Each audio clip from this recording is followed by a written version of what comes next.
Before we begin, I would like to ask everyone to please join me in observing a minute of silence in honor of the lives lost and the sacrifices made in the struggle for the liberation of Palestine, with a special mention to the martyrs in the front lines of the Palestinian resistance and to the journalists whose voices have carried the voice of Palestine to the entire world.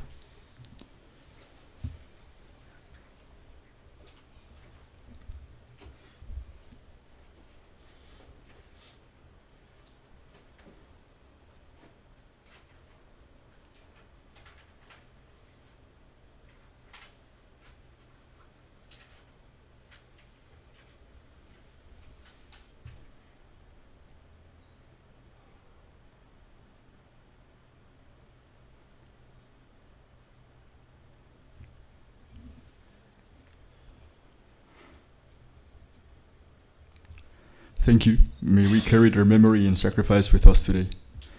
So, every idea that changes the world begins with a conversation, and today we gather to have that conversation. At a time when the situation in Palestine is more urgent than ever, we have come together to discuss ideas, confront realities, and imagine new possibilities.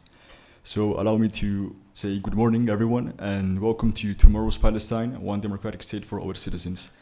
I'm honored to welcome all of you here in Madrid and to be joined as well by those joining us virtually in Zoom. I would also like to express our deep appreciation to those of you who have traveled long distances to be here with us in person. Your peace, presence, and commitment make this gathering all the more meaningful. Over the next 2 days, we will explore the path toward a liberated and democratic Palestine and our vision for the future. The One Democratic State Initiative, مبادرة الدولة الديمقراطية واحدة, through its manifesto, Tomorrow's Palestine, a declaration signed by over 24,000 Palestinians worldwide, articulates a political vision for establishing one democratic and secular Palestinian state for all its citizens. That would be the culmination of the liberation of Palestine. When we speak of a Palestinian state, we do not refer to the creation of a nationalistic ethno-state based on an exclusionary identity politic. Rather, we envision a state that would derive its name, Palestine, from the territory where it would exercise its sovereignty and serve as the parados for governing a diverse, multi-ethnic, multi-religious society on an equal basis with Jerusalem as its capital. The term Palestinian would encompass all individuals born in the territory and of indigenous Palestinian territory. As well, Palestinian citizenship would be extended to all Jews who have broken free from Zionism and are willing to remain in the land as Palestinians. By avoiding the politicization of identity, the state would adopt a secular structure that separates religion from politics, thereby preventing the political fragmentation of society along religious lines and providing freedom of worship. The state would ensure equal treatment for all its citizens, regardless of religion, race, ethnicity, sex, or gender, viewing them as human beings of equal dignity and citizens of what would be the Republic of Palestine. In this vision, the ultimate aspiration is to make Palestine transition from occupation to sovereignty and establish a democratic reality in which all citizens are free to express their political will. From a Palestinian point of view, it is of paramount importance to realize that we are in a decisive moment that demands organized action and political clarity to advance on the path toward liberation. The current situation demands the liberation movement to organize around a clear discourse that affirms the historical aspirations for liberation. This requires centering the principles of Al-Tawabit within the Palestinian discourse. In practical terms, it means rejecting the imposition of the unjust two-state proposal and rejecting the other frameworks such as a binational state or a federation which accommodates Zionism. Instead, the liberation movement must unequivocally embrace the antithesis of the Zionist project, the dismantling of the Jewish supremacist settler colonial entity in Palestine and the establishment of one democratic and secular Palestinian state for all its citizens that treats everyone with equal rights. Failure to do so perpetuates the normalization of the Zionist entity by sustaining the notion that Israel retains a right to exist alongside Palestinian demands for sovereignty, rather than delegitimizing Israel's existence as a colonial entity.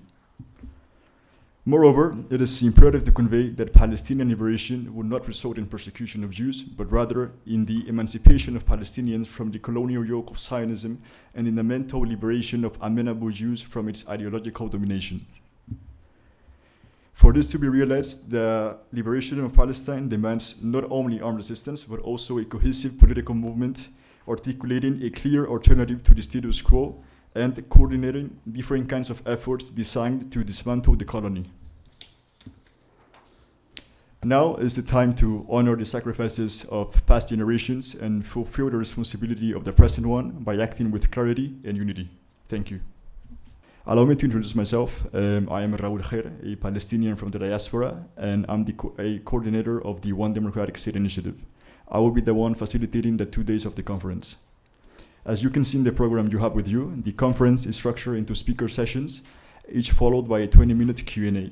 We kindly ask that you hold your questions until the end of each session, and for those joining us on Zoom, please write your questions in the chat.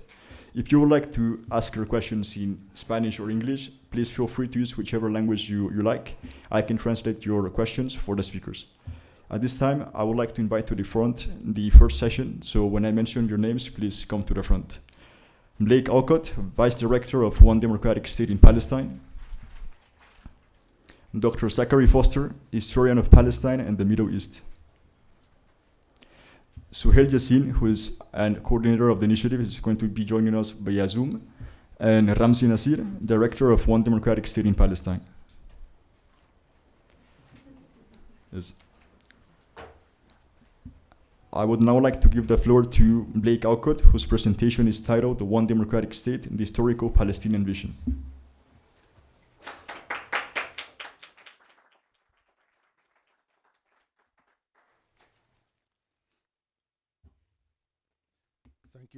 Thank you, Raúl, and thank you for all of the organizers for this opportunity. That was very moving, and I'm glad we've had a moment of silence already. That's very important at these meetings, I think. I'm going to try to give a brief history of the idea of one democratic state, and it seems to me it has three periods. One is very recent, the last 20 years. The other one was between roughly 1964 and 1984, when the resistance organizations and the PLO were quite strongly for one secular state, democratic state. And the third period that people don't know much about was during the mandate, 1918 to 1948. And so that's what I'm mainly going to be talking about, because it's the least known of the periods. The recent history, shortly, for me it began with 4 books published in 2004 every year. One came out in English. First was Mazin Kumsie's Sharing the Land of Canaan. Then second came Virginia Tilley's The One State Solution. Then Ali Abounemah's One Country, and in 2007, Ghada Kharmi's Married to Another Man. There were also after that, there were a lot of anthologies and books that came out. They're listed in the paper that I wrote for this conference, which is a bit longer, and you got it all by email on Wednesday. I'm sure everybody's already read it, but there are a few printed copies over here if anybody would like a copy. And there's more detail in there about the books and the conferences that have happened recently. The conferences I can remember are the Haifa One Democratic State Right of Return. That was the title of those 2 conferences. They coupled right of return and ODS very closely, 2008 and 2010. And Samir Abedrabo had a conference in 2010 in Dallas, in Texas. He also wrote a paper. He couldn't be here today, and the organizers sent that around to you also in an email. Then others, Munich 2012, Stuttgart 2013, Zurich 2014, Cork about, it was ODS, but the official title was The Legitimacy of Israel, or rather the illegitimacy of Israel. And that was in Cork in 2017, and there were a few in Ramallah that I know of. what else? Boston, Toronto. There have been many ODS conferences. The Palestinians during the mandate, when I was researching my book, I kept running across statements that were exactly like ODS today. That's what they were pleading for from the British and the League of Nations. Now, a lot of those quotations, about 60 of them, are in my book, which is here. It's a reference book on the British-Palestinian dialogue, such as it was during the mandate. So a lot is in here. It's also a free download as a PDF at the websites that are at the top of the paper that I wrote. So it's actually for free. You can also get an ebook version for €6.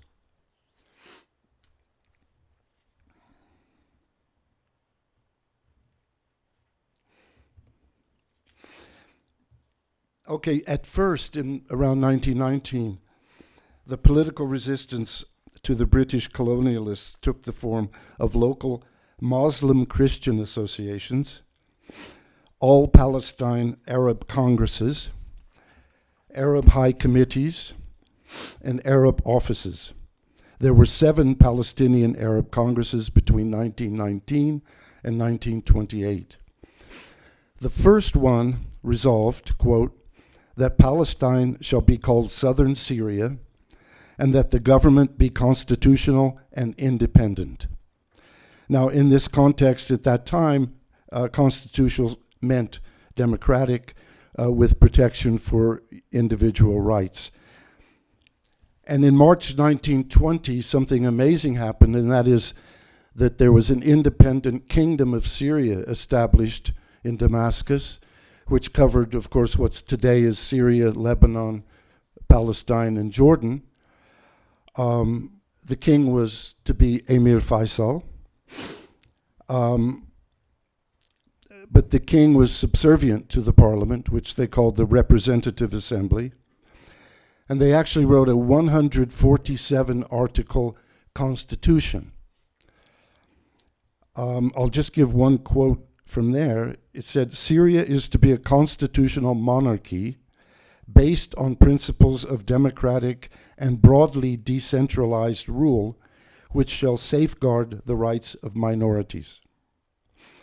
The last point of safeguarding the rights of minorities was included in all later Palestinian visions, which shows that they were aware of the problem of the tyranny of majority, because of the majority, if you just say democratic, if that just means majority rule, well, are there no restrictions on the majority? Well, of course there are. And that's what's in this concept of constitution. So they were trying to safeguard the safeguards, if you will. Then in July 1920, something not so surprising happened. That is that the French came in with their army and got rid of the independent state of Syria. So the model state for the Arab world lasted only 4 months. Of course, the minority they had mainly to deal with was Jewish. Early on, they repeatedly said that those Jews who had permanently resided in Palestine since, quote, before the war, the First World War, or, quote, before the application of the Zionist policy, end quote, could of course stay as citizens. The PLO would choose this criterion in its charters of 1964 and 1968. They said Jews who were there before the Zionist invasion. That's the best English translation, I think, of the charter. Now, over time, they became more open, and in the end, as of 1939, they were ready to welcome all resident Jews as citizens. But they realized that this was, quote, a sacrifice or a compromise,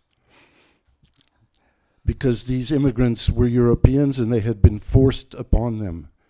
The British enabled them to come, but the people did not want that. They wanted to decide their own immigration policy. But often, just like today, also the condition was set that the non-indigenous, non-Arab Jews would have to renounce Zionism. And Raúl said something in his introduction similar to this. As they once put it, quote, the ones who would be willing to live peacefully and loyally in Palestine. This is a quote from maybe the year 1929. I don't know, but it was way back, almost 100 years ago.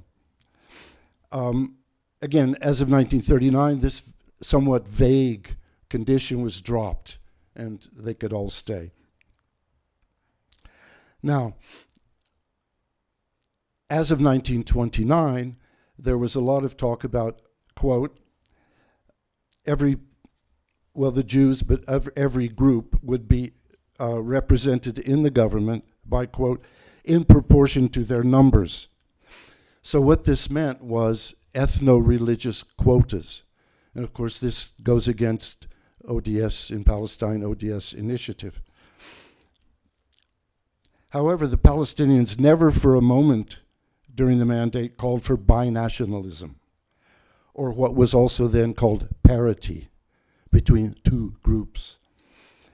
That is, ethical, historical, and political equality of the groups. They said, even assuming the Jews were a nation, they had no collective national rights in Palestine. Somewhere else maybe, but not in Palestine.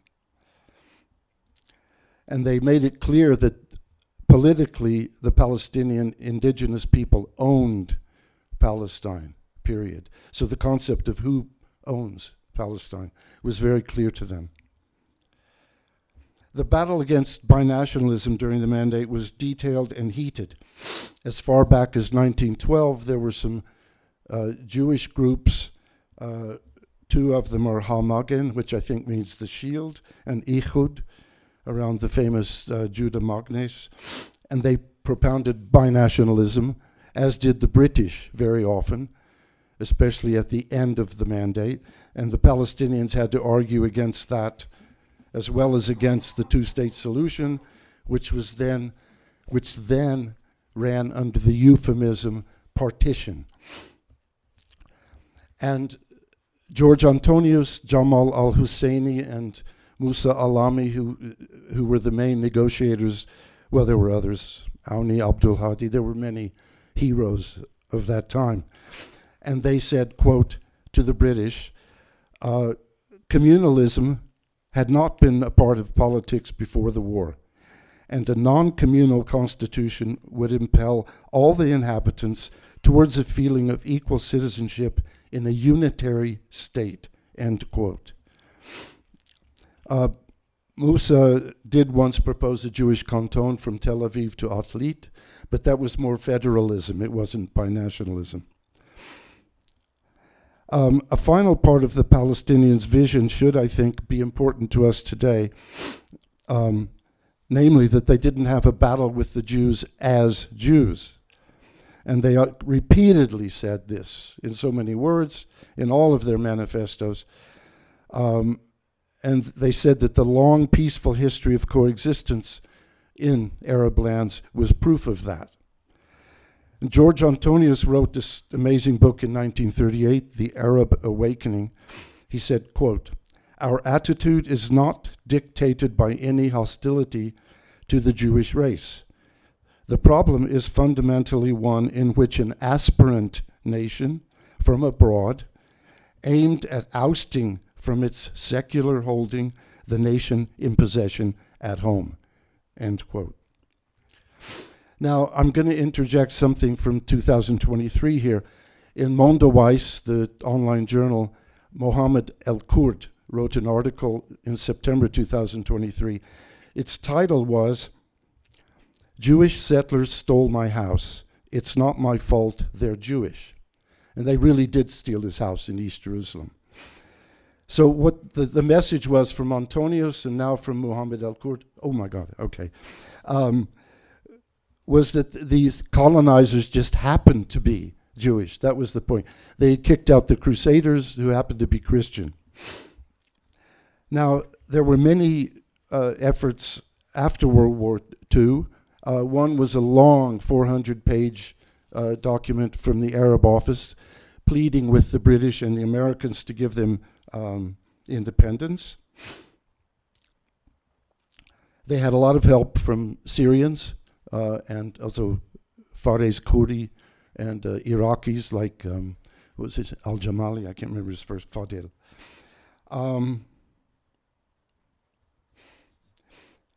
Now, even the United States after Resolution 181, okay, this was a full-blown constitution that they presented to the US and to the UN, but it didn't get anywhere because partition won with Resolution 181.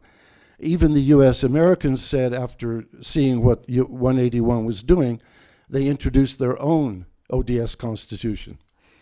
But Truman got rid of that in 1948. Okay. Now, after the Nakba, I don't know enough yet of the official positions of PLO and the PNC. Of course, received wisdom is that they were for one secular state, and I believe that's true, but if anybody can help me with references, I would appreciate it. Youssef Saïk was a member of the Palestinian, the executive committee of the PLO, and he wrote a book in 1970 which spelled it all out. Could I just say something about Hamas? I have one last paragraph about Hamas. Okay, what about Hamas?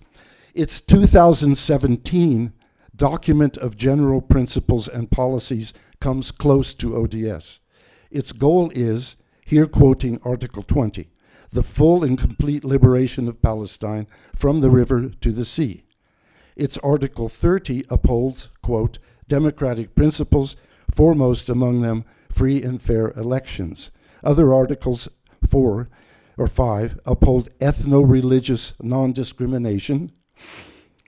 Articles 18 and 19 declare, quote, Israel is entirely illegal and there shall be no recognition of the legitimacy of the Zionist entity. Article 16 says, Hamas does not wage a struggle against the Jews because they are Jewish, but wages a struggle against the Zionists who occupy Palestine. Thank you.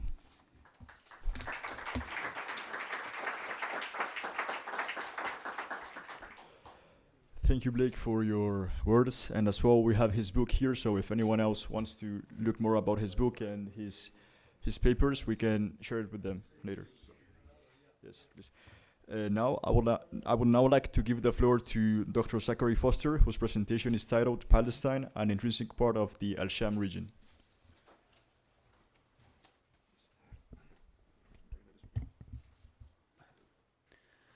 Hello, everyone. Thank you so much for having me. I'm going to speak about the topic of Palestine as an intrinsic part of Sham, the Sham region, Bilad al-Sham, Barr al-Sham. It has many names. Usually when we talk about Zionism, we tend to focus on how the Zionist movement severed the Palestinian tie to Palestine, naturally. I think we tend to forget how the Zionist movement severed Palestine from Bilad al-Sham, from the greater region of Sham, what is today Palestine, Lebanon, Jordan, Syria, and even parts of Turkey and even parts of Saudi Arabia. When I was doing dissertation research, I spent many, many years trying to track down every usage of the word Philistine in the Arabic historical record. I'm glad I chose Philistine rather than Sham, because my dissertation would have been a hell of a lot longer. And that's because Palestine has always been considered part of, a constitutive part of, this greater region. And I'm not going to bore you with all of the Arabic historians, geographers, and writers in history who would have considered Palestine a part of Bilad al-Sham. But this is the case, of course, with Baladuri's Futuh al-Buldan, a very famous work on the Islamic conquests. This is the case with Al-Muqaddisi's Ahsan al-Taqasim, perhaps the most famous 10th century Arabic geographer. This is also the case with Ibn Hawqal, who wrote one of the most famous works of geography known as Surat al-Arid. This is, of course, the case with Yaqut al-Hamawi. He wrote a very famous encyclopedia known as Mu'jam al-Buldan. They all identify Palestine as part of Sham. And this is true well into the 19th century as well. So we have a Lebanese writer, Asad Kayat. He's writing in English in the 19th century, and he says in 1847, quote, "First we begin with the general name of the country. It is called Barr al-Sham, or the country of Sham." Perhaps the most famous 19th century Egyptian scholar, his name was Rifa al-Tahtawi. He wrote many books, many manuscripts, spent a good number of years in France, came back to Egypt and wrote a manuscript that is sitting today in Dar al-Kutub in Cairo. It's called Geographiat Bilad al-Sham. And you have a good 3-4 pages in that book on Palestine. This is, of course, also the case with the two most important books written on the history of Syria in the 19th century. You have Yusuf Dibiz, writes a book on Tariq Suriya, and you have also Jurjiyani. He also writes a book on Tariq Suriya in the 19th century, and both books include long sections on Palestine. As late as 1911, the Palestinian newspaper, Palestine, published in Jaffa by the Isa cousins, they published an article in which they described Gaza as part of Syria, and they even describe it on the Sawahil Suriya, right? So Gaza is on the Syrian coast. And well into the 1920s, okay, so after the colonial division of Bilad al-Sham, you have many geographers and writers and historians who continue to speak of Palestine and as part of Sham, and continue to conflate parts of Palestine as if they were parts of Syria. And I'll just give one or two quick examples. So the first would be Sabri Sharif Abdul Hadi's Geographiat Suriya wal Palestine al-Tabi'iyya, published in 1923. It's a fascinating book. I write about it in my MA thesis. And he's talking about Marj ibn Amr, which is the Jezreel Valley. It's you might call it the north of Palestine. He includes it in a section on Syria. Okay? And then he also just seamlessly moves back and forth in another section between El Carmel or Haifa, Jaffa, and then back to Antakya and the coastal plains of Syria. Another great example would be Said Sabbagh, who is probably the most important Palestinian geographer during the Mandate period. He published a dozen-some works of geography during the period. And again, he also will casually mention the Bisan Valley, which is, and the Dead Sea, in discussions of Damascus and the Hauran. And I think what I would take away from just this very terse survey of how Arabs, Muslims, Palestinians, Syrians talk about Syria and Palestine. They talk about Syria and Palestine as constitutive parts of Bilad al-Sham. Now, moving beyond the realm of ideas into the realm of reality, Palestine and Syria were intimately linked, of course, in the late Ottoman period. And there are many volumes of many libraries and volumes of books have been written on this, so we don't need to spend too much time on this, but just to state a few quick points here. So Palestinians imported many works, publications, journals, newspapers from Damascus and Beirut. These were you could call them the cultural, intellectual hubs of the Arab East. They also published in newspapers in Damascus and Beirut and Cairo. Nablusi merchants exported cotton, soap, olive oil, and textiles to Damascus. They also imported silks, textiles, copper, luxury items from Damascus. Seasonal agricultural workers from the Hauran would work in the ports in Jaffa. They would harvest the wheat in the Galilee. Politically, of course, if you were sitting in Haifa, in Nazareth, in Safad, in Tiberias, in 1911 or 1912 or 1913, you reported to either Beirut or Damascus, not Jerusalem, right? If you look at the administrative maps of the late Ottoman period, the Mutasarrif League of Jerusalem only goes about as north as somewhere between Nablus and Jerusalem. But if you're in Nablus, your governor isn't sitting in Damascus. If you're in the Galilee, you report into Beirut, and that was the case up until 1917. And I want to shift to talking about what happened in this moment, 1918 to 1920, when, as our previous speaker noted, the Emir Faisal, the son of the Sharif Hussein of Mecca, revolts against the Ottoman Empire, establishes a kingdom in Damascus, and for the first time in 400 years, you have Arab rule in the Levant. There's Arabs ruling over Arabs. And I think this kingdom is generally understood to be an Arab kingdom. Maybe even sometimes it's called a Syrian kingdom. I think it would be better known as a Palestinian kingdom. I think the best way to understand that kingdom is that the rank and file of that administration was Palestinian. Nope, this is not well appreciated. This is not well known. But the head of the chief police of Damascus, Muhammad Ali Bey al-Tamimi, was from Nablus. The chief gendarme, basically the chief police of the Faisal regime was Subhi al-Khadra. He was from Safad. Salim Abdurrahman al-Hajj was from Tulkarm. He led the Arab Club of Damascus, which played an important role in that regime. Muhammad Izzat Darwaza, perhaps one of the most famous politicians during the Mandate period. He is a pan-Arabist from Nablus. He's the Minister of Education and later the Minister of Finance under Faisal. Aouni Abdel Hadi, another extremely important Palestinian from Nablus, he served as the private secretary and chief political advisor to King Faisal himself. Okay? We haven't mentioned Isa al-Isa, who is the editor of the newspaper Palestine. By the way, he also plays a role in this government. And we also have evidence that Haj Amin al-Husseini passed through Damascus during this period and also played a role, as did Arif al-Arif, who was later one of the most important leaders in the educational department under the British Mandate. He also played a role in that government. I mean, you're talking about the who's who of Palestinian political leaders, intellectual leaders from 1920 to 1948. They're all in Damascus during this period. And that's not a coincidence. It's because many of them fled Palestine during the war years. And they took refuge in Damascus, because why wouldn't they take refuge in Damascus? This was all one region. This was all part of the same geographical, cultural, intellectual, political space. And of course, the Syrian National Congress itself had a Palestinian contingent. That included Muhammad Darwaza, who went back to Palestine and founded the Istiqlal Party in the 1930s, which advocated for unity between Palestine and Syria. It was actually long beyond that 2-year period that Palestinians continued to advocate for unity between Syria and Palestine.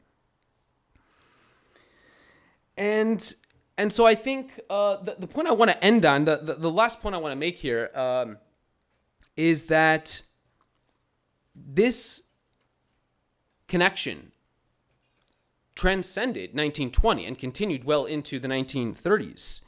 And if you look at who were the major resistance leaders during the Mandate period, I would mention 2 people, neither of whom are actually from Palestine. The first would be Fawzi al-Qawqji. He's from Tripoli, which is in Lebanon. He first fought with the Ottomans. Then he fought against the French in the Great Syrian Revolt in 1925 to 1927. And then where did he wind up in the 1930s? He wound up in Palestine. And he recruited about 200 fighters and took part in the Great Arab Revolt from 1936 to 1939, perhaps the most longest lasting and significant of any anti-colonial revolt in all of colonial history. He had about 200 fighters and he operated in the Nablus, Tulkarm, and Jenin region. And then perhaps the most famous Palestinian resistance leader of all, Izzeddin Qassam. Where was he from? He was not from Palestine. Syria. Very good. Wow, I can't believe you knew that. Very impressive. So yeah, he's born in Syria, in part of the Ottoman province of Syria. He fought for the Ottomans during World War I. He winds up in Haifa after the war. And he's a preacher. He's a sheikh. He's building a following, preaching in Haifa, especially among the landless Palestinian farmers who were uprooted from their villages. About 10, 20,000 of them were uprooted in the 1920s when the Zionists bought land from the Sarsouk family in the Jezreel Valley and uprooted many thousands of Palestinians from that area. Many of them wound up in Haifa, were recruited by and joined Izzeddin Qassam and joined his, and he organized these fighters in cells of 5 people each. And you might even say that when he was martyred in 1935, he was killed by British forces when he was surrounded by the British. And and you could say his death was one of the key reasons Palestinians rose up in 1936. Right? There were thousands and thousands of people at his funeral. He was considered a martyr. He fought for Palestine, even though he was from Syria. And you might say that was one of the key factors that led to the outbreak of the Great Revolt in 1936. And I think on that note, it's telling that even today you see the resistance to Israel. The armed resistance, of course, doesn't just come from Palestine, right? You have armed resistance factions all around the region, and that that tendency has echoes all the way back in the Mandate period. Thank you so much for your time.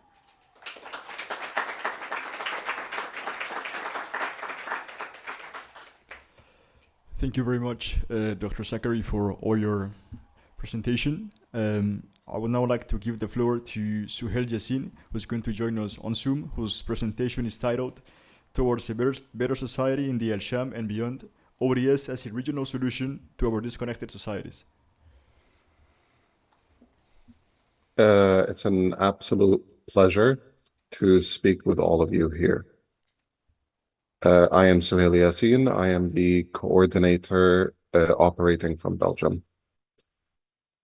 Today, as Gaza continues to struggle under the weight of occupation, genocide, and being subject to colonial division, we as Palestinians suffer from the crushing weight of displacement and being reduced to political tools instead of decision makers, both in our homeland and abroad. In some ways, regionally, Palestine is the furthest it has ever been from the minds of the authoritarian policymakers in the region, with open gloating from US President Donald Trump and before him, Joe Biden, about reshaping the regional order in Israel's favor. Societies in Al-Sham have fallen to a deadly game of divide and conquer, one where formerly artificial borders have been made real through states building fences and barricades in their own narrow interests, instead of what's best for people regionally. And the nations in the region shrink smaller and smaller as people retreat inwardly to their own narrow interests in fear. Across Syria and Lebanon, Jordan and Palestine, and beyond, everything lays fragmented, broken societies being divided by regional and international powers. The call to balkanize Syria in either a binational form or even further fragmented state rings the loudest it ever has in the face of a government drenched in sectarianism that replaced a long-lasting sectarian government, while Israel invades, divides, and conquers unabated. And similar calls echo in Lebanon to federalize the country in a manner that entrenches sectarian state lines or drown the country in civil conflict. We can find similar sectarian patterns in Iraq, Jordan, and in the region as a whole. It is important to not only mourn the situation we're in, but briefly explain how we arrived here. Democracy is a culture before it is a political system, one that was crushed before it could be given a chance to mature after the protests in 2011, where foreign and regional actors both encouraged their crushing in most Arab countries or played a deadly divisive game in others while pretending to support democracy or the ruling regimes in the name of geopolitical interests. I grew up remembering the calls for unity, cross-sectarian solidarity, and general anti-authoritarian sentiment transform into neighbors spitting hatred against each other, and the proliferation of accusations pitting sect against sect, ethnicity against ethnicity, and tribe against tribe. Nothing is more of a signifier than the slumped defeat of the masses in the region in the face of genocide in Gaza, divided and driven into apathy for fear of losing what little they have, being mostly engaged in economic boycott, then incapable of moving a broken civil society, destroyed by state politics and unregulated capitalism, and who lack collective power in standing up for themselves after being crushed in waves upon wave of protests against the horrid dictatorships we have in our region. Gaza is not the beginning of this process, but its natural conclusion, as anyone following events in sisterly Syria or Lebanon can attest to. And the less we speak about the beyond, the better. Democracy in the region cannot exist so long as the street in Al-Sham and beyond is broken. And neither can Palestine receive the support it so desperately needs without a political project to guide mass support. Calling for one democratic state is more than a cause. It is a moral necessity to the rot our Sham, Mashriq, and wider region are in. For this, a political project must be born that seeks to reverse the current trend and lead to the democratization and liberation of the region, both from regional powers and the authoritarian states that divide us, and foreign powers in large, and cooperate across border lines so we, as inhabitants of the region, can have states that not only serve our interests as a whole, but cooperate and live free, dignified lives away from the menace of sectarianism, where we can cross borders without fear and interact as a unified society across the region, irrespective of ethnic, religious, and other sectarian markers. Palestine and the region's liberation are a shared destiny, and it is imperative that we work together to accomplish this. Liberation, return, democratic Palestine. Thank you.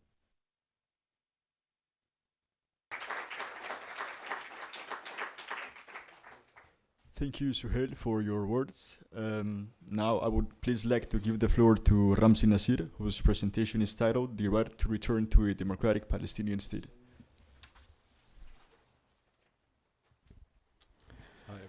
The history books speak of Jewish immigration to Palestine, but this is, of course, a lie. There never was Jewish immigration to Palestine. They came as colonizers to conquer the land and take it from their native inhabitants. It is an insult to our intelligence as readers and listeners every time a historian speaks of Zionist Jewish immigration to Palestine, because they did not come as immigrants as we understand them, seeking to integrate into the population of their new home, shape and be shaped by it. And yet, it is not too late for those already in the land and among its people to change their relationship to it, should they choose. Why would a Palestinian such as myself speak today of Jewish Israeli colonists changing their relationship to the country and becoming immigrants instead? How can I speak of living with them, integrating them into our national social fabric after over 2 years of ongoing genocide, after they continue today to starve and slaughter us in Gaza with sadistic glee, after a century of ongoing Nakba?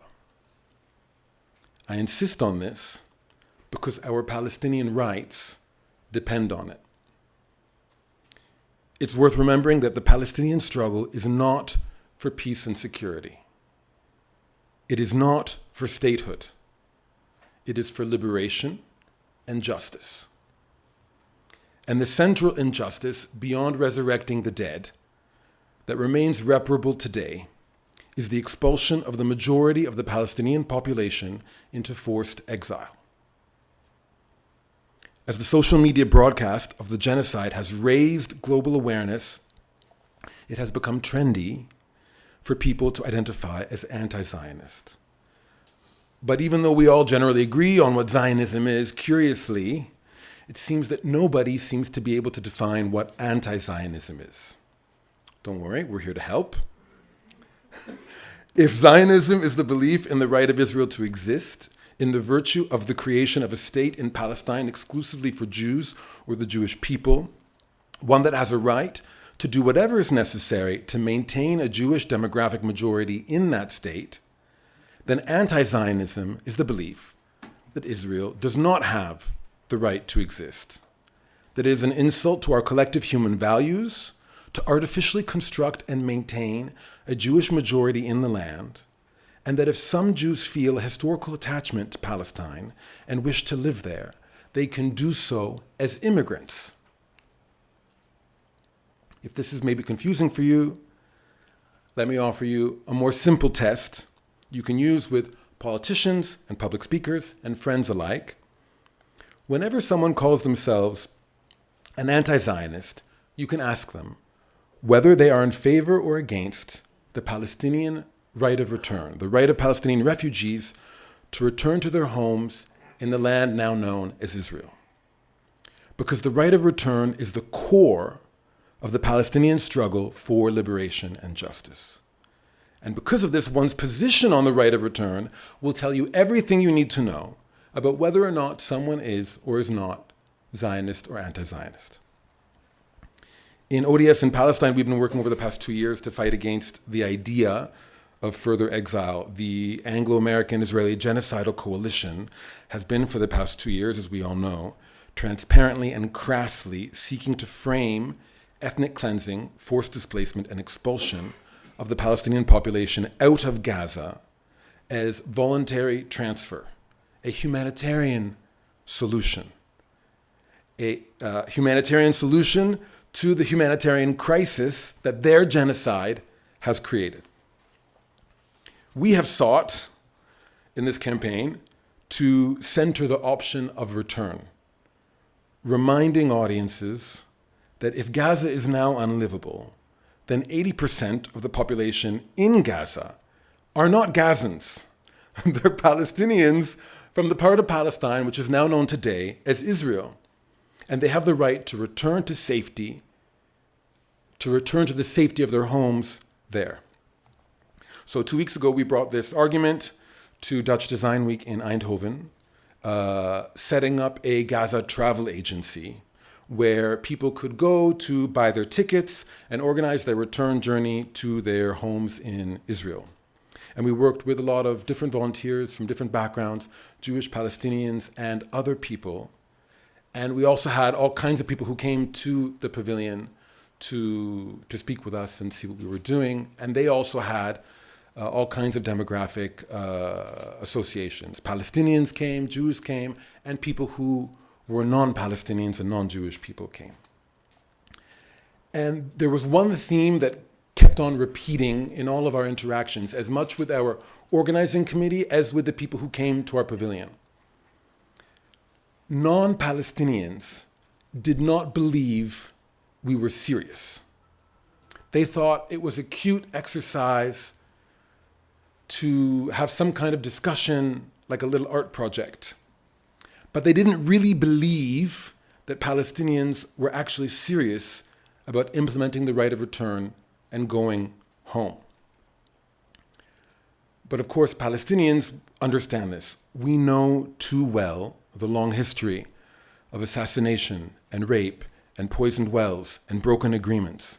We have been speaking of Samud steadfastness for decades. We have not collectively held on, suffered every genocidal, racist, Zionist scheme seeking to induce our ethnic cleansing from our own land in order to speak of return just for fun. An interesting abstraction, an intellectual exercise. We know we are individuals belonging to a greater collective cause that is not our own to renounce.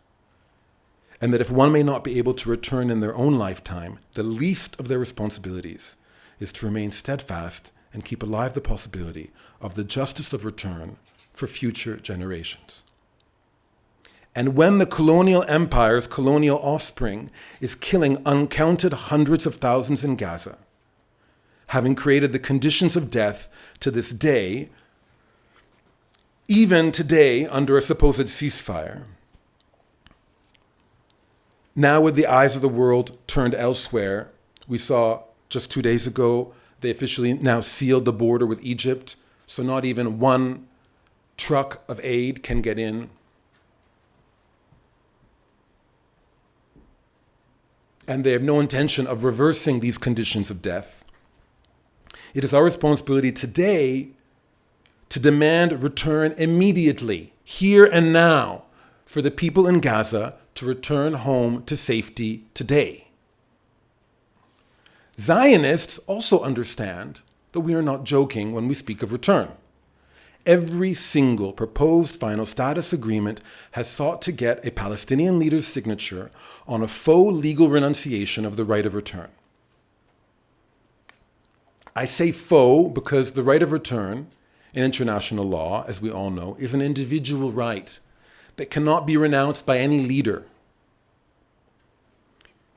We all know that the Israeli stooge, Mahmoud Abbas, has famously renounced his right to return to his own hometown of Safad, now in Israel. But the attempt of this project is to find wiggle room through international law, to control the system, to control the judges, and to fudge just enough to create a smokescreen to make these inconvenient facts simply disappear. US and Israeli proposals at the 2000 Camp David summit sought to end all claims without providing for the right of return. President Clinton's parameters the same year did the same. The 2001 Taba summit included the same language. Even the Geneva Initiative of 2003, a citizens' initiative, not a state initiative, also sought to settle all claims without providing for the right of return. Ehud Olmert's push, now he's seen as some sort of liberal centrist, Ehud Olmert's push at the Annapolis conference in 2007, 2018, was also centered around getting Mahmoud Abbas to sign on to the end of all claims without allowing for refugee return. Time and time again, every final status agreement between the Zionists and the official representatives of the Palestinian people has failed over this issue. The only people who do not seem to understand that Zionism is centrally about preventing Palestinians from returning home, and that anti-Zionism is centrally about Palestinians returning home, is everyone else. So for the benefit of that audience, let me explain. We do not support one democratic state out of some abstract love for single states or a general dislike for partition, although those things are true. We do not have any particular affection for the idea of sharing our country with people who have been systematically and gleefully starving and slaughtering us in Gaza. Rather, we support one democratic state because we want to go home to all of it.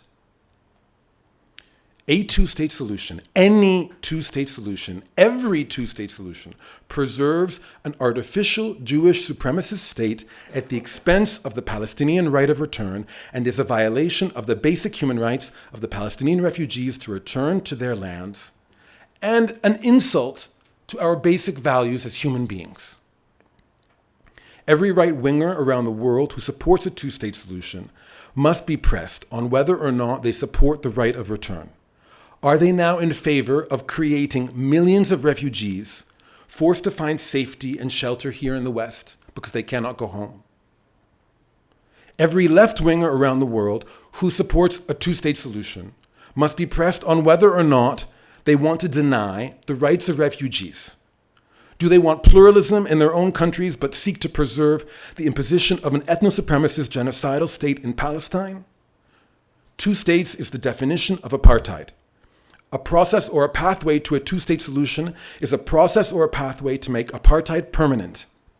Is this what left-wingers in the West support? My father was born in Haifa, my mother was born in Jerusalem, my grandparents are from Shefa Amr, Ramle, Beersheba, and Rafidia. All but one of these cities are in Israel, not in occupied Palestinian territory. I was born and raised in forced exile in Canada, and I can tell you the Aboriginal people in Canada have been at pains over the past 2 decades to make clear to well-meaning white people among their colonizers that land back is not a metaphor. So let me say it plainly, and I'm closing on this, don't worry. Return is not a metaphor. We are going home. And when we do, those among our colonizers who choose to remain will only be able to do so as immigrants to Palestine, as Jewish Palestinians, democratic equals among the rest of us. There is no anti-Jewish racism invoked by insisting on a Palestinian right of return, on demanding that we share the whole of the land under equal rights and democracy for all who live there. But there is anti-Palestinian racism invoked by insisting that Palestinians should, unlike every other refugee group in history, accept to never return home. If you understand and agree with this, congratulations, you are an anti-Zionist. Muchas gracias a ODSI por organizar este congreso. Gracias a vosotros todos por venir next year in Jerusalem. Thank you.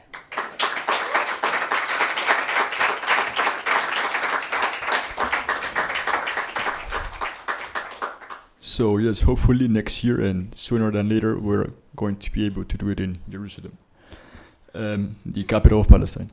So now we're going to continue with the Q&A session. It's going to be for 20 minutes. We're going to start with the questions in the room, and we also have some questions in the Zoom. So I will proceed to say all the questions out loud now. So we have one lady of the red.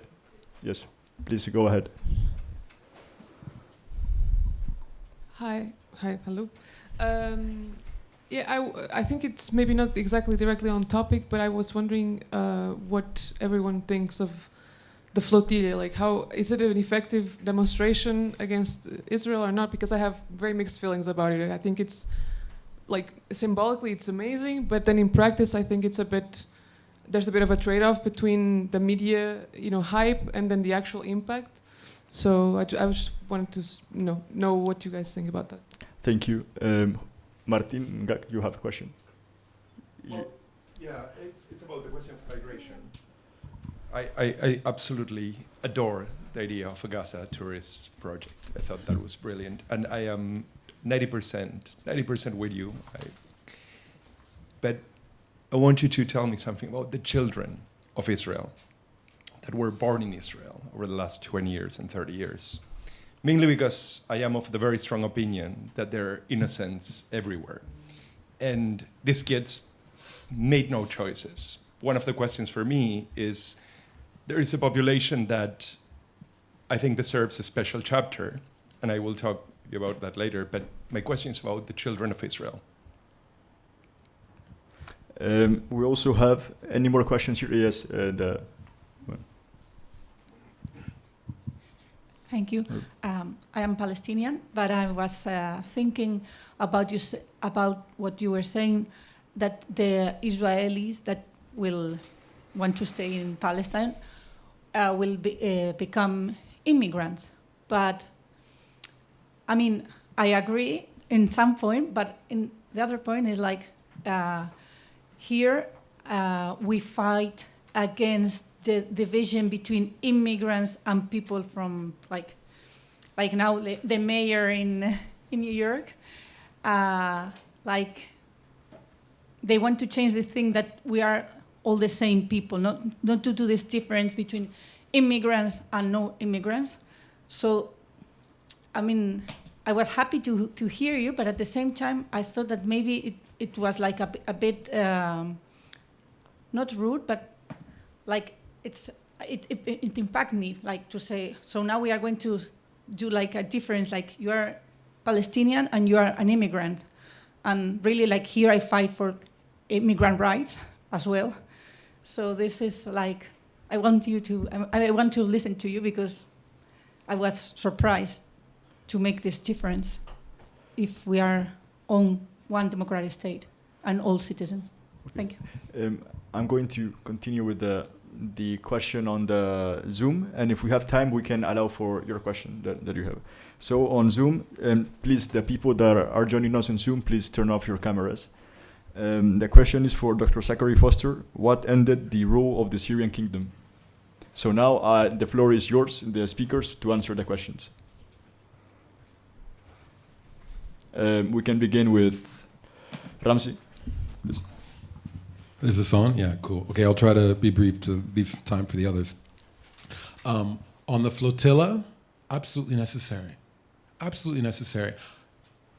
All of these Western countries have signed the International Convention Against the Crime of Genocide. They have an obligation to intervene. And if they do not want to intervene militarily, at the very least, send the Spanish Armada, organize a coalition of military to protect civilian ships in international water carrying international aid. The fact that it took a civilian initiative to do that's their. You're shaking your head. That is their legal obligation under their own laws. They are signatories to the Genocide Convention. My problem with it is that I think it's more theatrical in the end than in practice very impactful because we don't. I'm not against the flotilla. That's Yes. what I'm saying. I'm just questioning a bit the purpose. Sorry. I'm not against the flotilla in any way. I just have a bit of a misgiving because I think it has two sides to it. So it creates the media spectacle. It brings attention to Palestine, to the genocide, etc. That's good. But then in the end, everyone knows what the end is going to be, right? Israel, it's going to take the ships and the people in the ships. The aid isn't going to go into Gaza at all. And then you have to, then you force the states also whose citizens were in the flotilla to return them, and then it's a big show about who pays for the trip back. Like I'm Portuguese, and the Portuguese government refused to pay for the trip, even though it was, 1,000 euros or something like this. So I'm just questioning a bit, like, I'm not saying they shouldn't be done. I just wonder if the hype it creates reflects the actual impact it has. I think the problem is also a bit, how do you measure the impact of something like that? Because it's quite hard to measure, right? Like, of course, it creates some pressure, but it's maybe not as much pressure as people think. Yeah, this is my point. I understand you, but I think we just have a misunderstanding or disagreement on what happened. The fact that there was media hype does not mean that it was not a serious effort. Like, just as I take the right of return seriously, and I take land back seriously, I also take the flotilla seriously, and the obligations of the Genocide Convention seriously. So you saw that first there was an attempt to send one boat at a time, right? Then there was an organization to gather 50, 100 boats. Now they're talking about, going again with 1,000. Why? Is it because they want more media attention? No. It's because the effort is to create a precedent. They are in international water. Israel has no right to be in the territorial waters of Gaza. If one ship gets through and they deliver one package of baby formula, that is a precedent. And you can begin to pry open. People are literally starving. It's not a meta. People are starving in Gaza, literally. And Israel has sealed the border. So, while there is obviously media spectacle around it, I understand it as a serious effort to create a precedent to open up a real physical existing humanitarian corridor to bring aid into Gaza, and which is needed. And as such, I have family literally starving in Gaza. Like, you want me to tell you, it's just a media spectacle, we shouldn't send ships with aid? Yeah. What I'm saying is there is a media spectacle, but so yeah. But comment on this question. Yeah, I think we'll. If I could just make two quick points on this question, because it's a good question. First, one of the most effective Zionist techniques in the 1940s to build global public support for the Zionist movement was by gathering up Jewish refugees, DP camp survivors, and putting them on ships and bringing them to British Palestine, only to have the British turn them back. And there was this big public spectacle of the British sending Holocaust survivors back to Europe. And obviously the most famous film that brought about great support for the Zionist movement was Exodus, which covered that exact topic. I think the Samud flotilla and the other flotillas actually are tapping into that exact same that exact same public spectacle of, here we are, a bunch of activists, civilians, medics, human rights activists, carrying nothing but baby formula and being turned back. Not just being turned back, but being arrested, abducted, and tortured for trying to bring baby formula to starving children, which I think is a very effective strategy of building public opinion. The second point I would make is that the Sumud flotilla and the other flotillas, what they did was they internationalized the Palestine question in a way that had not been done before. You had all of these leaders, Gustavo Petro in Colombia, the president of Peru, Claudia Sheinbaum in Mexico are now speaking out for Palestine. Why? Because their civilians, their citizens of Mexico and Peru and Colombia are on those ships getting abducted. And they would have never made those public comments. You would have never had the Italian government send ships, send its own navy to protect it. You would never have the Spanish government or the Italian government or the Greek government send their own navies to protect those ships. So it pulled in countries.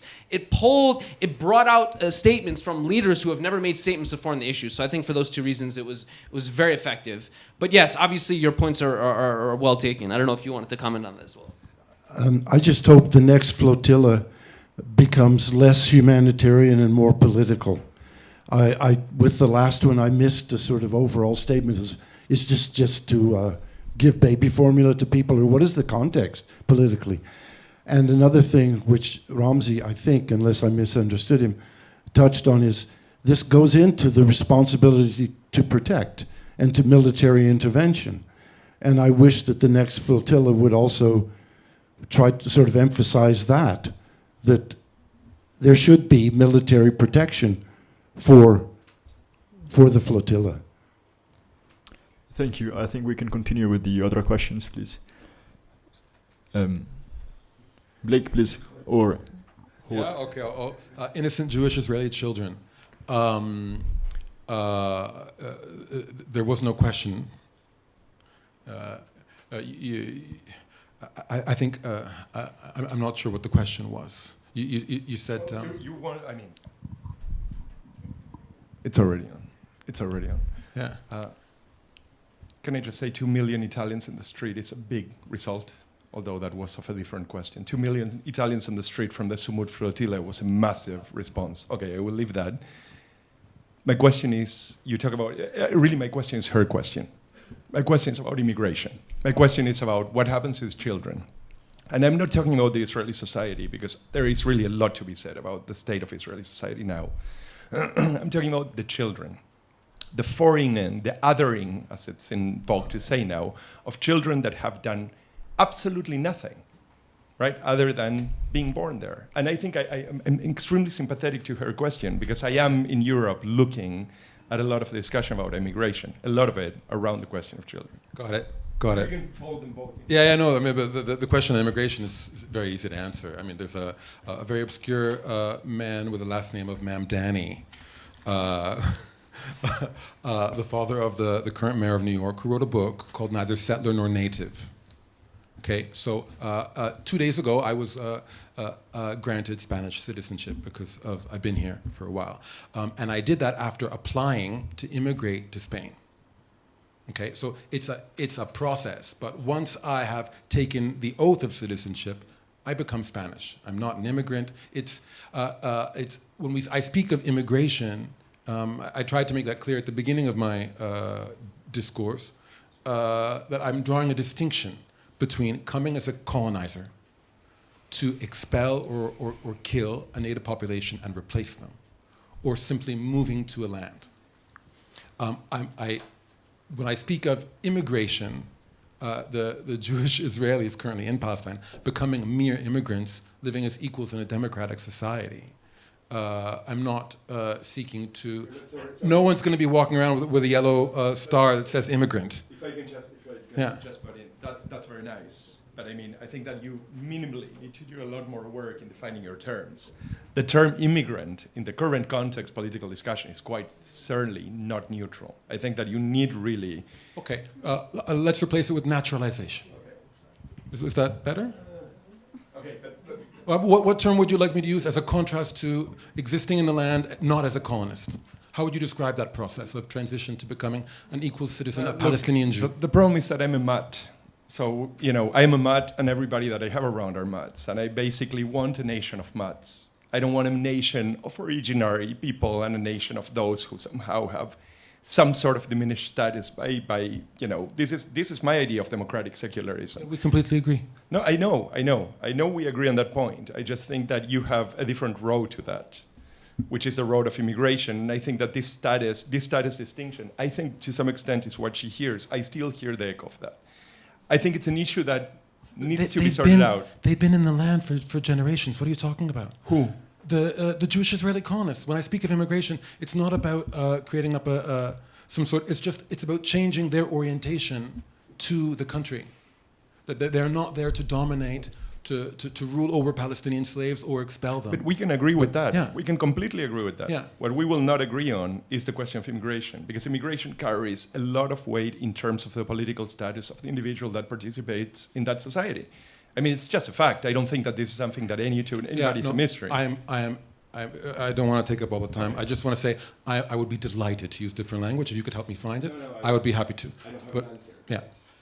I would just like to say that we're going to actually target this discussion in the next session as well, so you can continue with this. And Dr. Zachary Foster, you can answer the one on Zoom, which was, you have it right. Yeah, there was a question around what ended the rule of the Arab kingdom in Damascus.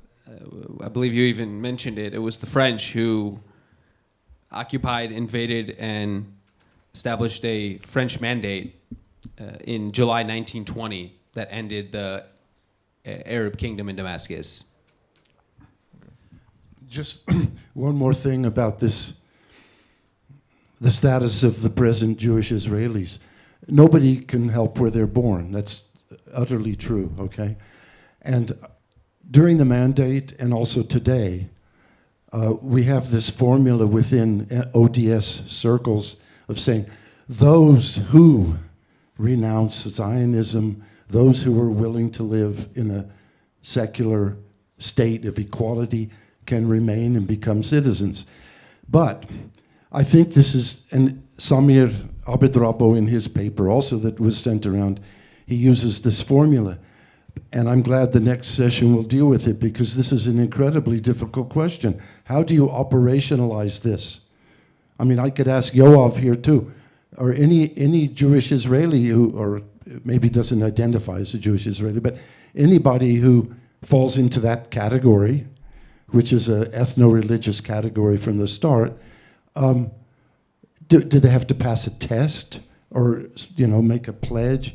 I mean, I think this is really very difficult, especially now when 85% of the people questioned in Israel think that the genocide is perfectly okay.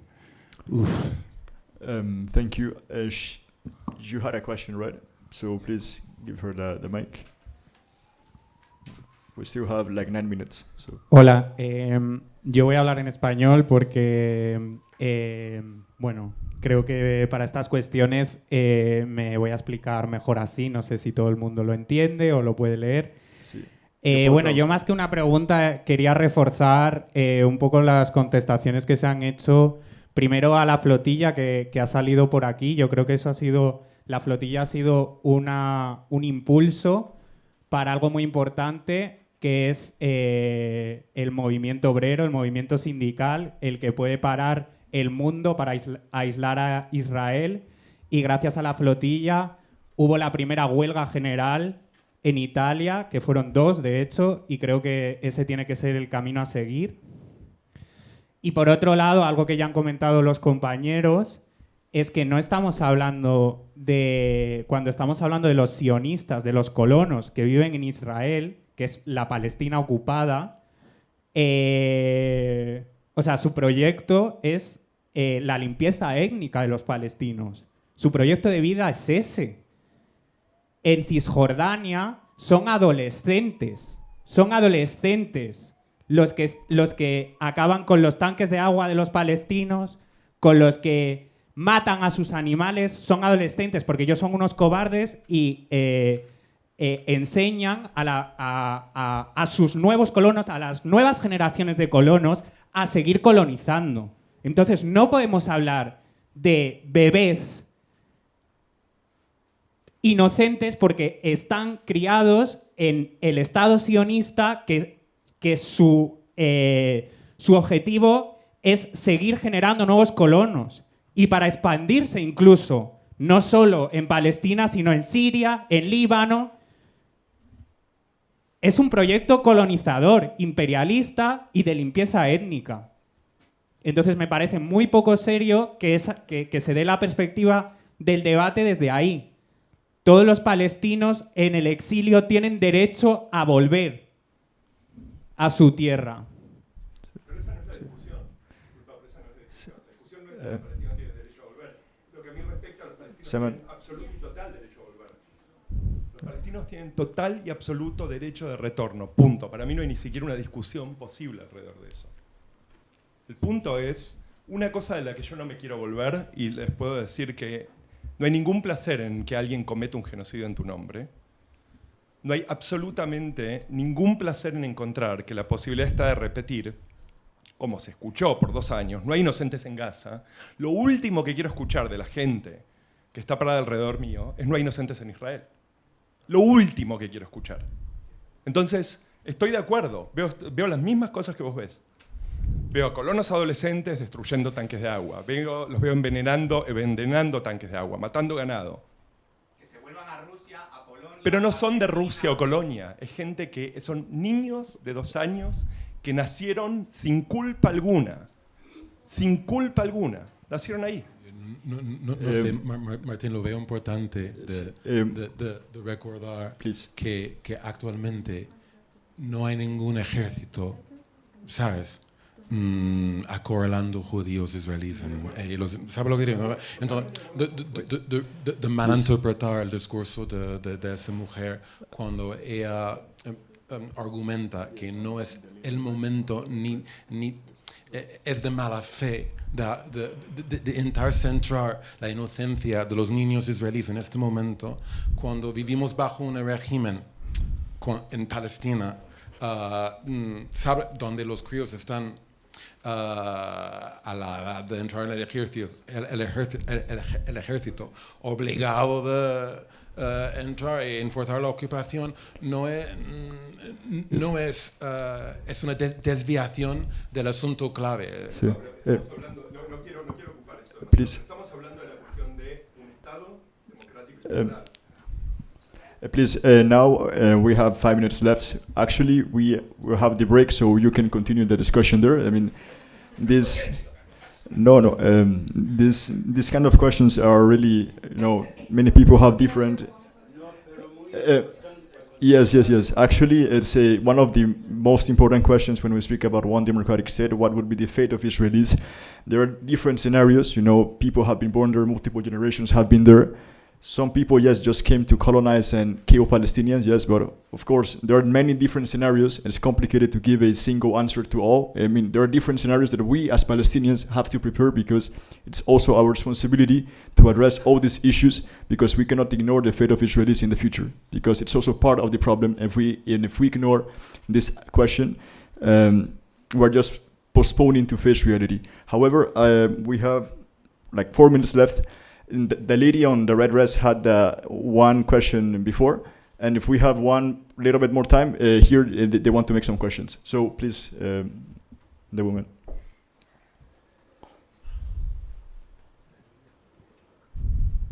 Hello. I am glad to hear that we don't want to treat Jews who are living in Israel like immigrants or like people we need to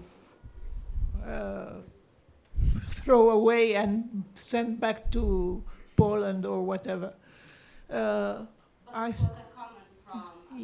Please, only the one that has and I don't agree with the comment. Please, only the one that has the question you can speak. Please respect this. My question is, where do we go from now? How do we do it? We are talking big talk, one state.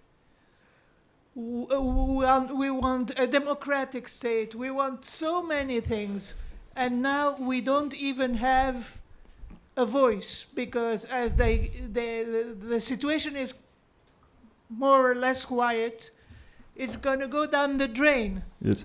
We're going to forget about it. We're not going to do anything, and we don't have the power to do anything. I was born in 49. I'm the generation of the Nakba. Since the beginning, we want a just solution for this. And we don't know how, because Palestinians never had hope, never had possibilities, never had support, never had anything. They don't have a land, they don't have a country, they don't have an army, they don't have an economy. How are we going from here? How are we going from here? This is the main question. Yes, thank you for your question. Actually, this is what we're going to address in the following session. So please, we have 2 minutes. Please, here we have one more question, and we can have a quick response, and we can continue for the next session where we're going to address the issue of secularism and disintegration of people. So please go ahead.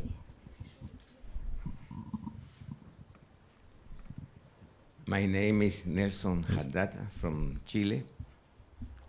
My language is Spanish, but I try to speak in English. I have some doubt. First, can you please el micrófono más cerca? Sí. I have some doubt. For example, the process DOS it was consulted with the PLO. What is the opinion of the PLO about the process? What is the opinion of the PLO about this process? Sorry, I have three doubts.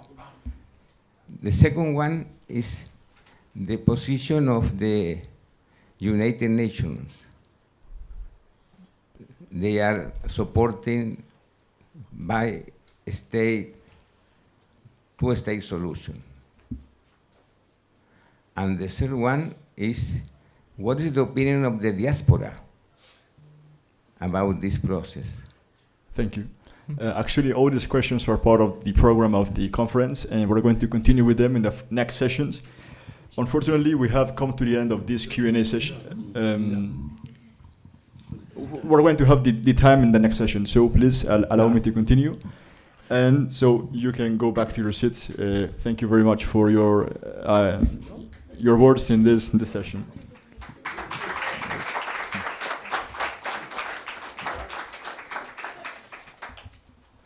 So I would now like to introduce the speakers for the second session who will be participating remotely.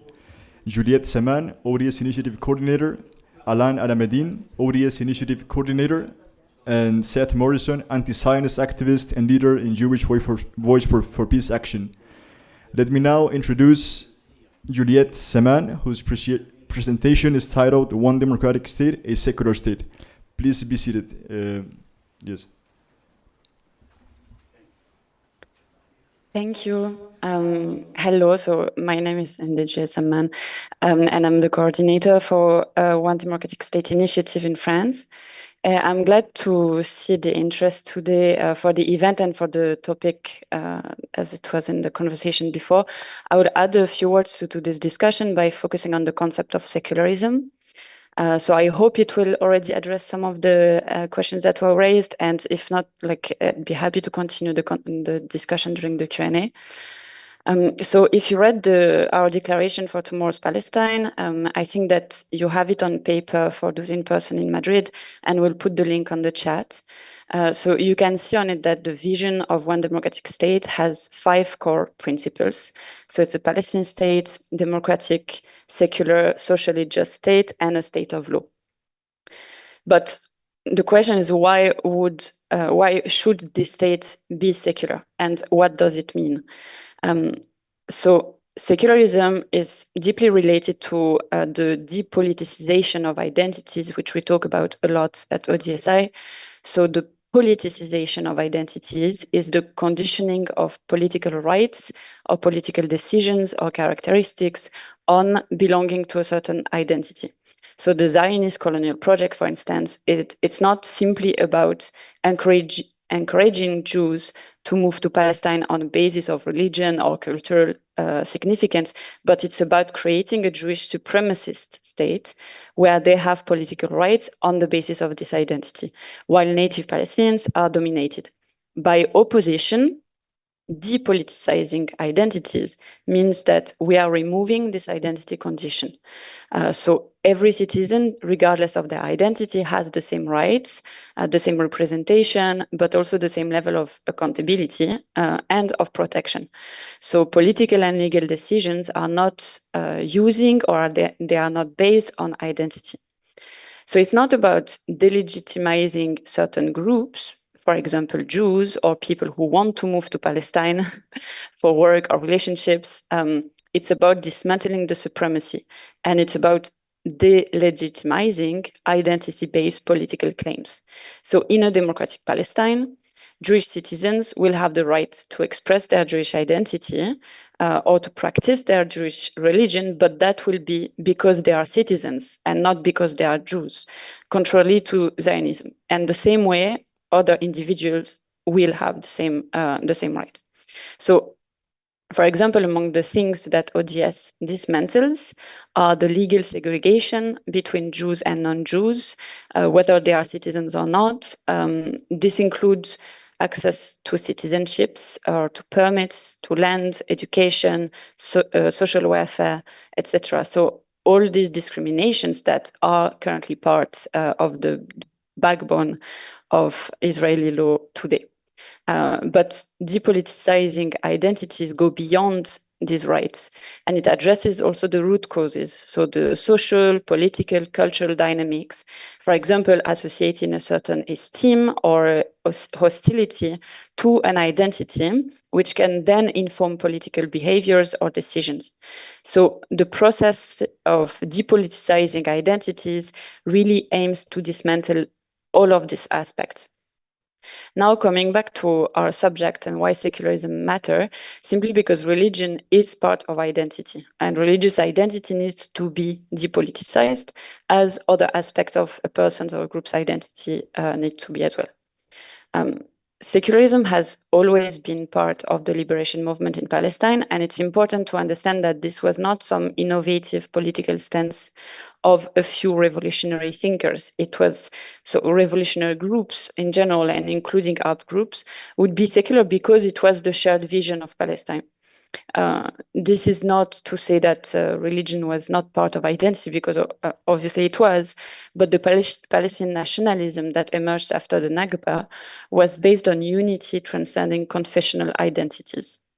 So it was based on a shared identity, which was related to the land in particular, was also related to dispossession, oppression, exile, sacrifice, resistance. So what was stressed was what was common. And after the Nakba, it translated into unity against colonizers.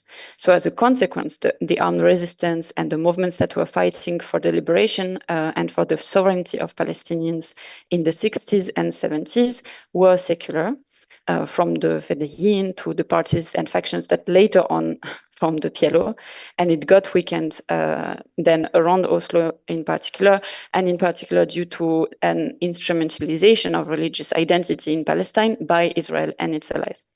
Alain will speak more about the current relationship between armed resistance and secularism right after.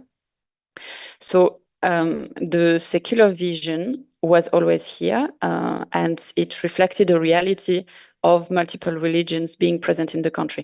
Even though there was a majority and minorities, the vision of liberation was a vision in which no group would be imposing its religion as the authority over the others. Now I propose to look at what a secular state can, should, or should not look like in practice. I will use the example of laicity in France as a starting point to compare it with the Palestinian vision of secularism and understand that what can turn secularism into a tool of discrimination. So in France, secularism is expressed in different ways, such as the separation between the church and the state, so the French state doesn't interfere in religious matter, and other way around. But the main expression of secularism is the principle of laicity, on which I will focus. Before, I would like to clarify some of the terms and how they are used, because it will matter to understand how secularism is applied. So in French, secular was initially used to designate the clergy, so religious Christian officers, staff, if we can say.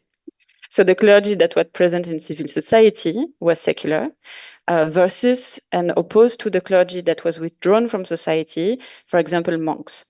So it was a separation within the religious world, but with time it evolved to designate the separation between the religious and non-religious world.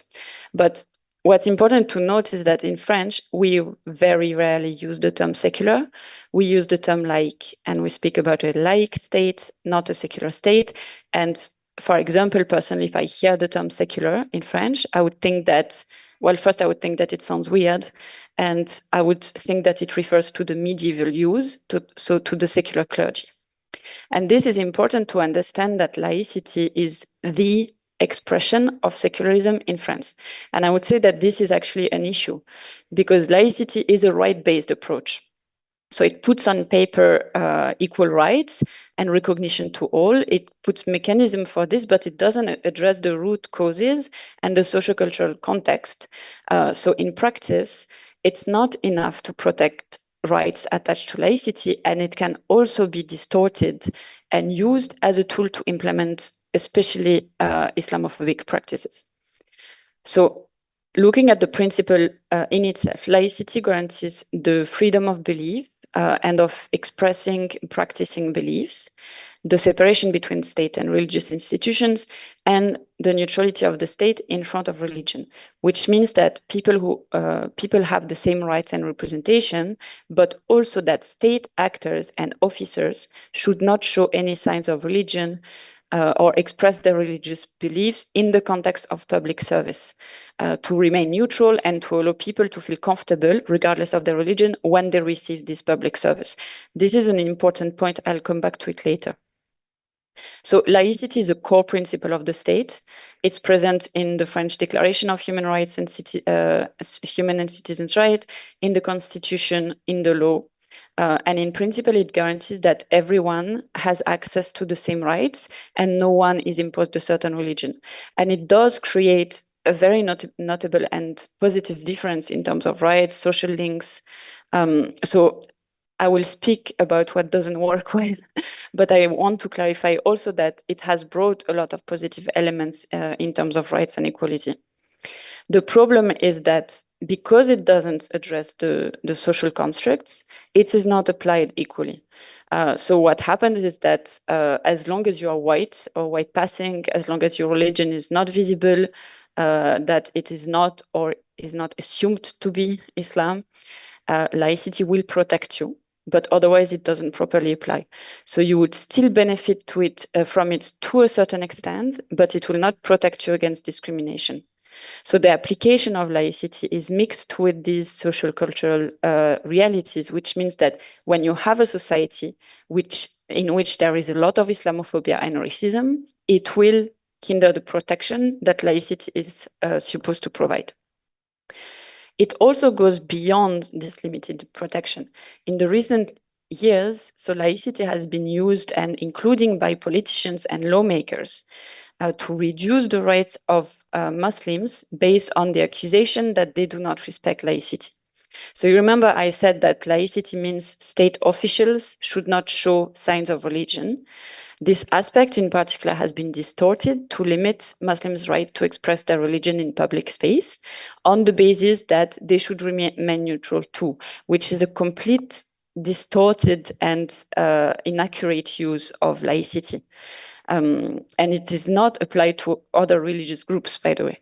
So the law is clear that laicity means that the state remains neutral regarding religion and identities, but citizens are not requested this neutrality. On the contrary, it's supposed to protect their rights to religious beliefs and practice. And this is a difference that is being purposefully erased in France to serve racist and Islamophobic agendas. So what can we learn from this? what we clearly see is that secularism can be used or manipulated to become a tool of oppression. But we also should not limit secularism to this and understand that secularism is not inherently discriminatory. I see two aspects in the French context or in the French example that might weaken secularism. The first one that I mentioned before is the right-based principle. So the fact that it's limited to this right-based or right aspect without looking at the root causes, while secularism requires to address cultural hegemony, political, social, cultural roots that are behind the politicization of identity. And this is why ODS's vision of a secular state is part of the larger objective of depoliticizing identities. Second, the French application of secularism focuses on the state. So it says that the state should not be religious, but there is no clear vision of what a secular society means, which facilitates the idea that religious expression, when it's not considered as like part of the culture, which some religions are because of history, that these religious expressions that are not part of the culture should be erased. While the Palestinian vision of liberation is a vision of the society as multi-religious and as multi-identity. So I will conclude by saying that the Palestinian vision of secularism in itself, it goes beyond the French laicity's right-based and top-level vision. It's important to uphold this vision while learning from the experience of France, because the risk is that in the application of secularism, we fall into a trap of practical thinking only. So it's important to keep this vision and to learn the lessons, to remain true to the social kaleidoscope and multi-religious vision of a secular Palestinian state. I will stop here. Thank you for your attention and happy to address questions later on.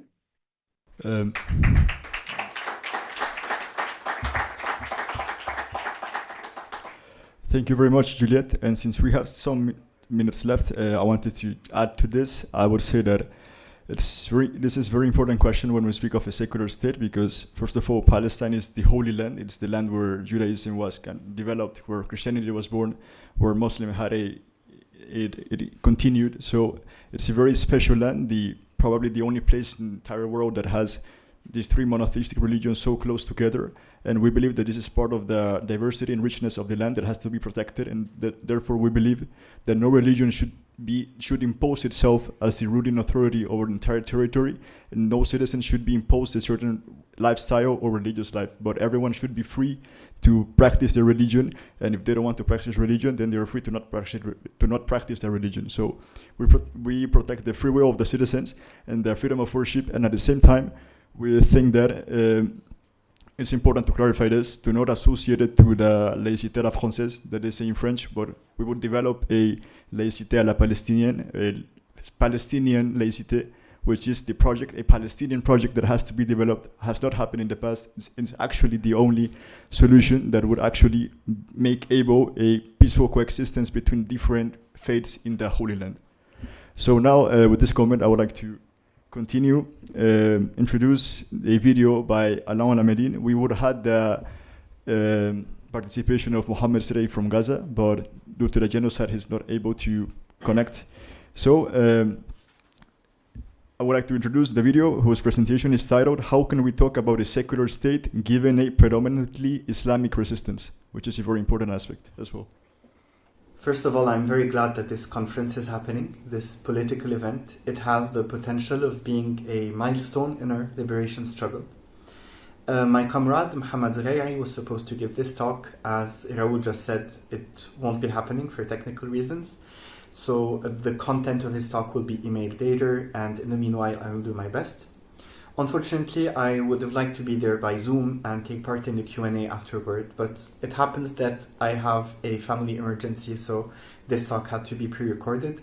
But I look forward to discussing anything via email or instant messaging afterward, so don't hesitate to get in touch. So the One Democratic State initiative speaks of a democratic Palestinian state, but it also speaks of a secular state. And this raises some questions because the resistance in Palestine, so those spearheading the liberation movement at the moment, are predominantly Islamic.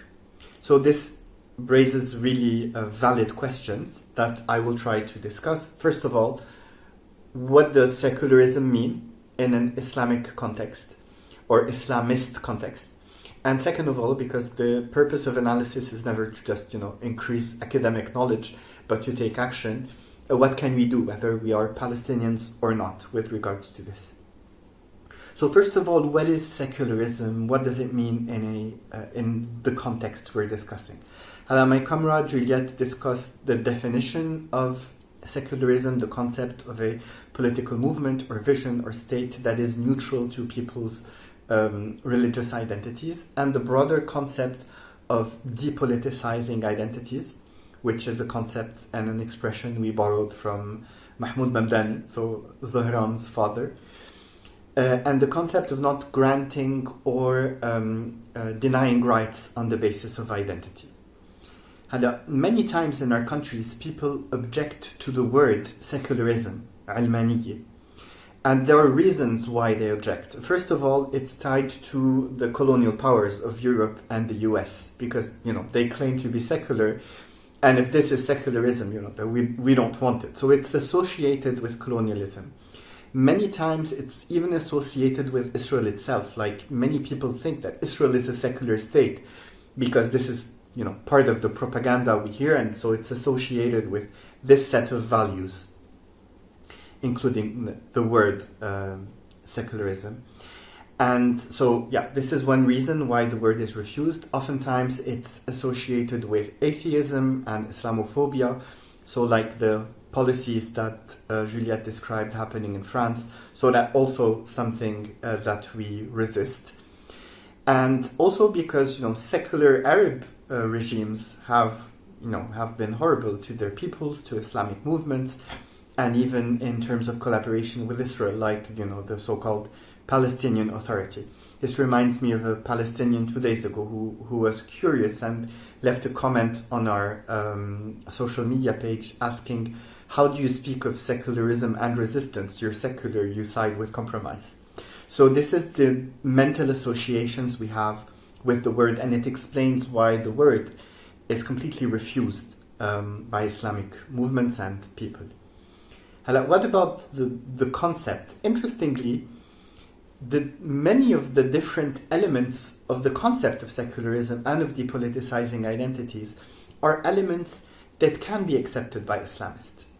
And by saying this, I'm not defending Islamism, nor am I attacking it. I'm just objectively trying to understand or analyze what it actually means. So obviously there's not one kind of Islamism, just like, there's not a single kind of secularism or whatever, or socialism or capitalism or liberalism or so on. It's a whole spectrum, and across the spectrum, different elements of secularism will be accepted. This brings us to understanding key differences between Islamism and Zionism, because some might feel that, we want neither Islamism nor Zionism, we want something in the middle that is secularism. And although, I don't want Islamism either, I absolutely disagree with this frame. It's a completely false equivalency, and there are several reasons for this. First of all, when Hamas and Islamic Jihad speak of Islamism, they're talking as Palestinians of a way to administer affairs in Palestine. So it's not a settler colonial project where they are planning to, invade Madagascar, ethnically raise its population, install an Islamic state, and then grant citizenship to all the Muslims of the world. So the concept that this is a Palestinian project, whereas that is a settler colonial project, is key. And this is why there is no equivalency between the two. The second idea is the amount of tolerance that is embedded in Islamism. And by saying this, I'm not, doing the apology of Islamism. I'm just analyzing objectively as it is, even given all of my disagreements with it. Even in the first charter of Hamas, which is, they call the most Islamist one, it clearly stated that we have no problem with Jews or Jewish religion, and inside the Islamic state that we want to create, they can remain and freedom of worship will be respected. So again, we can disagree with their vision, But it's important to understand that it's not comparable to Zionism in terms of how it will deal with others. And this is one, you remember I said there are different elements of secularism or of depoliticizing identity. This element, which is allowing others to live and practice their religion, it is also there. If you read the second manifesto of Hamas, if you read the manifesto of the Islamic Jihad, if you read the statements of leaders of Hamas and the Islamic Jihad, although again, I don't agree with everything in these statements and with many other things of theirs, otherwise I would be a member of Hamas, not of the initiative, you will notice that in many cases that say that yes, we don't want to discriminate on the basis of identity. In an interview with Muhammad al-Hindi, who is the second in command in the Islamic Jihad, he said the problem is not about religion. Even if Netanyahu today were to become a Muslim, he would still be an occupier. And he said the problem is not Jews living among us, the problem is Jewish supremacy. So obviously the main obstacle to Zionism is not a problem in Islamism, it's a problem in Zionism. So this is something that needs to be understood. This brings us to a question, which is, can they accept other elements, like deeper elements of secularism? Even if they don't accept the word, but can they actually accept the concept? I think it's important here to have a correct understanding of how things happen. Obviously, people choose a certain path, a certain vision, their identity plays a role, but material conditions are key. So I'll give an example. Hamas has several times said that it's willing to accept a state on the borders of 1967. So, okay, this is incompatible with a vision for an Islamic state, but it has stated this. Hezbollah in Lebanon a few years ago declared that it was fine to recognize the rights of Israel. So why did they do this? They did this because of the balance of power. So in practice, just like any other movement, it's not that they have some kind of absolutes that inevitably forges their path forward. They react to the balance of power. Even the predominance of Islamist movements is a reaction to geopolitical balances of power. So for example, when it was mainly the Soviet Union that was funding the resistance was mainly secular. Later on, when the Soviet Union fell and there was the Islamic Revolution in Iran, and Iran started funding the revolution, funding the resistance took an Islamist color, we say in Arabic. It became Islamist. And obviously, if something happens to the Islamic Republic in Iran and eventually it's China who's funding, things will change again. And so it's important when we discuss, can they accept it? Not to view things as, a predestined fate, but to understand that, like any other movements, they react to the balance of power. And this leads to the second question of the talk, which is, what can we do? So, what can we do to affect the balance of power in a way that that is closer to our vision? So I'd speak of first what can Palestinians do, and second what can non-Palestinians do. Regarding Palestinians, I think there are two things that we can do. One of them is to bridge the gap, and the second is to manage the gap. So when it comes to bridging the gap, we need to understand the elements of secularism, and we need to engage in conversations with Islamists to try to understand where exactly do we disagree and where don't we disagree. What are things that at the moment they can accept, and what are things that at the moment they cannot accept. And also on our side, what are things that we can tolerate and things that we cannot tolerate and need to really rev up the effort against. So this is one aspect, bridging the gap by means of discussions. Once we understand where we are at, we can deal with the gap, we can manage the gap. And so an example of this that I can think of is the resistance in France. Part of it was capitalist, part of it was socialist, and at some points they bridged the gap. So for example, in France after liberation, they were very strong unions, but in some other aspects they did not bridge the gap, but they managed to work together. And this is in the conference that we had in Beirut, which preceded this one, 3 weeks ago. One of the guests was Salah Salah, who is one of the founders of the Popular Front for the Liberation of Palestine. And he discussed this issue, and he said, well, very simply, secular forces and Islamist forces need to reach a common agreement on the kind of state that we want to see.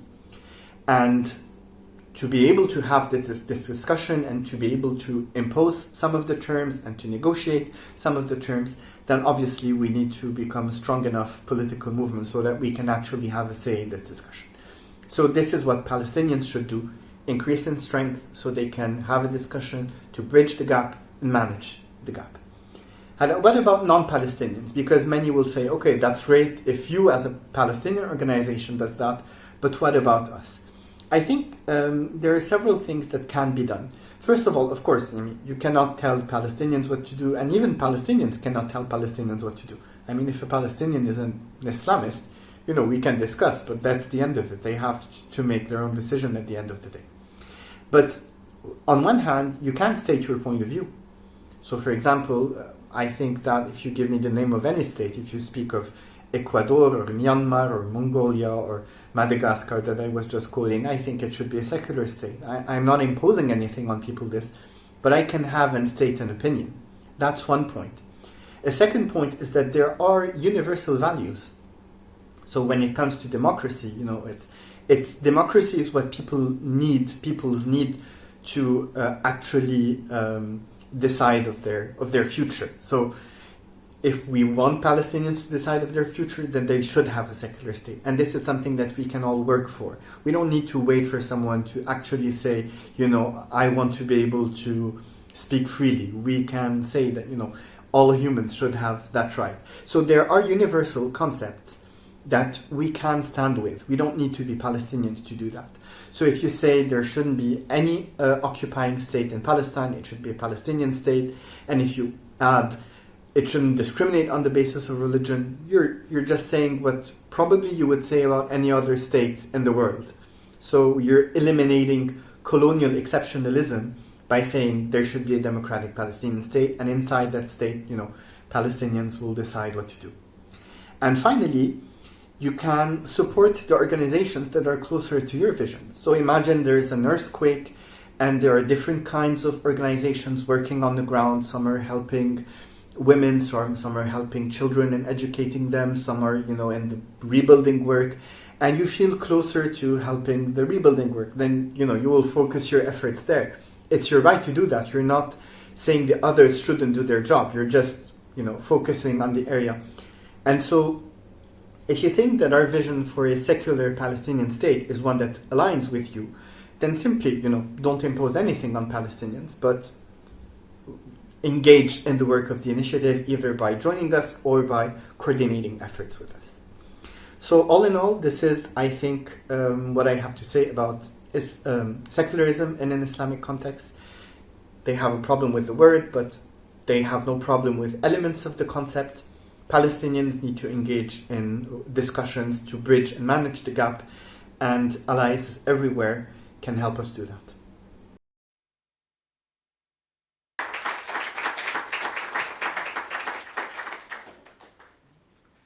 So that was the explanation of secularism by Alain Alameddine. Now I would please like to introduce Seth Morrison, whose presentation is titled, "Can Jews be safe in a democratic Palestinian state?" So good morning. It's really an honor for me to be here. I'm sorry I couldn't be here in person. I come to you today as an American anti-Zionist Jew, and definitely share your commitment to one democratic state, which includes the right of return.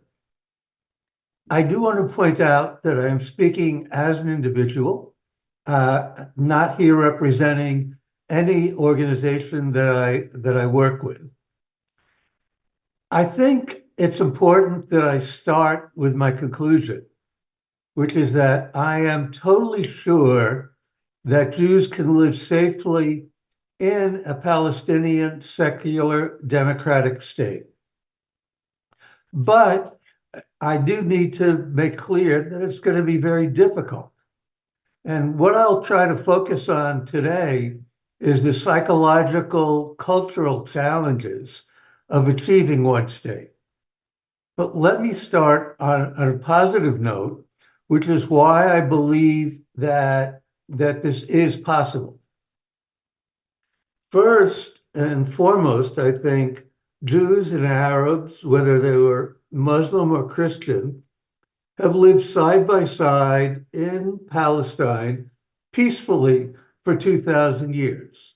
And it was only when Zionists, colonialists, started coming in that problems began.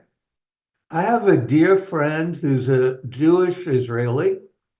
His family has lived in Jerusalem for 7 generations. Arabic was their main language, and they never had a problem.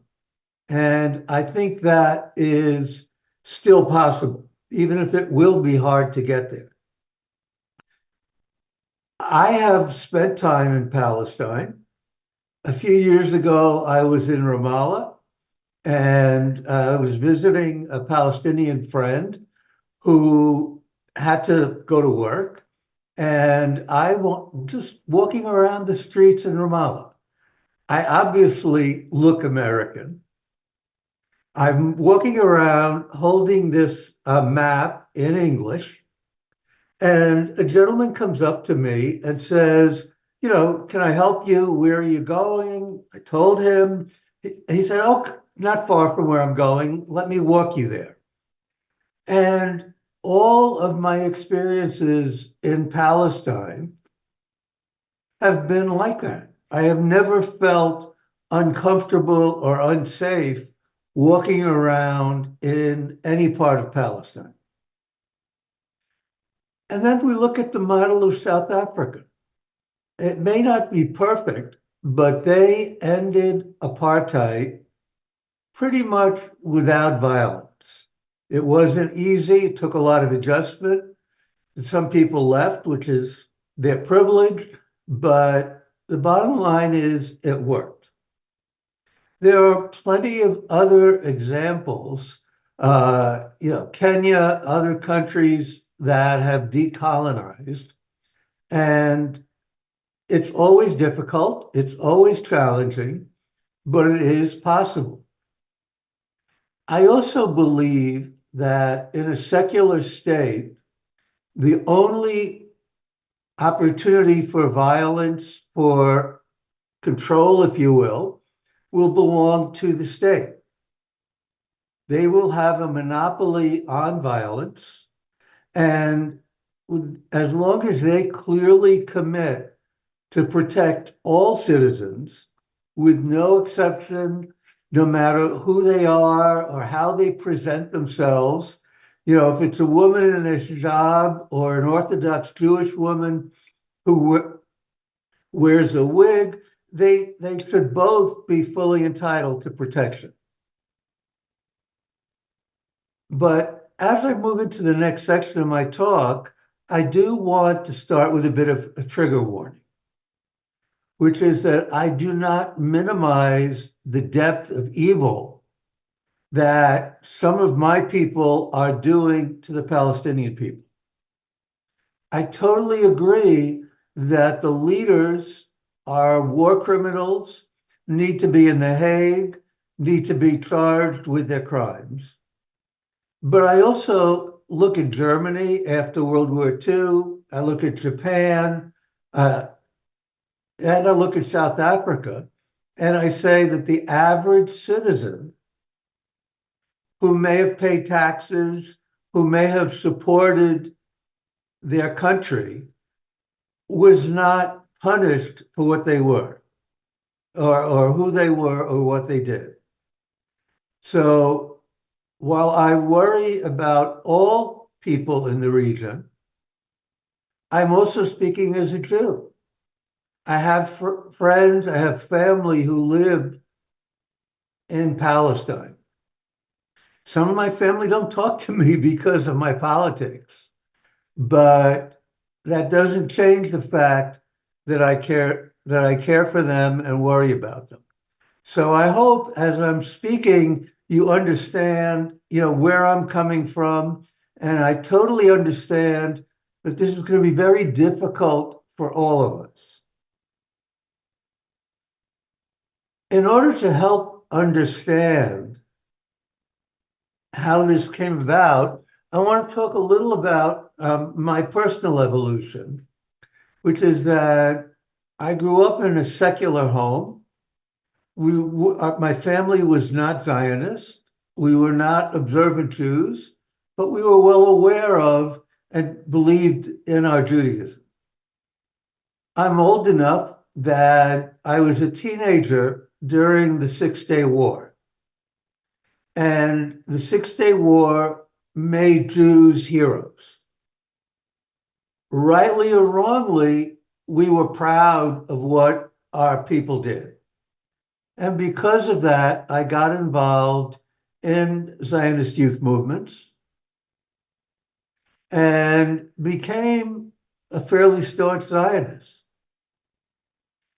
Luckily, some of the people that I worked with were also people who knew that Israel's path was not right, who supported Palestinian rights, not to the extent that I realized they should have, but helped me evolve and realize that what Israel is doing is wrong. I worked with a coexistence program of Palestinians and Jews and internationals working on the environment. And that program gave me the opportunity to meet and spend really quality time with Palestinians. And in doing so, I learned what should be obvious, that these are wonderful people living in a horrible situation, and that I need to do everything that I could to change that. I also, because of my coexistence work, got involved with it, and I'm frankly ashamed to say it at this time, with the Jewish National Fund. I did it because they were willing to support the program I worked with. But I also found out in 2010 what was going on in Sheikh Jarrah, and that JNF was actively stealing Palestinian homes.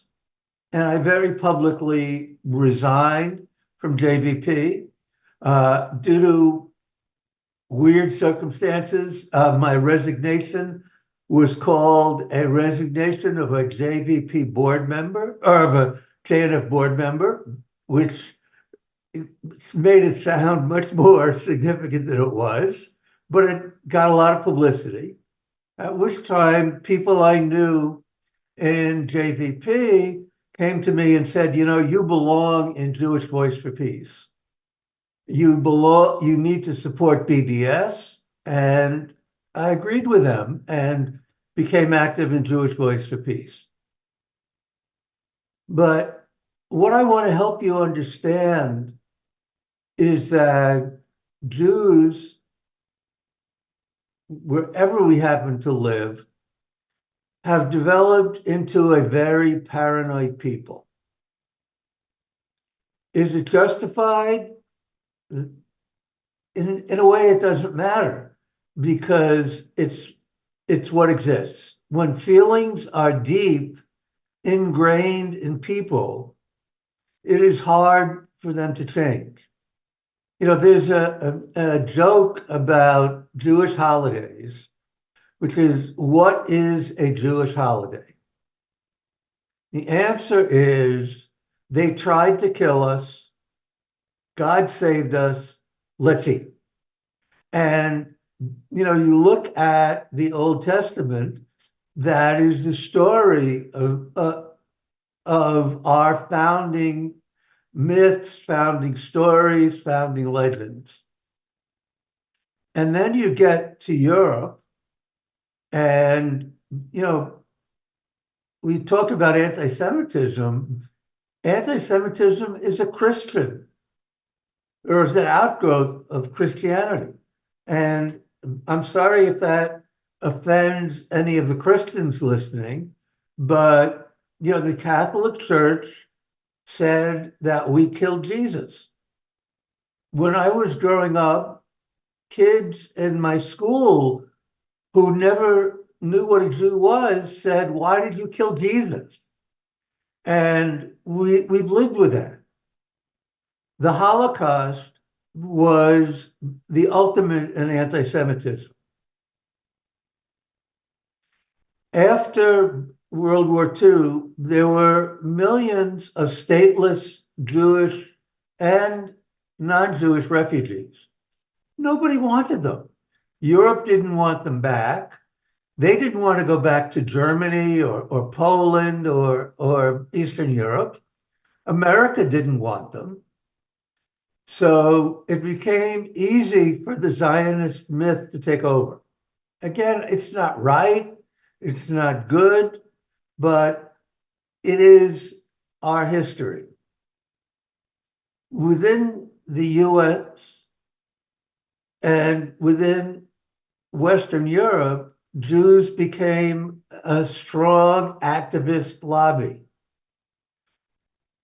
We built on that guilt and we said, oh, we deserve a state. Now, it's all, I won't use the word, you can add your own to it, but the fact is that Israel and its supporters, both Jewish and Christian, because there are more Christian Zionists in the world than there are Jewish Zionists, because of fundamentalist Christian beliefs that, Jews have to return for Armageddon.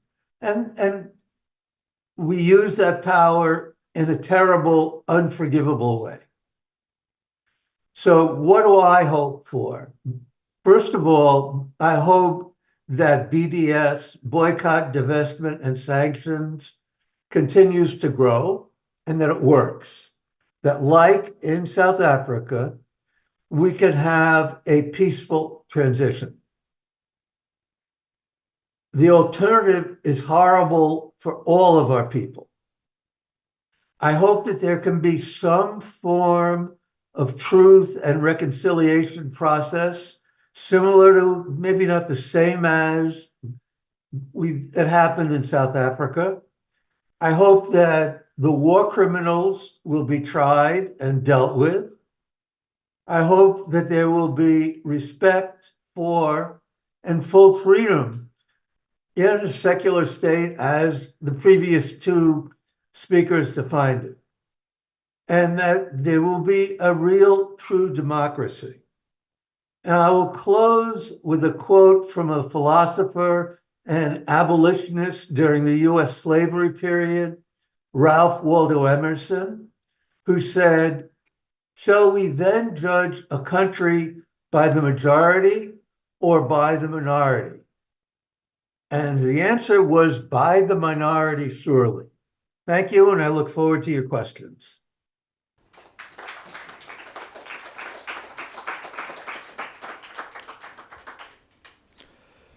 Thank you very much, Seth, for your contribution to this topic, which is very important. And I would please like to know any questions in the hall. Please raise your hands.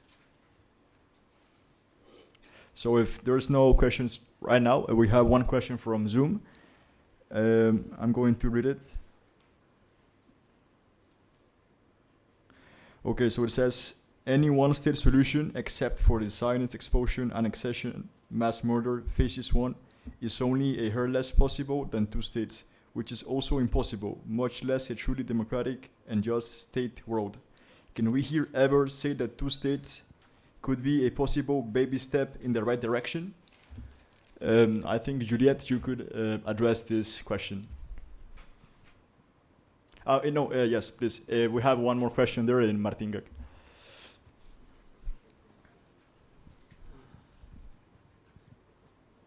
Since nobody has questions and I cannot stop talking. Yes. I really did like especially the first two interventions, mainly because I think that they're a wonderful warning sign. I think that there is a certain tendency generally in politics to think that politics is a soteriology. So somehow you're going to set your target, you're going to get to the target, and then everything will be fine. And I think it's really, really, really important, and it's very sobering to hear both of these accounts about the importance of understanding the dynamics of the balance of power. One thing that keeps coming back to me as I'm hearing a lot of this discussion, especially reflecting on what we discussed earlier, is the fact that,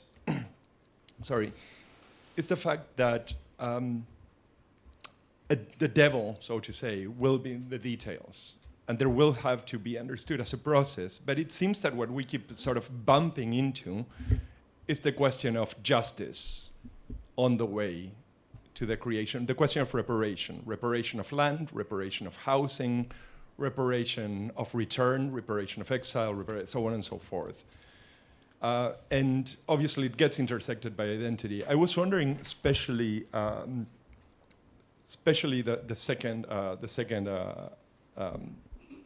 second presenter, if he has thoughts about how the question of reparation, especially with a divided Palestinian leadership and so on, would look like. We have one more question, please, here. I will try. Wait for the mic. The mic, please, Saman. My English is not the best, so I will try. I want to ask the panelist about, don't you think that another cause about the rising of Islamic positions in the Palestinian resistance has to do with the fact that the POL has, been a traitor about the principles that was the foundation of themselves. So I think it's not only about the Islamic revolution and so on, but also a Palestinian issue. I think so, but I would like to know your opinion. Yes. We have one more question. My name is Yoav, and I'm coming. I came especially from Haifa, and from Haifa, Palestine, not Haifa, Israel. And I thank Ramzi. I already immigrated from Israel to Palestine inside Haifa. So now I feel myself part of the Palestinian society and part of the Palestinian struggle for liberation. And my question, after I introduced myself, is not to some specific speaker, but to the conference in general. Why should we care so much about the future of Jews in Palestine today, when there is a genocide going on in Gaza, and not only in Gaza, because the genocide is also going on in the West Bank, even in a lesser intense, but actually there are, every day there are hundreds of attacks on Palestinians in the West Bank, and also in the 48 occupied territories. There is daily bleeding of the Palestinian society, part of it by the criminal gangs that the Israeli government is nurturing in order to destroy from within the Palestinian society. This morning I learned that the son of my neighbor was killed in one of these daily killings that we are now get used to. So let's speak more about how we save the Palestinians from Zionism. And I'm sure that it will be much easier later to care for the future of those Palestinians, of those sons of Jewish settlers that would like to integrate into the Palestinian society. So, thank you. Before we continue with the next question, I just wanted to make this comment because I think, well, first of all, I'm very sorry for your loss, Yoav, and I think that you're also the perfect example of what we mean that Palestinian citizenship would be extended to all Jews who have broken free from Zionism and who wish to remain as Palestinians. So you are one more Palestinian with us today, and that's, I wanted to stand out. We have one more question there at the back, please. It's not a question, it's rather a comment.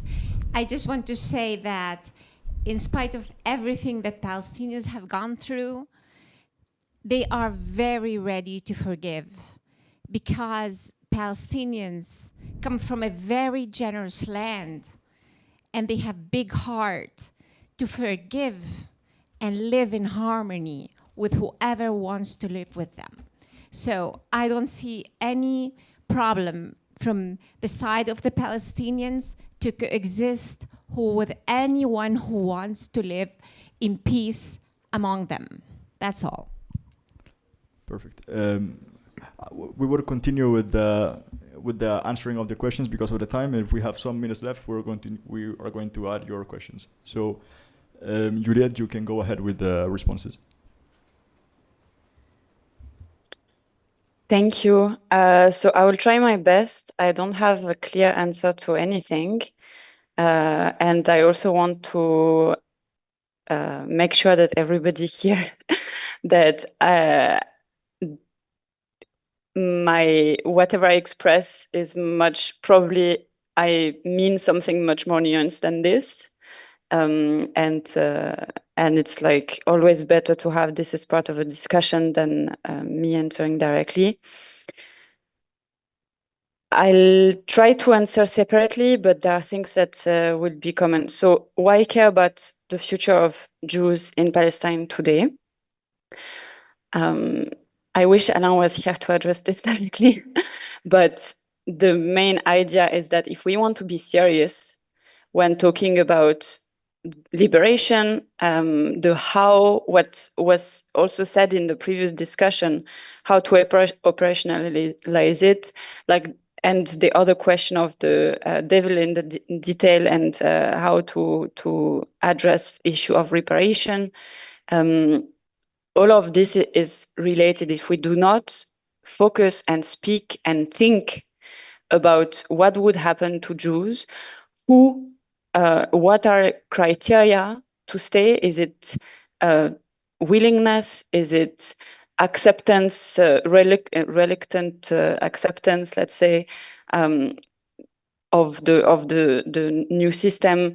Like all of these needs to be addressed. So personally, do I care about the future? Yeah, actually I do, because I want also accountability for the ones that committed crimes. Like at one point we need to do more than just ignore and everybody leaves and that's it. Like I want perpetrator to be held accountable and to be brought in front of courts of justice for what they did. And I want to have the possibility for those who have different profiles and who all agree about having a state, one democratic state for all. I want this to be able to exist. So this is my answer to this question. It's also my answer to the question of reparation in a way, because I do not have a lot of way to address it. We have on our website some resources and texts also on our vision of what it means to reparation, but the concrete elements and what you raised of what does that mean when there is also division among Palestinian groups, or like concretely what can it mean and what are the steps? I do not have an answer to that. Regarding the rising of Islamist or Islamic movement being caused by the PLO, I think that there are a lot of factors behind this, and it would require really an expert. So if there is an expert in the history of Islamic groups in Palestine and in the region, I would love to hear from them. And finally, is two states any baby step towards a just solution or something? I do not believe so.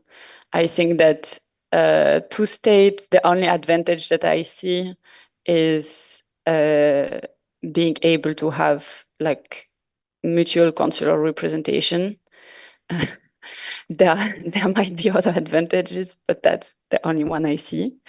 And I think that on the contrary, it puts it strengthens even more the division, and strengthens even more the idea that states should be separated based on identities, that Palestinians and Jews cannot coexist. Like, it strengthens all of these ideas, and it makes it more difficult to go back to build one democratic state. Once we have like if there are two very strong states with borders that are recognized by both, how do you come back from this? A lot of the way that we are currently able to fight for more justice is by conceptualizing and framing the situation under terms that would probably not be as usable if there were two states. So this is, in my opinion, no, I do not think that it's a baby step in the right direction. I will stop here. Seth, maybe you can, Yes, a couple of quick responses. One, in terms of reparations, absolutely. And it needs to come from the US, from Western Europe, all the countries that funded Israel, as well as Saudi, some of those countries. How you do reparations is a very, very hard question. In the US, we're talking about reparations for slavery, and there are books being written on it. There's no simple answer, but I think if good people put their heads together, they'll come up with one. In terms of two states, I also don't think it's viable. Change is hard.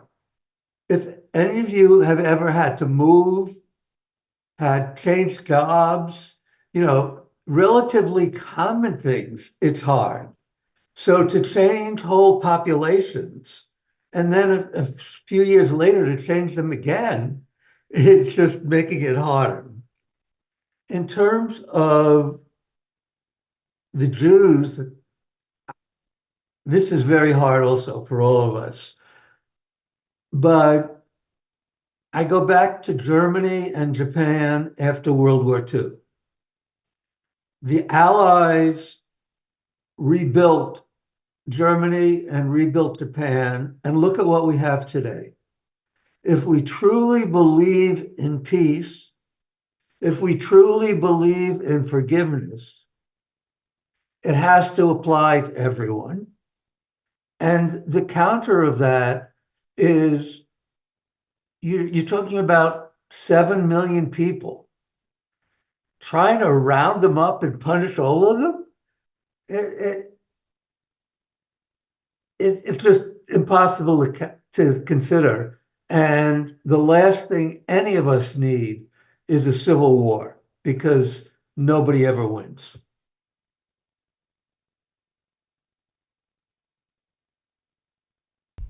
Thank you very much for your answers. Actually, before continuing with questions, I would like to take the moment, since I think it's part of the responses to the questions. You all have our manifesto with you. We have the last bullet point of the manifesto that says a state of law.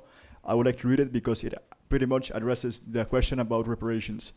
It says, a state of law, a Palestinian state of law that criminalizes Zionism by law while ensuring the rights of all without exception. This includes, first and foremost, the imprescriptible, non-negotiable, and inalienable rights of the Palestinian people, particularly the rights of refugees to return and to compensation for decades of displacement, which is fundamental to the solution, and because this is in conflict with the interests and privileges granted by the colonial regime to the Jewish population in Palestine by means of the ethnic cleansing and supplanting of the native population in and after 1948, it must be emphasized that achieving justice for Palestinians in matter of ownership, residence, or other matters will not result in new injustices at the expense of the Jewish population that has dropped colonial privileges. So I just wanted to stand this out. Now we can continue with the questions. We had one there. Saman, please, with a microphone.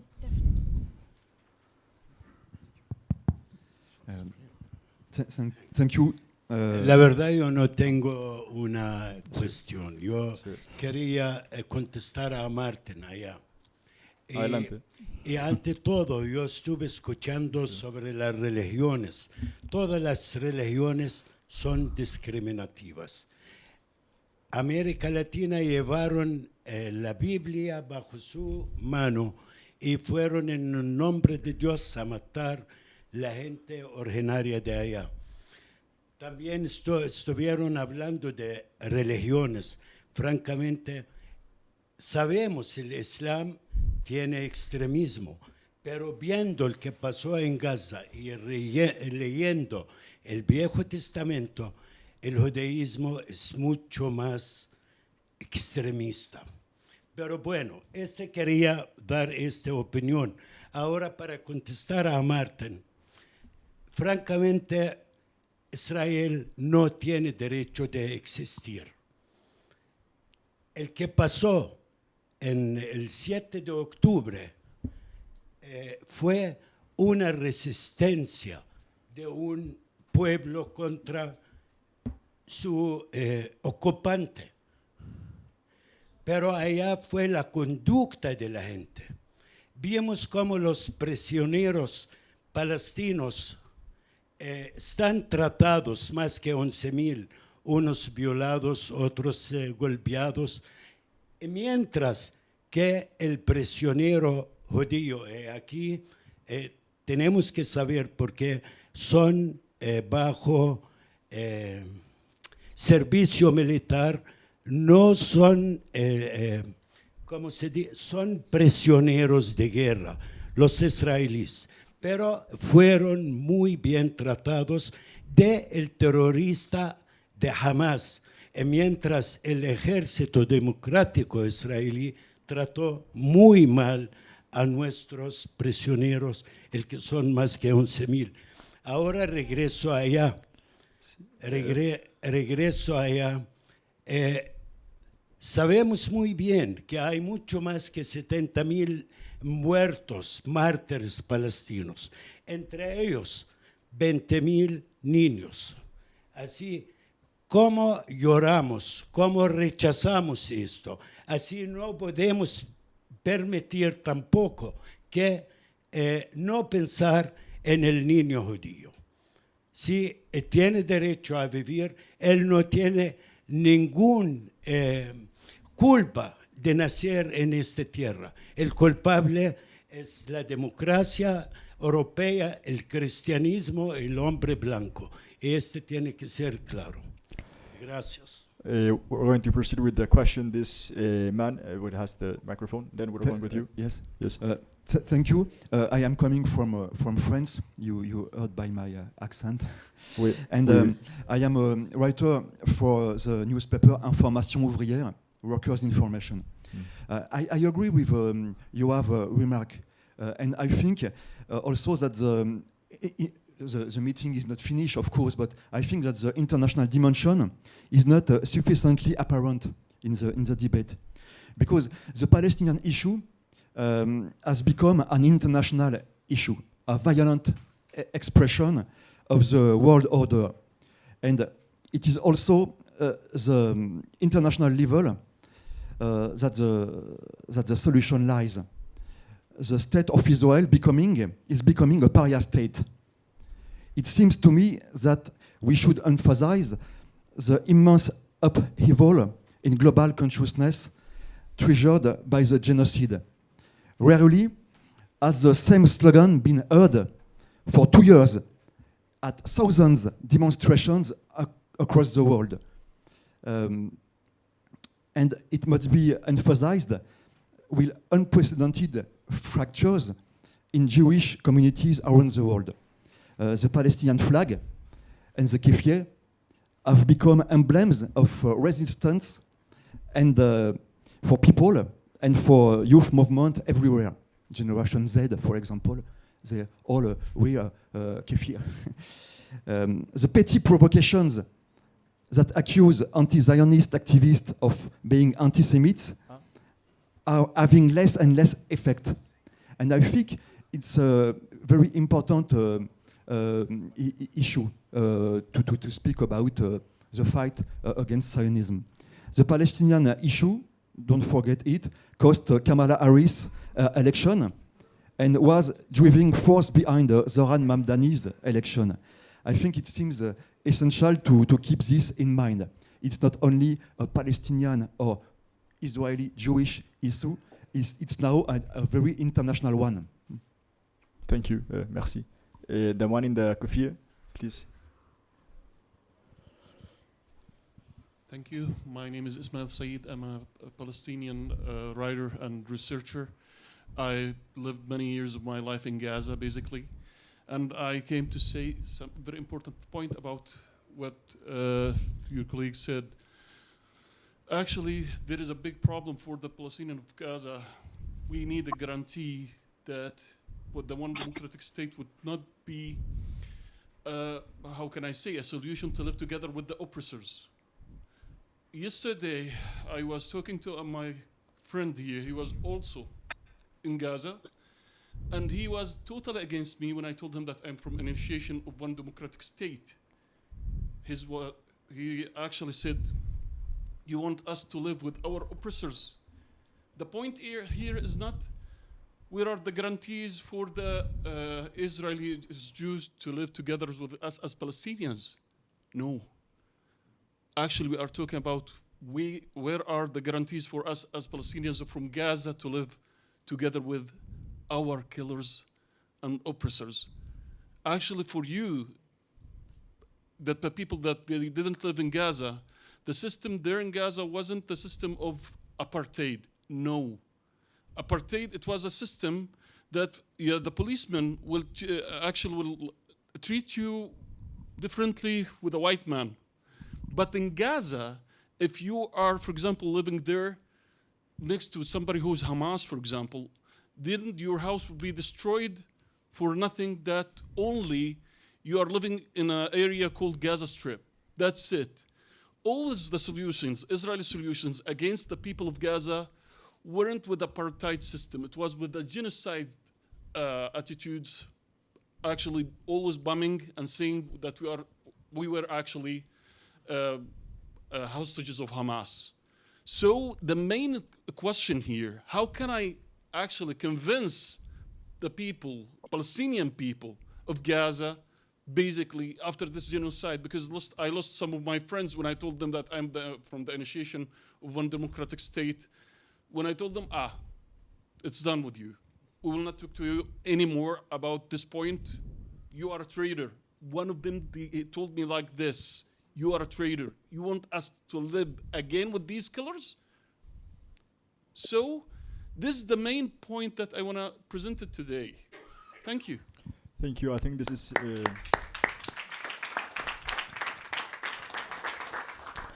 I think this is a very important question to address because it's one of the main issues that arise. Of course, I think it's inevitable to know that in an ongoing genocide, we cannot expect people to live alongside the people that want to kill them. And all these negative sentiments are, of course, present. And the solution of one democratic state is, we're very clear when we speak of not having a peace and love and not having a binational state where Israelis and Palestinians live as in peace. We're talking about decolonization, and decolonization implies dismantling all the colonial structures of power that grant the privilege to the Israelis at the expense of the Palestinians. The root of the problem is the existence of a state, Israel at the expense of the Palestinian people, and the existence of Israel is only guaranteed at the expense of the Palestinian people. So once this state is dismantled, and of course what would happen with the Israelis, many of them would leave because it will probably leave the country since they would not like to live under no more privilege for them. Some of them would like to stay, or some of them would actually fight. And these are very issues that can happen, and we have to be ready for all those scenarios, and that's precisely what we want to address. And we have Alain Alameddine who wants to address precisely this issue that you mentioned. So please, we can have him live. Yes, again, I'm glad to be part of this, and I managed to make it for the Q&A. I'll tackle on some points very briefly. It was asked if two states could be mentioned as something in between, so on the way to establishing a democratic state. Well, obviously, whenever we liberate a piece of land, we're going to use it to keep resisting and liberate the rest. So when the resistance liberated Beirut, liberated Saida, liberated the rest of South Lebanon, it used these liberated areas, so it established an indigenous authority to keep up the struggle. When Hamas liberated the Gaza Strip in 2005, it used the area it liberated to extend its Palestinian authority. And so obviously, we can have our criticism, our fair and constructive criticism of all these movements, but obviously when we liberate a piece of land, we use it to resist. And why would we even need to mention that? That's just obvious. Imagine the resistance saying when the occupation left South Lebanon, no, stay here until we liberate the whole of it. So that's obvious. But when people speak of two states, they speak of negotiating with the enemy over two states, and they speak of, two states, not a Palestinian state that is at the moment on a part of Palestine and that eventually will be on all of Palestine. So can we establish Palestinian authority, real authority over part of Palestine? Of course, and this is what's happening. This is what all resistances in the world have done. There's no even need to talk about it, which is why it's strange that people still talk about it. Hello, with regards to, there was a dual question. I think it was the same question from the Jewish side and from the Palestinian side. Someone asked, why should Palestinians care about the future of Jews? And then Ismail asked, how do you convince a Palestinian to live with their oppressors? I think we really need to be very clear, because we are not talking about a one-state solution. Ben Gvir talks about a one-state solution. We're talking about a democratic Palestinian state. This means that in that state, one cannot be a Zionist. They can hide it if they want, but it is not a state for Zionists. It is not a state for criminals. So why do we need to care about the future of Jews in Palestine? Because if we want to liberate Palestine, then we have a vision for what Palestine needs to be. And we need to have an analysis of what occupation is. Occupation is not the presence of a non-Palestinian Palestinian land. Just like, there are non-Spanish people in Spain at the moment, you're not occupiers. But the moment you try to impose political hegemony over the area of Spain you are in, then you are occupiers. So this is what we need to dismantle. The individuals who are stuck to this Zionist project are individuals who have chosen to be enemies of Palestinians and enemies of Jewish true migrants, not settlers to Palestine. And these people will not be welcome to remain in Palestine, of course, and they will have their choice to either, be prosecuted or just leave, maybe. Yeah, so they will have to make their own choice. They're responsible for their actions. And I think that this is what also needs to be clarified to Palestinians. None of the factions actually talk about eliminating Jews from Palestine. Actually, one of our criticism as initiative to Hamas and the others is that they don't make it explicit in their manifestos that Free Palestine will not welcome Zionists as, just normal and equal citizens. And here the question is, would you mind living with someone who is your killer? Of course. Would you mind living with an anti-Zionist who is not one of your killers?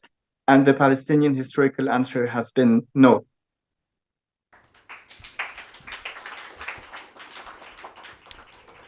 Thank you, Alain. We have one more question here. And also there. Actually, this was time for the break, but if we have more questions, we can extend to all the questions. Yes. ¿Se escucha bien? Sí, se escucha. Gracias. Voy a hablar en español. Sí. Y un poco para responderle al hermano, el islamismo, Hamas y todas estas organizaciones se radicalizan en la medida que la opresión pretende desarraigarlo no solo de la tierra, sino también de su cultura, de sus hábitos, de su forma de vida en general. Eso es uno. La pregunta es, si no podemos convivir, y no debemos convivir con los asesinos, ¿cómo podríamos también convivir, por ejemplo, con los elementos de la autoridad palestina que detienen, torturan, matan, entregan a los combatientes palestinos para que sean asesinados y torturados por los sionistas también? Si no podemos convivir con los asesinos sionistas, ¿podríamos convivir con los asesinos palestinos, con los colaboracionistas, con los entreguistas? O sea, hay un cambio en la sociedad y eso es lo primero, el cambio en la sociedad. Y no podríamos vivir ni con los sionistas ni con los colaboracionistas si no hay también un juicio. Y debe haber un juicio para limpiar de asesinos ese territorio. Correcto, Gracias. Eso es muy importante. Bueno, voy a hacer en español para que entiendan. Cuando hablamos de la justicia tiene que ser por un juicio y obviamente todos los criminales tienen que ser juzgados. Or English as well, that justice has to be done through legally as well. So this is part of the ODS vision that all these Israelis criminals, and at the same time, as has to be mentioned that the current Palestinian leadership is, as he said, a collaborator, traitors. So we cannot expect them to continue living. When we speak of one democratic state, we have to imagine a new reality on the ground. But if we want to get to that reality, we have to think about it now, because if we don't think about it now, then later it might be too late and we might fall into much more problems that would make it more difficult. So even though right now it might look utopian to think about all this living together, of course it's utopian because it has never happened. But if you want a solution for something that has never been solved, you have to think about solutions that have never been implemented to make them reality. And that's the first step to have this conversation. So just extending on that. And we had one more question, the woman that was behind you.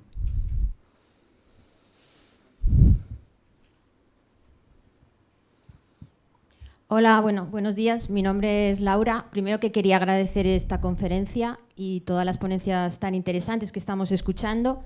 Y bueno, yo quería decir que tanto en mi caso como mi compañera Ame, nosotras estamos aquí porque de la organización en la que estamos creemos que hace ya muchos años que se demostró que la solución de los dos estados es inviable por muchas razones que no podría extenderme aquí, pero por una de ellas fundamental que ya se ha dicho, que es que sencillamente el Estado de Israel no tiene derecho a existir. Yo también creo, no sé si pensarán los ponentes, que una de las razones, no la única, pero sí que una de las razones importantes por las que el fundamentalismo islámico arraigó en la zona tiene que ver también con que la OLP abandonó, traicionando la causa palestina, abandonó la histórica consigna que levantaba de por una Palestina laica, democrática y no racista, que en realidad es muy parecido a lo que hoy se canta en las manifestaciones de por una Palestina libre del río al mar. Y bueno, yo más que una pregunta quería enfatizar dos cosas muy importantes que me parece que se han dicho en esta segunda ronda de ponencias. Una de esas es la que ha dicho, no me acuerdo quién, de que tenemos que desterrar esa idea a todas las personas que quieran escucharnos, esa idea de la propaganda sionista de que Israel es una democracia, porque aparece como la única democracia en la región, ¿no?, frente a los bárbaros musulmanes.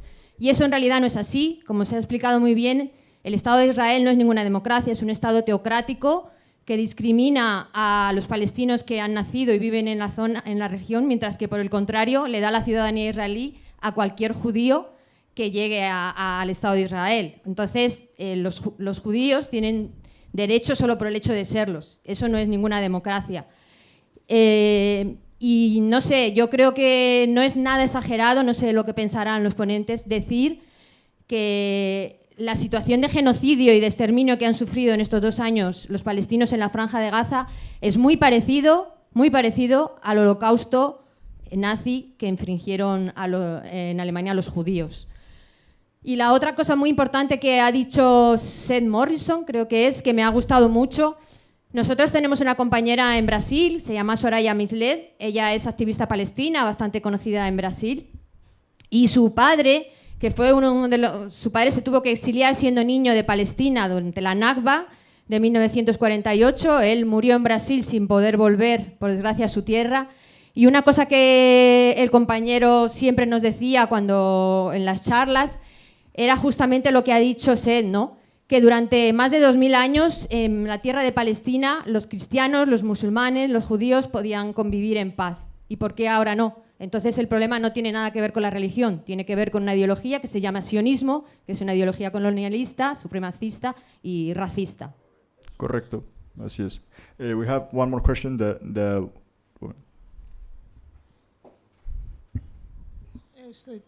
Estoy totalmente de acuerdo con lo que acaba de decir esta persona y con todo lo que se ha dicho. Solo quería especificar una cosa que ella luego ha rectificado. La creación del Estado de Israel fue un drama para todos nosotros, para todos los que vivimos en todos los países circundantes. Ha sido una desgracia no solo para los palestinos, sino para todos los demás. Desde entonces no han parado las guerras en la zona, contra Irak, contra el Líbano, Siria un desastre, Jordania, no hay manera. Y no nos olvidemos de los cristianos de la zona. Los cristianos de la zona se han tenido que exiliar porque no tienen lugar. Lo que pasó en Irak ha sido el fin de los caldeos, de los nabateos, de todos los cristianos de la zona. Tenemos que saber que en la zona hemos vivido 3 religiones siempre, además de gente que no tenía religión. Yo me crié con una familia judía arriba y otra abajo en el Cairo. Hay que contar con todos y no hay que olvidar a los cristianos de la zona que han sufrido como los demás. Correcto. We have one more question here. In 1947, about 93% of Palestine was in Palestinian possession. 7% might have been Jewish or Zionist. Now, if ODSI would come out very clearly and say, this land will all revert to the Palestinians, I think that would be a very strong statement. I think it would be just, and it would give a message to everybody that there's a huge problem. What about the people living on that stolen land? I don't think ODS as a movement should dodge that big question. It gets into the question of evictions, but the question of the land ownership is a big part of reparations and has to be looked at very honestly. Thank you. I think if we don't have any more questions, we can move forward with the break on to 2:45 p.m. I would like to say that we have lunch served at 1:15 p.m. It's going to be in the restaurant of the hotel. Everyone here is invited to come and participate. And it will last approximately from 45 minutes to 1 hour. And please be back in the room by 2:40 p.m. so we can continue with the next session. So good lunch. Thank you. So thank you very much, everyone. I hope you had a great lunch. We're going to continue with the conference. So at this time, I would like to invite the speakers for the third session to please come to the front as I announce your names. Dr. Nicola Hadwa, international analyst and former head coach of the Palestinian national football team. Martin Gak, philosopher, expert in ethics and religion, journalist. And Tomás Epstein, member of Judíes por Palestina.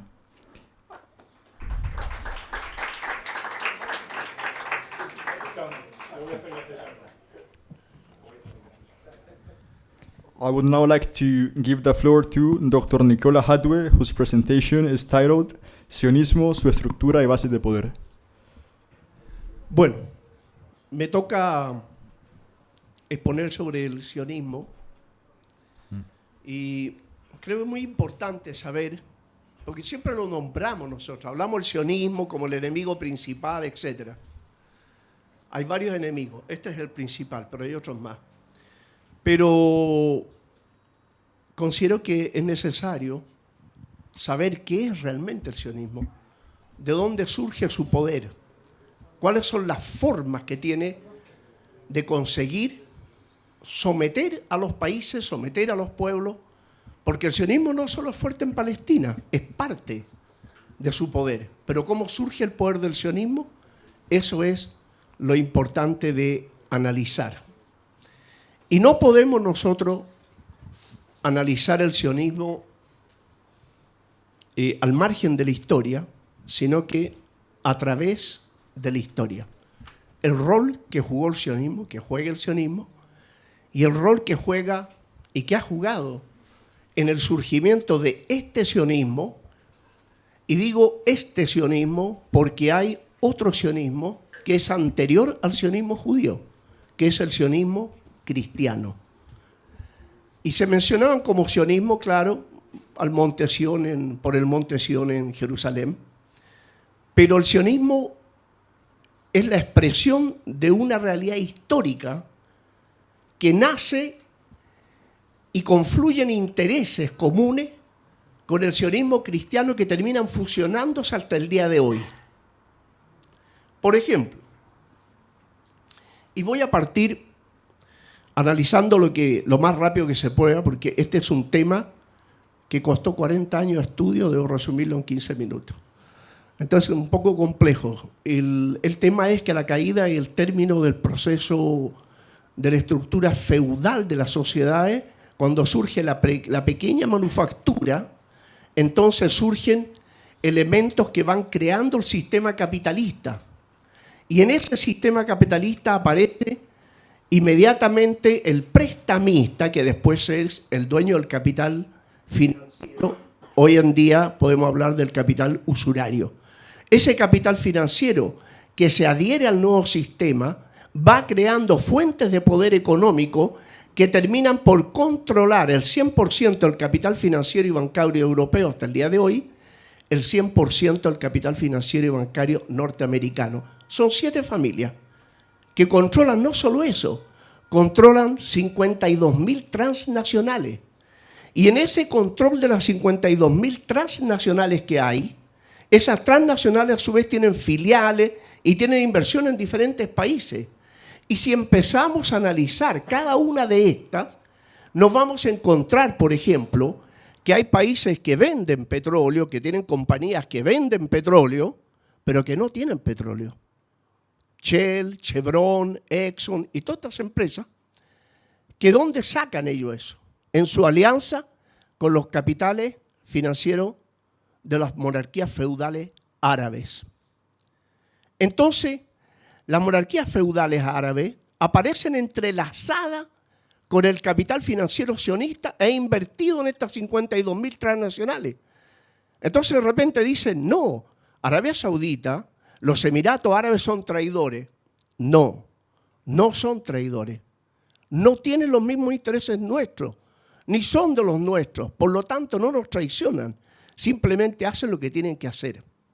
Ahora, desarrollado el capitalismo y los primeros judíos prestamistas y sionistas al interior de ese capitalismo se van expandiendo por todos los continentes en la medida que el capitalismo se desarrolla y pasa a una etapa de colonialismo. Cuando la contradicción interna en cada país, en el sistema capitalista, se satura, entonces buscan fuentes de materias primas de mercado y de mano de obra en las colonias. En el primer lugar donde se desarrolló este capitalismo fue en Europa. Y es por eso que Europa son donde ha surgido el colonialismo. No ha habido, Argentina no ha venido a colonizar Europa, pero Europa ha colonizado América Latina, África, Asia, Medio Oriente. Entonces existe este colonialismo producto de la expansión del capitalismo e inserto dentro del capitalismo el sionismo que controla, como digo, el capital financiero y el capital bancario. Ahora bien, estallada la Primera Guerra Europea, no fue mundial, esta guerra europea, los sionistas le ofrecen, porque Francia, Reino Unido creían que la guerra iba a durar 4 meses, duró 4 años. Le ofrecen financiar el resto de la guerra a cambio de que ellos le den un territorio. Dicho sea de paso, ese territorio ya lo habían definido ellos en el año 1897 en el Congreso Basilea. Y aquí hay algo importante. Quien lea las actas del Congreso Basilea va a ver que la primera opción era la Patagonia argentino-chilena. La segunda opción era Madagascar. La tercera, Uganda, y la cuarta, Palestina. Si ellos hubieran tenido alguna razón histórica sobre Palestina, Palestina habría sido la única opción y no la cuarta. Eso desmiente todos los argumentos sionistas de su derecho sobre Palestina. Ellos, ¿por qué decidieron durante la Primera Guerra Palestina? Porque necesitaban controlar el único capital financiero y bancario que no tenían en sus manos, que era el capital financiero y bancario del Imperio Otomano. Por eso necesitaban estar en el corazón de Asia Occidental, desde allí. ¿Por qué necesitaban un Estado ellos? Si ellos nunca necesitaron un Estado porque querían un Estado para los judíos, que dicho sea de paso, y seguramente después Martin podrá reafirmarlo, el peor enemigo del judaísmo es el sionismo. Ojo con eso. Porque transforma la religión judía en un concepto nacional, la circunscribe a un marco territorial y le da la exclusividad y convierte a Dios racista, además de convertir a Dios en agente inmobiliario que anda regalando territorio. Y por otro lado, convierten a Dios en racista que habla de un pueblo elegido. También hay una serie de falsedades de los mitos fundacionales del sionismo que para tratarlo es bastante largo, lo voy a omitir ahora. Pero sí dejar que eso del pueblo elegido es una palabra que ustedes la van a ver mucho en los escritos antiguos, sobre todo en arameo, el Israel, que es el Israel, el creyente de Dios, no es el pueblo elegido de Dios. Ojo con eso. Cuando hablan del pueblo de Dios, es el pueblo que creía en ese Dios único, el Dios monoteísta en una época histórica donde se creían en 50, 100, 200 dioses. Bueno, volviendo atrás, en esa Primera Guerra Mundial, europea, los sionistas se comprometen a terminar de financiar la guerra y también a meter a Estados Unidos en la guerra, que Estados Unidos no quería ir a la guerra. Eso demuestra el tremendo poder que ellos tenían allí. ¿Qué ocurrió con eso? Que terminada esa guerra, Estados Unidos ofrece reconstruir e invertir en esos países a través de préstamos para reconstruir las economías. A cambio, ¿cómo pagarían esos países una deuda que era imposible de pagar para ellos? Con el 51% de las empresas que tenía Francia y Reino Unido en América Latina. Así Estados Unidos se hace el control y produce la dependencia de América Latina hacia Estados Unidos sin disparar un tiro.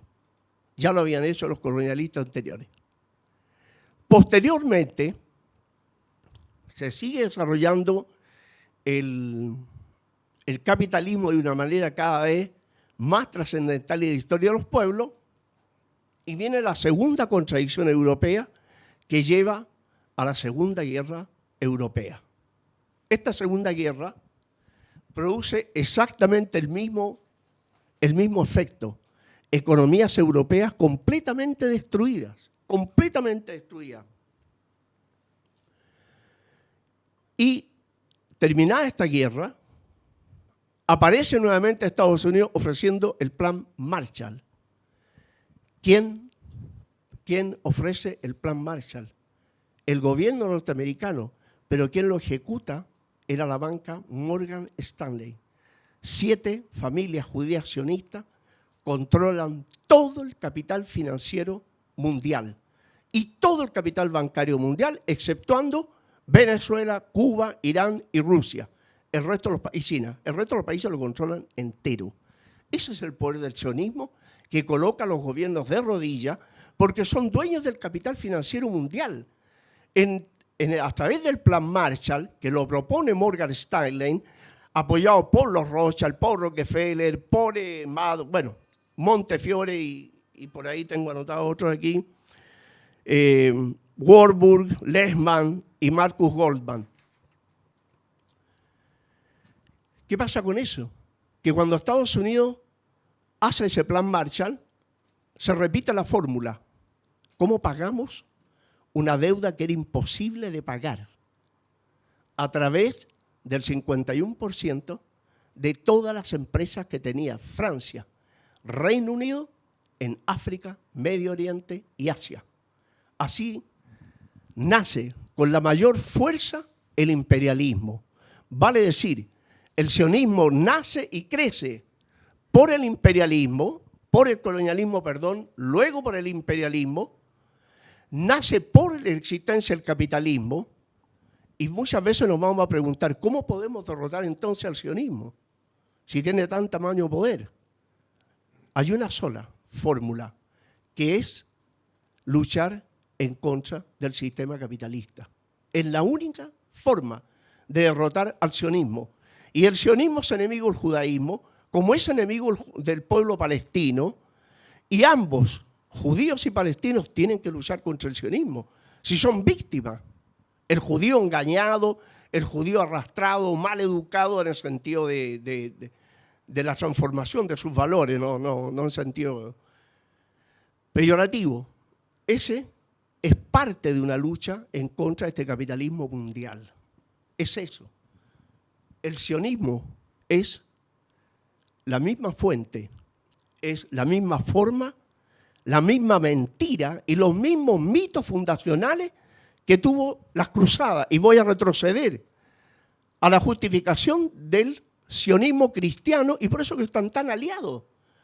Son aliados por los mismos intereses, no porque los evangélicos o los cristianos sionistas crean en que Dios les prometió la tierra y que el Estado de Israel es el pueblo de Dios. No.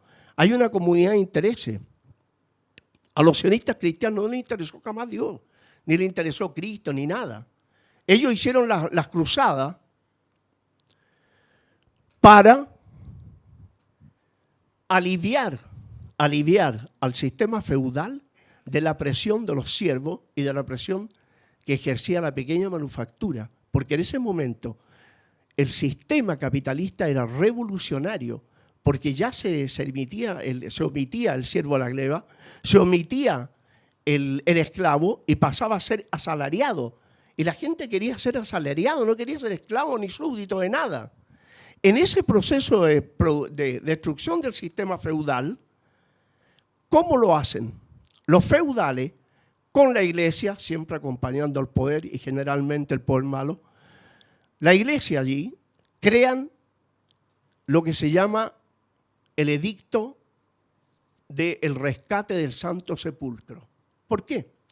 Porque no en vano la primera cruzada era la cruzada de los pobres, porque sacaban toda la presión social del sistema feudal que presionaba el feudalismo y lo llevan a combatir a Asia contra los otomanos. El rescate del Santo Sepulcro era la consigna. 200 años duró el reino cristiano de Jerusalén. Lo único que se les olvidó fue el Santo Sepulcro, porque quedó allá mismo y ahora todavía ni lo encuentran. Entonces, el tema es que el sionismo utiliza la religión judía para tener esa carne de cañón y mano de obra que les ayuda en todos los países del mundo. Estoy en la hora, tú me tiras del cordón nomás. Ya.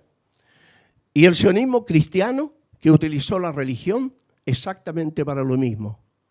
La lucha de los pueblos por la libertad exige una Palestina única, sin oprimidos y opresores, sin ocupantes y ocupados, sin explotados ni explotadores, sin colonos ni colonizados. Una Palestina laica, democrática y ojalá socialista. Gracias.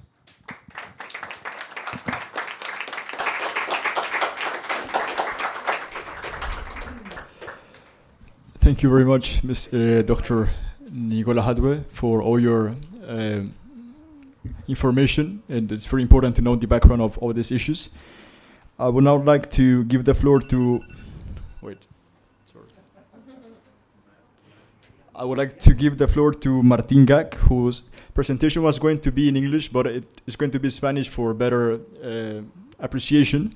And it's titled The Nakba of Judaism, La Nakba al Judaísmo. Pero antes, I would like to take the time to congratulate him for winning his judicial case in Berlin this week. It was an important event for him. It's also a big step in making evident that the truth can win and we can continue forward with this. Les agradezco. No solo lo voy a hacer en español, sino que esta presentación no es la Nakba del judaísmo. No es la Nakba del judaísmo, pero me parece que es importante tener la conversación. No quiero simplemente darles un sermón, no me parece que esté en posición de darles un sermón. Tengo realmente enorme respeto, no solamente por la gente que viene y que se está expresando y que está poniendo el cuerpo, pero tengo enorme respeto por gente que está peleando esta lucha desde hace muchos años. Yo acá no les puedo decir qué hacer y no estoy acá para decirles qué hacer. Hace muchos años que trabajo alrededor de política de Fórmula 1. Ajá. ¿Tengo voluntarios acá? Sí. ¿Me puedes grabar? Así. Sí, estamos haciendo... Ahora que soy... Me dijeron influencer. Así que ahora sabía que algo me iban a traer los 50 años. No sabía qué. No creo que esté en posición. Además de no estar en posición, hace por lo menos 20 años que me dedico a la política y los últimos 12 he trabajado realmente en política de alta gama.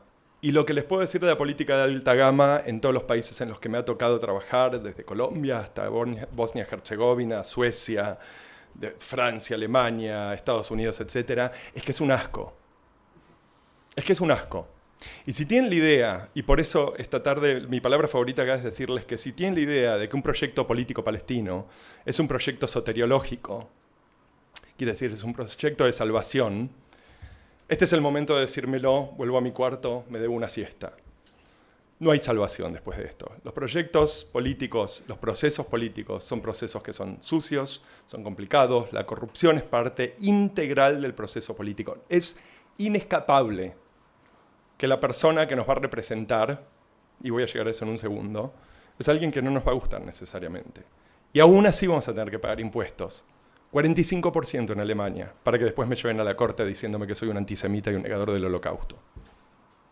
Con mi propia plata, con la plata de mis amigos.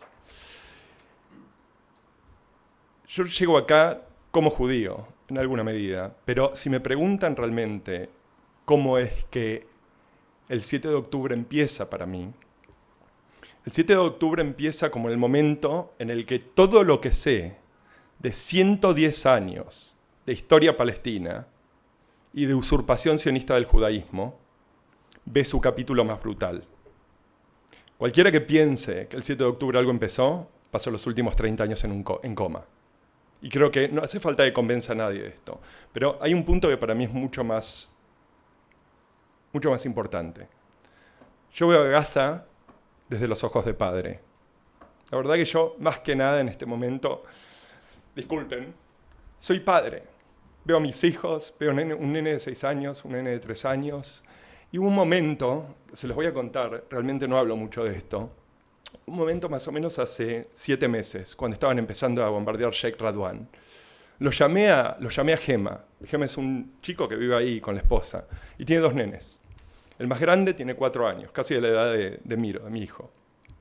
Y el más chiquito acaba de nacer. Y yo hablé con Gema, le dije, che, ¿cómo estás? ¿Qué está pasando? No le dije, che. Dije, ¿qué haces? ¿Cómo estás? ¿Qué está pasando? Estaban escuchando los tiros a la vuelta, estaban entrando, viendo entrar drones. Y en un momento, Miro mete la cabeza en la pantalla. Y del otro lado, Gema dice, Adam, mirá. Y Adam habla únicamente árabe, Miro habla únicamente alemán con dificultad, igual que yo. Y se pusieron a mirarse uno al otro. Y se pusieron a decirse uno al otro cosas. No tengo idea qué. I love you, decía Adam del otro lado. Eso es yo todo lo que quiero. Yo no tengo un proyecto político, no les puedo dar lecciones de política, no tengo la más remota idea de dónde va. No creo que vaya a ser fácil desterrar lo que estamos viendo, porque no creo que el problema sea Fatah, no creo que el problema sea Hamas, no creo que el problema sea Netanyahu. De nuevo es un problema de una dinámica institucionalizada. Y tenemos un problema que afecta profundamente desde el lado israelí, ¿qué es la sociedad israelí? Y acá parte de la conversación que tuvimos más temprano. Tenemos 80% de la sociedad israelí que está convencida de que al final de la guerra en Gaza tiene que ser la limpieza étnica total de Gaza. Y tenemos 40% de la sociedad israelí que cree que el final de la guerra en Gaza tiene que ser la exterminación total. Y cuando hablo de exterminación total, cuando los israelíes nos dicen Amalek, nos están realmente hablando de Amalek. Y para cualquiera que no lo leyó, es esencial que vayan y vean qué quiere decir. Amalek quiere decir destruir hombres, mujeres, niños y ganado. Pero eso es solamente una parte de la historia. La destrucción de Amalek es borrar la memoria de Amalek. Por eso, cuando yo uso la palabra palestino, me saltan de todos los costados a decirme que los palestinos no existen. Por eso tenemos hospitales, por eso tenemos todo el aparato intelectual de Gaza, por eso tenemos poetas, profesores de economía, universidades, escuelas, mezquitas, todo el aparato arqueológico de Gaza devastado. Porque esto no es solamente la destrucción de vidas humanas, como si eso no fuera suficiente. Esto es sobre la destrucción de la memoria. Y esa memoria, para los que estamos vivos, es nuestra memoria también. Es mi memoria también. Saber de dónde vienen los padres y los abuelos de mis mejores amigos.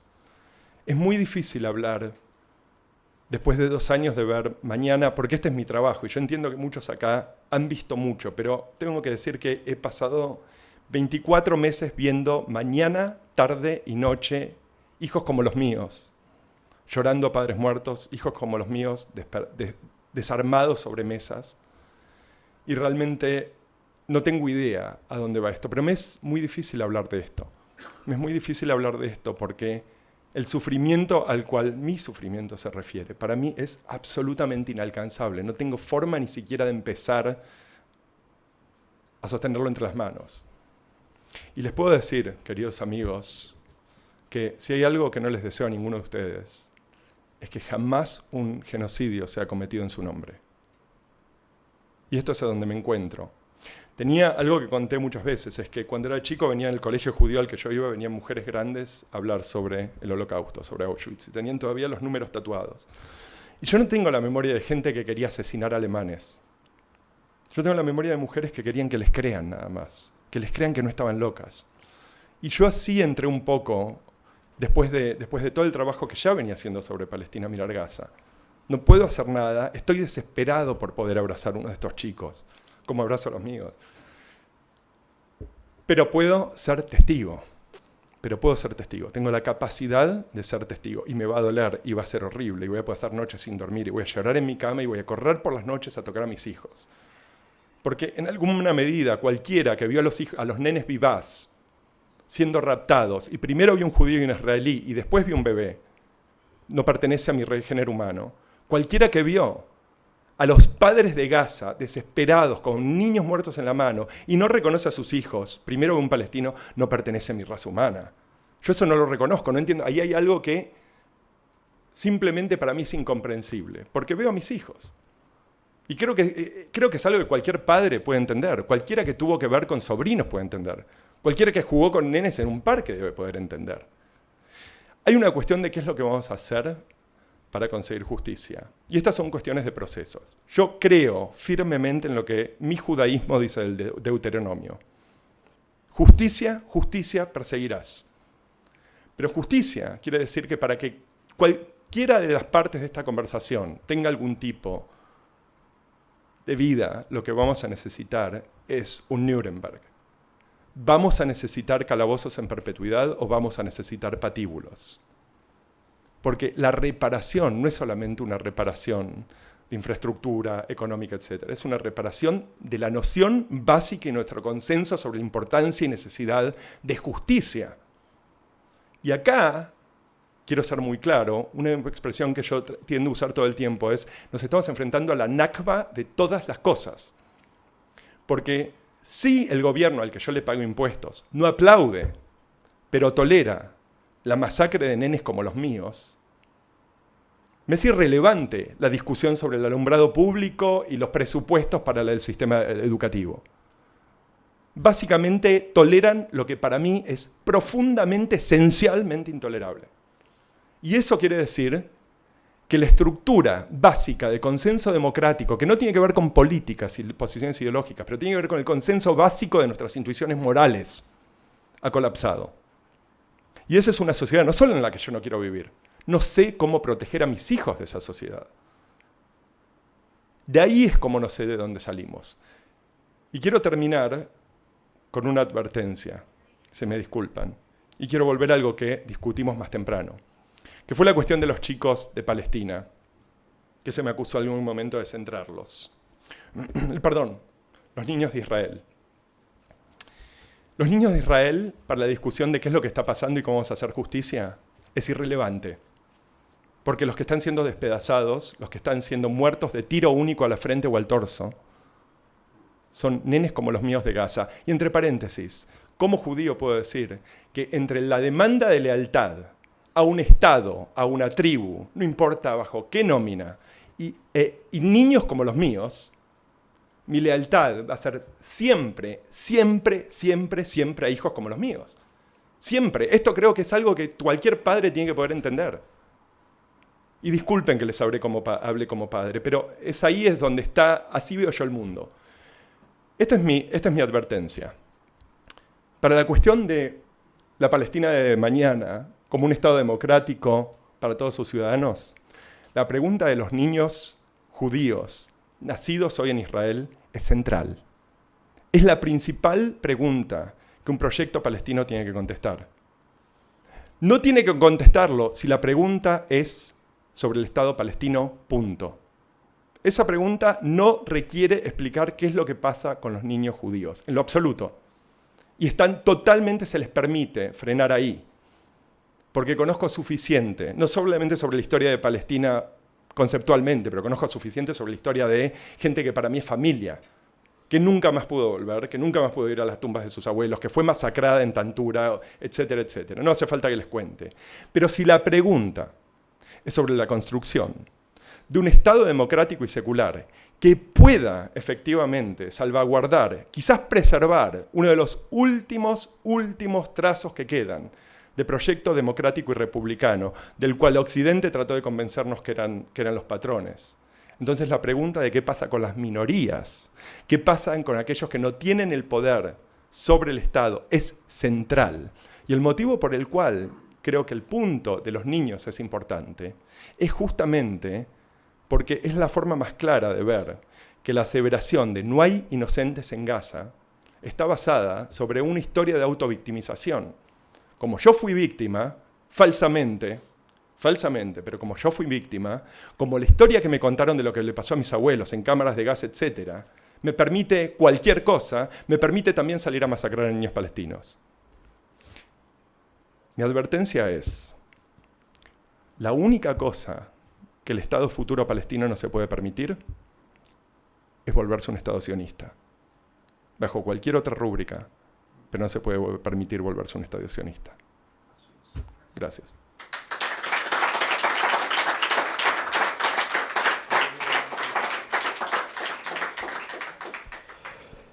Thank you, Martin, for your words. Honestly, I believe that if more people saw the world the way that you see things, the world would definitely be a better place. So thank you for all you do, and we need more people like you. And also, I would like to now please give the floor to Tomás Epstein, whose presentation is titled Not in Our Name, the Fight of Anti-Zionist Judaism for a Free Palestine. Gracias. Bueno, voy a leer en inglés, así que pido disculpas a los que hablan en castellano por no hablar en nuestro idioma y the ones who speak in English for my English. So I will. We have not yet witnessed the dawn, when the dark night once again descends upon our heads. 8 years ago, the Nazi gas chambers were shut down, and states engaged in conventions, declarations, and legislation with the promise of preventing future genocides. Since then, however, these have continued decade after decade in the Spanish state, Southeast Asia, Latin America, Africa, the Balkans, and the Middle East. Today, the intensification of the genocide of the Palestinian people shows us once again, and in plain sight of the world, how cutting-edge technologies are used for mass murder, how colonialism and racism persist, and to what extent these massacres serve the interests of imperial powers. Thinking about the Palestine of tomorrow, as this conference house proposed, means standing up to the unbearable persistence of death. We have been invited here to talk about a struggle as anti-Zionist Jews, a struggle that systematically confronts us with one of the greatest paradoxes of modern history, the metamorphosis of a significant portion of our people from victim to perpetrator. I would like to begin by unraveling this paradox. The defeat of the Nazis, achieved through the blood of thousands of combatants, was expropriated by the victorious states. The same states that have allowed Hitler to advance for years appear then, and still do, as the saviors of the Jews. But they did so, as Ilan Pappé has rightly pointed out, without addressing the most basic task, providing a satisfactory response to the so-called Jewish question in their own territories, the cradles of modern anti-Semitism. Accustomed as they were to exporting manufactured goods, weapons, and soldiers, the states that called themselves democratic also exported the Jewish problem. Their exportations were to be the exposed people for a reactionary utopia, Zionism, rejected for decades by the majority of the world's Jews. History, as many know, had begun to be written long before, even before Arthur Chase Balfour and the terrorist attacks of the Irgun. But after World War II ended, the manipulation of the memory of the Holocaust was the final card in the establishment of an imperialist enclave in the Middle East, designed to usurp resources and act against the uprisings of the Arab and Persian peoples. Today, with bombs, hunger, and expulsions multiplying in the east of the Mediterranean, it must be pointed out that the tales of a progressive Zionism have been definitely disproved by history. The siege of Gaza is not an excess. It's the way to carry a supremacist, colonial, and counter-revolutionary project to its ultimate consequences. The state of Israel was, is, and will be, as long as it exists, a permanent Nakba. The current fascistization of Israel, which is starkly expressed in the dehumanization of our Palestinian brothers and sisters, is not a setback or a calamity, but the extreme result of the militarization and indoctrination of a society constantly on a war footing. But it's also the expression of a state in decline, ravaged by economic and political crisis and abandoned by hundreds of thousands of Jews, in what the Israeli parliament itself has described as an immigration tsunami. With the open recognition of the genocidal vocation of Zionism, the victim-perpetrator paradox becomes evident to the eyes of the world, testifying that no people can develop at the expense of another people without, in the process, losing itself. It would be foolish to deny that decades of imperialist founding, propaganda, and Zionist lobbying has succeeded in tipping the balance, making Zionism a majority ideology in the organized Jewish community. For some of our fellow travelers, rallying behind the genocidal state contradicts Judaism as such. For us, on the contrary, there is no Jewish essence. There are indeed traditions, and it's our right and our duty to reclaim ours, that of a humanitarian Judaism, combative and in solidarity with other peoples. The tradition of those who fought against pogroms and discrimination, for equal rights in the societies in which they lived. That of those who gave their lives for the revolutionary transformation of those societies, in many cases in leadership roles. That of those who fought in the Warsaw Ghetto uprising against all odds. The tradition of those who were at the forefront of the struggle against apartheid in South Africa and against the dictatorship in my country, Argentina, two of the many criminal regimes supported by the State of Israel. But this tradition is not our only matter. In our struggle against Zionism, we not only reaffirm our commitment to the Palestinian people, we recognize our debt to their long and heroic struggle for freedom and dignity. With their general strikes and revolts of the 30s, the heroic trenches of Al-Karameh, their boycott campaigns, their militias, their schools rebuilt in defiance of the bulldozers, their intifadas and their marches of return. With their tenacious organization in the diaspora, in the refugee camps, in the villages besieged by settlers, and in the ancient cities that Al-Maqdisi so lovingly described in his travels, and Darwish evoking his verses.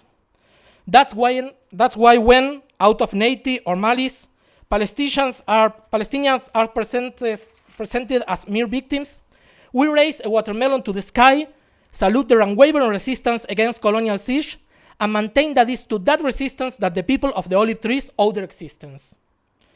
And that resistance, which today is expressed in tenacious caravans and the sacrificial reconstruction of houses under rubble, is the seed of a tree that continues to grow. Since October 2023, 48,000 demonstrations in support of Palestine have taken place worldwide. We know from our own and shared experience that in these demonstrations, alongside the demand for an end to genocide, there is a growing clamor for a single Palestine, from the river to the sea, even when this clamor is censored, arrested, and persecuted. There is also growing awareness among this movement of the abyss that separates them from the complicit governments and companies in their countries. Workers in Italy have just shaken the peninsula with a general strike, demanding the end of relations with Israel. Here in the Spanish state, huge demonstrations and strikes have reiterated this demand in recent days, without being fooled by gestures and words of convenience. The crowded streets of the Middle East contrast with the abandonment of the Palestinian cause by the vast majority of their governments. And on shores farther away from the Mediterranean, millions of us have marched from Bangladesh to the United States, from Argentina to Japan. As history has taught us so many times, solidarity paves the way for a sense of community and shared interests. The presence of Palestinian flags in the most diverse demonstrations shows the convergence between the call for Palestinian freedom and the demands of different peoples against social impoverishment, the dismantling of labor rights, and the destruction of the environment. In these demonstrations, we also denounce how Israel exports its technology of cruelty to the world. Weapons, drones, armored cars, and software for the repression of protesters, widespread state surveillance, and the extermination of other peoples. The victory of the Palestinian people and the defeat of the Israeli colonial project would be a boost to the struggles of the working masses around the world.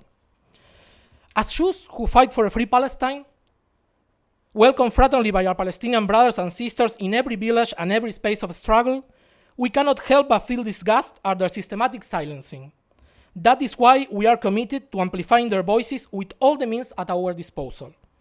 But we know that we don't choose the battlefield, and we assume a responsibility, both to the world and within the Jewish community, to assert time and again that the state of Israel is not synonymous with Judaism, to reject the misappropriation of the Holocaust memory and the misuse of the category of anti-Semitism as a weapon against those who confront the massacres of Zionists, to denounce Jewish institutions that are subservient to colonialism, to remember the sympathies not only of Netanyahu, but also of Herzl with anti-Semites, Jabotinsky's alliances with fascists, and Ben-Gurion's statement that he preferred to save half of European Jewish children in Israel than to save all of them in Britain, to put our bodies on the line against the settlers in the West Bank and the siege of Gaza. It's with these convictions that anti-Zionist Judaism is growing around the world, bringing together tens of thousands of activists. In the strategic United States, home to opponent Zionist organizations deeply intertwined with the ruling parties, decades of opposition organizing are bearing fruit with mass actions and a rejection by the majority of Jewish youth of Israel policies. With varying degrees of difficulty, many countries are seeing not only an increase in Jews openly breaking with Zionism, but also growing awareness of the need to stand up and say, "Not in our name." Thousands of voices are being raised in Canada, France, Great Britain, and in more than 20 countries where we have formed Jewish organizations in support of Palestine. And it is from this position that we join the general movement for the dismantling of the colonial state of Israel and for a single secular Palestine from the river to the sea, where the right of return is guaranteed.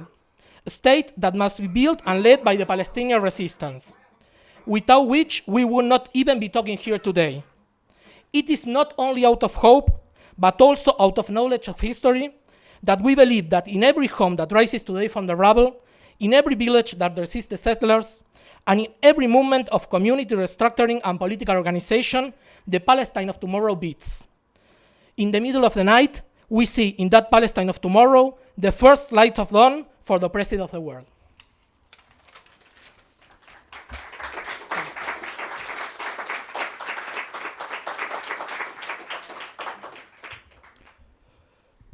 Thank you very much, Tomás. I would like to take the opportunity to mention, since in this session, even though it's true that Palestinians are the first victims of Zionism because we're the ones that faced the ethnic cleansing and the genocide as a result of Zionism, it's also important to mention that Jews are also secondary victims of Zionism because all these acts of ethnic cleansing and settler colonization is being done under name. And it's very important to have people that are Jewish that are here to say that Zionism does not represent them, that the state of Israel does not represent the Jewish people, and that it's important to share the shared humanity between all of us.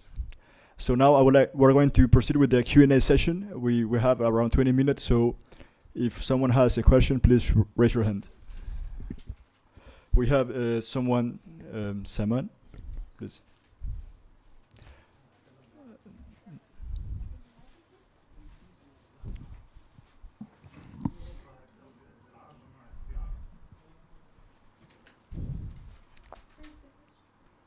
The man, please.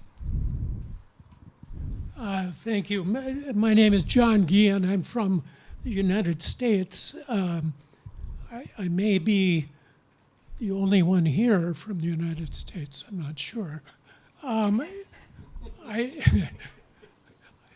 That may say a lot. And I say that with some hesitation, some trepidation, because of the reputation that precedes me. I wanted to make just a couple of comments.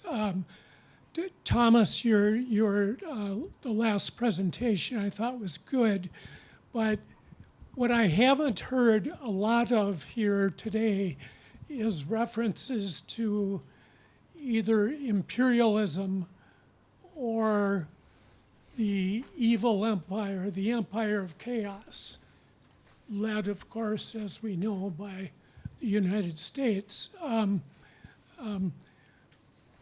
a lot of references to colonialism and settler colonialism, but they're slightly different to imperialism. But it strikes me that there has been some talk about reparations, about anger on the part of Palestinians for what has been done to them, vengeance even, retaliation, kind of these emotions. And some maybe are appropriate, some are not. But it's important, I think, to make a connection between what's happening in Palestine and with what is coming out of Washington, D.C. and the empire centered in the United States. Much of the trouble around the world, as I think all of us know, would not be happening if it were not for the United States. I think in the end, that has to be the target. Now, to win for a win in Palestine, or a win in Venezuela, or a win in Ukraine, will be a very serious blow to the United States. But we aren't really going to solve this larger problem. Can I respond, perhaps? I don't Well, really... no, you can't until let me finish, please. Don't interrupt me. I'm almost done. So I'm hoping that we can incorporate some of those thoughts into this discussion. Now you can interrupt. Yes, we're going to collect all the questions and then we can proceed with the... No worries. And someone else has a question, please. If no questions, we can proceed with the... I saw a hand. Yes, Sam, please, go ahead. Sí, buenas tardes. Soy Suez de Madrid, aquí, de la Asociación Amigos y Amigas del Pueblo Palestino. Mi pregunta al caballero, ¿cómo podemos educar nosotros, los hijos de los colonos, que hoy día viven y están haciendo lo que están haciendo en Cisjordania contra la población palestina, para que le aceptemos entre nuestra población. Gracias.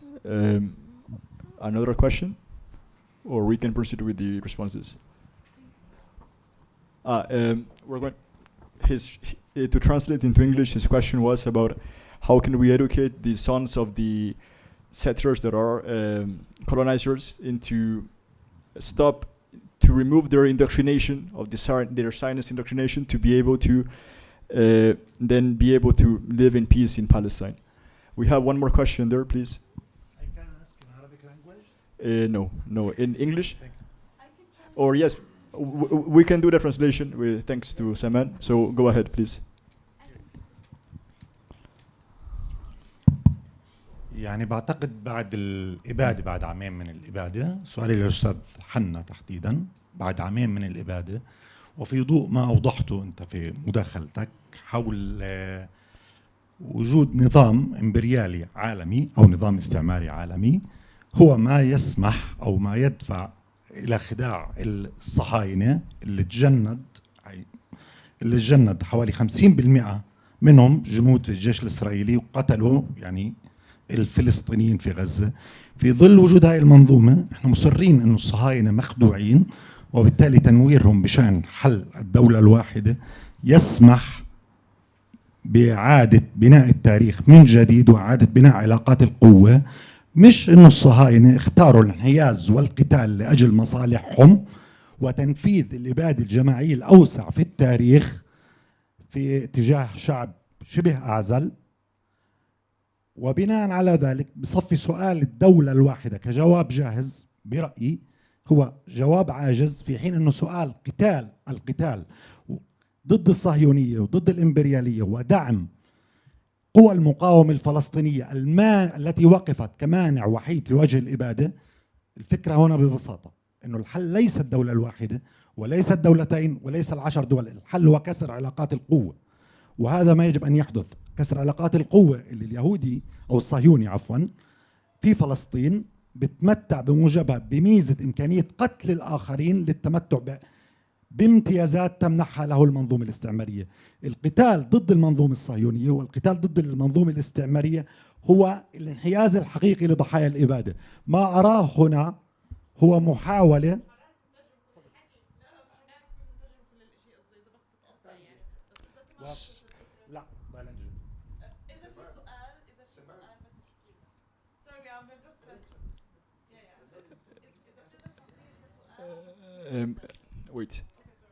سؤال بالنسبة لي، لماذا نتحدث عن شكل الحل فيما لا نتحدث عن حماية ضحايا الإبادة؟ ما يسمح بالإبادة حتى اللحظة هو الخلل في علاقات القوة. نحن نتهرب من سؤال مواجهة الخلل في علاقات القوة، وجواب هذا السؤال دعم المقاومة الفلسطينية المسلحة. هذا هو الموقف الأخلاقي لدعم ضحايا الإبادة ومنع استمرار الإبادة. نتهرب من ذلك مجددا إلى سؤال ما شكل الحل حين تنهار الصهيونية. الضمان الوحيد لانهيار الصهيونية دعم المقاومة الفلسطينية المسلحة التي وقفت في وجه الصهيونية، مش إحنا اللي وقفنا في وجه الصهيونية، المقاومة الفلسطينية المسلحة. Thank you. We're going to proceed with the translation into English. No. We have the Palestinian here who's going to translate. Well, yes, in Arabic, the English. Okay, so the question is basically why are we discussing the solution, the two-state, the one-state solution, while we should be thinking about breaking the power dynamics to try to shift it towards saving Palestinian souls, saving Palestinian people, and the only ones who are doing this right now is the Palestinian resistance, the armed Palestinian resistance, and we should be talking about this. Okay, so any more questions? Afterwards, we're going to proceed with the responses now, please. So go ahead. There's one question still? Afterwards. Yes, please. Sobre la primera pregunta realmente no tengo respuesta. O sea, Estados Unidos para mí simplemente no es una cuestión en este caso. Después voy a dejar los que por ahí mis compañeros de mesa acá tienen otra idea, pero para mí en este momento es irrelevante porque la pregunta es cómo salvar un proceso democrático. Estoy completamente de acuerdo con la pregunta que se acaba de hacer, por lo menos la parte que se tradujo. No sé cómo se llama, pero sí. Arafat, si alguien le puede traducir, por favor. Creo que tiene total razón. Absoluta razón. Y lo que traté de hacer específicamente es de decir, estamos en un estado de genocidio. En un estado de genocidio hay una pregunta sobre cómo frenar un genocidio. Si me preguntan a mí, y esta no es parte de la conversación, ningún genocidio se terminó por la buena voluntad repentina del perpetrador.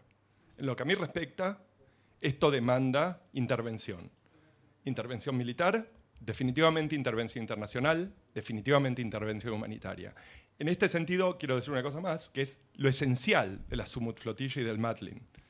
2 millones de personas en las calles de Italia quisieron decir una presión gigantesca sobre Italia, que se volcó a las calles de España, que se volcó a las calles de Alemania. ¿Terminó con el genocidio? No lo hizo.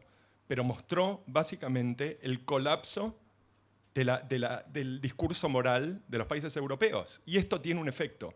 No el que yo quisiera. Yo quiero que la gente que yo conozco por lo menos pueda dormir en paz mañana en la noche. Estoy totalmente de acuerdo con vos. La invitación que se me hizo a mí fue para hablar específicamente de la construcción de un Estado democrático y secular post-genocidio. ¿Qué pasa en el después? Y yo me aboqué a hablar de eso. Pero definitivamente para mí la pregunta en este momento es la pregunta de cómo se frena esto. Porque para cualquiera que no lo recuerde, los tiempos políticos son en 2 semanas nos reunimos en Bruselas, en 3 semanas hablamos en Washington y después vamos a tener una reunión más. Y cada noche, cada día que fracasó Europa, murieron 28, asesinaron, masacraron a 28 chicos por día. 28 chicos por día por 2 años sin pausa. Entonces, absolutamente de acuerdo. O sea, estoy con vos. Estoy con vos. Pero hay una pregunta que creo que nos tenemos que hacer, que es la pregunta del después. Y la última pregunta, que no me acuerdo cuál era, que se me hizo a mí, era cómo cambiamos. No tengo ni la más remota idea. Ni la más remota idea. Ni la más remota idea, y lamentablemente tengo que decir que soy muy pesimista. No sé cómo se hace justicia, porque conozco el caso de Ruanda, conozco el caso de Bosnia-Herzegovina. No sé cómo se hace justicia sobre 80% de una población que quiere ver una limpieza étnica, no lo sé. Y de hecho Rivlin, a quien no suelo citar, tengo que decir, presidente de hecho por encima de Netanyahu durante su primer término, en el 2016 o 2015, dijo, estamos en un país, Rivlin, de la derecha, dijo, estamos en un país enfermo de racismo antiárabe y tenemos tiempo limitado para curarlo. Y fracasaron brutalmente. Brutalmente. Podemos ofrecer todas las explicaciones sociológicas, estamos hablando de esto más temprano, qué pasa con los procesos de endoctrinamiento. O sea, para mí hay una sola respuesta. La respuesta es, hay que desarticular el aparato pedagógico del sionismo israelí. Pero para eso se necesita tener incidencia directa sobre el proceso político. Pero esta es una discusión sobre la construcción del Estado. Y lo que yo estaba tratando de decir es, hay algo de fondo para mí, que es la esperanza de que el consenso moral, de que nosotros nos vamos a mirar unos a otros, y nuestros hijos, sin preguntarse a qué mezquita van o a qué sinagoga van, o de dónde nacieron o de dónde eran sus abuelos, puedan jugar juntos, como Adam y como mi hijo Miro, eso es todo lo que quiero ofrecerles. Creo que no sé exactamente cuál es el camino, pero estoy casi seguro, porque tuve la oportunidad de crecer en un lugar donde mal que bien, cuando las cosas se establecieron después del 83, viví en paz. Eso se lo deseo a mis hijos, se lo deseo a los hijos de mis amigos, etc. Ese era mi punto. Just to clarify things, if there was some confusion among this, I would like to clarify that the One Democratic State Initiative, مبادرة دولة ديمقراطية واحدة, supports the Palestinian resistance 100%, and we have a clear stance on support of resistance in all its forms, because it's a legitimate right of the Palestinian people to resist their occupier in all times and in all ways. At the same time, we just clarify that even though armed resistance is necessary, it's not by itself, it's not sufficient. It has to be alongside a political project, because the liberation of Palestine demands the dismantling of a state, a political project with another political project that makes justice by dismantling the colonial structures of power, and guarantees people to transition from this injustice into a system that, of course, compensates, but at the same time sets the base for people to be able to continue their lives in equal basis. However, so this is the purpose of the conference and what the initiative focuses about, on the political Palestine of tomorrow, the Palestine post-liberation, because if we don't have the idea now, later it might be too late.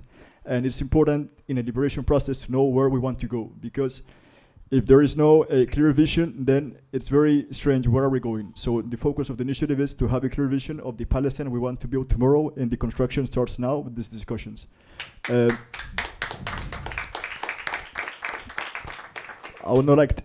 I will give the floor to the speakers. Perdona, me voy a parar un poco para mirarte. Los que puedan mirar arriba, la traducción va a ser mejor. Es verdad que aquí estamos discutiendo acerca de un Estado, dos Estados. Todavía la guerra no la hemos ganado.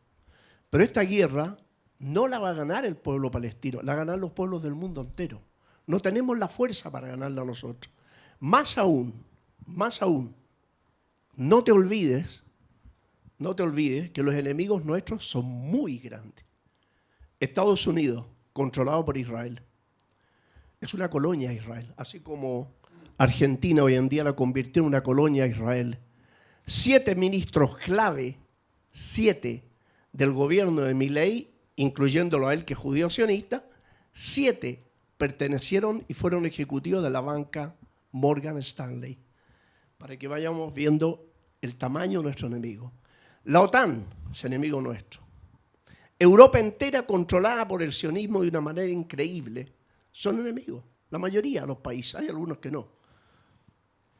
Pero los peores, el peor cuchillo, lo tenemos de los árabes, que le han hecho permanentemente el trabajo sucio al Estado sionista.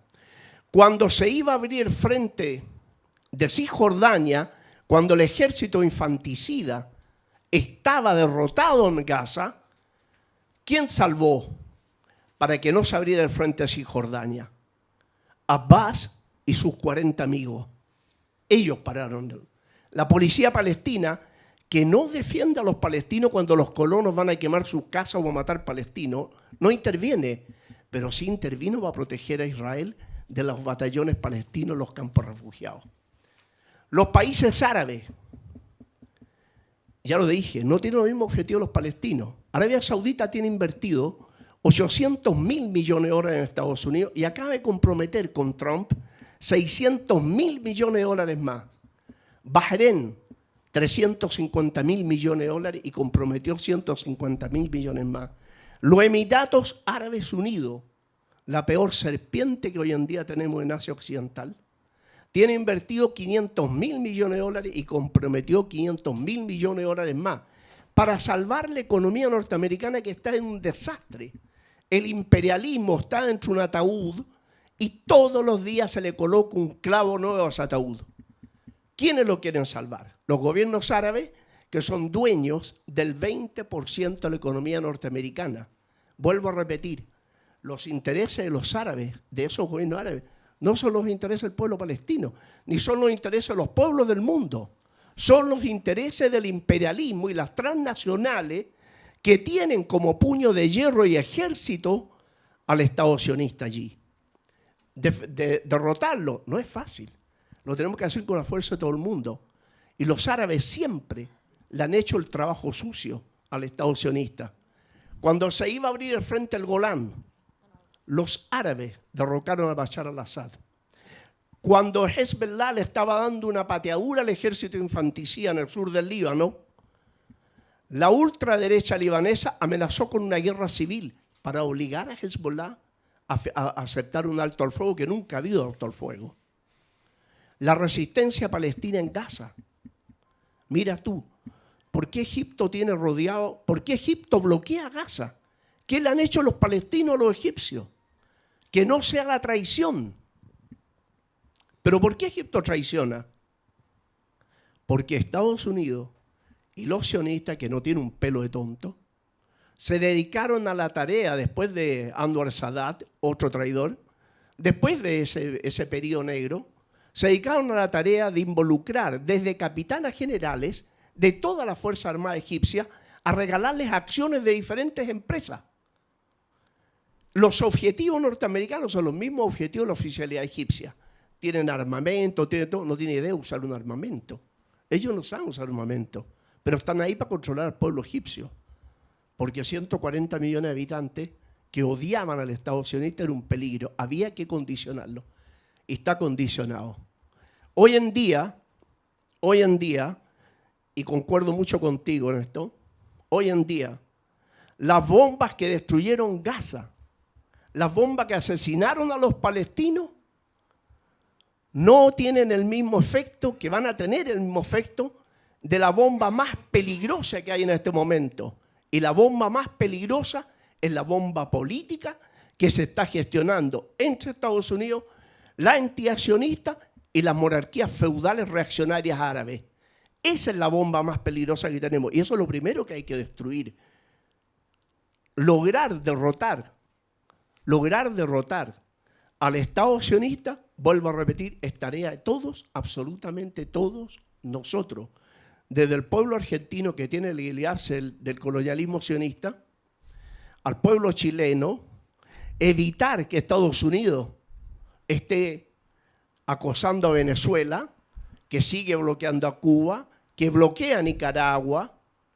O sea, es el imperial sionismo, y ese es un término que debemos aprender a usar, porque es injusto hablar del imperialismo norteamericano, porque el pueblo norteamericano es ignorante de lo que hace su ejército y lo que hacen sus autoridades. Ellos son ignorantes, no sabe, el pueblo norteamericano es muy ignorante, no lo saben.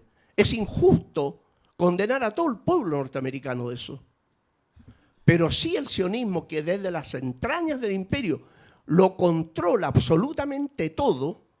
Hay 84 representantes en el Senado norteamericano que tienen la nacionalidad israelí norteamericana. Estamos hablando del imperial sionismo, que controla la economía mundial, que controla la banca, que coloca presidente. ¿Quién es Macron? Un ejecutivo de los Rothschild. Entendamos eso. Ellos protegen sus capitales. Y cuando pensaron en crear un Estado en Palestina, no estaban pensando en crear un Estado judío. Les interesaba un bleo el Estado judío. Necesitaban tener un centro capitalista mundial desde donde controlar ellos, sin el control que le producían los gobiernos en Europa y en el propio Estados Unidos, el control del capital usurario. Necesitaban un Estado desde donde ellos poder gobernar al mundo. No nos olvidemos, y seguramente Martin lo habrá leído, o el compañero Epstein habrán leído el Congreso de Basilea. ¿Cuál fue el acuerdo de ellos? Decía Teodoro Herzl, controlemos el capital, controlemos la prensa, controlaremos con eso la política y controlaremos el mundo. Y eso lo cumplieron. Pero no es el judío, vuelvo a repetir, es víctima del sionismo, es utilizado por el sionismo, igual como utilizan a nuestros jóvenes, o utilizaron a los jóvenes en la Primera Guerra Europea, o a los jóvenes en la Segunda Guerra Europea, que matan y mueren, y no saben por qué matan y por qué mueren. Pero sí el capitalista sabe por qué ese joven mata y por qué ese joven muere. Pero ellos no saben. La guerra a Ucrania es lo mismo. Sí. Exactamente lo mismo. Los jóvenes son víctimas y los pueblos son víctimas del capitalismo mundial. Para liberar Palestina hay que derrotar el capitalismo y hay que derrotar el imperialismo. Gracias. Eso, compañero. Creo que igual Martín Gag tenga unas palabras, igual un tiempo para Tomás Epstein, sí, para que pueda abordar las preguntas. Quiero decir algo muy rápido, que es en cuanto a la cuestión de resistencia, porque me parece que es importante por lo menos ponerlo sobre la mesa. Marek Edelman fue el segundo líder del levantamiento de Varsovia. Después de que muere Mordechai queda al mando. En los 90 le escribe una carta a Hamas, que la publica Haaretz, en Israel. En esa carta, Marek Edelman, que se queda en Polonia y nunca se va a Israel, a pesar de que obviamente se lo ofrecen y le ofrecen, Marek Edelman critica a Hamas. Y esto les tiene que sonar raro ya cuando se los estoy diciendo, porque sería totalmente normal. Marek Edelman critica a Hamas por los ataques suicidas y ataques contra civiles. Y dice, nosotros en el gueto de Varsovia peleamos por la vida, a todo costo por la vida. Los israelíes leen correctamente esto. Marek Edelman está diciendo que Hamas pertenece a su familia de subversión. Pero me parece que también es muy importante destacar que lo que Edelman está reconociendo es que hay un límite, y yo estoy absolutamente de acuerdo con ese límite. Los civiles no se tocan. Los civiles no se tocan. Y yo creo que esto es algo que, a pesar de que acá podamos estar todos de acuerdo y podamos entender todos muy bien, es algo que estratégicamente es esencial que repitamos todo el tiempo. Porque saben también como yo que estamos bajo ataque permanente. Eso es todo lo que quería decir. Tomás? Sí. The first question I didn't understand it. I didn't understand it. So maybe if you can sobre las otras preguntas. A ver, sobre la cuestión de la resistencia palestina. Nosotros un poco pasa lo mismo en el sentido que, bueno, se nos invitó a hablar de la lucha del judaísmo antisionista y lo presentamos acá.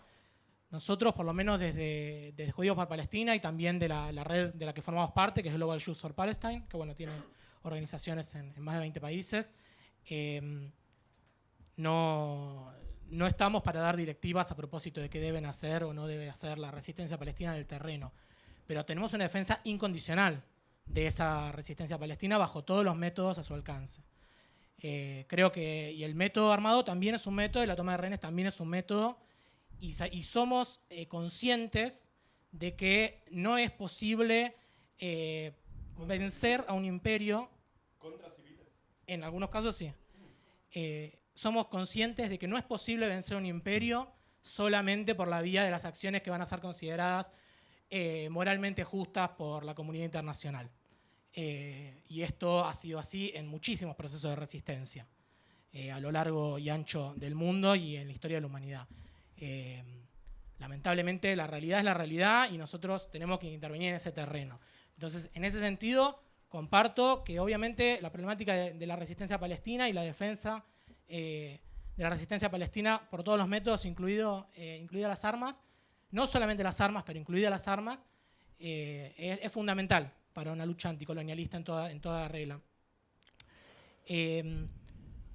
Dicho esto, y un poco ya entrando en otra pregunta a propósito de cómo educamos a los hijos de los colonos, creo, ¿no? Era un poco la inquietud.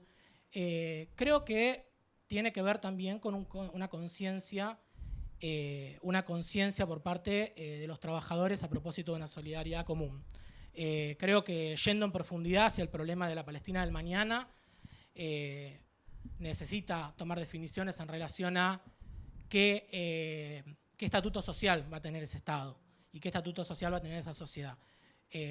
Por mi parte, por lo menos, creo en la unidad de los trabajadores y creo que esa unidad de los trabajadores es una fuerza muy importante para vencer, digamos, para vencer todo tipo de divisiones de características sectarias. Como ya dije en la intervención, garantizando primero el derecho al retorno, defendiendo la idea de que la resistencia palestina sea el motor y la dirección del proceso político que se abre con la fundación del Estado, de un Estado palestino, pero también teniendo en cuenta, lógicamente, que la lucha trasciende digamos, los límites territoriales de Palestina, como señaló Nicola.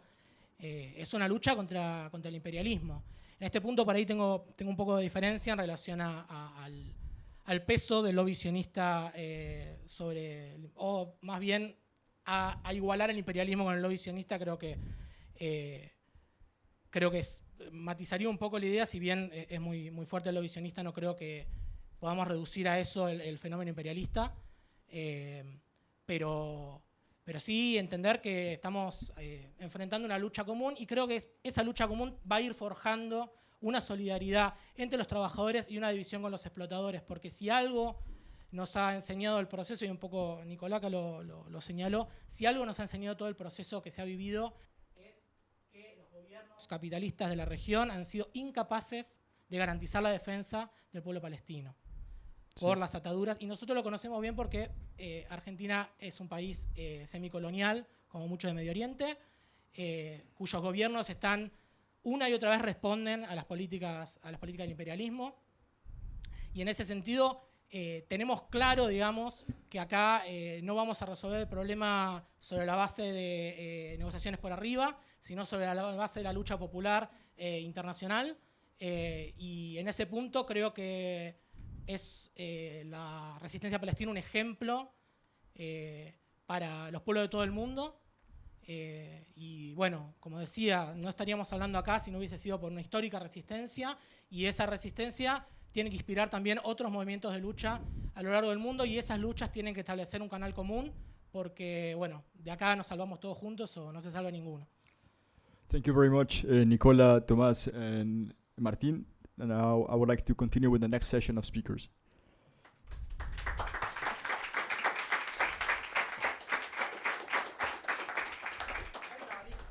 Huh? Vale. So, please remain seated. The order of the speakers has been changed for technical reasons, so I would now like to call you, and please come to the front as I call your names. Siman Khoury, President of Salvadoran Palestinian Association and member of Palestinian National Council. Vanina Biasi, leader of the Argentine Workers' Party and legislator of Buenos Aires. Dr. Walid Zayed, Director of Political Education and Intellectual Formation at the Palestinian Confederation in Latin America, COPLAC.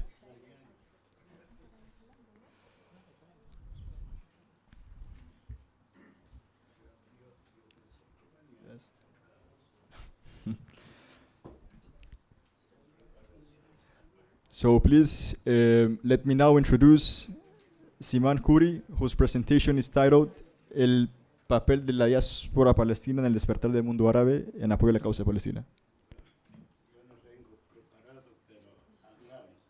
¿Sabe? Yo primeramente, antes de hablar cualquier cosa, quisiera contestar ciertas cosas. Y lo repito, el que yo lo dije hoy en la mañana. La verdad, Israel no tiene derecho de existir. Si vamos a hablar de antigüedad, ellos tienen o reclaman derecho de Abraham, que es nuestro padre también. Pero tenemos 11.000 años de existir y tenemos el muro de Jericó testigo a esto. Si es por tiempo corto, estamos reclamando regreso a nuestra tierra, el retorno 77 años atrás, y mientras ellos quieren regresar 2.000 años o más. El derecho de la resistencia es obligatorio a cada palestino, a cada ser humano en este mundo, porque si Israel comprobó que tiene un ejército sin moral y sin cultura.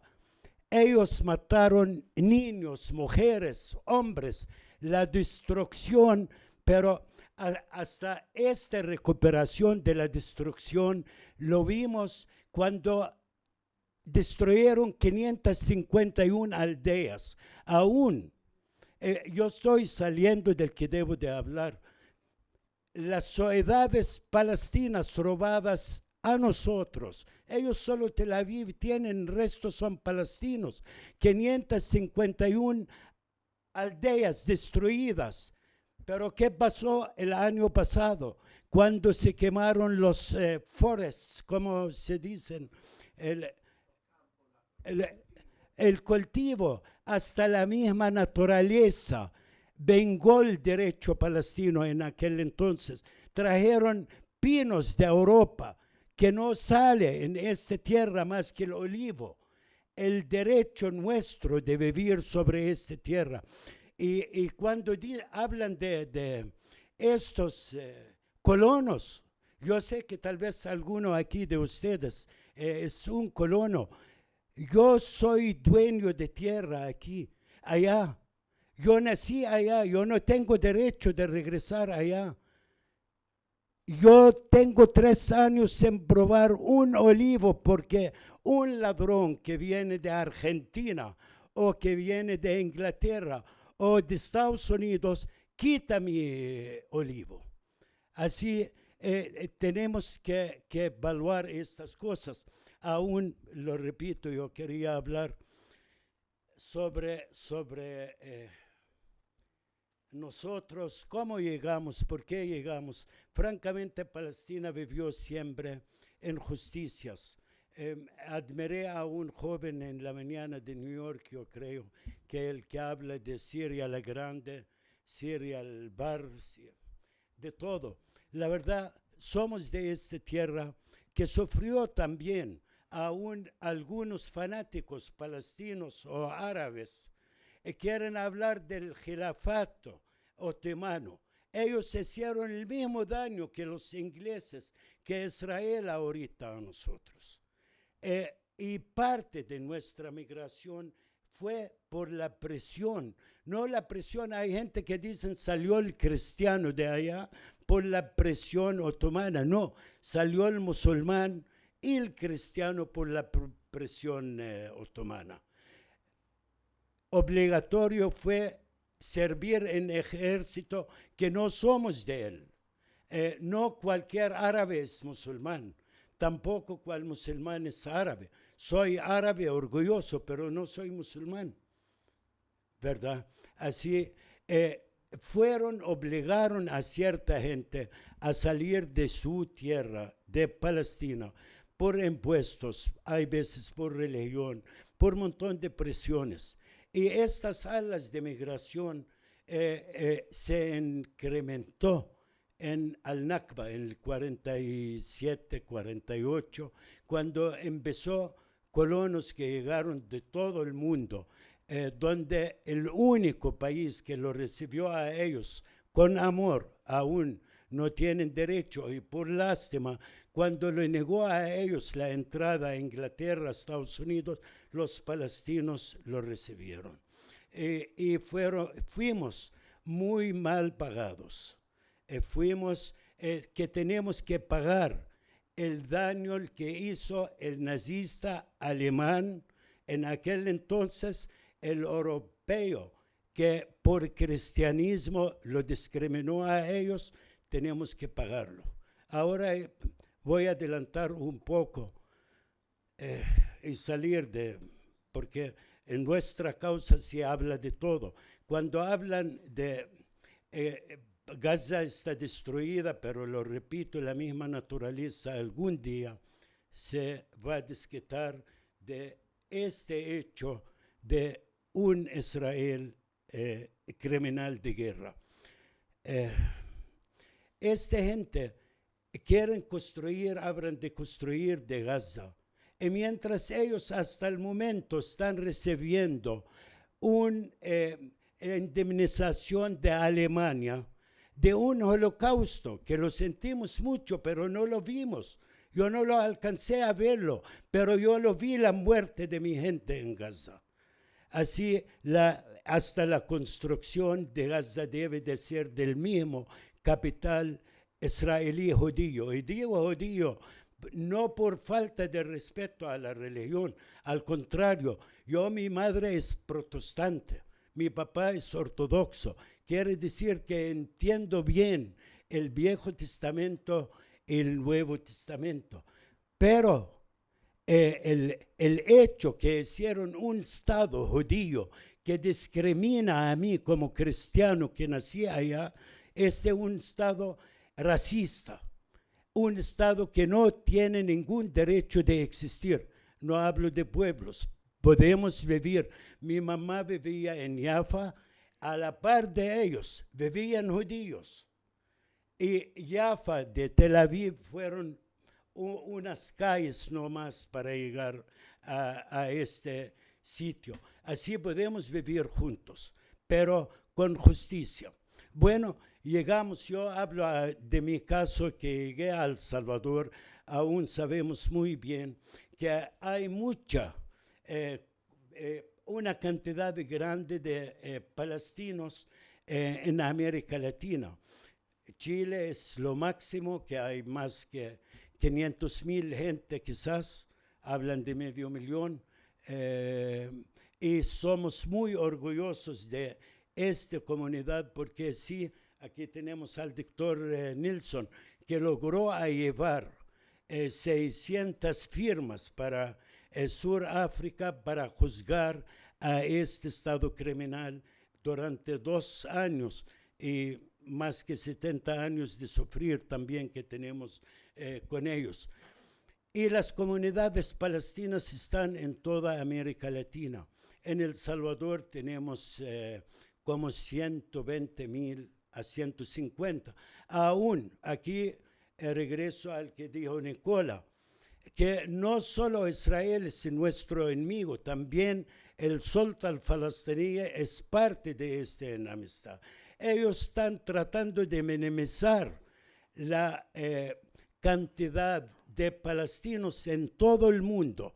Por ejemplo, yo me recuerdo aquí el hermano, el amigo, estaba haciendo charlas con Armando Bukele, el papá del presidente actual que tenemos, y sabe muy bien que se hablaba de 66,000 palestinos en El Salvador hace más que 30 años. Así no puede llegar un embajador o una embajada o una sulta palestina a negar la cantidad de palestinos en estos países.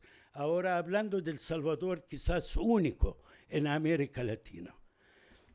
Chile tiene gente de Bet Sahur, Bet Jala, Bet Laham, mientras El Salvador, el único, el que la mayor parte, el 95%, son de Belén y son cristianos, la mayoría. Toma Honduras, tiene quizás más gente, pero hay gente de Bet Jala y de Bet Sahur. El único en El Salvador somos de Belén. Ahora, Talahme, cabal, esta es la palabra. Ahora sí es el país más pequeño de América Latina, o casi uno de ellos, pero el primero siempre en hacer todo. Allá nació la Unión Palestina contra el sultán, el actual, que domina injustamente y sin ningún derecho. En la actualidad, primeramente salió en El Salvador la primera unión que rechazó esto. Nació allá la segunda revista en América Latina. Cuando estaba el Damir en Chile, nació Usul en el 2009 en El Salvador. Tenemos la Plaza Palestina, que es orgullo de nuestro trabajo como asociación y mantenimiento hasta ahorita. Y mientras nuestras embajadas y gobierno no dan una bandera para esta plaza también, y casi contadas estas plazas en América Latina, hasta en el mundo. Pero lo peor, tenemos el de Arafat quizás contadas en todo el mundo.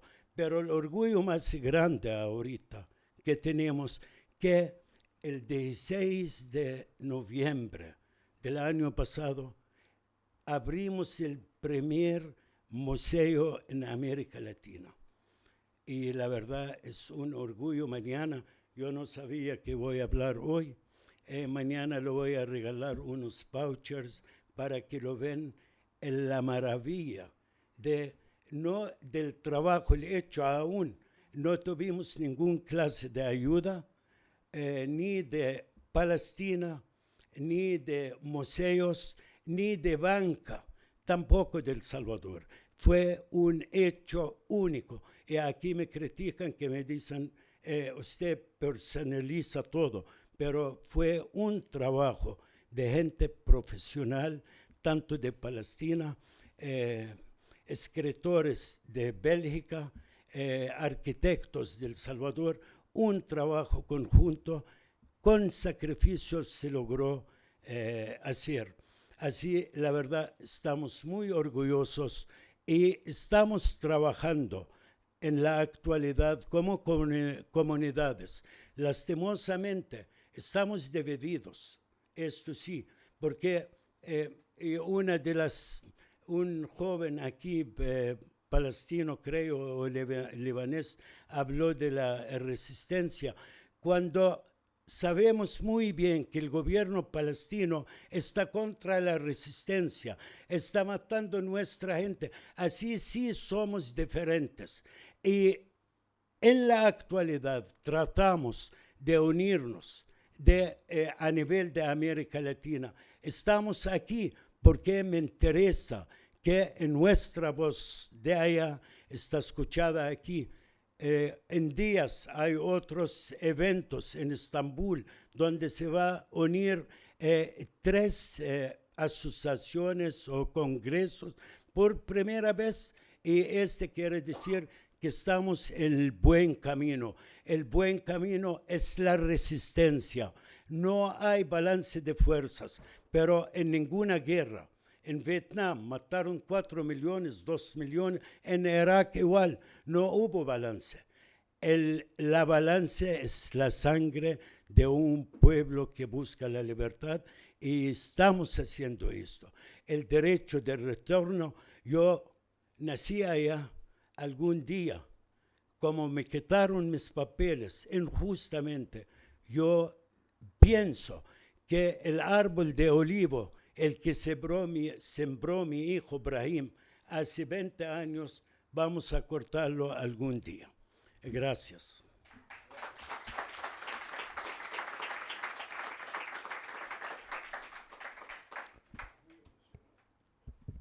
Thank you very much, Siman. I would like to appreciate as well to mention that Palestinians, we are 14 million around the world.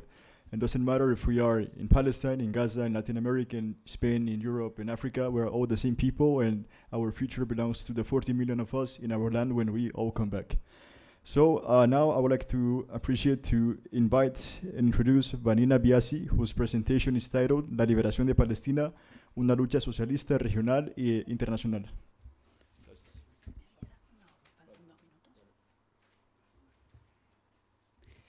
Bueno, muchas gracias por la invitación. Realmente lo que estoy escuchando y lo que estoy viendo me gusta, porque no es común ir a foros, reuniones, congresos y en primer lugar escuchar la voz de los palestinos en la diáspora, que me parece que es un punto de partida muy, muy importante para que construyamos el tejido de lucha internacional que necesitamos construir para que realmente triunfe la lucha anticolonial en Palestina. Entonces, eso me quedaría una hora escuchándolo realmente, y por eso quiero destacarlo.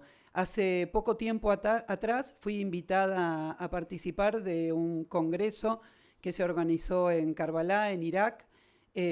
Concurrimos allí con otros compañeros, y también rescaté que en algunos casos era importante escuchar la voz de los gazatíes y los compañeros de Cisjordania que estaban presentes allí contando su propia realidad. Pero fueron 2 congresos muy diferentes, y ahora me voy a referir un poquito a esa cuestión. Yo quiero empezar por algo que es cómo estamos en este momento.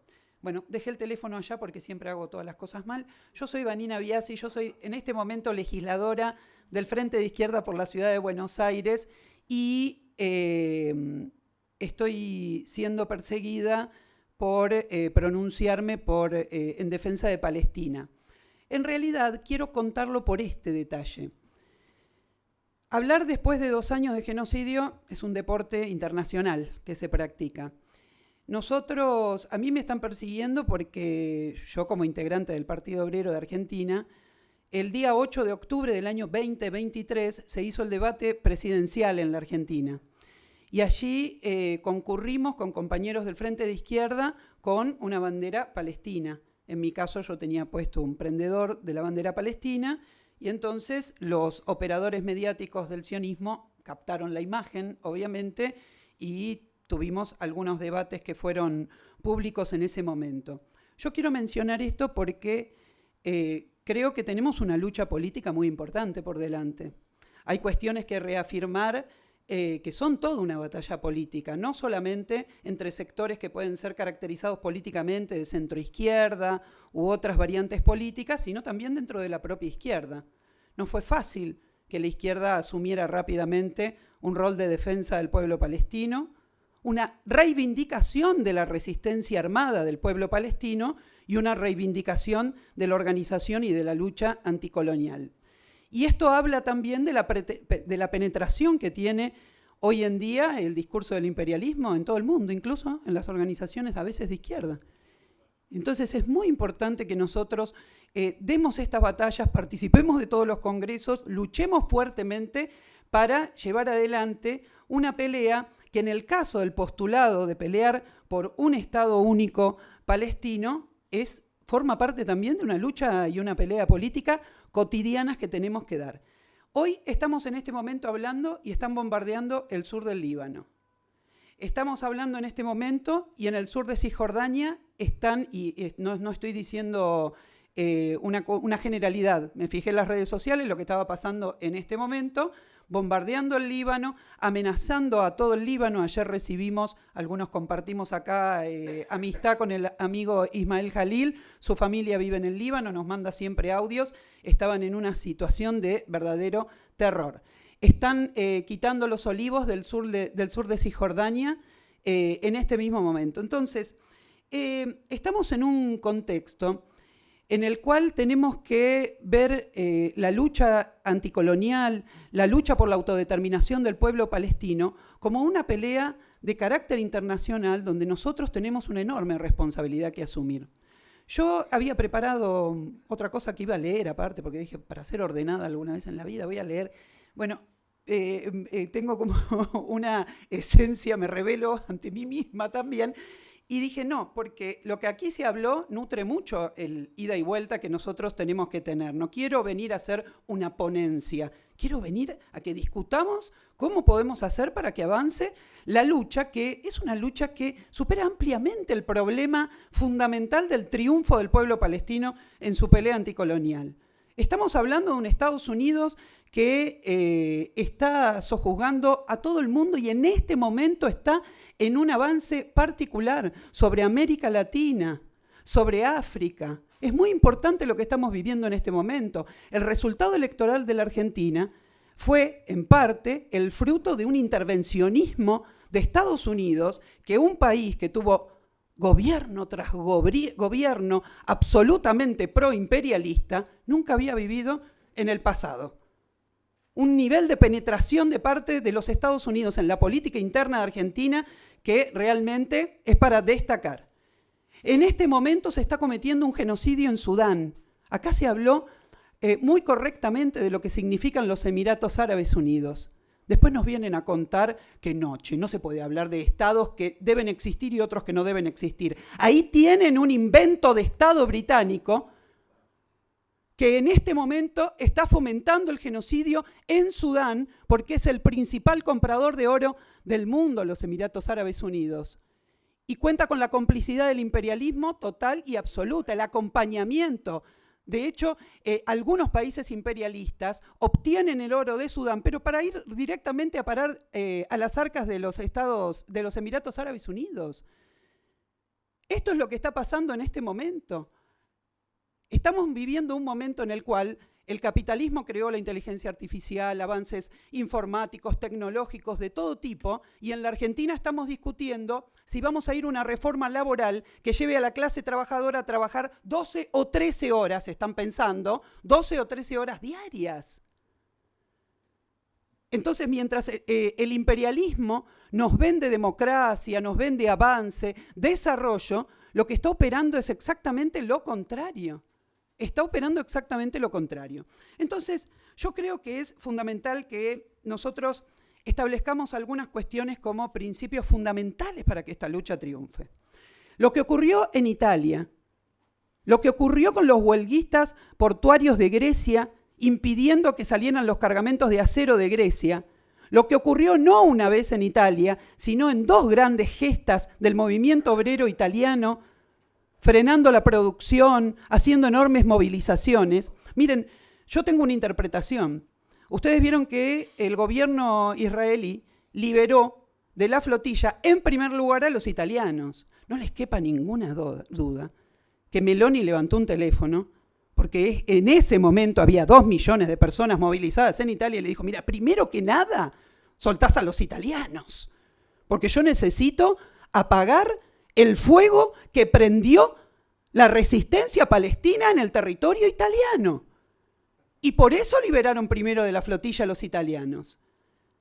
Hemos tenido la propia flotilla, que fue un hecho bellísimo, bellísimo de parte de personas de todo tipo, un crisol de razas en materia ideológica, política, de pensamientos, de países, de lo que fuera, pero que emprendieron una tarea, como bien se dijo en muchas oportunidades, que obviamente los gobiernos que están colaborando con el genocidio no querían emprender.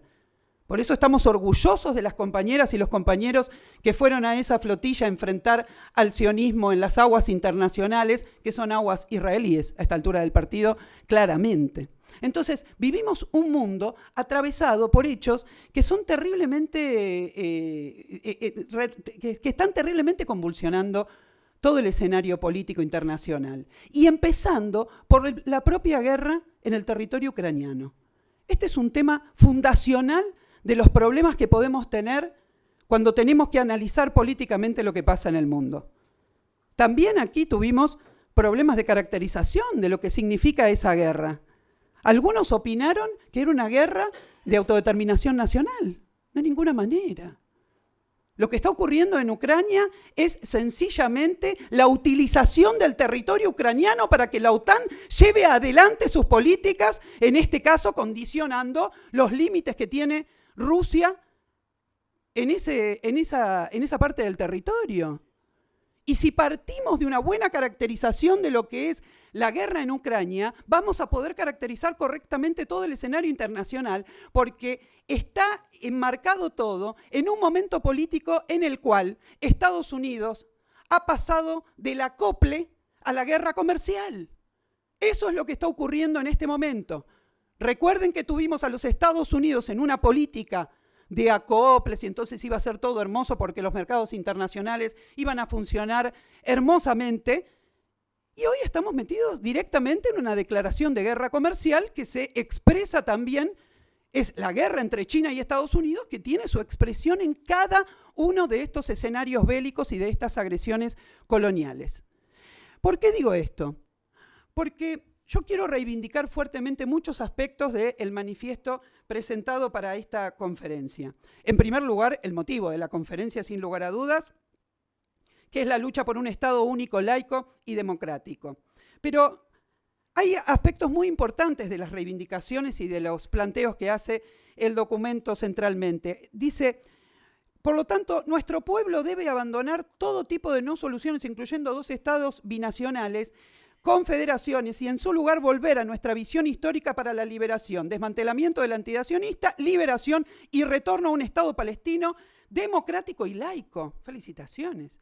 El binacionalismo fue la manera de ver, no, 2 estados no, está bien, estaban mal 2 estados, pero capaz que tenemos una posibilidad de hacer un planteo de un Estado binacional, pero de ninguna manera. No existe una nación judía. Eso es un invento. Es un invento. Hoy lo que sí existe es una nación sionista conformada sobre bases absolutamente reaccionarias. ¿Cómo vamos a defender el binacionalismo en esos términos? Es una política reaccionaria. Y como un planteo reaccionario no puede ser defendido. Ahora, acá se ha planteado, entonces creo que realmente es muy importante todos estos aportes y creo que, hasta que habló Nicola, capaz que soy injusta con algún otro, no se había introducido una dimensión que creo que sí está ausente en nuestro planteo, en nuestro debate. Muchas gracias. En nuestro planteo y en nuestro debate actual, que tiene que ver con la cuestión de clase. Miren, no existen problemas religiosos en Asia Occidental que hayan generado todo este escenario por sí mismo. El supremacismo, el racismo, los choques religiosos son instrumentos del capital. La violencia de género, esos son instrumentos del capital. La xenofobia, la idea de que el enemigo de un trabajador de Argentina es un trabajador boliviano. Esos son instrumentos. ¿A usted le parece que hay alguna materialidad que pueda sostener que el enemigo de un trabajador argentino es el trabajador boliviano? No. Pero en la política argentina se esfuerza mucho, y no solo la derecha, de imprimirle mucho racismo al discurso cotidiano, no sea cosa de que los trabajadores bolivianos y los argentinos nos unamos. Entonces la dimensión de clase para discutir no solamente el futuro de Palestina, sino el presente para que hoy triunfe la causa palestina, tiene que ser mirada desde el punto de vista de clase. Es el capital. Miren, el propio conflicto viene atravesado por un zigzagueo ideológico que es fenomenal. El nacionalismo sionista comenzó enarbolando las banderas del socialismo, del laborismo. Y miren en lo que estamos ahora. Ahora, las banderas del laborismo y las banderas del Likud hoy sirven a la misma finalidad. Miren qué plasticidad ideológica tiene el capital para imponer sus propias políticas y sus propios planteos. Entonces nosotros no podemos soslayar lo que para el capital es fundamental. Se ata a determinadas cuestiones ideológicas y políticas en la medida en que le sirve para concretar los proyectos económicos de quienes dirigen el imperialismo internacional en este momento. Y en este momento estamos en manos del capital financiero, estamos en manos de los trillonarios que se dedican a digitar las políticas internacionales. Entonces, ¿qué es lo que ocurre? Nosotros tenemos que ser muy concretos para avanzar en defender la resistencia palestina, en hacer que este movimiento sea exitoso. Tenemos que practicar lo que para los revolucionarios de principio del siglo pasado se llamaba el derrotismo revolucionario. Todos tenemos que entender que tenemos que formar parte del armado de organizaciones revolucionarias en nuestros países para concretar el objetivo de terminar con todos aquellos que son cómplices y mandantes del imperialismo en cada uno de nuestros países. Si nosotros soslayamos esa tarea, discúlpenme, pero entonces el compañero palestino que nos interpela y nos dice, che, ¿qué hacemos ahora? Tiene razón. Nos podemos estar juntando en determinadas conferencias y congresos para discutir cuestiones muy importantes programáticas, pero no estamos llevando adelante la acción que esas cuestiones programáticas requieren para ser implementadas en el terreno. Por eso creo que esta conferencia es fundamental para eso. Es fundamental porque se plantea el objetivo del laicismo. Miren, yo voy a decir una cosa. Yo creo que tiene que haber una Palestina única, laica, democrática y socialista. Y a veces me río de cómo a veces formulamos el tema socialista porque tratamos de decir, no, mira, no es una imposición, tranquilos palestinos que no queremos imponer. Cuando yo digo que tiene que ser socialista, digo que tiene que ser anticapitalista. Y el único anticapitalismo que conozco que realmente puede ofrecer un futuro a la humanidad, por ahora es el socialismo. Capaz que alguien inventa otro anticapitalismo. Por ejemplo, los países árabes que han traicionado absolutamente esta causa, tienen, aquellos que son países musulmanes, tienen una formulación política. El Islam político no es una religión, es una formulación integral política. Y el planteo del Islam político debe ser criticado en sus términos como corresponde, porque es un camino de fracaso para la salida de los países árabes. El planteo del Islam político es un planteo que está por detrás del estado de bienestar del capitalismo.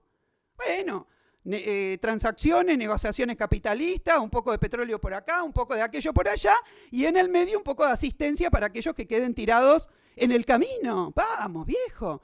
Ahora, el Islam político lo que me dice es que ellos son un camino intermedio entre el comunismo y el capitalismo. No es así. Y es un camino de fracaso, y es un camino que depende absolutamente del imperialismo norteamericano, de la Unión Europea y de todos aquellos que están imponiendo sus condiciones a través del manejo del capital. Ese es el problema que tenemos. No tenemos un problema de islamofobia de ninguna manera. Soy una combatiente de la islamofobia en mi país. Lucho permanentemente en contra de eso porque es otro instrumento político en favor del capital.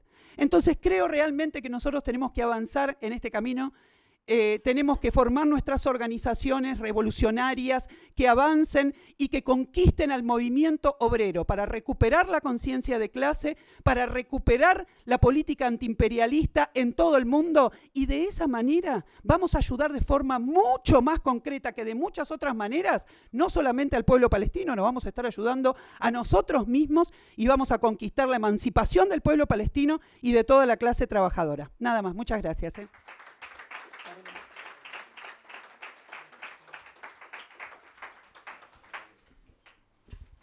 Thank you very much, Vanina. So now the last speech of the day.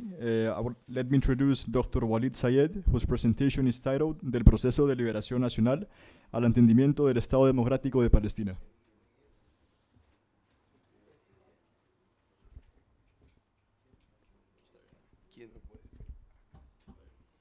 Gracias.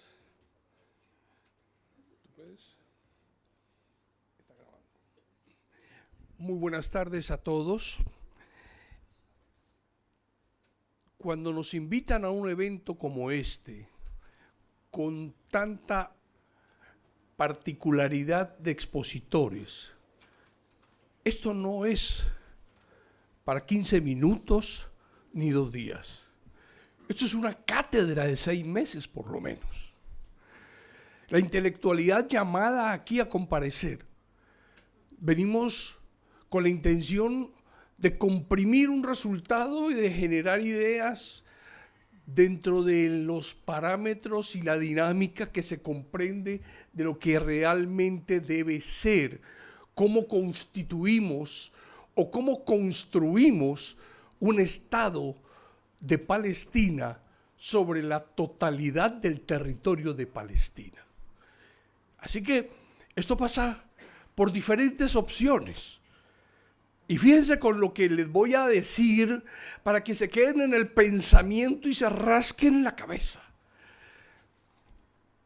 Gamal Abdel Nasser pensaba en el panarabismo que era ese expansionismo fronterizo de Egipto, Siria, Palestina, Jordania, el Líbano e Irak.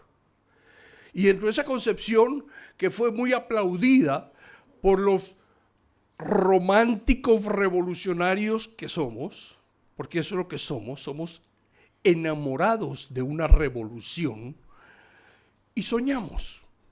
Ese panarabismo es exactamente lo que recientemente nuestro antagonista Netanyahu predica incluso en las propias Naciones Unidas. El Estado de Israel debe extenderse desde el Nilo al Éufrates. Pero bueno, desde hace 77 años la bandera de Israel tiene la franja azul arriba, la franja azul abajo, que es precisamente del Nilo al Éufrates. Y entre esa convicción se comprende ese Congreso de Basilea en 1897 que dijeron: oh Israel, nuestras fronteras se extenderán desde el río Nilo al Éufrates. Pues bien, aquí yo he escuchado a muchos de los expositores criticar, atacar, denominar a los gobiernos y regímenes árabes como traidores. Hombre, ¿y para qué vamos a seguir los palestinos poniendo los muertos? ¿Acaso no nos convendría a nosotros como palestinos precisamente permitir de algún modo dejar de ser ese muro de contención para que Israel considere que puede irse a Egipto y puede llegar y tomar a Jordania, llegar a Irak, desaparecer Siria? Por sí Siria ya está tomada por Israel. ¿No resultaría hasta interesante? Entonces equiparamos ese sueño nacerista del panarabismo, ahora por el momento reemplazado por el expansionismo sionista, considerando y consolidando una sola nación con fronteras definidas de Israel. Vamos a eliminar a esos millones de seres humanos árabes, aparte de los palestinos. Tal vez a los palestinos vean esta opción como una opción real de la institucionalización del Estado de Palestina sobre el territorio de Palestina del 48 frente a la decadencia de ese expansionismo sionista. ¿Pero por qué? Porque va a ser parte del proceso de la muerte de un Estado en que el proceso democrático que se ufana Israel de ser va a terminar obligado en un periodo de una generación a conceder el derecho al voto a esos árabes de origen jordano, egipcio, y solamente con ellos suficiente para una votación y cambiar el nombre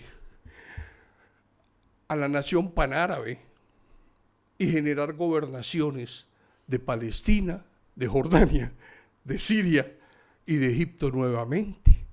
Fíjense el concepto que traigo hoy a colación, donde Egipto queda partido e Irak queda partido, nada más. Pero los millones de habitantes superarían, e Israel no podría humanamente, si en algún momento llegáramos a aceptar que conciben ellos el precepto humano, eliminar a toda esa población civil de millones de seres humanos. Entonces, esa ecuación que le dejo aquí para que se rasque en la cabeza es para pensar si el panarabismo de Nasser es tal vez una realidad posible gracias al expansionismo que pretende Netanyahu. Fíjense por ahí. Luego del 8 de octubre, porque el 7 es otra cosa, luego del 8 de octubre del 23, en ese mismo mes, tuve conversaciones con grandes hermanos de Palestina. Y uno de ellos, un gran intelectual, me dijo: Walid, de 3 a 5 años vamos a tener un Estado de Palestina en Palestina. No sabemos cómo va a ser, ni de qué tamaño va a ser, pero da la casualidad que eso es lo que ha sucedido. El fenómeno del genocidio y el fenómeno de la resistencia a partir del 8 de octubre ha puesto a Palestina nuevamente en el escenario mundial e internacional. Ahora todo pasa por Palestina, pero llevarla a la realidad como se quiere hablar acá, para llegar a ese momento tenemos que entender si somos utópicos, soñadores, hablar de lo imposible, o practicamos el ejercicio de ir experimentando lo que realmente debe ser. Para Israel, Oslo no existe. La dirigencia israelí, después del asesinato de Rabin, no existe Oslo. Y si para ellos, que son nuestros antagonistas, Oslo no existe, pues mal puede pretender nuestra dirección palestina asumir que Oslo debe continuar. Por lo tanto, ellos también ya así lo están tímidamente manifestando. Oslo no existe. Pero el mundo entero, a raíz del 8 de octubre en adelante, sí dijo una gran verdad. El reconocimiento del Estado palestino es una obligación. Muy pocos han dicho sobre qué fronteras. Que nos digan que del 67, resolución 242 de Naciones Unidas, maravilloso. Otros dicen de la 181 del 47, del 48, maravilloso. ¿Ok? Otros dicen la que decía un acuerdo llamado Oslo, 23%, maravilloso. Cualquier pedazo de tierra libre, independiente y soberano debe ser el inicio para generar el expansionismo palestino sobre su propia tierra. Nosotros en Palestina, con los pocos kilómetros cuadrados que tengamos, construimos ese hecho fundamental, puesto que nos asiste el derecho a no dictar fronteras. Israel es el único Estado desde el año 48, que no tiene fronteras.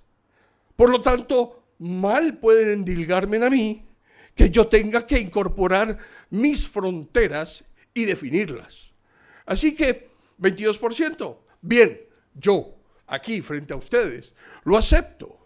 Porque es el inicio de la destrucción del Estado de Israel en su totalidad, la desaparición. Es un concepto diferente a lo que les hablé del panarabismo. Esta es la teoría mía. Dentro de este tema va generando el hecho que nosotros como palestinos sencillamente demos la respuesta a esa identidad nacional sobre esos territorios, sobre esos límites completos. Israel presenta el mapa del Nilo al Éufrates y este mismo mapa también. Nosotros, humildemente, presentamos este. Nosotros no cambiamos nuestras fronteras físicas, geográficas. Hacemos el planteamiento de lo que debe ser la realidad de la construcción del Estado palestino. Pero es que entonces se debe renunciar al Estado palestino, a la resistencia y la lucha armada. De por sí ya se ha puesto en práctica por parte de cierta dirigencia palestina. Señores, todo esto hace parte de políticas que se han ido desarrollando y que unos dirían es un acto de traición. Otros dirían es un acto de sobrevivencia. Y ojo con lo que le digo. A Israel no le cuesta nada ir y destruir la Mucata el día que el presidente Abu Mazen agarre y diga a los 80.000 policías debidamente entrenados, hey, dejen de apuntar sus fusiles a donde no deben y apúntenlo donde corresponden a los soldados israelíes. No le costaría. Entonces aquí viene la ecuación. Cuando fundamos COPLAC con Nelson Haddad, Nelson era vigoroso y joven. Hoy en día es diferente. Entonces la concepción del revolucionario ha cambiado. Ya. Llega un momento en que generacionalmente el revolucionario debe de instituirse e ir siendo cambiado. Y esas hordas de jóvenes nuestros en Palestina han ido abrazando cada vez más el concepto de la liberación nacional, que eso incluye la lucha armada. Así que nosotros no tenemos que oponernos a ella. Aquí lo plantearon ustedes y yo no me puedo oponer a ella.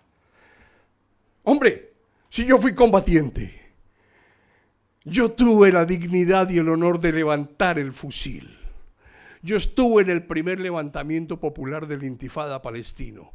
Fui el único latinoamericano que salió de Colombia y se fue a Palestina.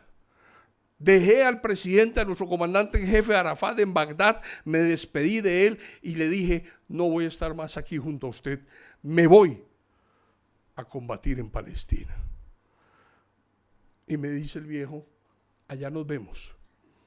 Allá nos vemos. ¿Quién se iba a imaginar en el año de 1988 que Arafat te dijera, allá nos vemos? Arafat llegó en el 93, en el 94. ¿Gracias a qué? Al levantamiento popular palestino, el levantamiento de las piedras. Y éramos dignamente llamados terroristas por lanzar piedras. El segundo levantamiento popular o intifada palestino, el de las armas y explosiones, sí, es cierto. Lamentablemente cayeron civiles. Lamentablemente hubo inmolaciones de palestinos en áreas públicas civiles. Eso se ha criticado. Pero es que esa era la variable que en ese momento, desde la perspectiva de la resistencia, se veía como aceptable, porque de lo contrario hubiésemos seguido siendo ignorados. Y lo del 8 de octubre, no, y ahí sí digo, lo del 7 de octubre hizo que Palestina nuevamente estuviera en el primer nivel de los temas a tratar desde todas las conceptualizaciones, pero más aún, hizo que el mundo entero se pellizcara y despertara y dijera, hey, acá hay derechos humanos. Mira, aquí nuestro compañero en la exposición anterior derramó las lágrimas. Él viene ya con un nudo umbilical atado por sus hijos y lo que ha sucedido en Gaza. Ese es un hermano. Y ese es de los que nos enseña, Martín, el camino a la liberación de Palestina. Yo puedo venir y hablarles de todo lo que deseen y me puedo extender porque ahorita nadie tiene hambre y soy el último expositor. Pero les voy a decir lo siguiente.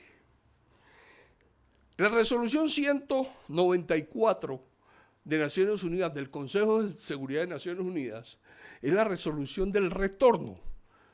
Toda la mañana escuchamos hablar del retorno. Siman habló del retorno. El retorno se practica. Yo no necesito que a mí me lo recuerden. Yo regresé a Palestina. Mi padre y mi madre, que en paz descanse ahora en Palestina, regresaron a Palestina.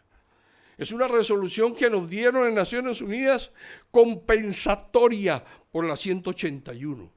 Pero si nosotros los palestinos no regresamos, si nosotros los palestinos no nos levantamos en Jordania para decirle al famoso rey Abdallah, nos vamos de aquí, ya no queremos seguir viviendo en Jordania, nos vamos a Palestina, abra las fronteras, pues no vamos a ejercer el derecho al retorno, señores. Esto parte de nosotros. Hombre, imagínense que los palestinos en Jordania empezaran a hacer el ruido, pues esos 2 millones de italianos que salieron a protestar, o los 2 millones en Londres, y todos esos millones de seres humanos también saldrían a protestar para exigir que el rey Abdallah abra las fronteras jordanas para regresar. He allí la práctica de la ley del retorno, de la práctica de la resolución del retorno a Palestina, que está consagrada en las Naciones Unidas. Por eso yo no creo en los cambios de las Naciones Unidas ni crear nuevas leyes. Ya las leyes y las resoluciones existen y están. Dentro de ese marco, precisamente, hay que exigir el cumplimiento de la resolución 194 para que los palestinos en los campamentos de refugiados en Irak, en Siria y en el Líbano regresen a Palestina del 48. Eso es muy importante.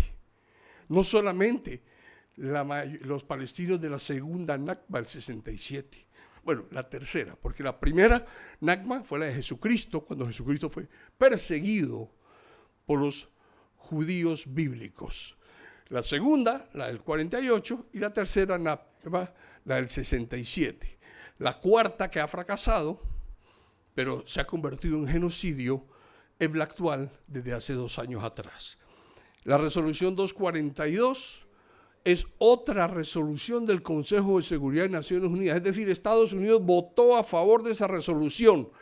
Las fronteras que se debe de mantener obligatorias, Israel debe de regresar a las fronteras previas al 4 de junio de 1967, y eso equivale a poco más del 42% del territorio palestino. Fíjense, ya cambiamos el 23% que yo acepto, ahora nos vamos al 42% que contempla esa resolución del 242.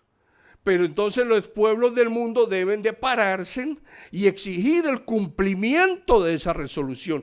Y esa resolución no establece fronteras. No establece fronteras. Las 336. Pero entonces ya estableció el Estado palestino en el 22%, 23%, me lleva al 42%, y entonces, ¿por qué no pedimos que la resolución que no ha tenido cumplimiento, y con esto ya voy enfocando un final, para que pongas tranquilo, Raúl, pidamos el cumplimiento y la aplicación de la única resolución de Naciones Unidas que no ha entrado en vigor, la 181. Si aplicamos la 181, nos quedamos con el 48% de esa Palestina nuestra. Entonces tenemos ese 48% de esa Palestina, más la 194, el derecho de retorno a los palestinos del 48, y nosotros somos mayoría, y el Estado de Israel desaparece. El Estado de Israel, como teoría sionista aplicada experimentalmente, deja de existir. Tenemos los elementos jurídicos que existen. Y también tenemos, lamentablemente, los elementos adormecidos y lentos que están en el seno de Naciones Unidas y en la Corte Internacional de Justicia. Pero tenemos un enemigo muy poderoso, que es ese enquistamiento del sionismo a través de las iglesias neopentecostales que a nivel de América Latina, Estados Unidos y de Europa y ahora en África que han penetrado, están buscando tratar de volver a limpiarle la cara a Israel por los 2 años de genocidio que han tomado. Esas iglesias neopentecostales a las que estamos directamente atacando, y estamos comprometidos en ese trabajo, en lo que a mí respecta, a través de la Confederación Palestina en América Latina, COPLAC. Estamos haciendo un trabajo comedido, porque nosotros no podemos permitir que la bandera de Israel se siga utilizando en los templos neopentecostales, es decir, esos evangelistas consumados, los famosos donadores de los diezmos. Ni tampoco podemos permitir que el Estado de Israel siga financiando en América Latina, por ejemplo, a las comunidades judías, para que esas comunidades judías sean las que aparecen, y que, ojo, lo que le acabo de decir, está dentro del presupuesto del Estado de Israel el financiamiento. Hace 15 años estaba en $50 millones, hoy en día supera los $200 millones en el presupuesto nacional de Israel. A las comunidades judías, diferentes instituciones judías en América Latina, y ese dinero lo utilizan ellos para financiar periodistas, comprar políticos y generar lo que en Estados Unidos se hace a través del AIPAC. Y a través del AIPAC, precisamente, es lo que estamos tratando allá en Estados Unidos de romper. Y por eso, y vuelvo a decir la palabra por eso, la expresión de por eso logramos hace 20 días atrás constituir una institución que está buscando generar la representación y el financiamiento propio dentro de Estados Unidos. Yo fui invitado estando en Palestina hace más de un mes, en septiembre, en donde desde Palestina di mi exposición. Se está logrando constituir el equivalente y el paralelo a AIPAC para que los árabes nacionalistas y palestinos sean quienes financien a los políticos norteamericanos.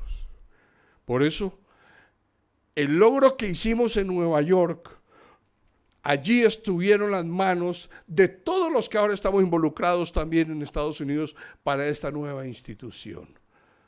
Y fíjense, qué agradable y maravilloso ver, y hoy lo digo con orgullo, a mis hermanos judíos no sionistas caminar en Nueva York con carteles decir que al candidato, al alcalde electo en Nueva York, $0 recibió del AIPAC. ¿Eso qué significa? El mundo está cambiando. Hace 36 años yo escribí mi libro, La muerte de un Estado. Y la muerte de un Estado se contemplaba de la perspectiva en que nosotros los palestinos teníamos que reproducirnos. Por eso nuestras mujeres son nuestras verdaderas guerrilleras. Nuestras mujeres son las que verdaderamente tienen la dignidad y el honor para que caídos sus hombres le entregan el fusil a sus hijos o traen más hijos y que eventualmente con mayoría de edad para los del 48 terminan obteniendo mayoría de edad y derecho a voto. Y a mí no me preocupa el anexionismo de Cisjordania, porque el anexionismo, anexar Cisjordania para Israel necesariamente involucra que en un periodo de 10 años Israel tiene que darle la nacionalidad y el derecho a voto a los palestinos del 67. Dicho esto, señores, el mañana de Palestina, cómo construir el Estado palestino, hay una sola cosa clara. A todos los aquí presentes queremos la Palestina total, los 28.000 kilómetros cuadrados. Pero ¿cómo construirla? Les he presentado múltiples opciones. No quiero ser un simple soñador, sino que quiero materializar aquello que sí es posible. Y tenemos diversos criterios. Siman y yo pertenecemos a grupos totalmente diferentes y antagónicos. Pero ante todos ustedes, este señor y yo somos hermanos palestinos. Y como palestinos tenemos que estar unidos frente al mundo. Y eso es lo que nos dignifica en ese romanticismo de ser palestino. Gracias.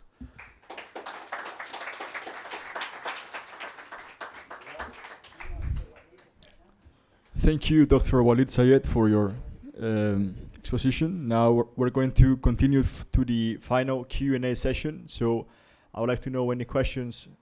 We have the first question.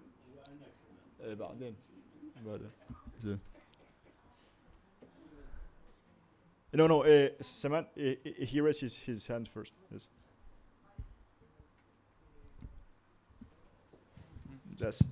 Vale. ¿Puedo en castellano? Sí, sí, sí. Sí, yo lo traduzco, sí. Si no puedo hacerlo en inglés, me da igual. Como tú quieras. Sí. Vale.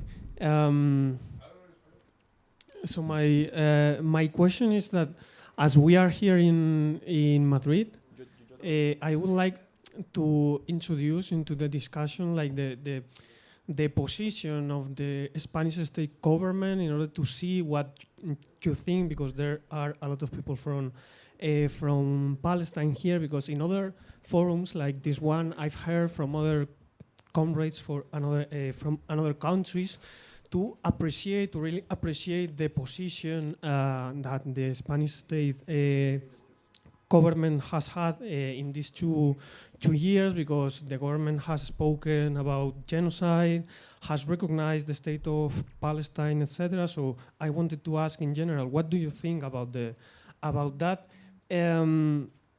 Because it's important, as you have said, that it's very important also the position that we have in the imperialist countries, as the Spanish state, United States, etc., because we have also to recognize that imperialism has many faces, and imperialism has many ways to present itself. For example, it can be very aggressive and very clear which are the links between the North American imperialism and Israel, but also in a country that in theory is ruled by a center-left government, or whatever you want to call it, imperialism presents itself in other ways. For example, I consider that the recognition of the state of Palestine from the Spanish state is a way that imperialism has to present itself, because there are a lot of people who has voted for this government that is very pro-Palestine, strongly pro-Palestine, and this recognition is a way to calm those people. A lot of people start thinking, okay, our government is is doing the right thing, so we do not have the necessity to go to the streets and demonstrate and so on. So I wanted to ask what is the impact that these measures of the Spanish state government has had in your countries, if there has been discussion, etc. So, voy a traducir. La pregunta, en resumen, va acerca de su opinión acerca de las posiciones que ha tomado el Estado español, que habla de genocidio y todo, de embargo de armas, y al mismo tiempo de cómo esto puede influir en material para la causa palestina y cómo ven ustedes estos esfuerzos de estados como el español en este ámbito. We can continue with the next questions. Please go ahead. Yes. Yes. So, as I am a Palestinian and I also worry about our future, I'm very thankful for and very interested about this initiative, but I miss women. I think that the key is anti-colonialism and also feminist view. And voy a responderte. La mujer no coge el fusil del rey guerrillero y se lo da al hijo. La mujer también coge el fusil ella misma y cualquier otra forma de resistencia como es el... ¿Ah? No. Vale, pero es que... Quiero decir, estamos hablando del futuro de Palestina, tiene que también tener una visión feminista. Vale, pues la he echado de menos.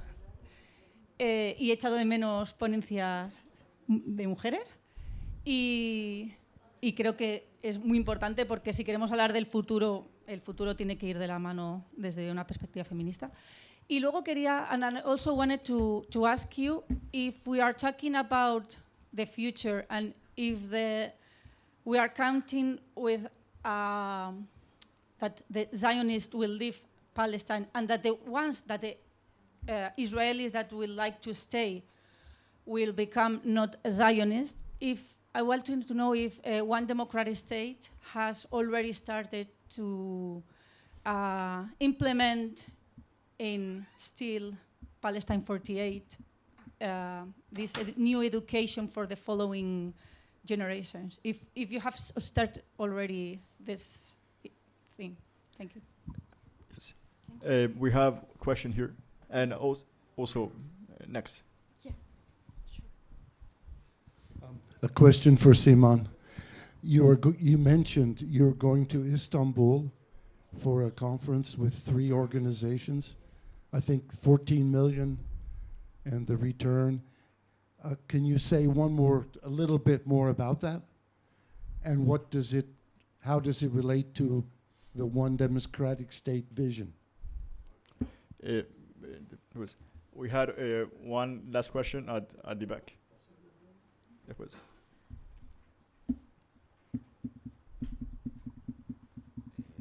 Mi pregunta para los tres, me llamo Isa y soy palestino, insisto. ¿No estamos viendo últimamente que hay un tipo de surfing político, que hay una ola de protesta, de solidaridad con el pueblo palestino y hay muchos políticos que están aprovechando de esta situación? ¿Y hasta dónde realmente los políticos que han enarbolado la bandera palestina y han conseguido sus objetivos en las elecciones, qué han hecho después? Y esa pregunta para Viana en especial. Venga, gracias. Yes. Well, the last question from here, Nicola Hadwe. Gracias. Esta es una pregunta para mi amigo ahí.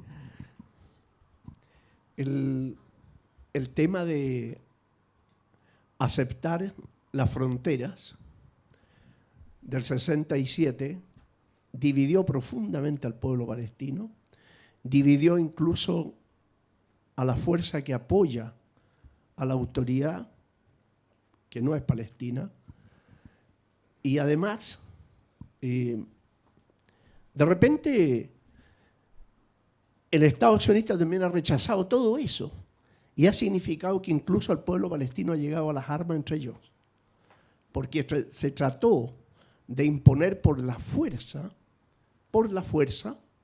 la idea de aceptar la frontera de 67. El gobierno de Abbas y sus 40 amigos, ellos aceptaron esa oferta, pero ¿qué se convirtieron? Se convirtieron en carceleros, en colaboracionistas, en asesinos de su propio pueblo, porque han matado muchos muchachos a la resistencia. ¿Cuál sería la diferencia entonces en el futuro?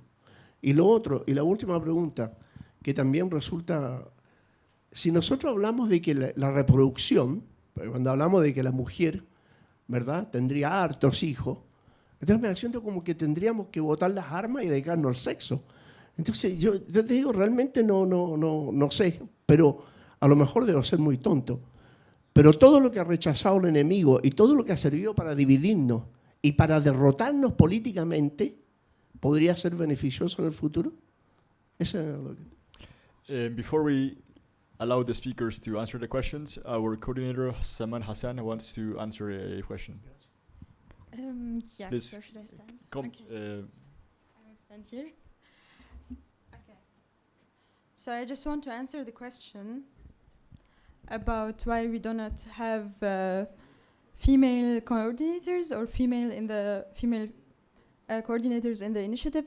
We do have some, but the problem is, like, actually also in general in politics, there are only few women that take the step to go into politics, and this is something we actually suffer from, and we hereby also engage. We want to encourage every woman and also to take this part. It is a male-dominated field, and we need. We absolutely see the.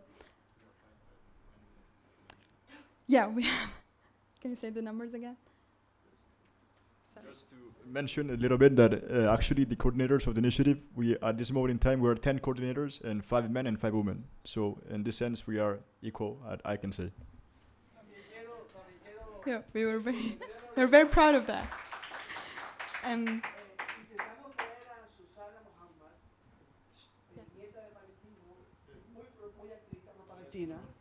Exministra de Medio Ambiente de Colombia, pero desafortunadamente su agenda no le dio el espacio.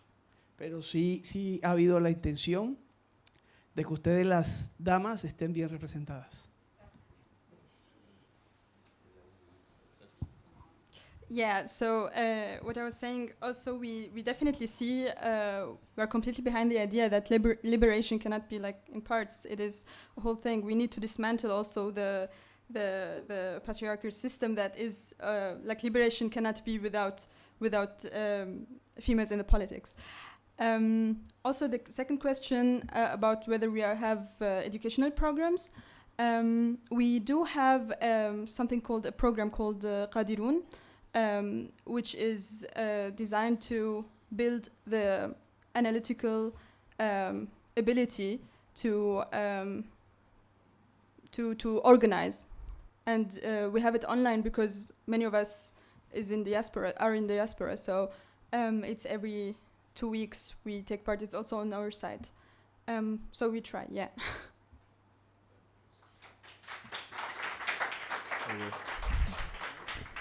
So now, please, you have the floor.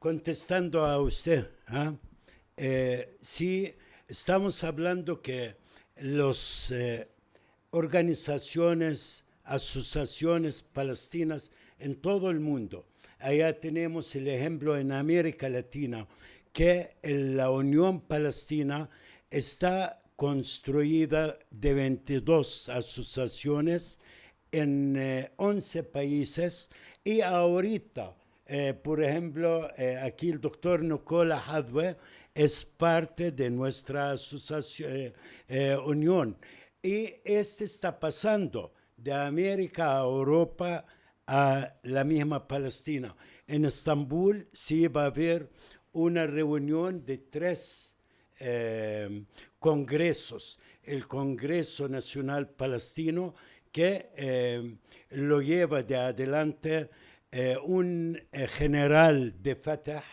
el que es Ahmed Ghnim, también Mu'in al-Tahir, un luchador desde Líbano que llegó, iba a ser parte de esto. También los 14 millones, el Congreso, el que se llama 14 millones de palestinos, es adentro de Palestina, casi la mayoría de su gente, y el Congreso de palestinos en la diáspora.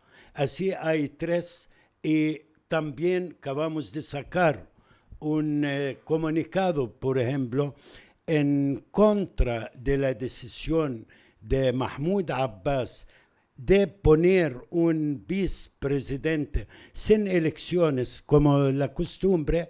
Se fue firmado por estos 3 en el mundo árabe, en Europa, también de la Unión Palestina de América Latina. Ahora, sí, yo con Walid lo conozco hace años. Yo sé que tiene un libro que yo lo leí, estoy enamorado de él, El soldado de piedras, hablando de la primera intifada. Sí, yo conozco a este hombre, pero estoy preguntando, el 181 fue obligación para aceptar a Israel en la ONU, es regresar o aceptar la partición. Fue el 94 de el retorno de los palestinos, nunca fue respetado. Ahora dicen que estamos muy contentos y válido, que hay reconocimiento de Inglaterra y de Francia. ¿Quién fueron los imperios en el 47 al tiempo de Sykes-Picot? ¿Quién partieron esta parte del mundo? Ellos sí saben bien qué estaban haciendo. Así es una propaganda sucia, francamente, de Europa, de Occidente, para estar reconociendo después de tantos años algo que ellos trabajaron por él. Hablando de abrir la frontera y regresarnos, a mí me quitaron mis papeles, yo no tengo derecho de regresar. A mi hija fue a estudiar a Palestina, quería estudiar árabe. Cuando salió y quería regresar, prohibido que entra, tiene que pasar por el Mossad para que le dan permiso de entrar una niña que fue a estudiar solo porque lleva nombre de una familia palestina. Así, francamente, es difícil. La única solución, Vietnam no ganó la guerra negociando, no, ganó la guerra luchando. Irak no sacó al gringuito si no luchó. Tampoco en Nicaragua, en toda América Latina, si no fue lucha. Y tampoco podemos confiar. Argentina, aquí está, hay un pacto de América, toda América, sur y norte, para defender a cualquier país.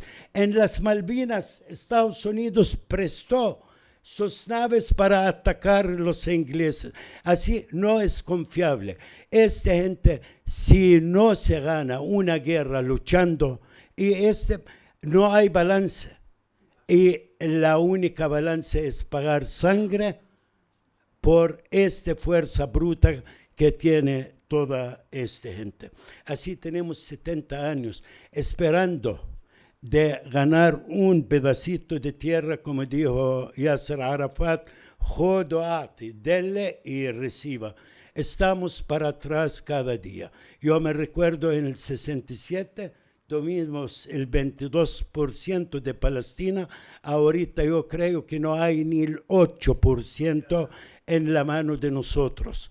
El muro de un lado, las colonias. Yo anteayer me avisan, yo tengo terrenos por Ramallah que acaban de agarrar parte de mis terrenos allá injustamente. Así, si no hay lucha, no hay derecho.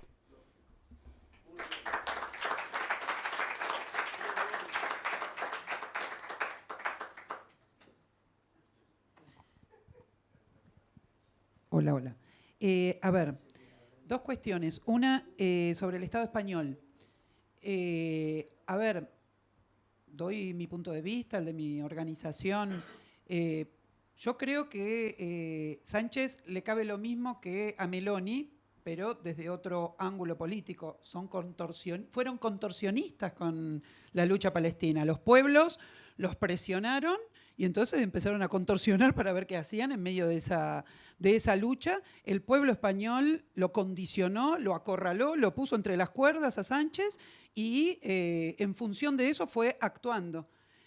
Políticamente, sobre todo en el Estado español, digamos, quedó claro esa política. No quiso cortar las relaciones comerciales, movilizaciones, todo el pueblo levantado en España y hacía declaraciones, buscaba evitar ir al fondo de la cuestión, que tiene que ver con que los estados tienen que romper todo tipo de relaciones, empezando por las relaciones comerciales. ¿Por qué lo comparo con Meloni? Porque creo que son dos planteos políticos dentro del campo del imperialismo y de los gobiernos imperialistas. Y de la misma manera que Palestina atravesó dos gobiernos de Estados Unidos, uno que era el llamado del campo del imperialismo democrático y el otro, el loco desquiciado fascista de Trump, pero sin embargo los unió el hecho de que los dos tienen posiciones profundamente sionistas. Por eso creo que la elección de Mamdani en Nueva York obviamente rompe los esquemas. Yo le hacía un chiste recién porque digo, rompe los esquemas.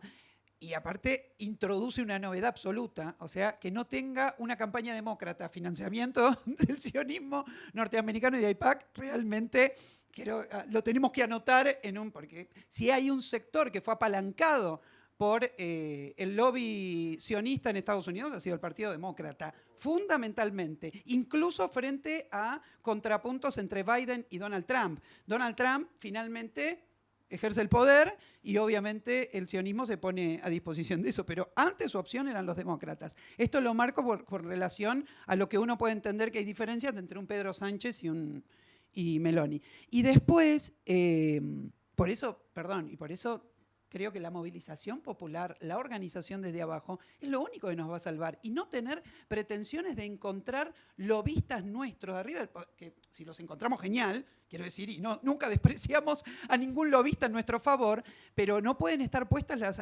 nuestras energías en eso, sino en ordenar que dentro del movimiento obrero, explicar lo que pasó en Grecia, explicar lo que pasó en Italia, explicar lo que pasó en Estados Unidos, el movimiento estudiantil de España, y ese tiene que ser un caballito de batalla para estimular a que acá nadie puede estar ausente en la salida de esta problemática. Y ese es otro punto de vista que antes se planteó en otro terreno, pero digo, civiles o militares, esto y aquello, miren, necesitamos la participación. Todo el pueblo se tiene que sentir invitado a pensar la salida frente a esta situación. Sin eso no hay salida para esta situación. No puede haber un sector que esté ajeno de participar políticamente de esto. Siempre sabemos que hay sectores más de vanguardia en cualquier lucha, pero tenemos que apostar a esa movilización popular. El otro tema, esperen. Estado español, Estambul, ¿y qué otra cosa? Había otra pregunta más. Bueno, sigo de largo. No entendí bien el contrapunto con respecto al tema de mujer porque se me perdió la intervención de ella. No entendí por un problema mío que no manejo el inglés. Si me pudieran después...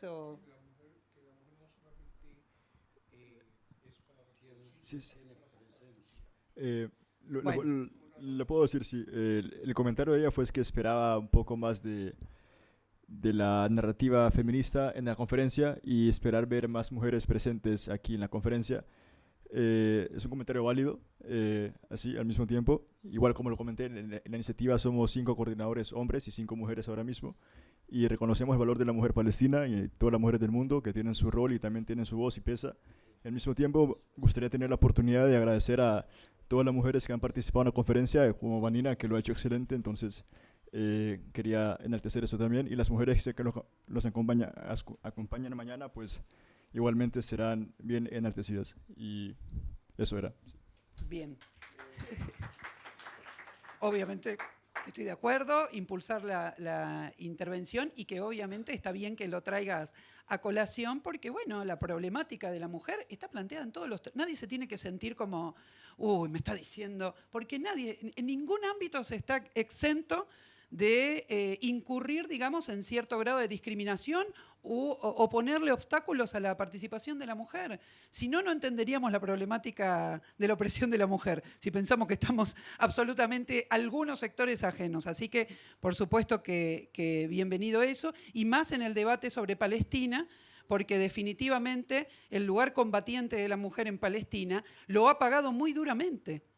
El punto de vista misógino del imperialismo y el sionismo frente a la mujer palestina ha sido muy fuerte. O sea, no es solamente el punto de vista de si dentro de su propio ámbito a la mujer palestina se la obtura o no, sino que también desde el otro lado nunca le perdonaron y hacen una distinción entre la mujer ama de casa, inocente, que no tiene nada que ver con la resistencia, y aquella que cobija soldados, militares, todo aquello, agarra, ¿me entienden? Entonces, está muy presente todo el tiempo el discurso discriminador hacia las mujeres bajo diferentes formas, o pensarla como un ente puramente reproductivo y colocarla en este lugar, o pensarla como un sector que no puede intervenir directamente en la batalla política. Pero bueno, nada, perdón que no había entendido muy bien.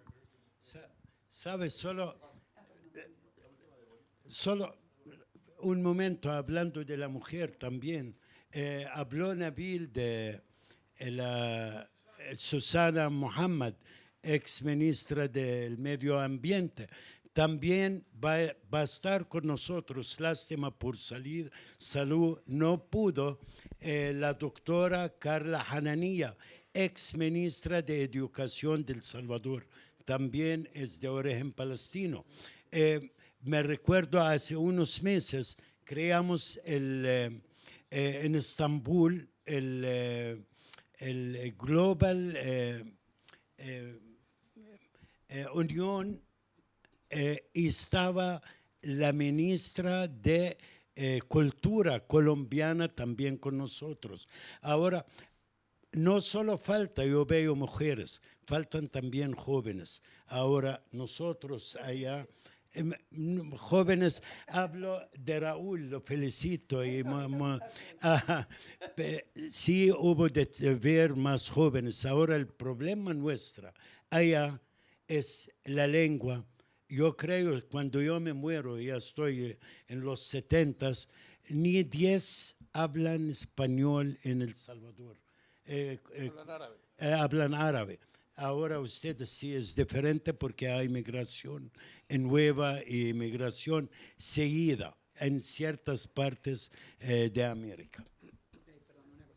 Gracias, Walid. No, que me olvidé, me acordé que era la otra pregunta, el uso de la bandera por parte de políticos, etcétera. Sin duda, yo creo que esas cosas, como decía antes, que no desprecia a uno el lobby ni nada que tenga a favor, creo que hay que medir el uso de la lucha palestina en términos de aquellos que la han usado, qué hicieron antes, ¿no? Fundamental, qué es lo que han dicho, hecho y sostenido antes y qué están haciendo en este momento. Eso me parece importante. Yo creo que acá en España es como más fuerte, quizás. Por ejemplo, en mi país nadie quiere ponerse la bandera palestina. Me explico, el lobby sionista que hay en mi país es una cosa impresionante. Acá se puso más en juego el uso, incluso a niveles del propio gobierno. Yo compartí conferencias y compañía con sectores de la izquierda española que integran el gobierno español, que toleraron que Sánchez no rompiera las relaciones comerciales y compañía, pero que después se van a otros lugares y, bueno, está bien. Defensa, si defienden a Palestina está muy bien, pero soslayan el hecho de que forman parte de un gobierno que fue cómplice y es cómplice con el sionismo. Entonces creo que hay que mirar esa parte con respecto a la utilización de la lucha en sí. Perdón que... Gracias.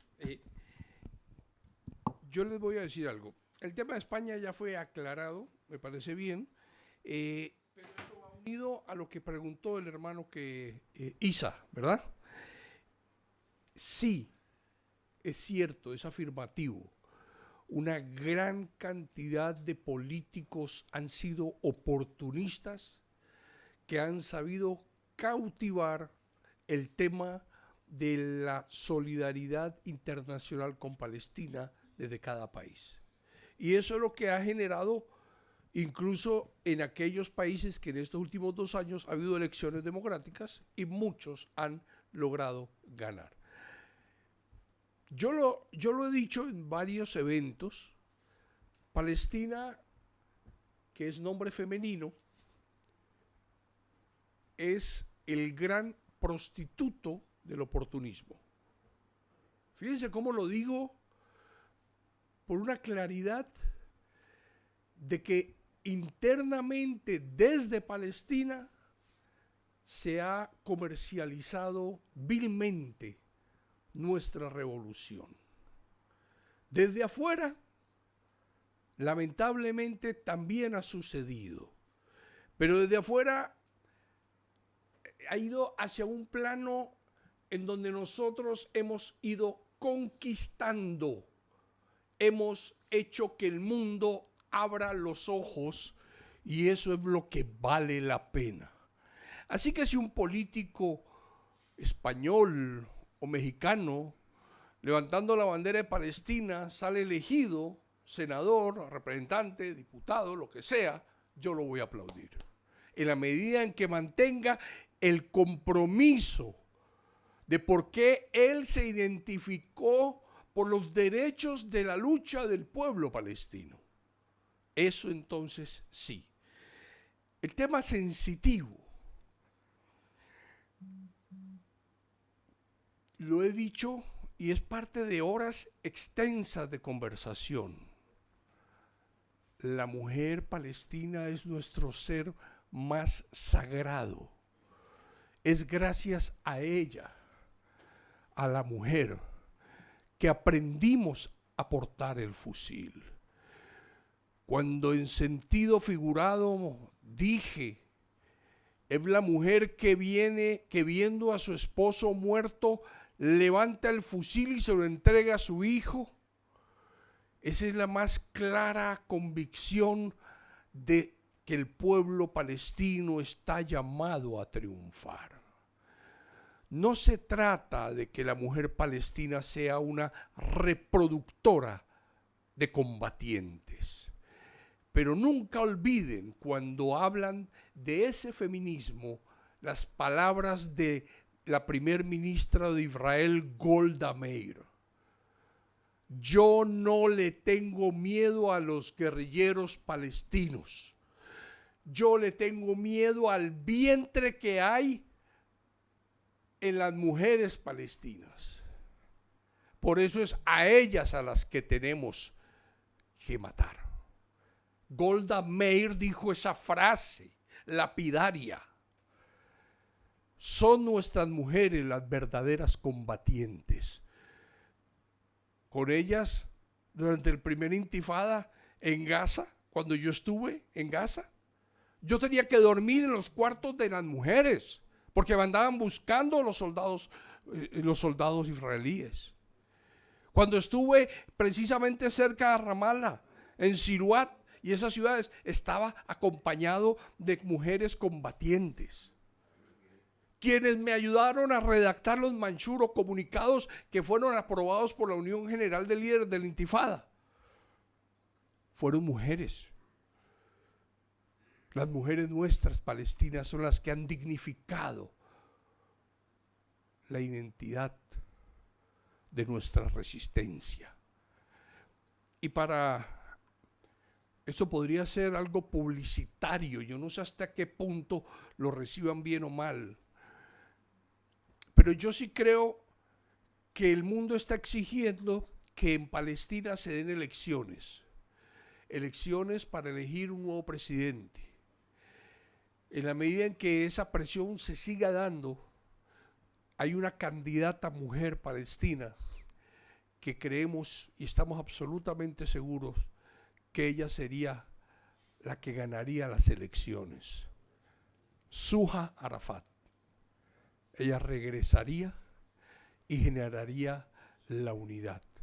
En la medida en que mi hermano Marwan Barghouti no salga de prisión para entonces. No quiero hablar sobre los calificativos de carcelero, porque hay intereses que se deben de comprender. Hay muchas diferencias. Y la ventaja de entendernos como palestinos es que tenemos el derecho a expresarnos. Aquí, en la intelectualidad fuera de Palestina, tal vez, con mejor libertad. Y por eso, tal vez esas palabras se permiten. Otro que no las aceptemos. La resolución 242 no es una resolución que establezca fronteras. Y con esto voy terminando. La resolución 242 es el retroceso al armisticio. Es un armisticio con Jordania y con Egipto, la 242. Porque acuérdense que del 48 al 67 Palestina era gobernada en Gaza por Egipto y gobernada por los jordanos en Cisjordania. Eso es, no es que nosotros aceptemos unas fronteras del 242, pero es que sí nosotros vamos a ir aceptando cualquiera de estas figuras en la medida en que lleguemos al punto final, la liberación total de Palestina, incluyendo la resistencia fortalecida por estos grandes jóvenes, incluso los que cada vez son mucho más valientes y sorprendentes en sus momentos revolucionarios y en sus operaciones militares, que por ejemplo en Jenin se dieron en el mes de julio del 2023.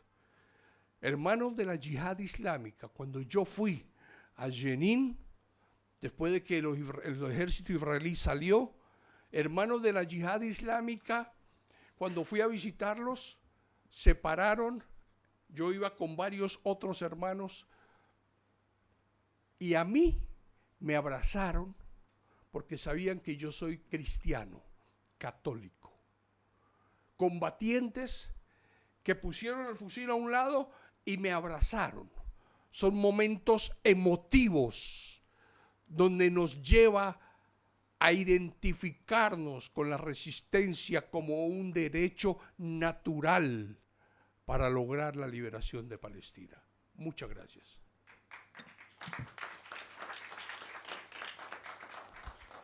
Well, the final remarks, I would like to thank all the speakers today. It has been a pleasure to have all of you here. At the same time, I would like to thank everyone that came to attend the conference. Your presence here makes it very important to continue spreading the word of ODS as the vision, the political vision for the liberation of Palestine. Do remember that the conference continues tomorrow as well. And yes, we're having this multilingual conference, but at the same time, I think it adds to the richness of the Palestinian cause and the Palestinian identity and the richness of our people in the diaspora around the world.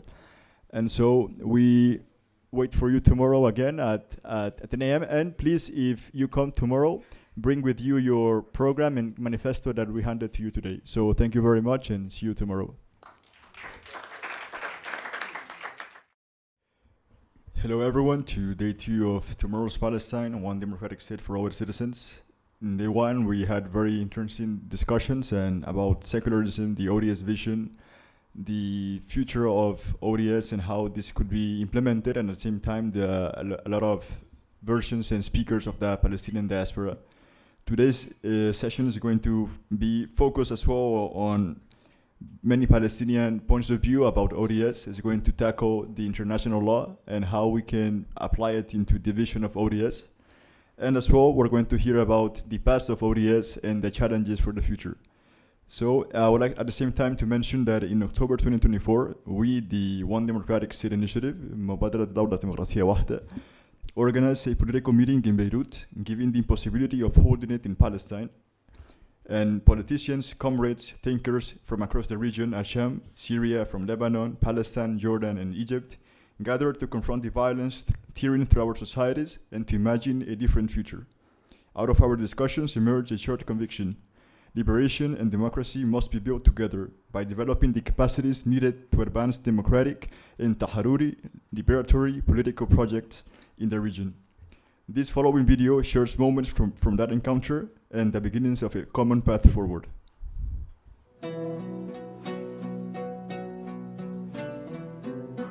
من الجيد أن نلتقي أحزاباً وأفراداً من مجتمعات الإقليم للبحث والنقاش حول مشروع سياسي ينقل مجتمعاتنا من مسار الهزيمة إلى مسار التقدم والاستقرار. ما فينا نواجه إلا بمشروع سياسي مكتمل، مشروع سياسي تحرري ديمقراطي، لا اعتراض لا مطالبة، مشروع بديل عن الموجود، مش لإصلاح الموجود بل بديل عن الموجود، تغيير نقيض جوهري مش فقط للمشروع الصهيوني بل للفشل اللي ثبت خلال فترة ما بعد الاستعمار. اللي بينقصنا نحن كحلم أو كاستراتيجية هي البوصلة اللي فقدناها من فترة طويلة، من يوم ما منظمة التحرير قررت إنه لازم دولتين.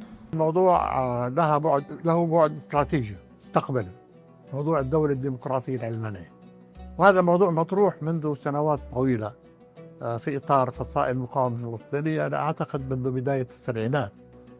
العودة للطرح الفلسطيني التاريخي لدولة تخاصم على شرعية دينية مدعاة من المشروع الصهيوني بس ما بتخاصم على أساس معتقد أو ثقافة، هو منطق يحمي فلسطين من المساومة، يؤثر بموازين القوى ويحمي بقية المنطقة أو حتى بقية العالم من المنطق الهويتي.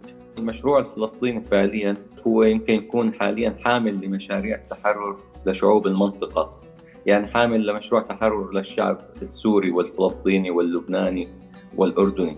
زي ما الاستعمار أو الإمبريالية كان لها دور في زراعة الكيان الصهيوني في فلسطين، هي كمان كان لها دور متداخل قوي جدا في زراعة النخب والأنظمة السياسية اللي موجودة في البلدان العربية. كيان الصهيوني شرعيته هوياتية، فهو بيعتاش على هي الشرعيات الهوياتية حوله.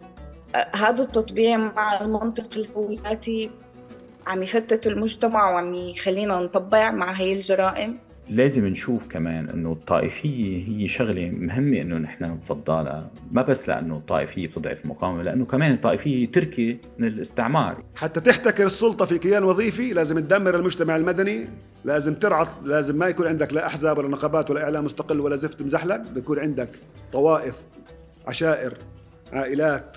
طرح الاقتصاد المنتج كنقيض اقتصاد التنميه، كنقيض للاقتصاد التابع. فعلياً الحاجة اليوم لإعلام بمنطق مختلف، بيكون بإعلام لا يلاحق الحدث بل يفهم المسار الذي أنتجه، إعلام لا يفصل المجتمع عن واقعه بل يضعه أمامه بوضوح ليقرأه ويفككه ويشارك في تغييره. والأحداث من بعد 7 أكتوبر والحرب على غزة وعلى لبنان عم تخلينا نتجذر أكثر بمسألة المقاومة المسلحة. رفض السلام والتطبيع بوصفهما استسلاما للاستعمار وتفكيكا لخيارات التحرر وتفريطا بتحرير الأرض.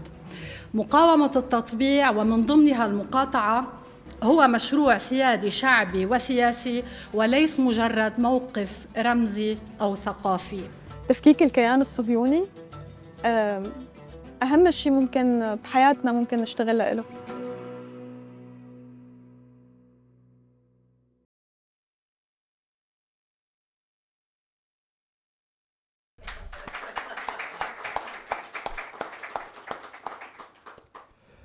So this conference was 3 weeks ago in Beirut, and it's part of the efforts of the One Democratic State Initiative. It's actually the first conference we make in person, and this event in Madrid is the first one we do in a European capital, and it's part of our efforts to present the ODS vision, to grow as a political movement, to present our vision to international parties and audience, and at the same time to gather connections to try to impose ODS as the clear discourse and the only discourse for Palestine, because if we really want a free Palestine and build the future, we have to stop with all these two-state narrative and all the compromising frameworks of the Palestinian people with Zionism, and we have to be clear that the liberation of Palestine demands the decolonization and the establishment of democracy and sovereignty for the Palestinian people from the river to the sea. So allow me to introduce myself again, for those that are new on Zoom. My name is Raúl Kheir, a Palestinian from the diaspora and coordinator of the One Democratic State Initiative. I will be facilitating this conference today as well. So as you can see in the program, the conference is structured into speakers sessions, each followed by a 20-minute Q&A. We can extend a little bit if it's needed, if the discussions allow it. And we kindly ask that you hold your questions until the end of each session. And for those joining us on Zoom, please write your questions in the chat.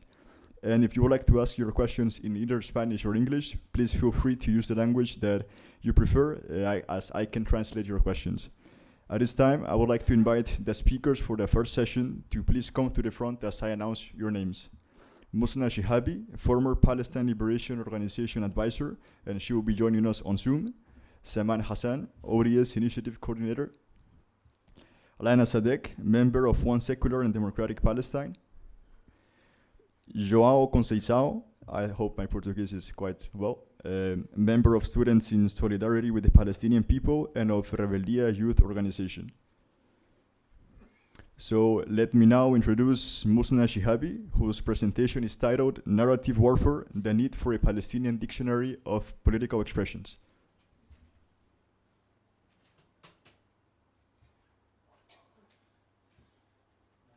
Good morning. Can you hear me? Yes, all good. Okay, thank you. Thank you. Good morning, everybody. Thank you for organizing this event. I would like to talk about the Palestinian dictionary because I think that in Palestine are not innocent. So let me begin with something that should be obvious, yet it's constantly heard. In the Palestinian story, language has never been neutral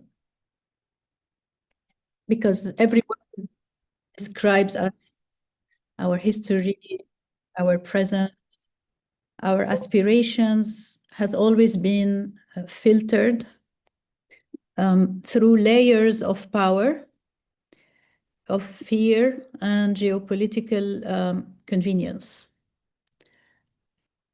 Can you hear me? Yes, all good. A little bit of echo, but we can hear you. Okay. Maybe if you can put some earphones. Every word, so I said every word that describes us, whether it's our history, our present, or our aspirations, dreams, has been always filtered through layers of power, fear, and geopolitical convenience. So even the simplest truth about Palestine become distorted the moment they leave our mouth and enter the machinery of international discourse. Actually, I've spent years watching how our reality is diluted by language and pretends to be balanced, objective, or technical, because I have been working in many sectors like humanitarian sector, business sector, etc. And in truth, this language performs a quiet violence of its own. It distances, it anesthetizes, and transforms a century-long disposition into a string of very polite euphemism. So this is why I believe that we urgently need a tool that restores clarity and sovereignty. But this is not my idea, actually. I attended a conference on Palestine. It was in Turkey with a university in Palestine, and we discussed this project of having a Palestinian dictionary, a Palestinian dictionary of political expressions.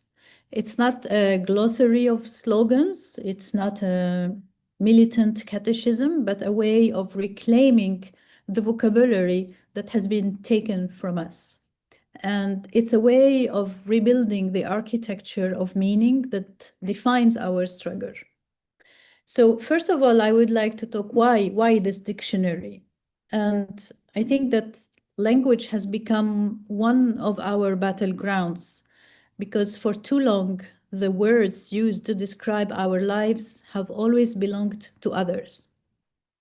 Diplomats, spokespersons, so-called experts, journalists, think tank analysts, many of them speak about us with a vocabulary that erases the core of our experience. So, you know, for example, these words, conflict, you know, as if two equal sides stood facing each other, or talking about tensions, as if this position, you know, were an atmospheric phenomenon, security, as if the fears of the colonizer outweighed the rights of the colonized. Many times you hear in the news regrettable or renewed escalation, you know, as if the destruction of homes were an unfortunate accident. And also we've heard during this genocide in Gaza, civilians caught in crossfire, as if, you know, we die by coincidence. So these words do not describe reality, they just manage the whole situation. And they produce a safe distance between the truth and those who prefer not to confront the truth. We have absorbed, unfortunately, some of these terms ourselves as Palestinians, sometimes without even noticing. So many people you would hear from our community who would talk about conflict.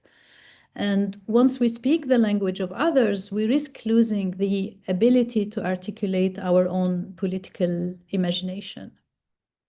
So the second part I would like to talk about is naming is important because it's the first act of liberation. You know, a people begins to liberate itself the moment it names the word in its own terms. But Palestinians have rarely been allowed to do so. So even the word Palestine has been questioned, reduced, or, you know, qualified as if our existence always required permission.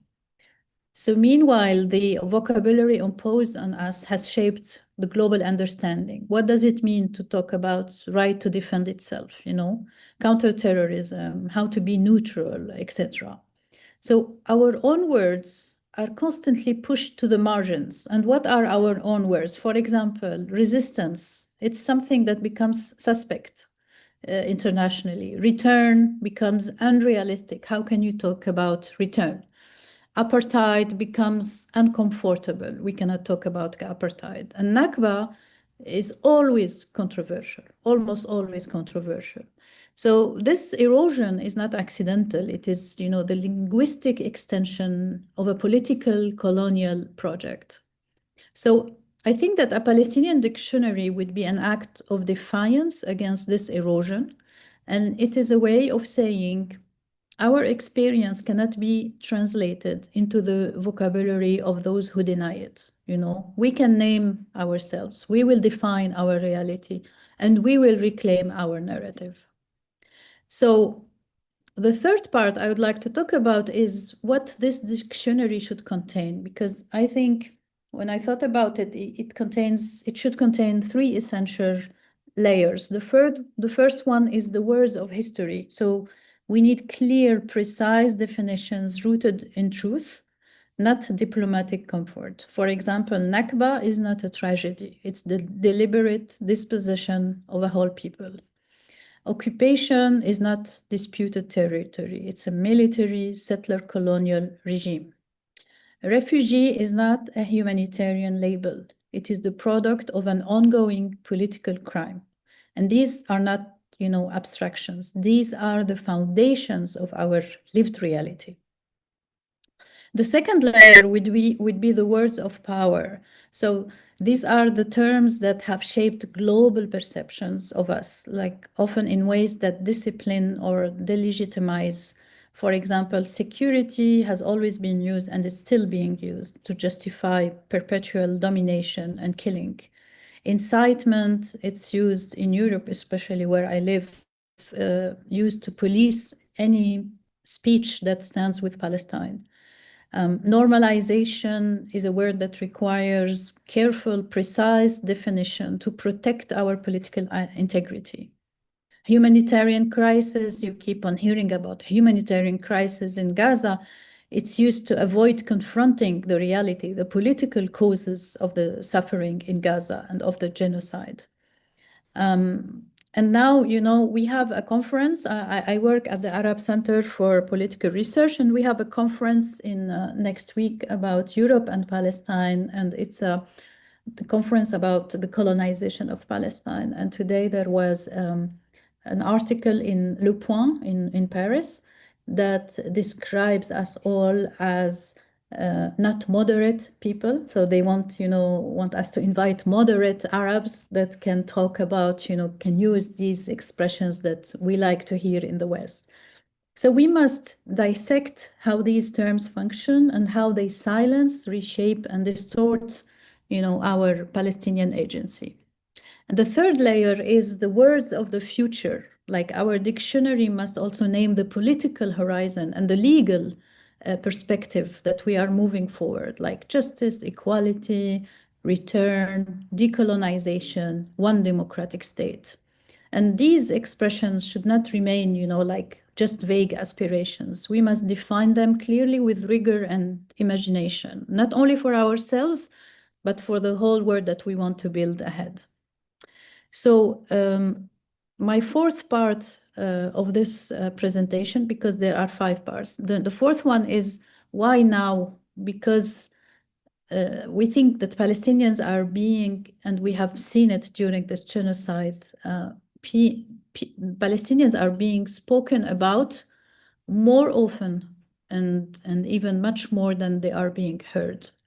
We live in a moment where Palestinians produce more knowledge, journalism, testimonies, archives, even analysis that at any point in our history, but still much of the world still approaches us through a conceptual framework that was not built by us and not for us.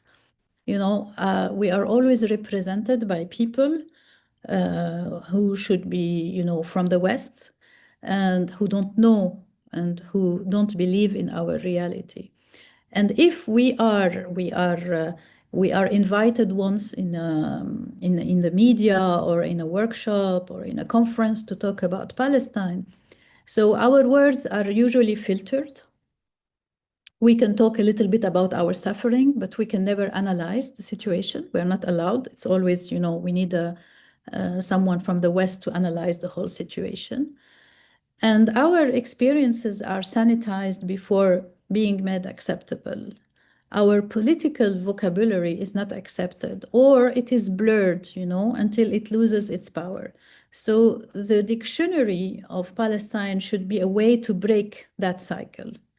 And it would help us to first reclaim intellectual clarity, second, to challenge the linguistic frames that depolitize the Palestine question.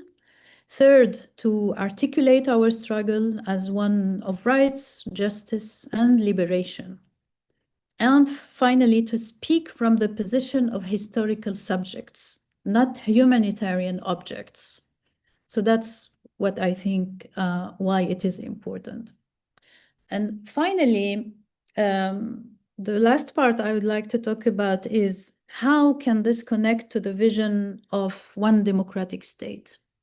So if we want to imagine a political future beyond fragmentation, beyond all the ruins of Oslo and the useless negotiations, beyond apartheid, we really need a new language. Not the language of fear, not the language of resignation, not the language that has confined us to a humanitarian category for many, many decades. So a just, democratic, decolonized future requires new definitions of citizenship, precise descriptions of reality, a grounded understanding of return, and a political vocabulary capable of shaping a shared horizon. Because if we leave these words undefined, they will remain slogans.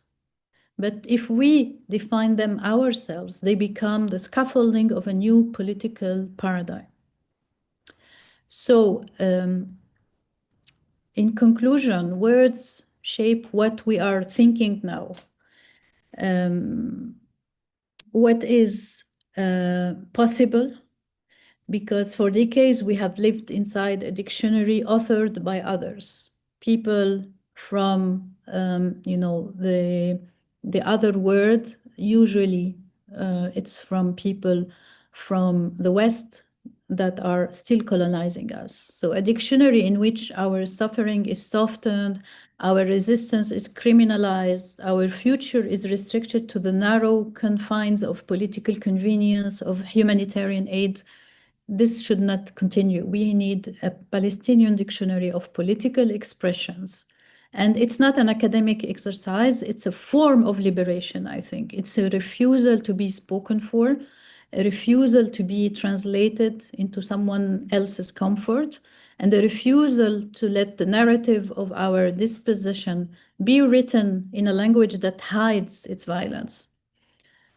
So this dictionary should say, we reclaim our words, we reclaim our history, we reclaim the horizon of what we want our future to be. And, you know, sometimes the first revolution begins with a word, with a definition, clarification of events. So just to give you an example, what am I thinking of? Because maybe this sounds a bit, you know, not clear, or, you know, just an example. For example, if we talk about a dictionary, we can divide it into first history, memory, colonial structures. Like, for example, how would we define the Nakba? Nakba, it's the 1948 catastrophe, the systemic expulsion and dispossession of Palestinians to establish a Jewish majority state. How do we define, you know, settler colonialism? It's a political project that seeks to replace an indigenous population with a new one through removal, confinement, killing, and erasure. You know, stuff like what is a Palestinian refugee? This is a person displaced by the Nakba and their descendants. It is a political status and not a humanitarian one. This is, of course, just short, you know, examples, but it needs lots of work. A right of return, absentee property, which is the legal mechanism used to confiscate Palestinian land and homes by labeling the original owners as absent. Then we can also have a section on structures of oppression in this dictionary, like occupation. What is occupation? Occupation is a military settler colonial regime controlling land, movement, resources, and political life. You know, what is apartheid? What is a siege, blockade? You know, checkpoint, which is clearly a tool of surveillance and fragmentation that polices Palestinian movement and reinforces control, etc., etc. Then we can also talk about the political vocabulary, you know, a section on political vocabulary. For example, what is resistance, which is the legitimate struggle of an oppressed people against colonial domination in all its forms. You know, what is liberation, what is self-determination, etc., etc. Then I think one important section in this dictionary should be the media, language, and representation, because, like, you have, you know, we have seen this, especially during the genocide and even before, how media is distorting every single event that is happening in Palestine, whether in Gaza, West Bank, Jerusalem, or even in 48 Palestine. So one of these examples would be, you know, Hasbara. What is Hasbara? It is a state-organized propaganda aimed at shaping international opinion through narrative warfare. What does it mean to say dehumanization? It's the discursive practice of portraying Palestinians as lesser, disposable, or threatening, etc., etc. So I think I really dream of having this dictionary one day, and happy to answer your questions, because unfortunately I have to leave before the end of this session. Thank you very much.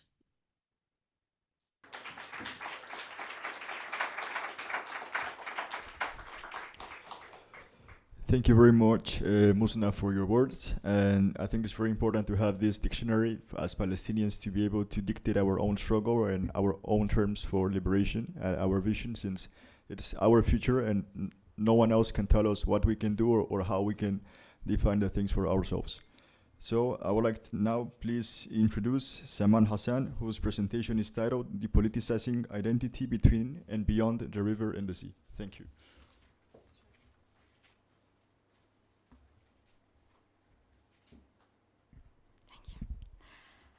Okay, so as we heard, depoliticizing identity between the river and the sea and beyond. because in Palestine, identity is being politicized. What I want to talk about is I want to discuss how identity is being politicized in Syria, for example, and also in Germany. So when we say depoliticizing identity, what we mean is to not let identity, such as in tribe, religion, ethnicity, to become the way how we determine who deserves rights and who is in power and who doesn't get the rights of a state. So a state is actually meant to function in a way that it should manage our shared needs and our conflicts as individuals in the society. What it shouldn't do is not to distribute life according to bloodlines. Yes, so when identity becomes the source of legitimacy, the rights become privileges, and politics works as just sorting instead of serving people. Communities get fractured into us and them, fighting on sources because there's no state that is really organizing who gets the rights inevitably just because of being citizens. So society becomes dysfunctional this way. It cannot work as a society, it cannot heal, it cannot move forward when it's fractured this way. Okay, so for example in Syria is ruled by authorities that have identitarian political projects. None of the authorities ruling today in Syria, or actually before too, none of them claim legitimacy through equal citizenship.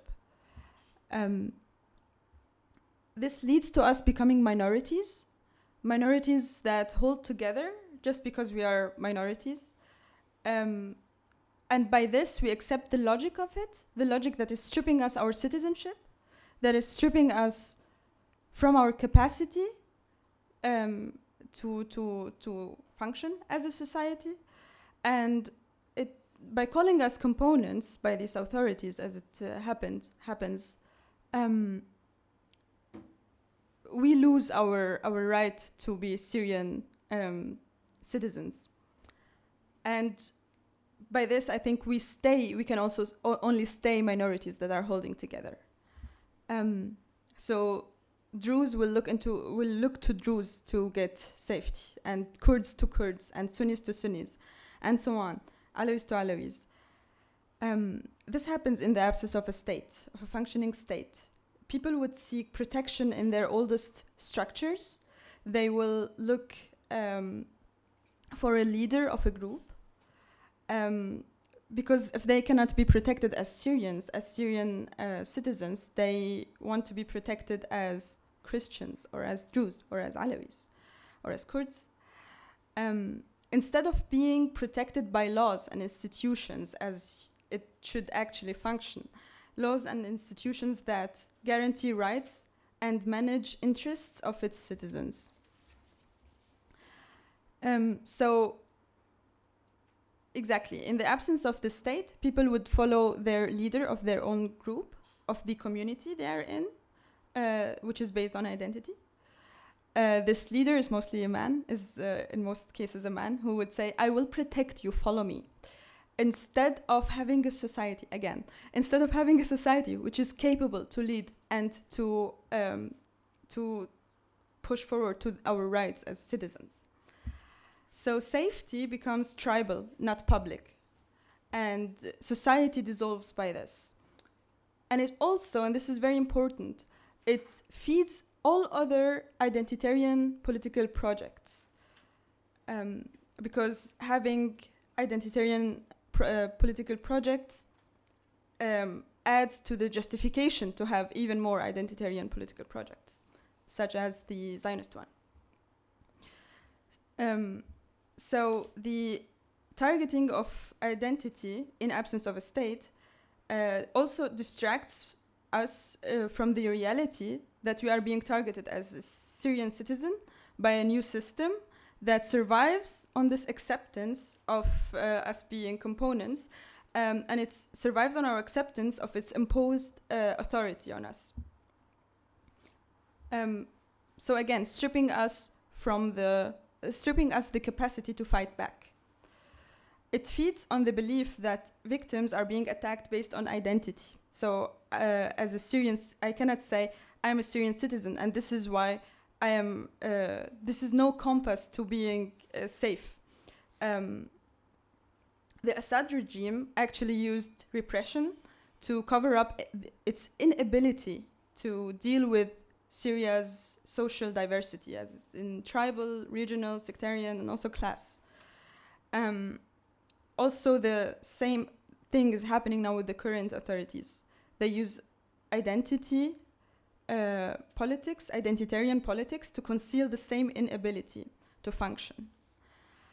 So the solution must be a civic project, a Syrian state for all its citizens, not for components. Policies from this state that are oriented towards repairing trusting relations in this society. So again, citizenship must replace components. So if you go now to Germany, Germany has also an interesting story, identitarian story. So the German history, how and the way it dealt with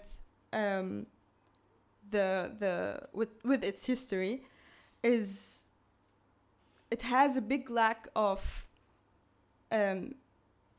dealing. It didn't really deal with it. It punished some individuals. It punished the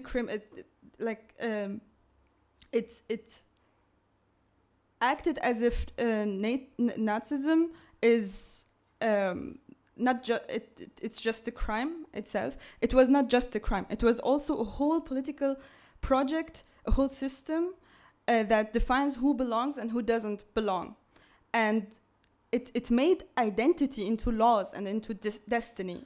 And this never got dismantled, not in any processes that Germany had. So this idea of making identity the source of law and the source of destiny, it uses the same ideas of racial hierarchy and colonial superiority that also Europe applied outside of Europe, but this time it applied it inside of Europe. So after the war, they punished the symbols, but did not dismantle anything again. Instead of learning from it that it is the political, the identity, the using identity as a political tool that was wrong. It turned Jewish identity into a permanent category of moral responsibility. Instead of persecution, it got to protection, but the identity kept being the frame of all this. So it extended, and it still lives today, by Germany supporting another identitarian project, political project, the Zionist one. Also, despite living in Germany for tens of years or for decades of years for some migrant groups in Germany, we still get asked, where are you actually from? And our accents get ranked as if this is a measure of how much dignity we deserve. And we are ranked as humans by how integrated we are in this society, despite being there for, again, tens of years and contributing to the society and being actually, in reality, a part of the society, having relations, contributing to it and also taking from it and everything. So it feels like dignity, or it is like as if dignity must be earned through assimilation. And it decides who belongs and who doesn't belong. This went through it again when, a few weeks ago, Chancellor Merz, Friedrich Merz, used the term Stadtbild, the cityscape, And he was very annoyed by the cityscapes of Germany, because it had visible immigrants, and he took the visible immigrants as a sign of disorder and talked about this. Again, drawing the line versus us, the line between us and them, and who deserves to be on the streets and who is okay to be on the streets and to look like this and who doesn't. So, no dismantling of the fucking identitarian system, identitarian political project.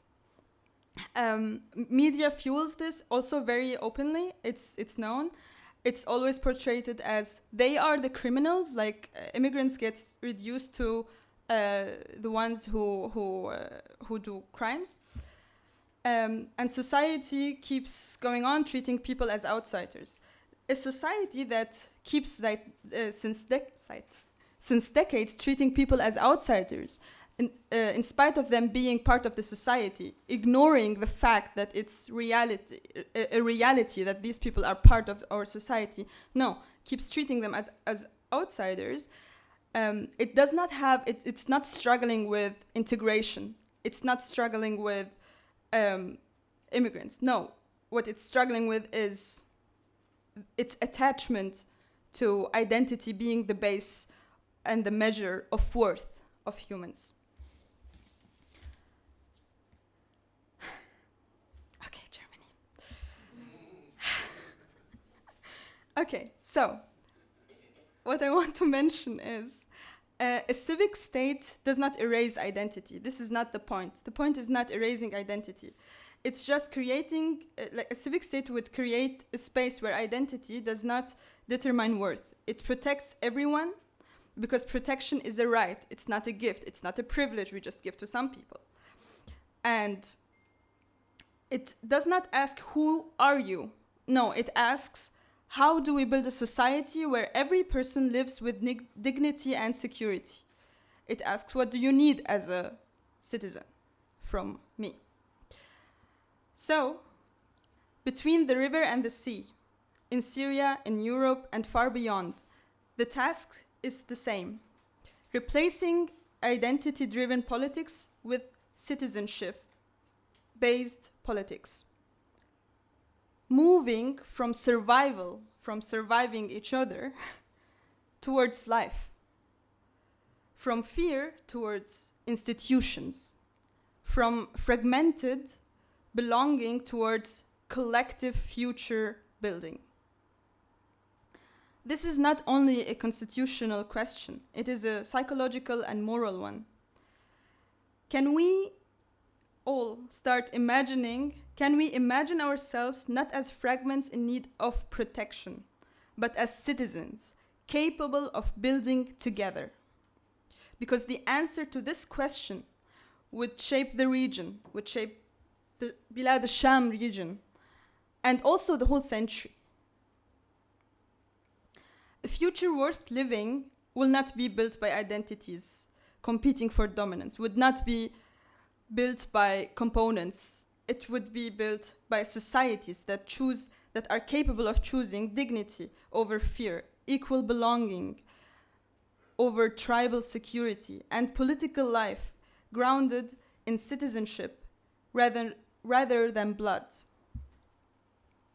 The work ahead is not simple. It needs a deep breath, but it is necessary. And it begins whenever we dare to imagine a state that serves all and communities that can build the trust again. We need to organize behind political projects that do not have identitarian justifications. We need to organize behind political projects that do not feed identitarian political projects. We need democratic states that are there for all their citizens. Thank you.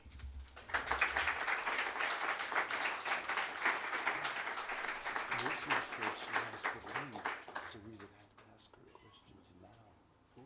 Muzna said that. She said that she cannot participate in the Q&A session. Thank you very much, Saman, for your words. I would also like to extend a bit because I think this is one of the pillars of the vision of the ODSI for Palestine. I think that when we speak about depoliticizing identity, it's important because the future Palestinian state will not deal with the citizens according to if they are Jews, Muslims, or Christians, but rather they are going to be viewed for what they are, human beings of equal dignity and citizens of the country, and that's it. You can be Jewish, you can be Muslim, you can be Christian. That's part of your personal identity. We all have these kind of personal identities, but this personal identity should not define how many rights you have or how many rights you do not have. Another, for example, in Lebanon, I think it's the perfect example of how identity has been politicized by the president has to be Maronite Christian, the Speaker of Parliament has to be Shia, and the Prime Minister has to be Sunni Muslim. Like, we fragment politics of the states according to the identities of society, and at the same time results in the country functioning as tribes, dealing for their own interests rather than a single society, a single people working for their collective interests as a whole, as a united group. And in Palestine, this would be very important, and as well, it's important to mention that political parties should not define as Muslim party or Christian party or Jewish party, because at the end, Muslims vote for the Muslim party, Christians vote for the Christian party, Jews for the Jewish party, and people vote for their identity rather than thinking about what can actually work for the best of us, and actually thinking about who is actually competent for the job, and not because he has this certain identity or he has my same religion or my same way of thinking. So I wanted to extend on this, and I would like now to introduce Lana Sadeq, whose presentation is titled, "Why Should Palestinians and Allies Be Vocal About ODS?"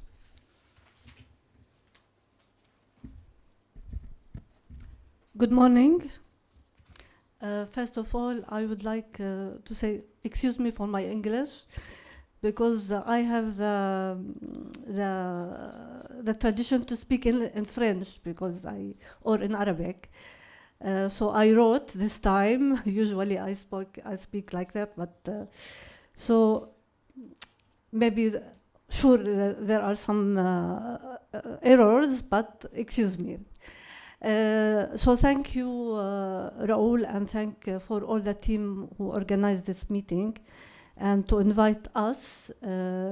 Just to mention that our group has started to work on this, on the project of one democratic, secular Palestine around 2016, and our group was created essentially by our comrade who has left us in 2018, Salameh Kheir, who is a Palestinian who was living in Palestinian from Bir Zayed, and he was a refugee in Jordan, and then he moved to Syria, and he was arrested 8 years in the prison of Hafez al-Assad, and then he was expelled from Syria during the Syrian revolution in 2012. So we started also to coordinate with other groups like Mubadara, and it's really with pleasure that this time we succeeded to organize together. You organized, but that we coordinate together. Our colleagues have participated in Beirut session. So I would like to attack the subject. Okay. I would like to talk about the elements of the strengths of the one-state democratic Palestine. First, this comprehensive solution is ethical because it is a liberation project for people who have been subjected to massacres, ethnic cleanings, expulsions, and genocide during the last 2 years. Half of Palestinians have been expelled from their homeland, which has been transformed into a semi-European country ruled by a racist regime that is hostile and brutal. It must be remembered that the colonized struggle against the colonizer and pursuit of freedom is a human act and moral duty aimed at liberating people and unleashing their energies to build a natural human society. In ethical terms, these solutions offer a humanistic alternative to the Israeli Jewish settlement project, accepting its members as equal citizens and recognizing them as victims of the brainwashing of a brutal colonial movement. This would involve decolonizing settler society and liberating its members from the anti-equality, brutal ideology of Zionism, thereby preventing them from continuing to inflict devastating harm on the Palestinian people. This equal citizenship can be achieved by dismantling and demolishing the system of colonial control and privilege. Secondly, this solution is an antithesis of fragmentation and division, whether geographical, demographic, or political. It is based on the unity of Palestinian people, which is achieved by restoring and strengthening their national consciousness of historical Palestine. It reconnects the conflict with its historical roots and colonial nature, dispelling any illusions about coexisting with Zionism and its brutal nature. It is also ensure justice for all Palestinians, ensuring that everyone is involved in the liberation process, whether directly or indirectly, and that everyone is granted the same rights regardless of their rule or contribution. Continued clinging to the illusion of a two-state solution entrenches colonialism and perpetuates suffering and immense loss in terms of both land and people.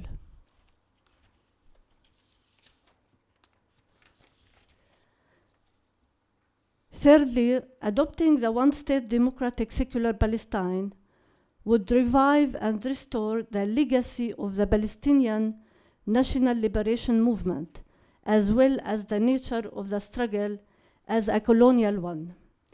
It would also modernize and update the movement and deepen its human values. In other words, adopting this solution is not as supporters of the two-state solution claim as a deviation from the legacy of national liberation, but rather a continuation of this process. This is because of its clarity of vision and its potentials for national unity, which has been torn apart by submission to international pressure and liquidationist settlement projects. Fourthly, adopting the one-state solution again would give the Palestinian national project clarity of purpose and vision, generate a discourse of hope and inspire confidence in future generations, because it would restore the most important source of strength for the Palestinian people, unity. Without unity, victory is impossible. Unity among all Palestinians and the unification of all Palestinian energy is crucial. Another aspect of this project is an international struggle. It is essential to emphasize the role of the world's people in this struggle, which also concerned them, given that the Zionist state was originally and fundamentally a product of the central colonial project linked to the specific movement in the development of the international capitalist system, and because it is a pillar of imperialist hegemony over the world and the region.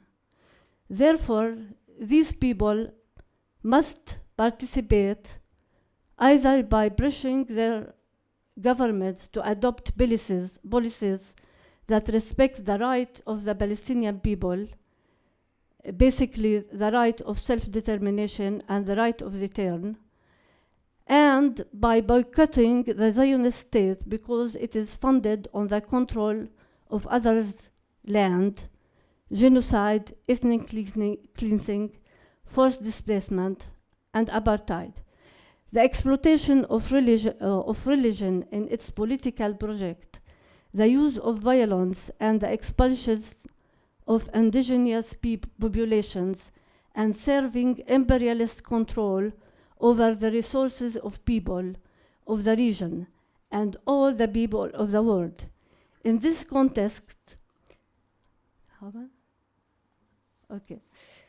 in this context, the struggle against the Zionist state is a struggle against the entire imperialist system, just as the struggle against the imperialist system is a struggle against the Zionist state.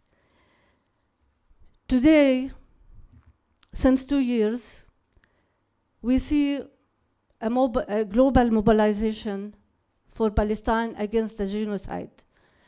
But actually, when we hear the demonstrators on the whole world saying free Palestine, this is the message that we have, that the Palestinians have to realize and to receive in order to analyze the situation and also to react and develop the political project. Yesterday, Ismail, our Palestinian comrade, when he talked that it is really difficult to talk about a vision like that while there is genocide, while there is ethnic cleansing.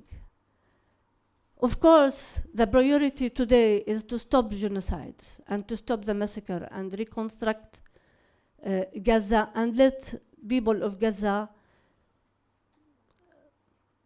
survive and in the whole aspect of survival. But we as Palestinians, especially in the diaspora, because we have clear, I think we have clear mind, we are not subjected directly to the genocide in Gaza or to the ethnic cleansing and massacre and colonial violence in the whole Palestine. So it's maybe we can have more clear vision or more clear analysis to develop our vision. Since 100 years, Palestinian people only react.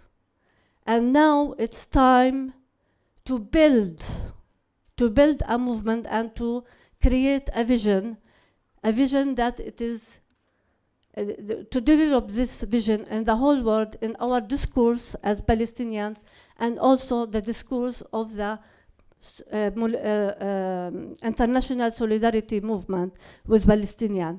Today, the discourse of solidarity movement, which also engaged in BDS campaign, should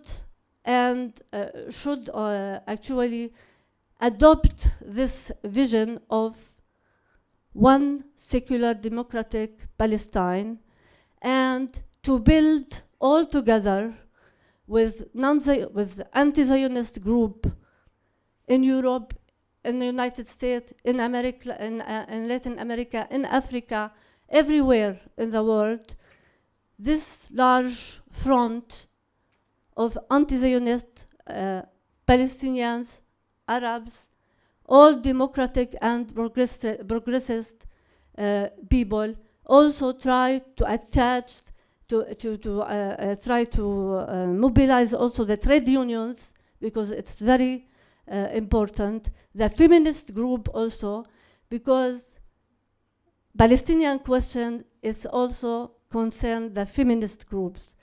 So just I want to say, to end by that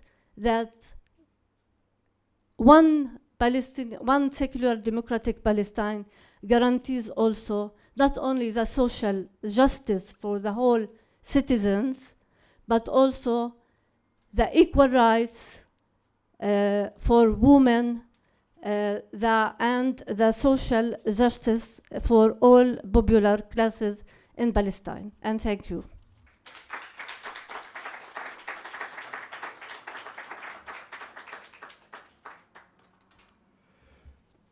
Thank you very much, Lana, for your words. And yes, it's very important to build the movement for a secular and democratic Palestine as sooner as possible.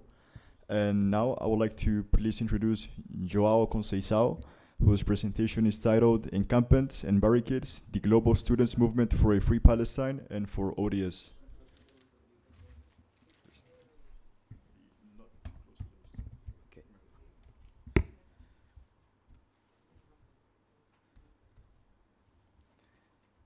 So good morning, everyone. Thank you very much for having me. First of all, I would like to thank Raúl and all the coordinators of the ODSI for the invitation. I'm very sorry I'm going to have to read my speech because English is my second language and sometimes I cannot remember the words. But I'm very humbled and honored to be here today sharing this event with you. Like you all know, over the past year, we have witnessed the emergence of a global student intifada. From North America to Latin America, from Europe to Africa and Asia, students have occupied campuses and established encampments in solidarity with the Palestinian people. These actions are not isolated. They represent a broader political process, the radicalization and the uprising of a generation that sees in real time the genocide of the Palestinian people, the destruction of Gaza, and refuses to accept the complicity of their institutions. The encampments are not just protest tactics. They are spaces of political education and coordination, embryonic forms of collective power inside universities. They have broken through the limits of symbolic activism, and within them, discussions about colonialism, imperialism, and capitalism have taken on a new relevance.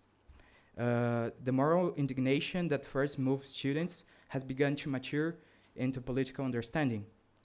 In Brazil, recently, this process reached a turning point, and I'm glad to say to you now that the University of São Paulo, the university that I'm part of, decided to suspend cooperation with the University of Haifa. This was not the result of administrative initiative or diplomatic pressure. It was won through mobilization. It is proof that collective action, when persistent and organized, can force concrete changes. The victory at the University of São Paulo is part of a global trend, a recognition that academic neutrality in the face of oppression does not exist. Every institution is either complicit with or opposed to injustice. And however, these victories also reveal the limitations of the current movement. While universities can and must be pressured, the decision occur within a broader political and economic framework that remains untouched.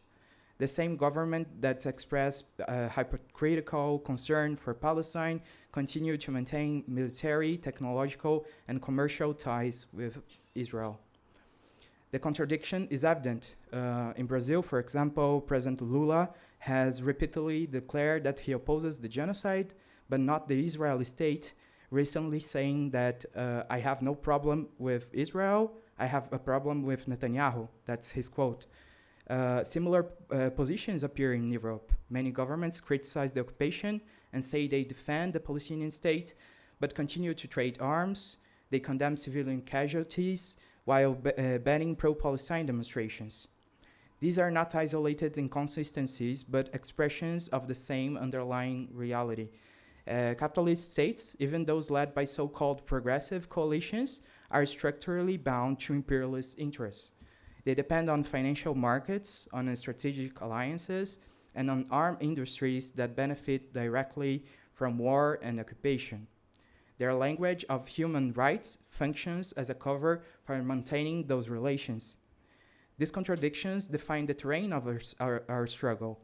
If we want to move beyond symbolic victories, the students' movement must connect its fight inside universities to the broader balance of forces in society. The decisive question is power. Who controls production, trade, and state itself? Students can expose and pressure, but the working class, alongside with its allies and social movements, has the capacity to stop the system that sustains the occupation. Workers in transport, energy, communication, and this industry have leverage that students alone do not possess. When dock workers refuse to load weapons, like in Italy, the impact is immediate. For that reason, the next step of the movement must to build connections with unions, labor federations, and social struggles. We have historical reference points. In '68, in France, the students' uprising was a spark that ignited a general strike of 10 million workers. In Latin America, students and worker unity has repeatedly challenged the dictatorships and neoliberal reforms. These experiences show that our movement becomes a political force only when it aligns with material power. And to achieve this alignment, organization is essential. Russian revolutionary Leon Trotsky transitional program emphasized that revolutions are not made through declarations, but through a series of struggles that link immediate demands to the need of systemic transformation. And Argentinian Marxist Nahuel Moreno later insisted that without conscious organization, democratic discipline rooted in workplaces, communities, and schools, spontaneous movements eventually dissolve or are co-opted. So our current movement has reached that juncture. The encampments express a collective will, but they must now evolve into durable structures capable of coordinating across regions and sectors. This means establishing permanent committees, maintaining contact with labor unions, and formulating a political program that connects the immediate fight against genocide to the broader struggle against the capitalist order that produces it. So the key element, the central element of this program should be, of course, the fight for one democratic state in historic Palestine, where all inhabitants enjoy equal rights, a secular, socially just, and democratic state from the river to the sea, like it's mentioned on the event declaration. This is not a utopian slogan, but a democratic necessity after decades of the failed two-state negotiations. Yet, even this demand cannot be realized in isolation. The persistence of apartheid and occupation is inseparable from global imperialism and the profit system. The struggle for a democratic Palestine is therefore linked to the struggle for social transformation on a global scale. This understanding gives the movement its transitional character. Immediate objectives, university divestment, academic boycotts, protection of students under repression must be tied to demands that reveal the limits of existing order and lead us to one democratic state solution. Each of these steps raises the questions of who governs societies, resources, and in whose interests. They build a path towards the isolation of the Zionist entity, the dismantling of the colonial society, the guarantee of the right to return, and finally, complete self-determination and liberation. But this perspective requires patience and persistence. From our perspective, the encampments were beginning a moment of political awakening. Their lasting value will depend on whether we can transform that awakening into an organization capable of acting beyond the campus. The transition from protest to power is neither automatic nor quick. It requires international coordination, planning, and the willingness to engage in long-term struggle. It also requires organizing real solidarity from below, from student, workers, and oppressed people organizing together with independence from any government or company. Well, the challenge before us is considerable, but it's not abstract. We have seen that collective action works. We have witnessed governments forced to respond, institutions compelled to break ties with Zionism, and the Palestinian questions returning to the center of world politics. The task now is to deepen this process, to link conscience to strategy and solidarity to material force. Our goal is not merely to protest injustice, but to create the conditions for ending it from its origin. Yes, that requires building a movement that is internationalist, democratic, and rooted in both youth and labor, and of course, coordinated and led by Palestinians themselves. It's through this alliance that the vision of a free Palestine and beyond it, a world free from all kinds of oppression and exploitation, can become a concrete possibility rather than a moral and utopian aspiration. So let the victory at the University of São Paulo be a symbol, proof that action works, that pressure can make cracks in the walls of complicity, but let it also remind us that this is only the beginning. We cannot stop at the universities. We cannot stop at declarations. We must take this movement into every corner of society. So from the encampments to the factories, from the barricades to the picket lines, let us unite our struggles. Let us transform outrage into organization and organization into liberation. And to win, we must build together a movement that dares to plan and to fight for a world truly free, for Palestine, from the river to the sea, and for all of us. Thank you very much.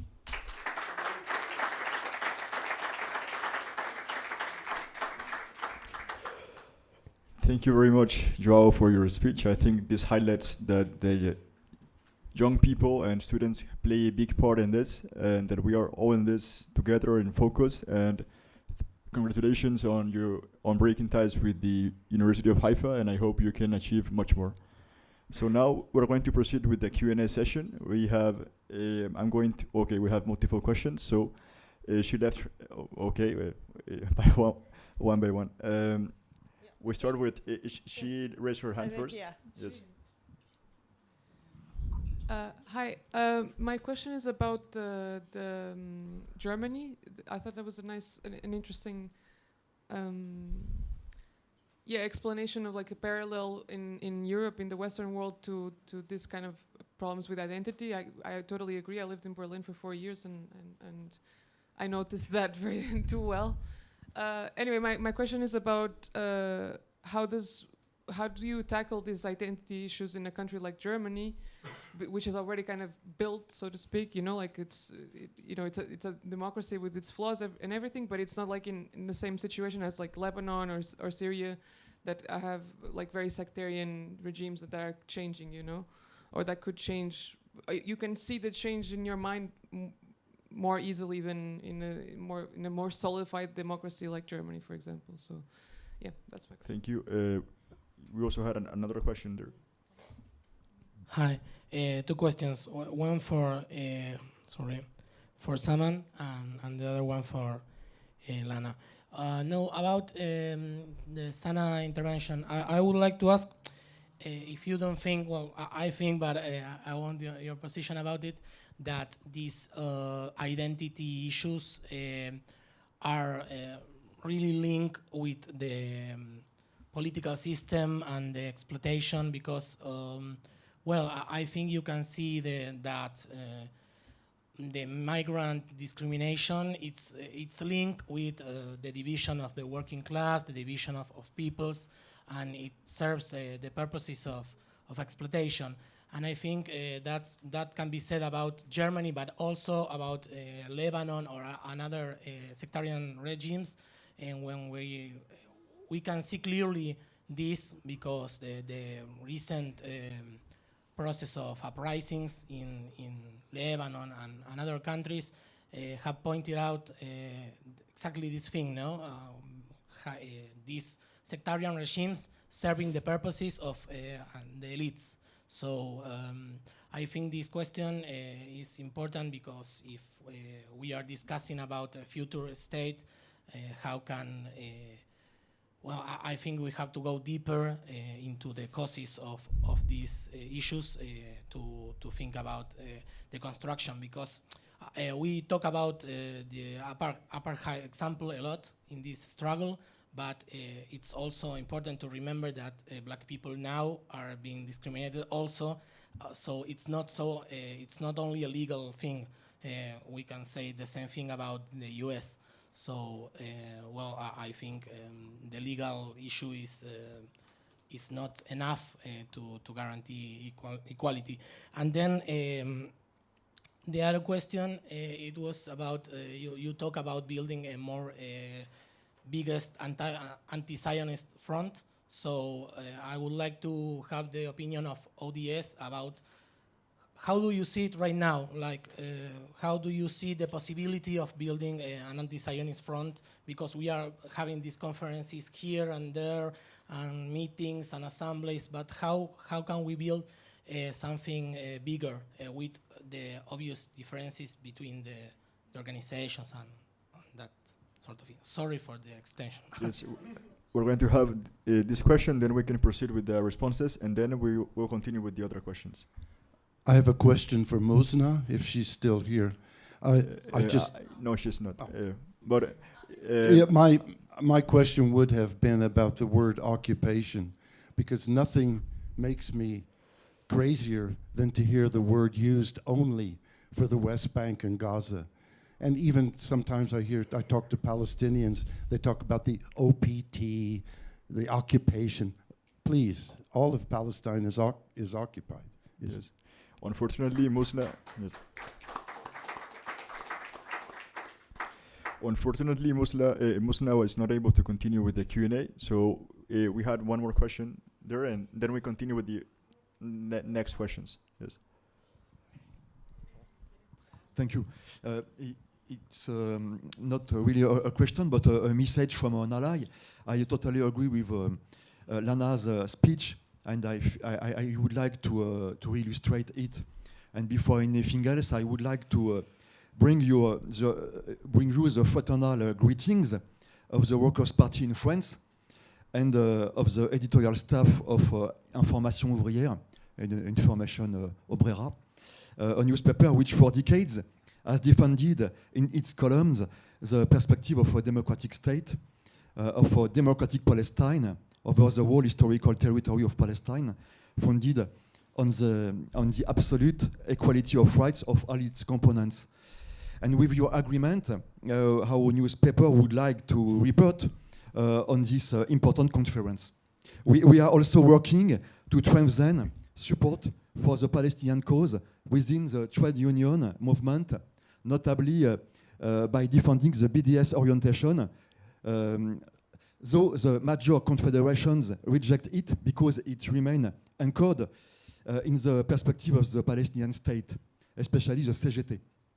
However, more and more territorial and professional organizations inside the CGT in France are joining BDS, and the debate is sharp at the national level.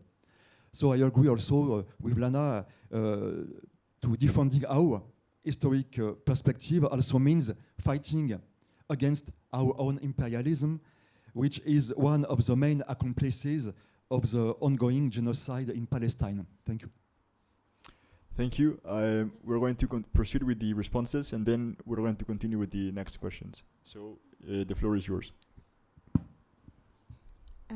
Okay. So the first question, how to tackle the identity problem in Germany. Okay, so we first need to realize and to analyze how and where it's embedded, because in Germany it's by now generational, and it has been generational. Anyway, it's embedded in the social structure. It's also embedded in education. So right now, actually, the last 2 years already shaked things in German society.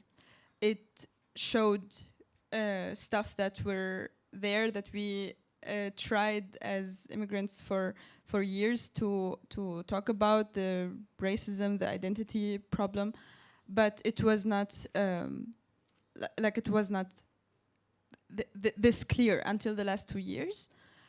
So the tackling has already begun by targeting exactly the like, for example, by going legally against German policies that, for example, refuse to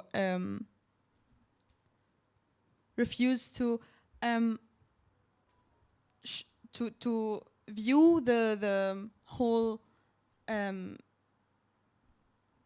Palestine justice from a non-white point of view, or from a non-German point of view.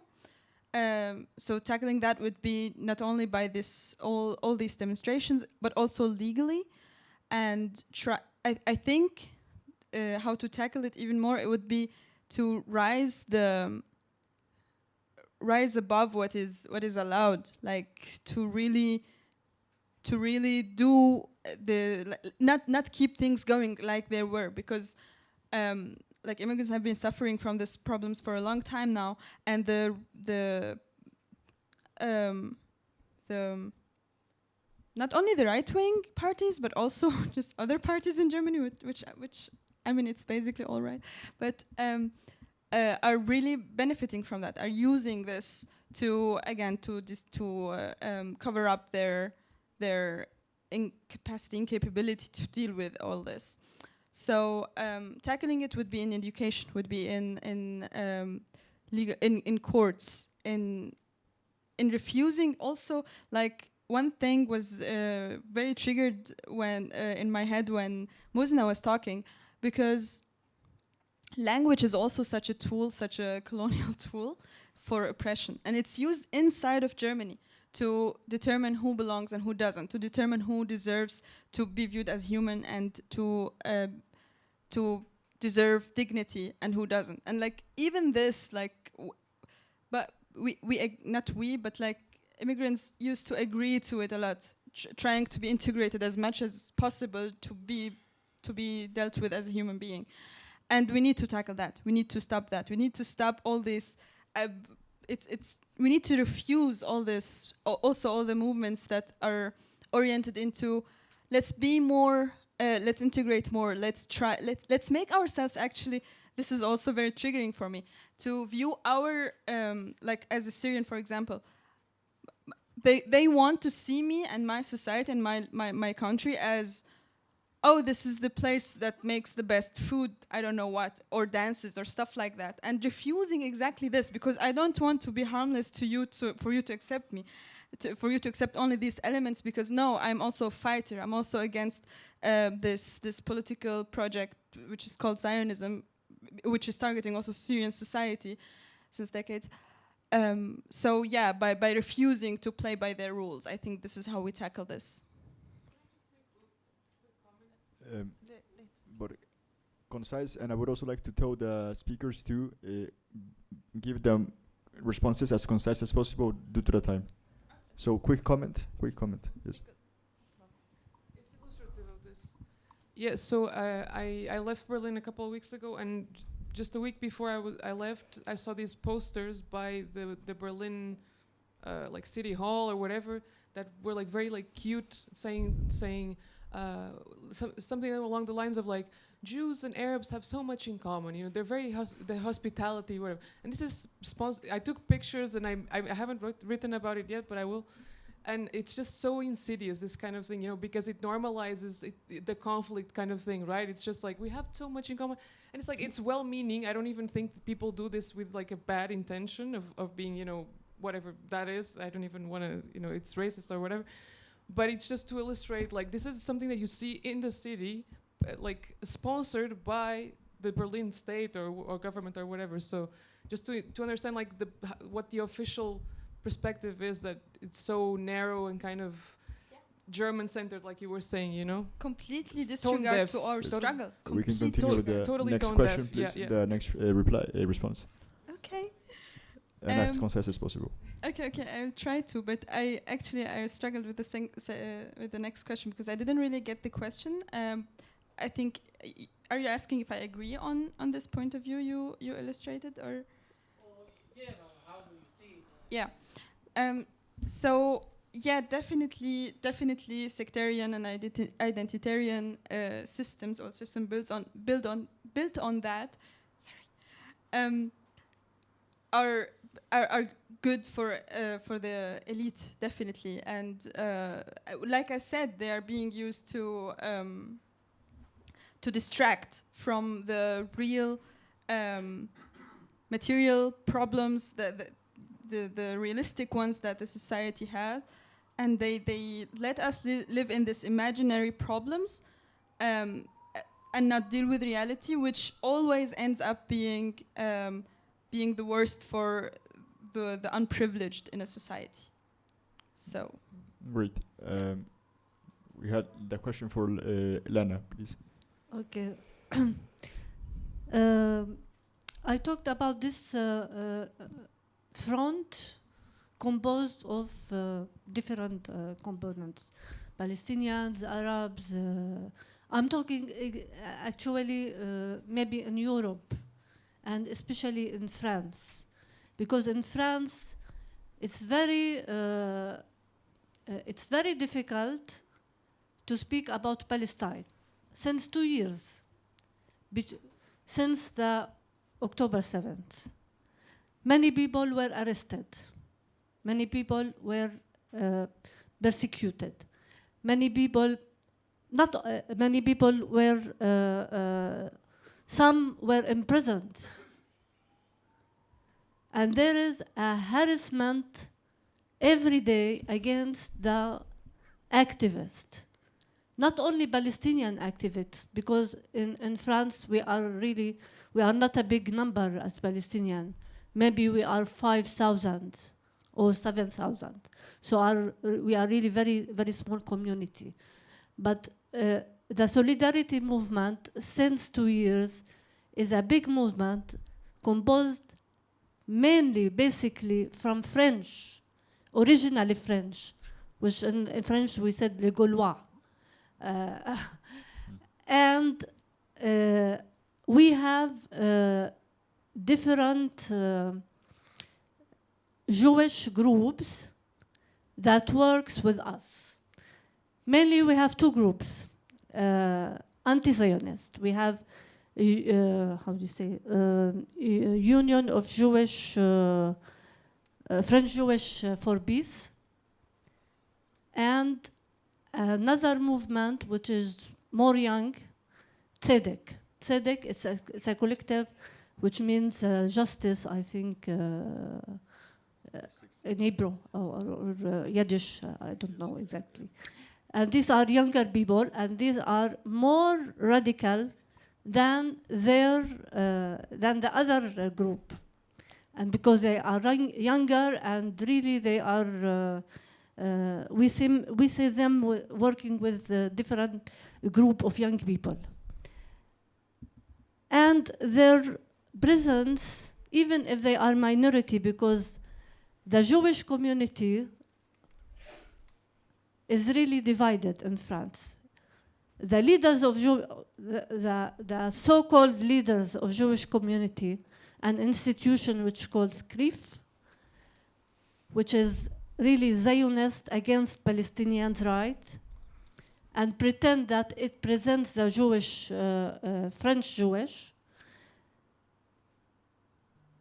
And these people are harassing, and again, they work not only against Palestinians, but also against anti-Zionist groups, criticizing them and accusing them to be anti-Semitic, and they represent a danger for Jewish people. So this context in France is really difficult. We cannot speak frankly. 2 days ago, one Palestinian activist was arrested. and he may be pursued in May. So it's really a very, how do you say, tensed situation and context. So when we speak about, when we have anti-Zionist group with us, it's not only to explain that this is a colonial project. It is not a conflict between Jewish and Muslims or Christians, and it is a colonial, and to fight this colonial project, Jewish in France or in Europe or everywhere should be engaged in this project. So our discourse, when we talk about Palestine, one democratic secular Palestine, it is also against anti-Semitic propaganda. Because when we talk about equality between all citizens, Jewish, Christians, Muslims, and others, because there are people who don't believe in God, and they exist and they have the right to express their positions. And we want to talk about secular. Secular, it means respect, separation between religious and the politics, but also respect and guarantees all the rights of people to practice their religion. Thank you. Okay, I will try. Okay, I will finish. So it's really very important. It's very complicated to explain it, but we need this proposal to build it everywhere, mainly in Europe, mainly in France, Germany. It's really complicated, but in France it's also complicated. But we have also to explain that the complicity of Israeli and companies in Europe against the liberty of expression for people in Europe. I remember, if you remember, 3 years ago, there was a Pegasus logiciel, how do you say logiciel? Software, who have been espioning the activists, Palestinian activists, and also interfere in France with the government institutions. So Israel is also a danger for all the world, not only for Palestinian or for the Arab world. Thank you. What we're going to do is, does someone else have a question for João, specifically?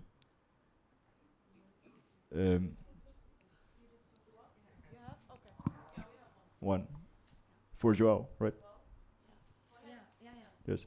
Sure.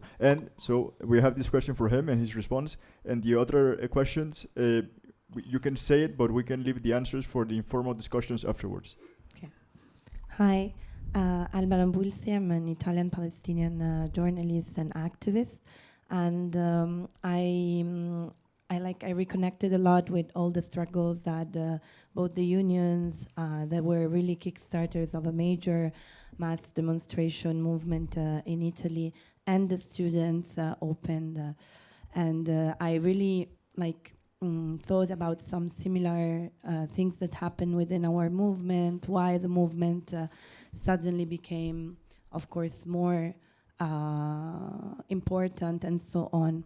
Because, of course, our government is completely corrupted and allied to both oppressors, the United States and Israel. But on the other hand, I have to say we have a similar capacity of mobilizing people, because the Palestinian community is a bit bigger than in France, and it has been organizing for all over the years.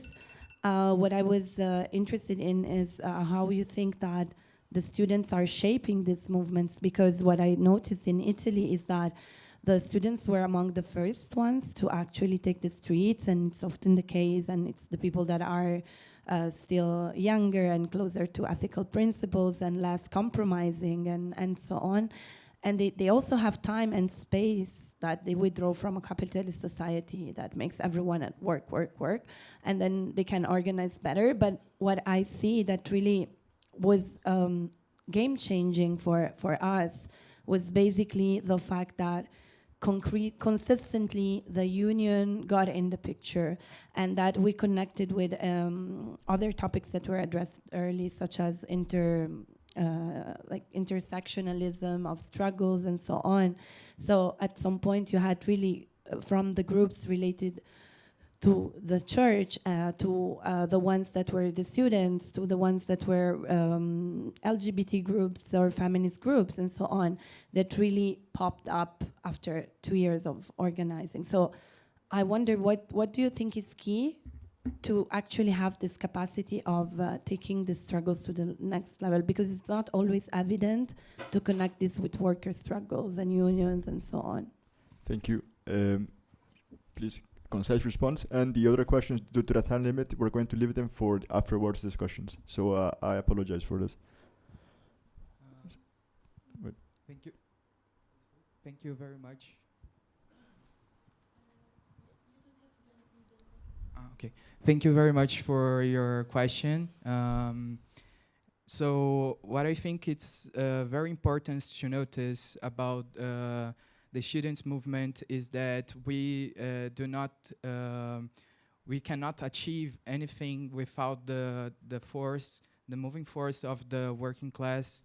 But we are a spark. We are an important and dynamic sector of society that can challenge visions that are part of institutions that have commitments with the state and with the Zionist entity in this case, and we can challenge how media, how the university, the academia will react within society. So I think that the most important role that students have is to be that spark that can ignite the whole society, and mainly, of course, the social movements, the working class, in being of service for the Palestinian people in their own struggle and self-determination. And of course, who is going to dictate, who is going to say the final word is always the Palestinian people, and we are part of the movement that's going to follow whatever they want to lead their fight. So I think that in Italy, and like I said, in France in '68, we had historical perspectives of what we can achieve, and I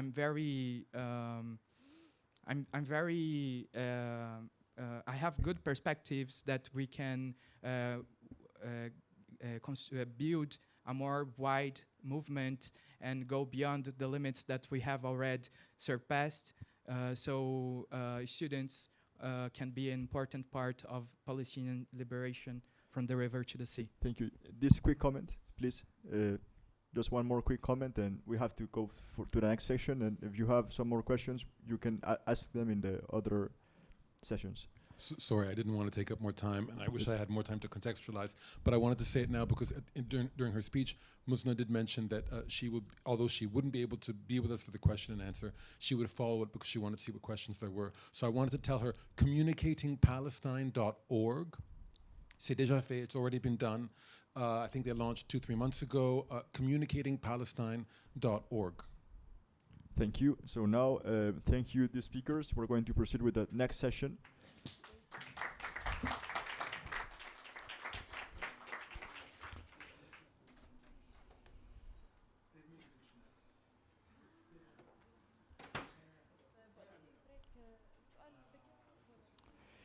I would now like to introduce the speakers for the second session, so please come to the front as I mention your name.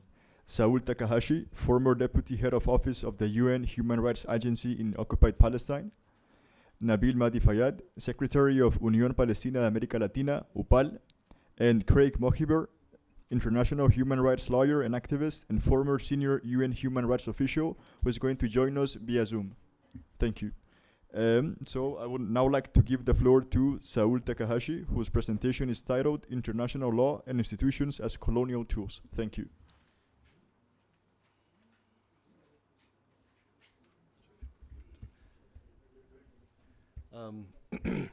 Thank you very much. I actually have some slides. I feel a little bit out of place. Here we are.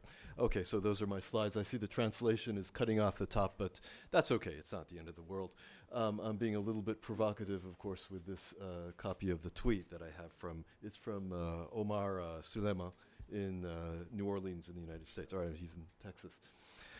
So what I'm going to be talking about is how international law and institutions have been used really as colonial tools, and how they have not been used, or they have not functioned to protect the rights of Palestinians like we hope they would and we hope they should.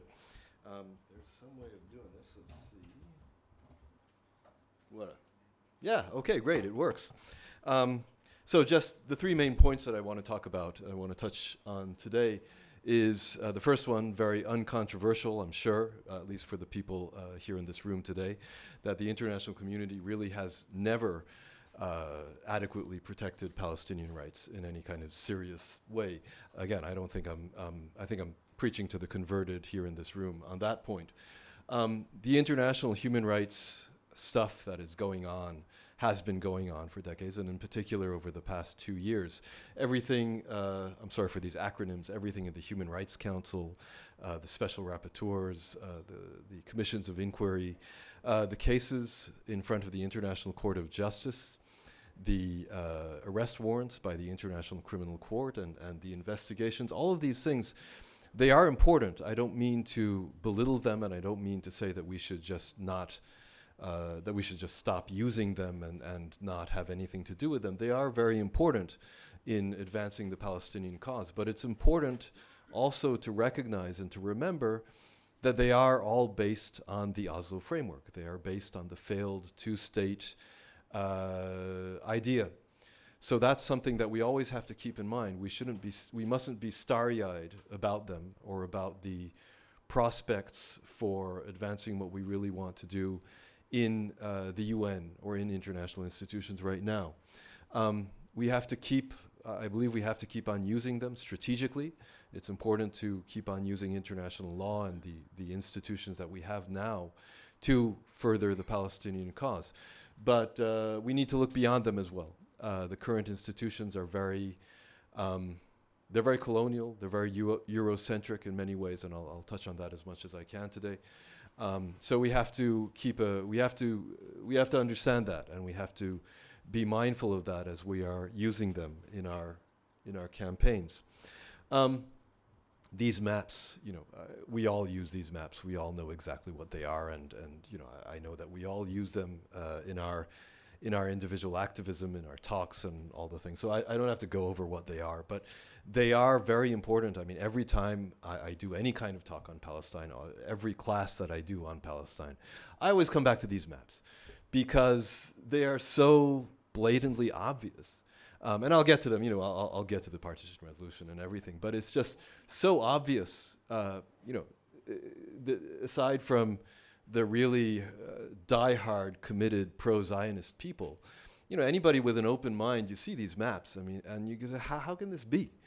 How can this be presented as anything near a just solution? How can it be a just solution in any meaning of the word? It's just so blatantly obvious that I always like coming back to these maps. I always think it's really important. So international law in general, and it's important to, not to be starry-eyed about this. International law has a history of racialized hierarchies. For centuries, it was used as a tool of imperialism by the imperialist powers. And this, it was used to justify the civilizing mission, to justify colonialism, all of these things. We don't, I could talk about that for 90 minutes. We don't have the time to really dwell on that. But it's important to be, it's important to be mindful of that history. And many of those very colonial, very Eurocentric traditions remain. It's only been really over the past 20 years or so that legal scholars have been talking about this and have been pointing to these histories and talking about the colonial origins of international law.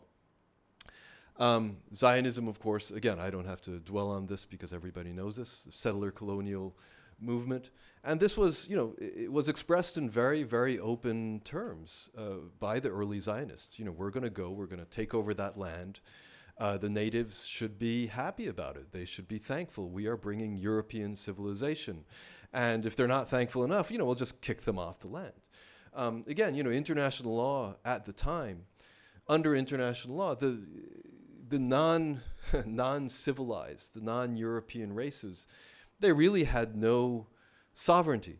They were not recognized as having title over their land.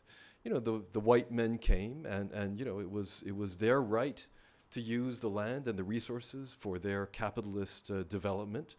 And the natives, they just had to put up or shut up. It was just how it was. I'm not defending the early Zionists, of course. I'm just saying that was the idea here. These people were of that class, European class at the time, and this is how they thought of the whole thing. I have a quote from our friend Balfour there, just very, very blatantly, openly saying, look, we're not gonna, this was after the declaration, by the way. I think it was I believe it was 1919 in a letter to the prime minister, but, very openly expressing why self-determination and why are we going to consult the natives, the savages? What's that about? I mean, why are we even going to bother doing that? I mean, there's no point in that. So, this was very much the attitude. This was very much how they looked at things at the time. Again, I'm sorry the top line is being cut off, but self-determination became a thing after World War I, really. It was the American President Wilson who advocated self-determination as a principle to be abided by in international relations. It's very important to understand that it was, at the time, it was not looked upon as a right. It was not like a God-given right, for lack of a better word, that all peoples had. Rather, it was looked upon as a political principle. So it was something that, when the powerful countries, when the imperialist countries wanted to, when they saw it as expedient, maybe we'll think about self-determination. But it was not something that all peoples just had inherently. The other thing is that I wrote here, non-white peoples need not apply. Whether that was really Wilson's attitude himself or whether it was sabotaged by the Brits and the French, historians have different interpretations about this, but certainly that's how it panned out in the end. Self-determination was looked upon as something for, again, civilized peoples, basically the old Balkans colonies in Eastern Europe. And, Asia, Africa, come on, I mean, this is not, self-determination. This is for civilized people. It's not for savages. It's not for, it's not for brown-skinned people, I mean, of course. So that was the whole idea. And, again, a very stark example of that, or that's, starkly exhibited in the League of Nations mandates. And, you just look at the covenant of the League of Nations, Article 22 this is about the mandates, and it talks about how the people of the former colonies of the losing powers, so the Ottomans and the Germans, they were not able to stand on their own 2 feet in the strenuous conditions of modern life. I can't remember the exact language, something like that. It's pretty close, yeah.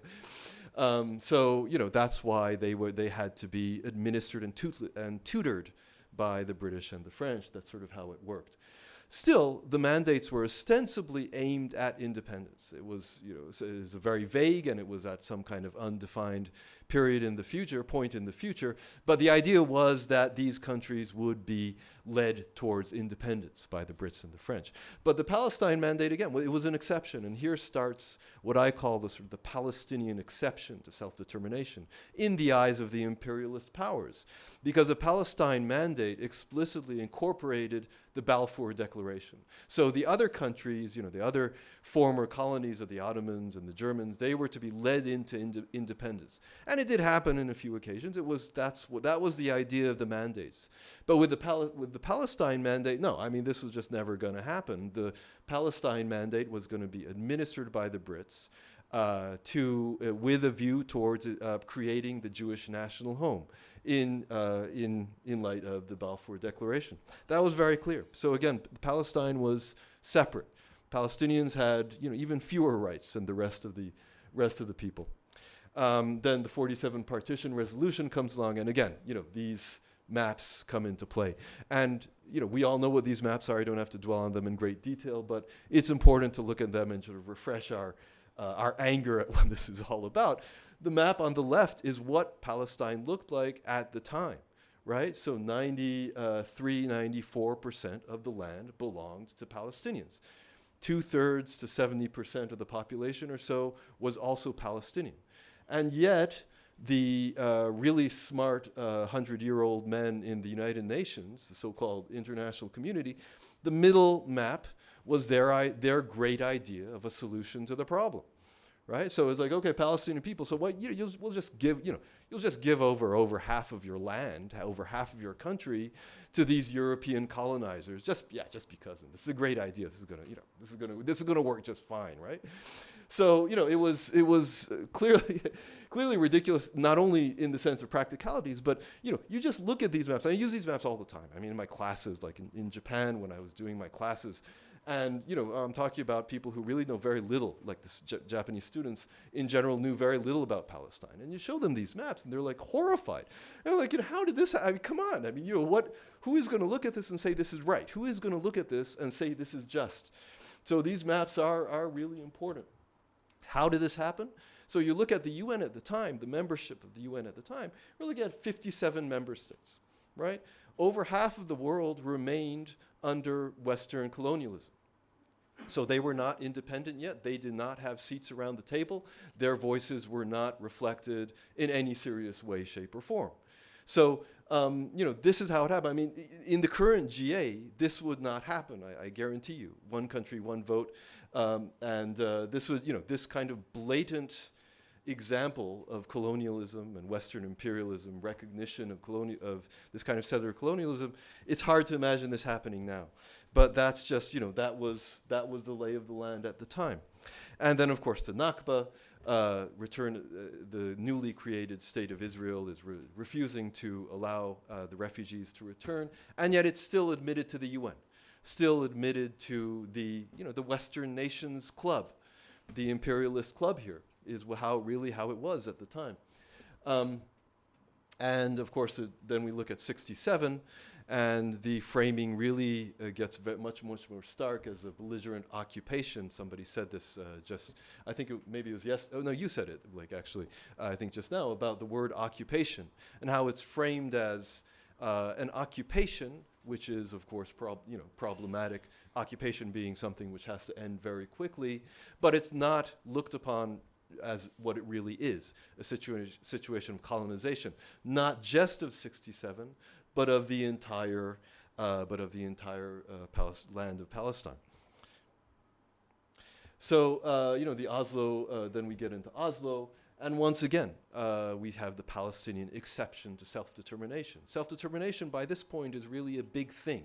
It's recognized as a human right, right? So in the 1919 and also in the Universal Declaration of Human Rights, self-determination was not a human right. It was still something which strong countries might want to allow if sort of it was expedient and if it was convenient. But by this point, after the period of decolonization in the world, you had all these newly independent states coming around the table, and their voices were reflected in the creation of development of international law. So self-determination was recognized as an inalienable right and a right of all peoples. Whether this was recognized in practice is a different question, but at least it was recognized in the letter of the law. But we look to see what happened in practice with Oslo, to gain a seat at the table, to be recognized as a legitimate representative. The PLO made all these concessions. The PLO basically abandoned their claim to all of the land of Palestine, abandoning their claim to, self-determination as encompassing all of Palestinian land. Again, you all know this. This is not something that, I'm not saying anything new to these people, to you people, but it's important to, remember that. And this is the fundamental basis, again, the basis here. So the two-state solution, having been given already its sort of legal underpinning in the partition resolution. And in Oslo now, now the countries of the UN can conveniently come up and say, oh, well, the Palestinians themselves have recognized this. The Palestinians themselves are accepting that their country, they will move towards an independent state, but only on 22% of what was originally their country. This gets conveniently forgotten, right? No, when the UN, when the so-called international community talks about the independent, the independent state of Palestine, which shall be realized, inshallah, at some point in the future, they are always only talking about this 22%. This is, this is the fundamental issue here. Yeah, and the siege of Gaza and all this kind of thing, which I really don't think I have too much time to talk about. But so even in the middle of this overt genocide, the slow-moving genocide, of course, has been continuing since at least 47, if not earlier. But even in the midst of this overt genocide and the mass massacres which have been taking place, Palestinian self-determination, it's cut off in the top line of the slide again, but Palestinian self-determination is continuously being looked upon as conditional. It's being looked upon as being good boys and girls and accepting the state of Israel, accepting that 78% of their land now belongs to somebody else, accepting that only nonviolent means will be used to further the aims of an independent Palestinian state. All of these things, no other peoples have been forced to accept these conditions in the pursuit of their self-determination. It really is exceptional how the Palestinian people have been forced to concession after concession after concession. So what's been going on, and of course everybody here has been following the news and what's been going on with the International Court of Justice, the arrest warrants issued by the International Criminal Court, the reports by Francesca, the Special Rapporteur on Palestine. All of these are really important. I don't mean to belittle them. I don't mean to say that we should scoff at them and that we should not use them. It is important that we continue using them. And of course, many of the people who are working on these, Francesca and all the other people, they are our allies for sure. But at the same time, we mustn't get too starry-eyed about this. They are all based on the two-state solution, every one of them. The International Court of Justice has they've stated on many occasions that the Palestinian right to self-determination is inalienable, is an inalienable right. Israel is wrong for preventing its realization. It's stated in black and white. That's very important. But at the same time, in the same breath, they also explicitly recognize that the Palestinian right of self-determination only extends to 67. For the 48 territories are now the independent state of Israel, recognized by the United Nations. It doesn't count. So it's important to understand that. It's important to understand that this is the limit, one of the limitations, one of the big limitations of the UN as we have now. The day after discussions that has started already, I would say on 8th of October 2023, Palestinians being completely excluded from these discussions, of course. The exclusion of Hamas, of course, a complete given from the get-go. The Trump colonization plan, again, very, very overt in its intention to continue on with controlling Palestine and colonizing Palestinian land. The question of self-determination doesn't even feature, and yet this is being discussed in serious ways right now in the hallways of the UN. Maybe some of the more overt things will be, left out. The terms of what the International Stabilization Force, quote unquote, is going to be doing. This is still under discussion and open to negotiation as far as we know. But the starting point is always, the two-state solution. The starting point is always the two-state solution is the only feasible and just solution for peace in the Middle East, blah, blah, blah, blah. We've heard this, ad nauseum. So it's really important to, keep a focus on these, on what we really want to achieve and what the truly just solution will be.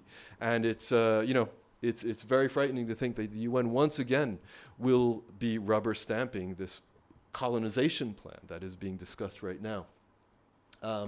So, the international law, international institutions, once again, just to repeat, they are important. It's important to use them strategically. It is important to continue furthering them, using them to further our goals and the goals of Palestinian liberation. But they can't be an end upon themselves. Just a few thoughts about what what we really want to achieve. The double standards, of course, the blatant hypocrisy in international relations and in international institutions. Of course, it has to end. Impunity for Israel has to end. I've argued in some of my papers that Israel really must be expelled from the UN. What will happen to the UN after that? It's an open question. Will Trump kick over the bin and storm out and kick the UN out of New York? Maybe, but maybe that's what needs to happen.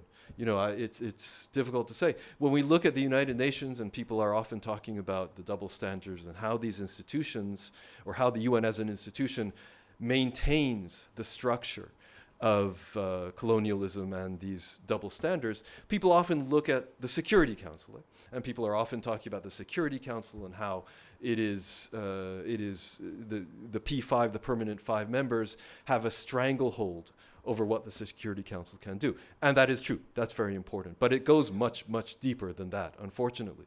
The lack of stable funding for the United Nations means that rich countries have huge sway over what the UN can do. And I say this as a former senior UN official. When there is a humanitarian emergency, whatever you want to call a humanitarian emergency, when something which had not been planned for takes place, when large number of refugees cross the border of a country, this is something which is not planned for and it is not in the UN budget. So that means the UN goes around with a tin can saying, please could you fund this, please could you do that. Now when we have to go for what we call voluntary contributions or extra budgetary funds, we're not going to Bangladesh or Sierra Leone, we're not going to do this. We're going to go to countries like, well, not the United States anymore, but we'll be going to the quote-unquote traditional donor countries of Western Europe, Japan. These are the countries that we're going to be going for to ask for DASH. And I can tell you that these rich countries will quite often say, yeah, we'll be interested in funding you, but maybe you want to think about sort of tempering A, B, and C. Well, yeah, okay, we're happy to fund this project, but it seems like it's a little bit overly critical of Israel. For example, this is just an example. So maybe you want to sort of temper down that kind of thing, and maybe we'll think about it. This is how it is, and the international system is made to allow that. Unfortunately, well, it evolved to allow that. Let's put it that way. What should, one of the goals I believe must be to make international institutions more representative, not only representative in the sense of which countries are around the table, but also why is it that only governments, why is it only the political elite of each country that is around the table and making these decisions for us? Because as we have seen, many of the political elites of our countries do not represent the views of the people. And this is something that really needs to be thought about and really needs to be changed. As a long-term goal, well, I say long-term, but maybe it's not so long-term. I'm old enough to remember the Berlin Wall, and when the Berlin Wall came down, I can tell you nobody saw this. Nobody saw this coming, and it was very dramatic and it was very quick. It was very fast. So, inshallah, maybe something will happen very quickly here. We can only hope. So, thank you very much.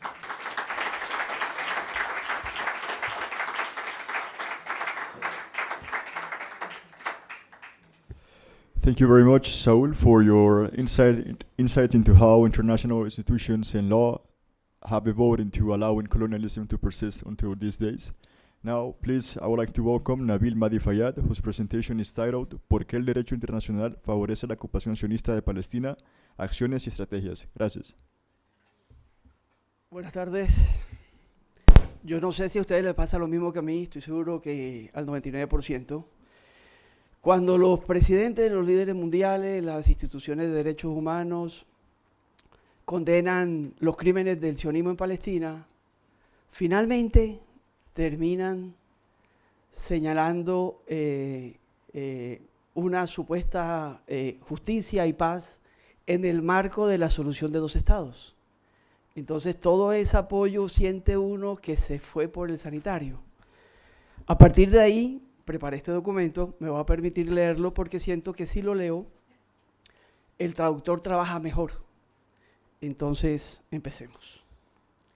Hoy me voy a referir a la resolución 181 de 1947 como instrumento de legitimación de la ocupación sionista, a las deficiencias fundamentales de su legalidad y a la necesidad imperiosa de su revocatoria.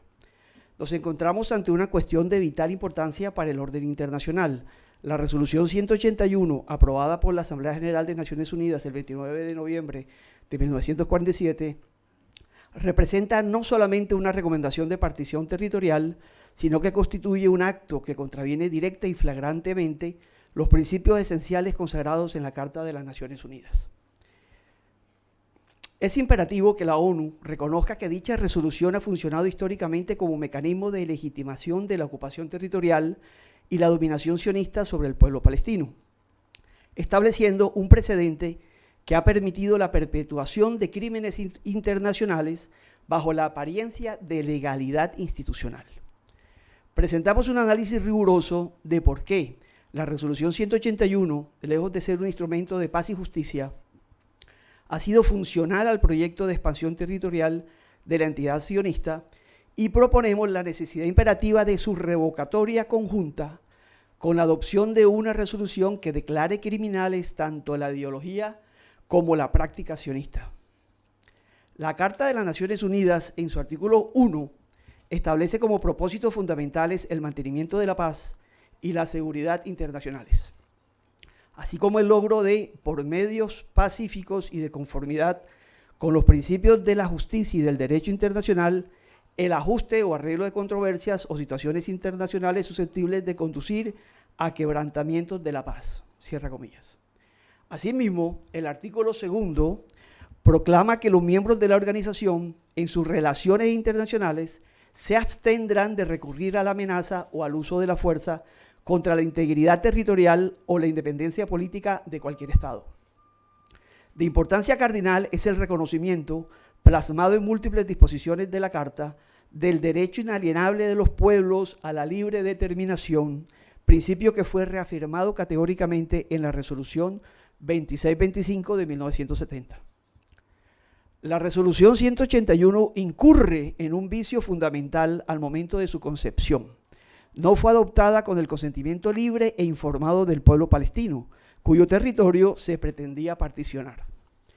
La documentación histórica deja constancia de que los dirigentes palestinos boicotearon las deliberaciones de la Comisión Especial de Palestina, rechazando un proceso que caracterizaban con razón como una imposición externa.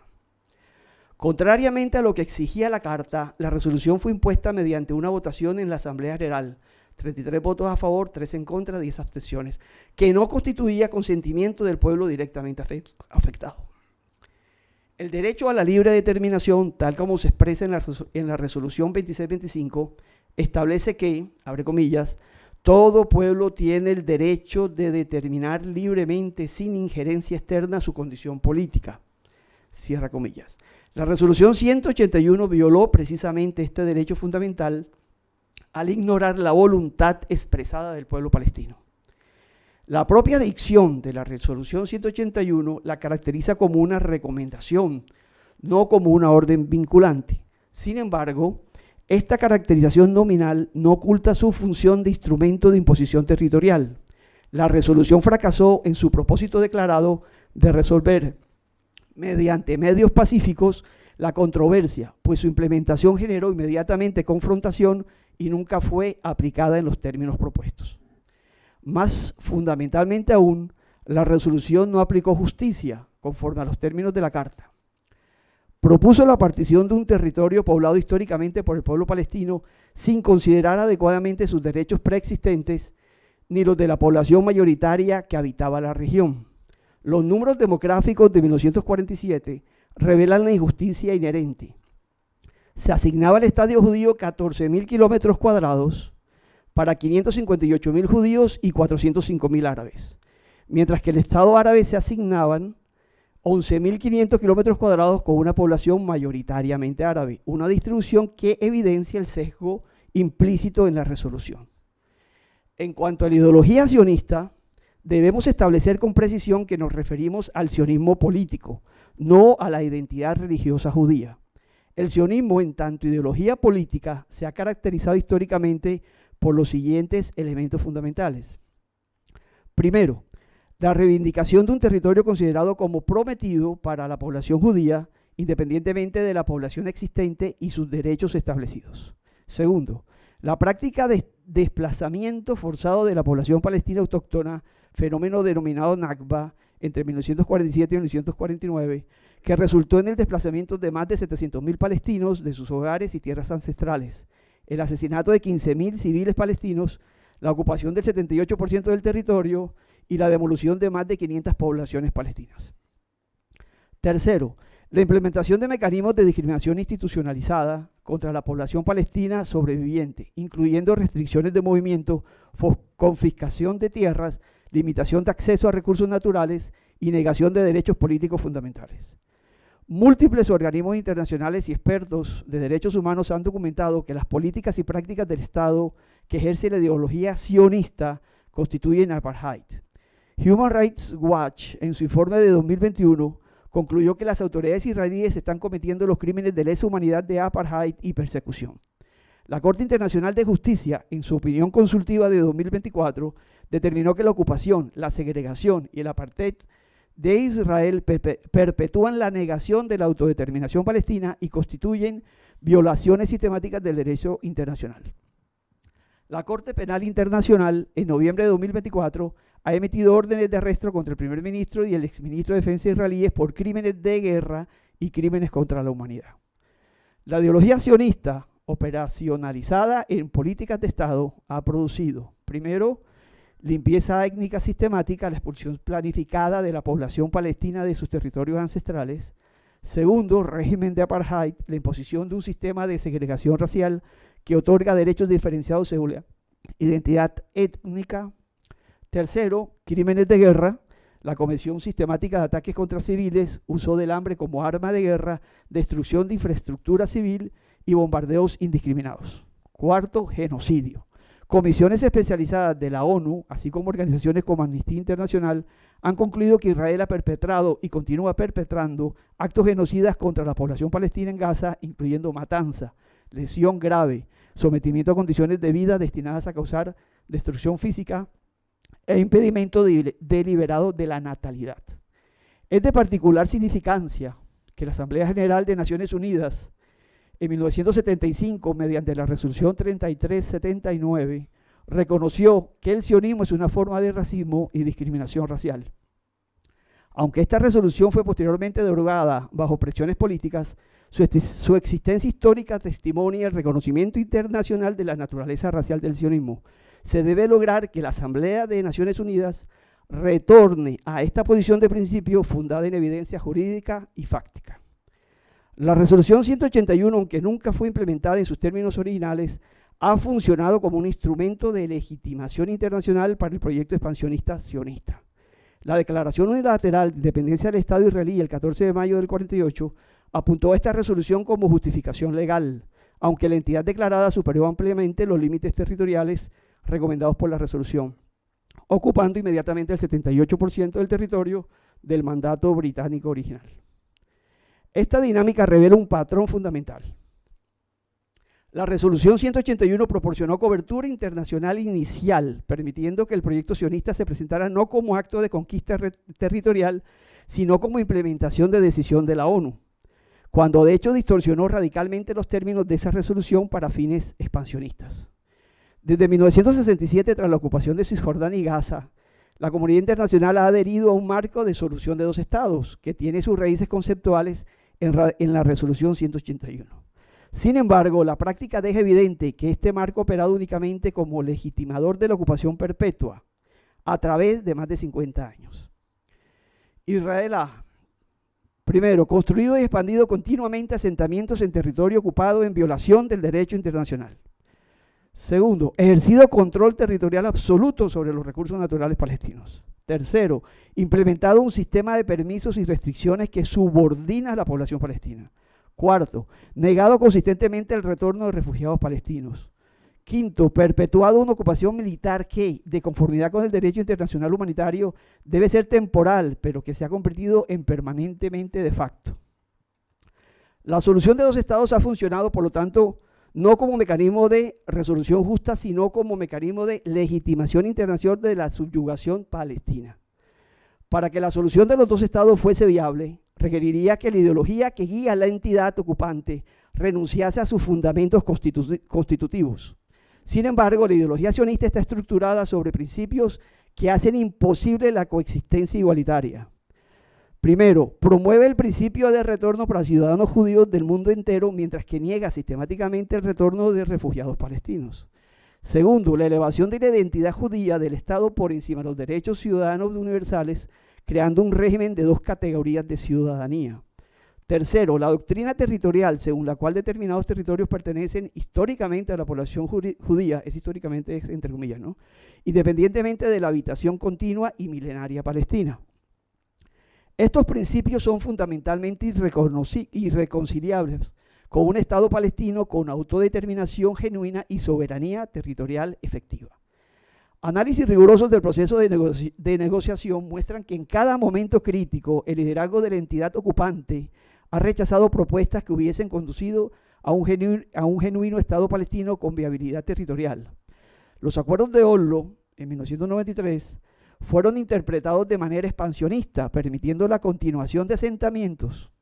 El proceso de negociaciones de Camp David en 2000 fracasó fundamentalmente porque la propuesta israelí mantendría en manos de Israel el control territorial de las fronteras palestinas, el espacio aéreo, las aguas y el sistema de comunicaciones. Esta consistencia en el rechazo a soluciones que reconociesen soberanía palestina auténtica no representa actos aislados, sino expresión de carácter estructural de la ideología sionista, incompatible con la existencia de un Estado palestino soberano. La Corte Internacional de Justicia, en múltiples opiniones consultivas, ha determinado que la ocupación israelí de Palestina viola principios fundamentales del derecho internacional.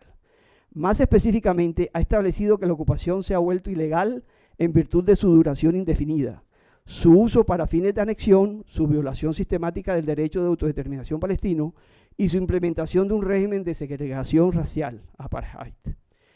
Los registros fundamentales muestran que desde octubre de 2023 y especialmente durante la ofensiva militar en Gaza se han perpetrado, primero, actos genocidas, incluyendo asesinatos de civiles en escala masiva. Segundo, uso sistemático del hambre como arma de guerra. Tercero, destrucción deliberada de la infraestructura civil, sistemas de salud, educación y sanitarios. Cuarto, desplazamiento forzado de la casi totalidad de la población gazatí. Y quinto, violaciones sistemáticas de las leyes de guerra y protección de civiles. Organizaciones especializadas de la ONU, Amnistía Internacional, Human Rights Watch y expertos internacionales en genocidio han concluido que estos actos constituyen genocidio en conformidad con la Convención para la Prevención y la Sanción del Delito de Genocidio. Conforme a los principios del derecho internacional, la resolución 181 puede y debe ser revocada por esta Asamblea en virtud de, primero, su contrariedad fundamental con la Carta de las Naciones Unidas, particularmente con los principios de libre determinación de los pueblos y de solución pacífica de controversias. Segundo, el fracaso total en la realización de sus propósitos declarados, dada la no implementación en los términos propuestos y la generación de conflicto continuo. Tercero, su función histórica como instrumento de legitimación de ocupación ilegal y crímenes internacionales. Cuarto, el surgimiento de jurisprudencia internacional que ha determinado explícitamente la ilegalidad de los actos perpetrados bajo la apariencia de esta resolución. Debemos propender que la Asamblea General de Naciones Unidas adopte una resolución que, aquí debemos, mi propuesta es que debemos trabajar para que algún gobierno amigo tenga la valentía, el coraje y la oportunidad de presentar este proyecto de resolución en la Asamblea General. Primero, revoque explícitamente la resolución 181 de 1947 por incompatible con la Carta de las Naciones Unidas. Segundo, declare que la ideología sionista en su manifestación política constituye una forma de racismo, discriminación racial, apartheid y criminalidad internacional. Tercero, declare al, entre comillas, Estado de Israel como régimen colonial e ilegal en su práctica política, territorial y militar del sionismo en los territorios de la Palestina histórica. Cuarto, exija la terminación inmediata de la ocupación militar israelí y la desmantelación del régimen colonial sionista. Quinto, establezca mecanismos para enjuiciamiento internacional de responsables de crímenes de guerra, crímenes contra la humanidad y genocidio.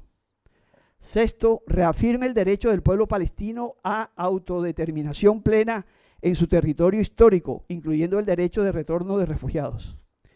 Y séptimo, establezca un régimen de reparaciones y restitución para las víctimas de ocupación y crímenes internacionales.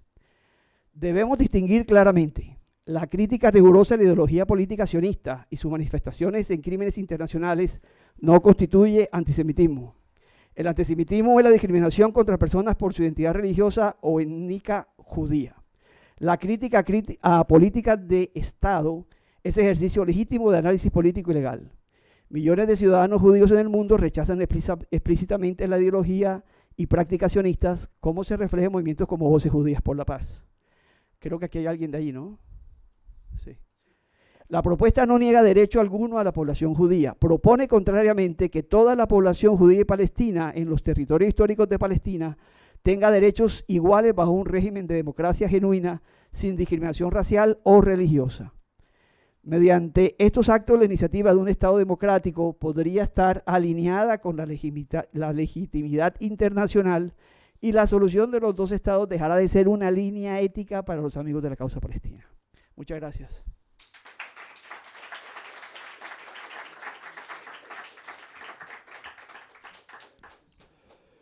Thank you very much, Nabil, for your insight on the future of the actions that must be made to facilitate the establishment of ODS in Palestine. Now, I would like to please welcome Craig Mochiber, whose presentation is titled "The Compatibility Between the Vision of ODS in Palestine and International Law, Correcting a Century of Lawlessness," and he will be joining us on Zoom.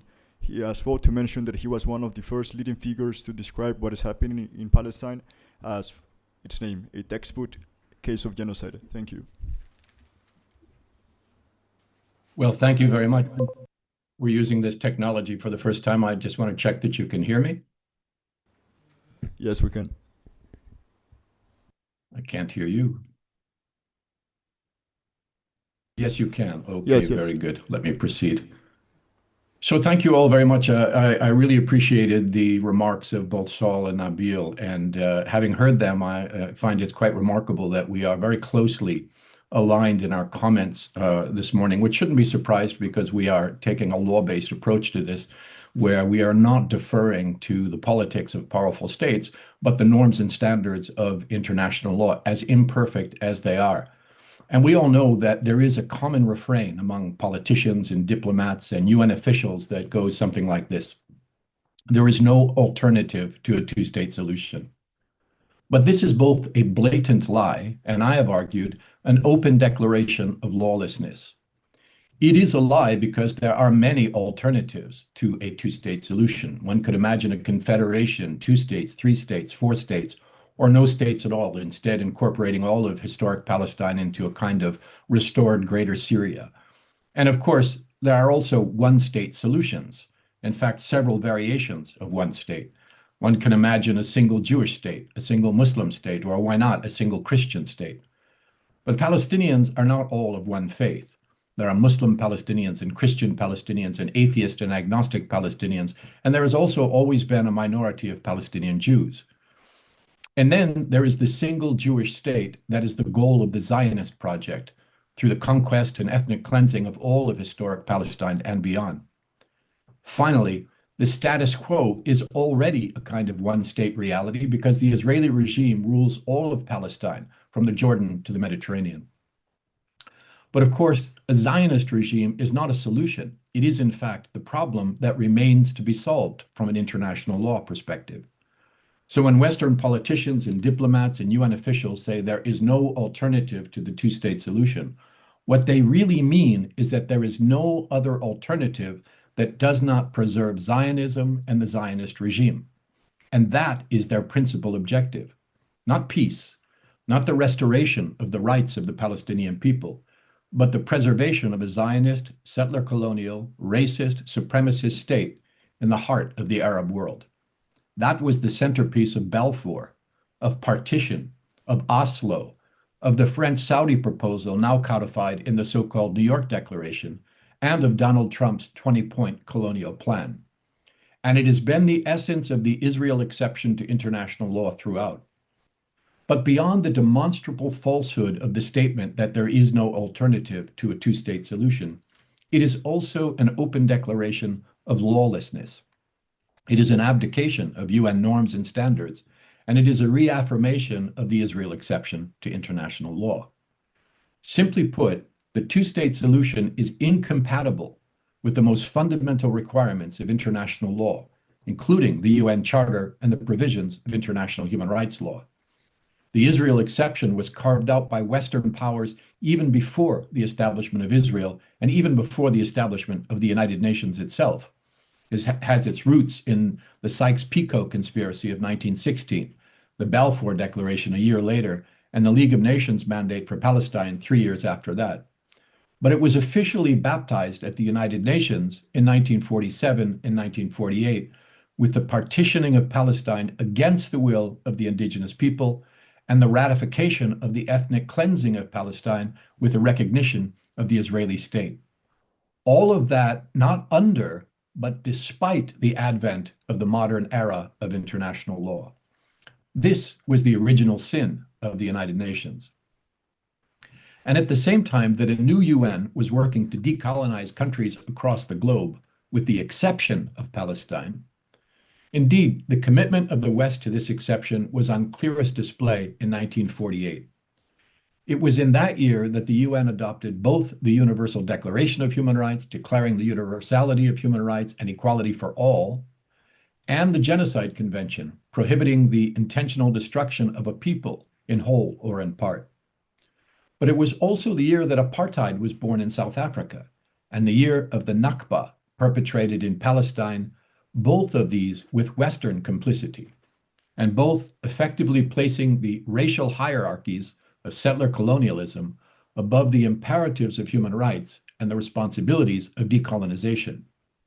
And indeed, the closest historical analog to Palestine is, of course, apartheid South Africa, a white supremacist, apartheid, settler colonial state in the heart of Africa, with an enforced legal and societal order in which the colonizers maintained a system of domination over the indigenous African people.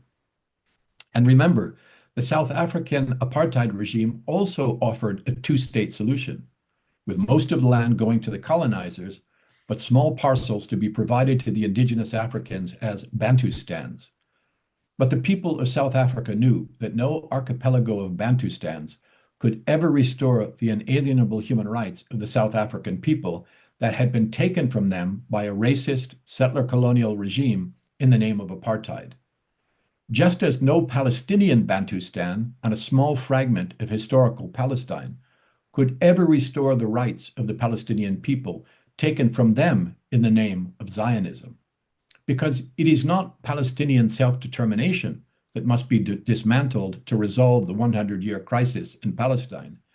And it is not the framework of international law that must yield to Zionism. Rather, even a cursory consideration of international law reveals that it is the Zionist regime, its supremacist ideology, its settler colonial structures, and its apartheid system that are the root causes of the problem, and that must yield. It is these systems and structures that must be dismantled if the international law imperatives of human rights and peace are to be realized. And imperatives they are. In fact, the rights and obligations violated by the Zionist project, whether in its one-state or two-state incarnation, are the highest norms of international law. that is, so-called jus cogens and erga omnes rules of international law. This includes the prohibition of the acquisition of territory by force, which is nevertheless the principal means by which Zionist forces in 1947 and 1948 and Israeli forces since then have acquired the territory on which they declare their state. It includes the right to self-determination of the Palestinian people as guaranteed by the UN Charter, the Covenant on Civil and Political Rights, and the Covenant on Economic and Social Rights, among other international treaties. It also includes the prohibition of apartheid, classified as a crime against humanity in international law, and without which a Zionist regime could not be maintained. It includes the prohibition of genocide, to which Palestinians have repeatedly been subjected since 1947 in order to realize the Zionist project. And it includes the imperative of equality and non-discrimination as codified in the Charter, the Universal Declaration of Human Rights, the two Human Rights Covenants, and a host of other binding human rights instruments. This includes all civil and political rights, as well as economic, social, and cultural rights. And this includes also the political rights of those who have a right to be a part of the polity of that land, but who are unlawfully exiled. Needless to say, these rights and obligations are entirely antithetical to political Zionism. And none of these fundamental rules of international law can be satisfied by a two-state solution that retains a Zionist regime in any part of historic Palestine. Indeed, even if the rights of Palestinians in the Bantustan of the second state could be realized, which is highly unlikely, but even if they could, such a dispensation would effectively abandon the rights of two other segments of the Palestinian people. That is, Palestinians inside the green line of the Zionist state of Israel, including their right to equality, and Palestinians in the diaspora, including their right to return to their homes and to compensation. Indeed, the right to remedies and redress for violations is another key principle of international human rights law, just as the right to return is a key precept of international refugee law. And the issue of legitimacy under international law leads to two inevitable conclusions. First, the absolute rejection of all forms of colonialism, the illegitimacy of a Zionist apartheid state, and the fundamental incompatibility of the continuation of a genocidal regime with the human rights law principle of accountability. And secondly, the legitimacy under international law of armed resistance to foreign occupation, colonial domination, and racist regimes, the legitimacy of which continues until liberation is complete, not partial. In the simplest terms, this means there can be no peace without justice, and no sustainable solution can hide from this fundamental truism. Finally, as affirmed by the International Court of Justice, no negotiation process can erase the inalienable rights of the Palestinian people as contained in international human rights and humanitarian law. The court has declared that such negotiations and agreements do not and cannot trump the rights of the Palestinians and the obligations of Israel under international human rights and humanitarian law. Indeed, under Article 47 of the Fourth Geneva Convention, quote, "The protected population shall not be deprived of the benefits of the convention by any agreement concluded between the authorities of the occupied territories and the occupied power." For this reason, the court has ruled that these kinds of agreements, like the Oslo Accords, cannot be understood to detract from Israel's obligations, the rights of the Palestinians applicable in Palestine. The result is clear. The rights of the Palestinian people are not subject to negotiation with their oppressor. They are not subject to the mediation of the US as a co-oppressor. They are not subject to the blessings of the Security Council, and they're not subject to endless talks on an amorphous promise of a two-state solution. Rather, these rights are inalienable. They need not yield to imposed solutions. Rather, these solutions must yield to Palestinian rights as codified in international law. Finally, while these principles of international law are beyond dispute, indeed, they are by now axiomatic, defenders of the Zionist project will seek to challenge them by invoking UN resolutions like UN General Assembly Resolution 181 on the partition of Palestine, or Security Council Resolutions 242 and 338, an Israeli withdrawal to pre-1967 borders. But what this argument misses is that, one, while the UN General Assembly could make recommendations, it had no power to partition a country. And two, the powers of both the General Assembly and the Security Council derive entirely from the UN Charter. It has no other powers at all. And the UN Charter, as a treaty, is a part of international law. It is not above international law. And as such, all institutions and powers of the United Nations are subject to international law, including and especially Jus Cogens and erga omnes norms, like self-determination, the non-acquisition of territory by force, and the prohibition of apartheid. As such, any decisions of international political bodies like the General Assembly and the Security Council that conflict with such binding rules of international law are both ultra vires and unlawful. In sum, the political bodies of the UN that have worked hard to legitimize the Zionist project and to preserve the Israel exception to international law, they have abandoned those rules of international law in favor of an illegitimate political process. Abandoning that project and that exception is not a radical proposal. Rather, it is a return to international law. There is only one conclusion. The only solution that could be consistent with international law, including international human rights law, is a single democratic state with full compensation and reparations and the right to return for all Palestinians, the dismantling of Zionism and apartheid, full accountability for perpetrators of apartheid, war crimes, crimes against humanity, and genocide, and full equality and the same guaranteed human rights for all Christians, Muslims, Jews, atheists, and others from the river to the sea. Thank you.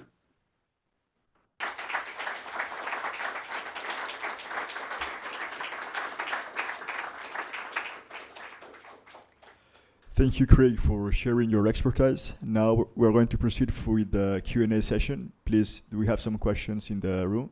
We have some questions, please, in the back, on the back. Thank you for the speakers. By the way, I'm Ismail Said from Gaza, journalist and writer. There is a point actually about the work of UN during the previous years. The impunity of Israel is unbelievable. While I was in Gaza, Israel actually even bombed some institutions for the UN. For example, in 2009, while I was there, they destroyed the stores of the food aids for the people there. And that happened while that was a coordination between both of the two sides, Israel and the UN. What was the reaction of the UN? They accepted the compensation, $10 million, I think, they was given for Mr. John Ging. And the second point here, that there is a message for of the people of Gaza.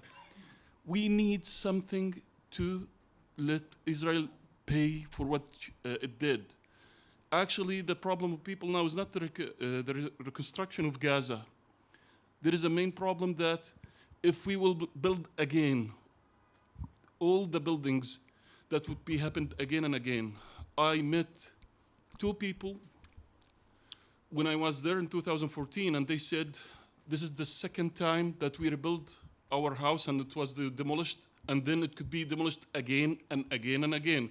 And we paid all of this reconstructions by our own money as Palestinians.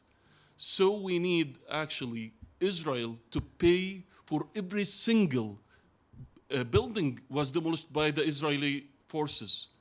That's how we can actually achieve this purpose or this aim. Thank you so much. Thank you. We have one more question here. This one first? No, here is his yes, also, yes, please. Thank you. This question is, I don't know who the three speakers can answer me, but I would like to know if like Palestine has been like lonely for so many years, and the only way that we can protect ourselves is to defend the international law. But at the same time, there's this resolution 101 it's 181, sorry, 181, that is contrary to our self-determination, has, I mean, in history, UN delayed a resolution. And also another question, I would like to know the percentage of the members of the UN who are on your side, like, for example, Craig and Saud. Thank you. We have one more here, please. Thanks. This is a question to any of you who would like to answer. You described a situation very accurately, all of you, in which the UN is not only above the law, but against the international law in a consistent manner when Israel is involved. First of all, the original sin of dividing Palestine. Second, the lack of action when Israel has taken over Palestine and injected its population. Thirdly, when Resolution 194 is passed by the UN, Israel just pisses on it and nothing happens. Now that's not a system of law. A system of law has to have sanctions. If it doesn't have sanctions, exactly what we have seen for 77 years is happening. There is no other country in comparison that has broken so many UN resolutions of the UNGA and UNSC and got away with it. South Africa was kicked out because of apartheid. In comparison, Israel is 1,000 times more responsible, including for genocide and ethnic cleansing, and nothing has happened to it. So is the UN the problem rather than the solution? Because it has created a problem in Palestine, and may I say, in other places, and instead of resolving it, it actually adds problems when its resolutions, if they at all relate to solutions, are ignored. Is it not a better idea that, like the League of Nations, it goes its own way, in other words, into history, and we create a UN that actually represents humanity? Is that a problem, or is that a solution? Someone else? Ramzi? My perspective is a little bit more that the UN, imperfect as it is a site of contestation, and that it's a site of contestation where we have some power. We saw in the previous panel, João and other panelists speak of the importance of connecting with labor unions and connecting our ideology and beliefs with real material power. And I think in the UN there is some degree, if not a dominant degree, some degree of political power which needs to be leveraged. The first speaker, Saul, spoke of the ICC, ICJ, and all UN resolutions being based on the two-state solution. But I think this is why the UN resolution that Haim mentioned, 194, is so essential, because it's a lever where the internal contradictions of the UN can be used against itself. If we push for the right of return embodied in UN Resolution 194, we do end up with a two-state solution. We end up with two Palestinian states. And what's more, the UN General Assembly, where Palestinians do have a majority of voting allies, is responsible for, can be responsible for expelling Israel from the UN. It was UN Resolution 273 that admitted Israel as a UN member, as conditional on its implementation of UN Resolution 194, i.e. the return of the Palestinian refugees from 1948. Its lack of fulfillment of that resolution is a violation of its terms of membership in the UN, and there is no requirement to ask the UN Security Council to expel Israel for violation, because that's the power the UN General Assembly has. And I would like to know the panel's opinion on the importance of 194 as a lever for exercising power in that site of contestation. Go ahead. Era una pregunta para los dos, no sé si Saúl habla castellano. No. No, well, I will try it in English. So my question is this, after the declaration against genocide and the conventions and so on, there was a lot of genocides decade after decade. And well, my perspective on the capacity of the international community to make justice or to stop this, it's not so bright. But I would like to know if you see an example that was different, and if it's so, well, what condition that that process, you know, in what process you can say, well, something were done to prevent or genocide or to make justice, you know, from the international community. No more questions. So we can proceed with the responses.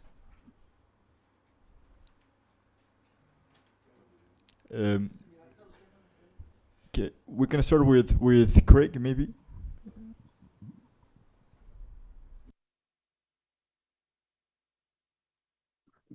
Thanks. Finally been allowed to Well, I mean, those are terrific comments and questions. I'll say a couple of things about them. First, when we are critiquing the UN, we have to always ask the question, which UN? There are, in fact, 2 United Nations, as is revealed. I think I'm getting feedback and echo here. Testing. There we go. There are, in fact, 2 UNs, as was revealed by the response of the UN to the current genocide in Palestine. There is the political side of the House, which is the Secretary General, the senior officials, the High Commissioner for Human Rights, the Special Advisor on Genocide, the Security Council, and the General Assembly. And that side of the House has failed miserably on the protection of Palestinians and the protection of Palestine and the defense of international law. There's no question about it, and we can critique for an hour what has gone wrong there. But there is another UN. That is the UN, for example, that includes UNRWA in Palestine, the staff, hundreds of whom have been murdered by Israel just during the current genocide, and yet the survivors of which continued throughout to serve their neighbors and their communities. You know, I think demonstrating the highest ideals of the United Nations. There are the independent human rights monitors of the UN, like Special Rapporteur Francesca Albanese, like the Commission of Inquiry, like the thematic rapporteurs of the UN, who have been strong and principled and have produced mountains of documentation and evidence and analysis and critique, despite the fact that every day they are subjected to smears and threats and death threats and attacks and even US sanctions against Francesca Albanese. They have been undeterred and have continued to do their work. And the humanitarian agencies that have worked under incredibly difficult conditions to try to provide some relief to the suffering Palestinian people. We don't want to throw that part of the UN out. But of course, the political corridors have failed miserably, and it is a fair question to ask. What do you do with a Security Council that cannot even order a ceasefire after 6 US vetoes, 50 US vetoes overall, just to protect Israeli impunity over time? And the answer there is that there are precedents at the United Nations where the global majority, including the Global South, led by the Global South, have actually used UN mechanisms like the General Assembly to advance the cause of liberation, to advance the cause of decolonization, to advance the cause of combating apartheid, for example. And there was a glimmer of this in September of 2024 when a historic resolution was adopted by the General Assembly, adopting all of the findings of the International Court of Justice in its advisory opinion, in its genocide case, and giving Israel a 1-year deadline to comply with all of those resolutions or face further consequences.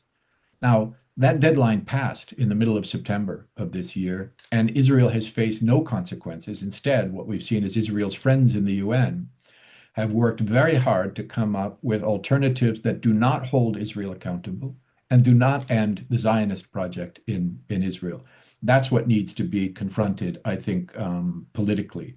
The attacks on the UN by Israel that were mentioned is a very real thing. I mean, there is no other case in history of a member state that has done what Israel has done specifically against the UN. It has obstructed UN operations. It has attacked UN facilities. It has attacked UN convoys. It has PNG'd. He has declared the Secretary General of the UN persona non grata. It has murdered hundreds of UN staff. It has abducted and tortured many more UN staff. It has launched campaigns to smear and falsely accuse UN staff of a host of misdeeds that were untrue. So there is no case like this in history, and yet Israel continues to walk the halls of the United Nations with full credentials and full impunity. It could be removed from the UN. Of course, under the Charter, that requires the Security Council to agree, and complicit states like the US and the UK and France will never allow it to be removed.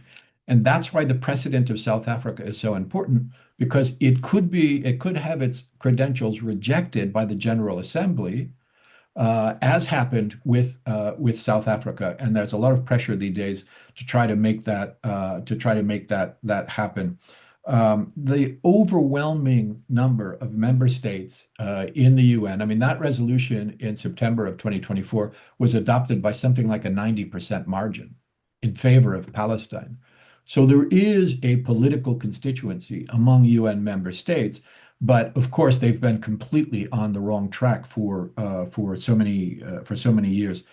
Just one more comment on this question about the UN repeatedly failing in the face of genocides happening in the world. That is very much not by design. The UN has the power to respond to genocides under its mandates and charter. It's a failure by abdication. It's a failure by fear. And so you will hear in the UN, whenever there is a genocide taking place and UN officials are confronted with that reality, they will say, only a court can determine genocide. They never say that with regard to other crimes, from summary executions. They claim terrorism all the time without the need for a court decision.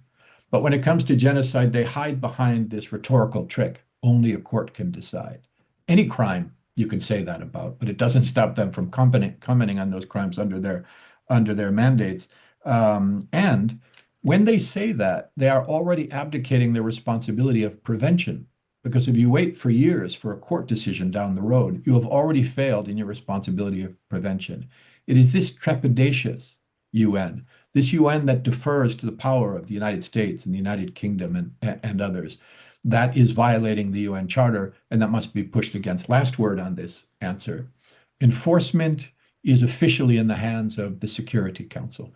The Security Council will not enforce the rights of the Palestinian people because it is a Cold War, post-World War II relic in which the US acts as a proxy for the Israeli regime and will never allow its accountability. But there is power for enforcement in civil society, as we learned with the struggle against colonialism, as we learned with the struggle against apartheid in South Africa. Boycott, divestment, sanctions, prosecutions in third-party courts, education, demonstrations, civil disobedience, pressure brought to bear on capitals around the world to hold Israel accountable and to deliver redress and justice for the Palestinians. That is the hope that we have of real accountability for the Zionist regime. Plenty of examples of that in history, South Africa foremost among them. And I think that is what will see the enforcement of what are international legal principles. And that's the best hope of ending Israeli impunity. Thank you.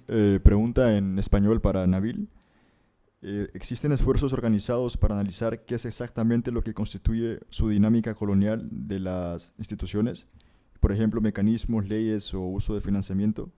O proponer alguna alternativa, algún documento que establezca con precisión qué es lo que debe cambiarse. La pregunta es si existen esfuerzos si existen ya esfuerzos organizados para analizar qué es exactamente lo que constituye la dinámica colonial, o si se puede proponer alguna alternativa a un documento que pueda establecer con precisión qué es lo que podemos hacer para cambiarlo. No, todo está por hacerse. Todo está... Estamos en ceros. No, cualquier idea es bienvenida. Lo que yo propongo puede sonar como una utopía, pero realmente si vamos a trabajar con la ONU tenemos que jugar con sus leyes. Yo pienso que si logramos que un gobierno presente este proyecto de resolución, la Asamblea General de las Naciones Unidas tendrá que debatirse si va a seguir existiendo o no. Porque es que si se presenta esta resolución y la votan en contra o se dejan derrotar la mayoría de los países, yo creo que la ONU desaparece. O sea, estamos en un momento de crisis y también estamos en un momento de oportunidad, porque hoy como nunca el mundo es por palestino. A nivel de pueblos, a nivel de guerra mediática, Palestina está ganando. Sabemos que hay ciertos gobiernos y ciertos líderes que son súbditos del sionismo, pero hay que jalar hacia acá a ver qué tanto ellos pueden jalar hacia allá. Entonces, los invito, no sé, quienes tengan algún tipo de relación con sus gobiernos. Yo voy a intentar hacer algo con el presidente Petro. Teníamos invitado a Víctor para que viniera. Víctor de Currea va a hablar esta tarde. Él es asesor presidencial para temas de Medio Oriente. Lo queríamos tener aquí en persona, no pudo, pero yo voy a hacer mi parte. Los invito a que hagan la suya. Thank you. Saúl, you have the floor. Is it on? Okay. Yes, thank you. I think Craig and Nabil pretty much said it all in many ways. I'm going to give you, as a UN civil servant, the textbook answer to pretty much any criticism of the UN is as follows. If you have a problem with what the UN does, then you must take it to member states. The member states are the ones who call the shots. They adopt the resolutions. They impose the direction, the overall direction of the organization.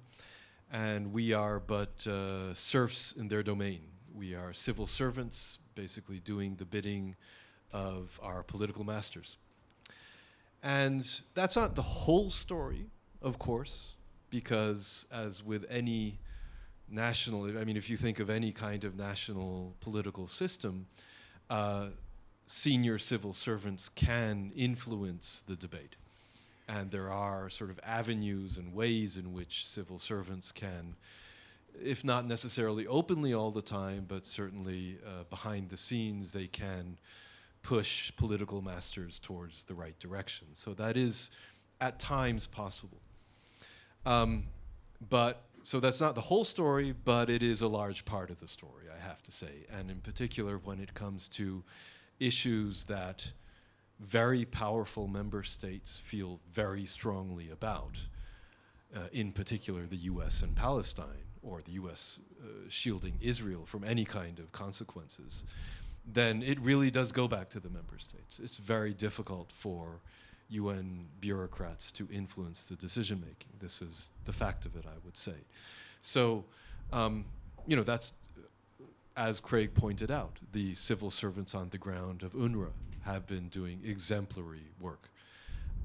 The independent experts like Francesca and the rest have been doing, you know, amazing work and in promoting the Palestinian cause and advancing, you know, documentation and advancing it internationally. It's extremely important. But at the end of the day, when enforcement is, enforcement is really the prerogative of the Security Council, and that is the handful of governments that really call the shots there. So this gets back to what Craig really mentioned. It is about civil society, and it is about us here putting pressure on governments to change the narrative and change the discourse in the UN. As has already been pointed out, the vast majority of governments are really right now on the side of the Palestinian cause. It is within the two-state framework. It is within, you know, all the limitations that I discussed. So that's, you know, it's not perfect, and it's certainly not 100%. But, you know, right now, many of the governments are sympathetic to the Palestinian cause. They are horrified by what Israel has been doing. They are sick of Israeli impunity. They are fed up with the United States, in particular because of Donald Trump. And they, you know, they want to see change, which is why that resolution, I believe, was adopted with such an overwhelming majority. And I really do, you know, it is very much civil society that will continue to push governments in that direction and continue to push governments to do the right thing. So I think that is really important. We have... Yeah, I think that's, yeah.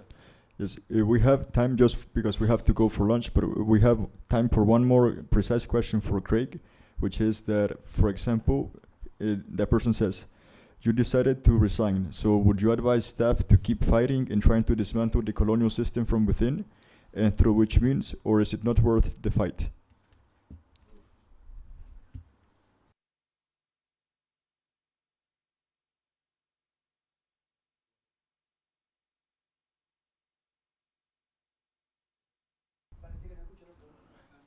Did you hear the question? I did. I had to wait for the host to unmute me. Okay. Which has happened now. Thank you. Thank you very much. Yes. Look, I spent 32 years at the United Nations, and with a lot of ups and downs that Saul himself has experienced in his own career. But I always said to myself that as long as I felt that I could make a difference from the inside, I would continue, because there are exceptional opportunities to influence developments from the inside of the United Nations. It brings you a certain kind of access that doesn't exist in a lot of other organizations.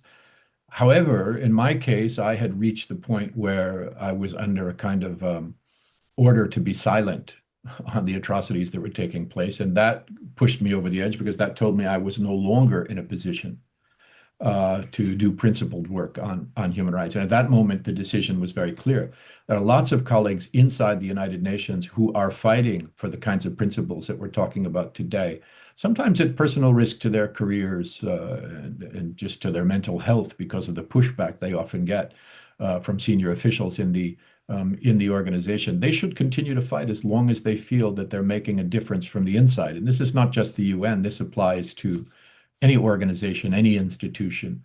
I think there are exceptions. I don't think you can work in the United States government and have a principled impact on human rights in Palestine. It's impossible. I mean, the United States government is a part of the problem. And, tinkering around the edges of complicity in genocide is not a moral response to a genocide. And that's where, if you're working for the US government, get out. If you're working for the UK government, get out. If you're working for the German government, get out. These countries are directly complicit in the perpetration of a genocide and in the annihilation of a people. And whatever lies you're telling yourself to assuage your conscience, you need to see the light. But inside international institutions, even highly compromised institutions, international institutions from the European Union on, you can still make a difference if you're willing to take risks and to take principled action. But that is the answer. Wherever you sit today, whether you're in a non-governmental organization or a university or an international institution or a company, wherever you happen to be, take your morality to work with you and fight for these principles. Look at the enormous sacrifices that have been made in the last 2 years by students who have been expelled, arrested, beaten by police, deported, had their degrees taken away, by professors who have lost their tenure and have been fired for standing up to the Zionist regime, by officials, by ordinary workers who have lost their job, by people in their millions who have faced criminalization and beatings by police and arrests simply for organizing in their own countries and their own cities to oppose a genocide in Palestine. That's the example that we all must be following wherever we find ourselves in our jobs and elsewhere. So do the assessment on whether you're able to make a difference from where you are. use every opportunity from that place to make it. And if that is not a place where you can satisfy your conscience, your legacy in history, then get out. Because this is one of those moments. This, as I've said, is our Holocaust moment. This is the moment when we find out what we would do if confronted with a Holocaust, because we are confronted with Holocaust. Over.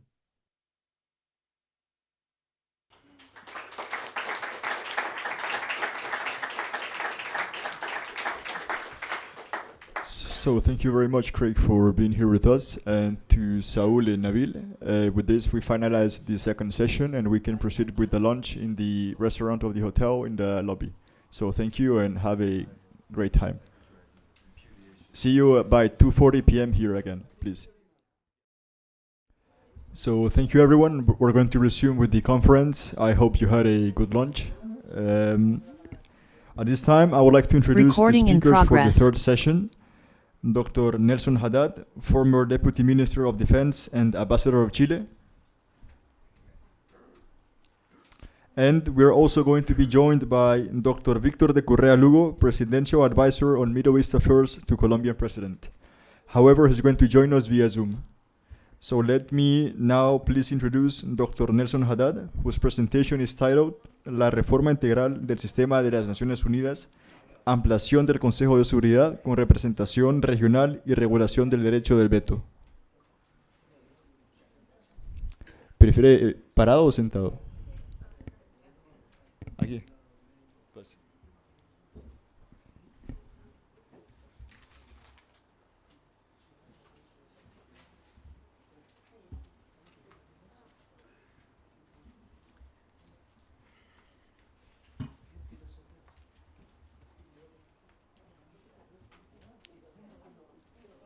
Estimadas amigos,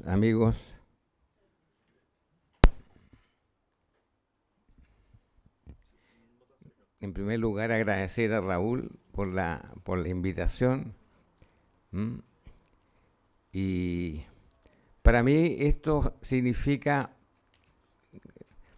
realizar una clase y que quiero que sea muy pedagógica, muy didáctica, porque este tema forma parte de la malla curricular del curso de Relaciones Internacionales y Derecho Internacional Público. Así que espero no aburrirlos tratándolos como alumnos o alumnas mías. Lo primero, voy a hacer una breve referencia a la reforma de Naciones Unidas. Enseguida me voy a referir a lo que hicimos con 620 abogados chilenos, en que interpusimos acciones penales en contra de Benjamín Netanyahu y su ex ministro de Defensa, Yoav Haifawi. Fuimos a La Haya, hablamos con Karim Khan, con el fiscal. Se los voy a explicar todo ese proceso. Y que al final derivó con la prueba fáctica y jurídica que acompañamos en un catastro de fichas, de casi 5.000 fichas, en que se acredita el día, la hora y el lugar en que se cometieron 5.000 a lo menos de los asesinatos que causó el ejército y la aviación israelí. Me voy a referir también a un proyecto en lo que estamos empeñados y ahí le voy a pedir apoyo, considerando la conducta contumaz, yo diría de desacato permanente a las resoluciones de Naciones Unidas. Se han dictado cerca de 100 resoluciones desde el 48 a la fecha a favor de Palestina. Israel no ha cumplido ninguna. La única que cumplió y parcialmente fue aquella que le dio la independencia, que le dio la calidad de Estado miembro, pero quedó pendiente el Estado palestino. Y en 9 ocasiones, la mayoría de los 2/3 de la Asamblea General, que hoy día tiene 193 miembros, esperamos que Palestina sea el número 194, ha sido denunciado por este desacato, este incumplimiento, y en las 9 ocasiones el veto norteamericano salvó a Israel de ser expulsado en concordancia con el artículo 6º de la Carta, por lo que se llama la reiteración del incumplimiento de las resoluciones de Naciones Unidas y de la propia Carta Constitutiva de Naciones Unidas. A esto nosotros lo llamamos en el derecho internacional, es dura la palabra, lo llamamos un país paria. Ustedes entienden el significado del término. Así que, y también voy a referir al final algunas observaciones que tengo respecto del proyecto, y voy a partir con la reforma de Naciones Unidas. Ustedes recuerdan, el año 45, al término de la Segunda Guerra Mundial, los países vencedores de la guerra se tomaron literalmente los 5 escaños del Consejo de Seguridad como miembros permanentes. Tal cual. Esto fue como un botín de guerra. Hay que calificarlo con sus nombres propios. Y hace ya más de 25 años que la comunidad internacional, durante el periodo de sesiones de las Asambleas Generales de Naciones Unidas, que se realizan en el mes de septiembre, en las que cada presidente o primer ministro tiene la facultad de dirigirse al Pleno por 5 minutos, algunos se pasan, por supuesto. En los últimos 25 años, este tema de la reforma de Naciones Unidas ha sido materia de los discursos de la gran mayoría de los presidentes que hacen uso de la palabra en la Asamblea General. En la última oportunidad, en nuestros países de América Latina, el presidente Lula se refirió al tema, el presidente Petro se refirió al tema, el presidente de Chile, el presidente Boris, la mayoría. ¿Y de qué se trata esto? Que hay un tema de democracia interna que debilita la institución y que paraliza el funcionamiento del Consejo de Seguridad, que según la Carta está llamado a cumplir 2 fines que son fundamentales.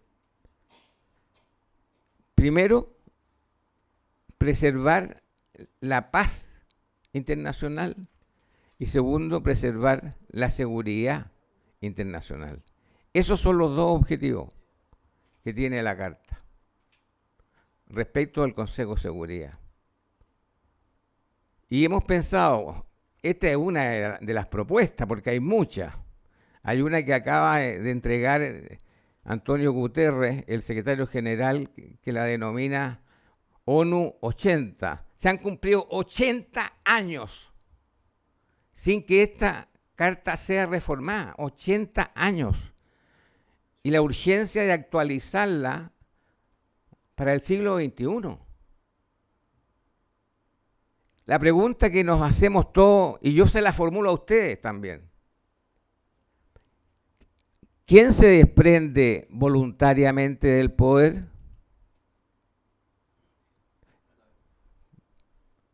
Esto aplica a la política interna en los países, pero también aplica a la política internacional. Bueno, en concreto, ninguno de los 5 miembros actuales está dispuesto a renunciar. ¿Cómo resolvemos este impasse? Aumentando el número de miembros de 5 permanentes actuales a 10. Ahí hay una pequeña discusión, ¿quiénes deberían ser los otros 5? Pero, por ejemplo, ¿no les parece a ustedes de toda justicia que los países derrotados en la guerra, como Japón, como Alemania, que hoy día son potencias económicas mundiales y países claves dentro de la Unión Europea, países que son potencias demográficas como la India, 1.500 millones de seres humanos, países como Sudáfrica, que representan a todo el continente africano, países como Brasil, que representa, es un subcontinente, que representa a América Latina. Esa es una de las propuestas, aumentar de 5 a 10, con los que ya nombré, los miembros permanentes, manteniendo 10 más como los miembros no permanentes, que como ustedes saben se eligen cada 2 años por la Asamblea General. Y aquí viene lo más importante, la regulación del veto. Porque ¿qué es lo que hemos visto? Que dan ganas de llorar. Como enseña oportunidades. Enseña oportunidades. El Consejo de Seguridad, desde marzo en adelante, se planteó el alto al fuego y la tregua en la invasión a Gaza. Bueno, y en las 6 oportunidades, estando de acuerdo los 14 miembros restantes, si eso es lo grave, los 4 miembros permanentes restantes y los 10 no permanentes estuvieron a favor. Y además estuvieron a favor 162 países de la Asamblea General.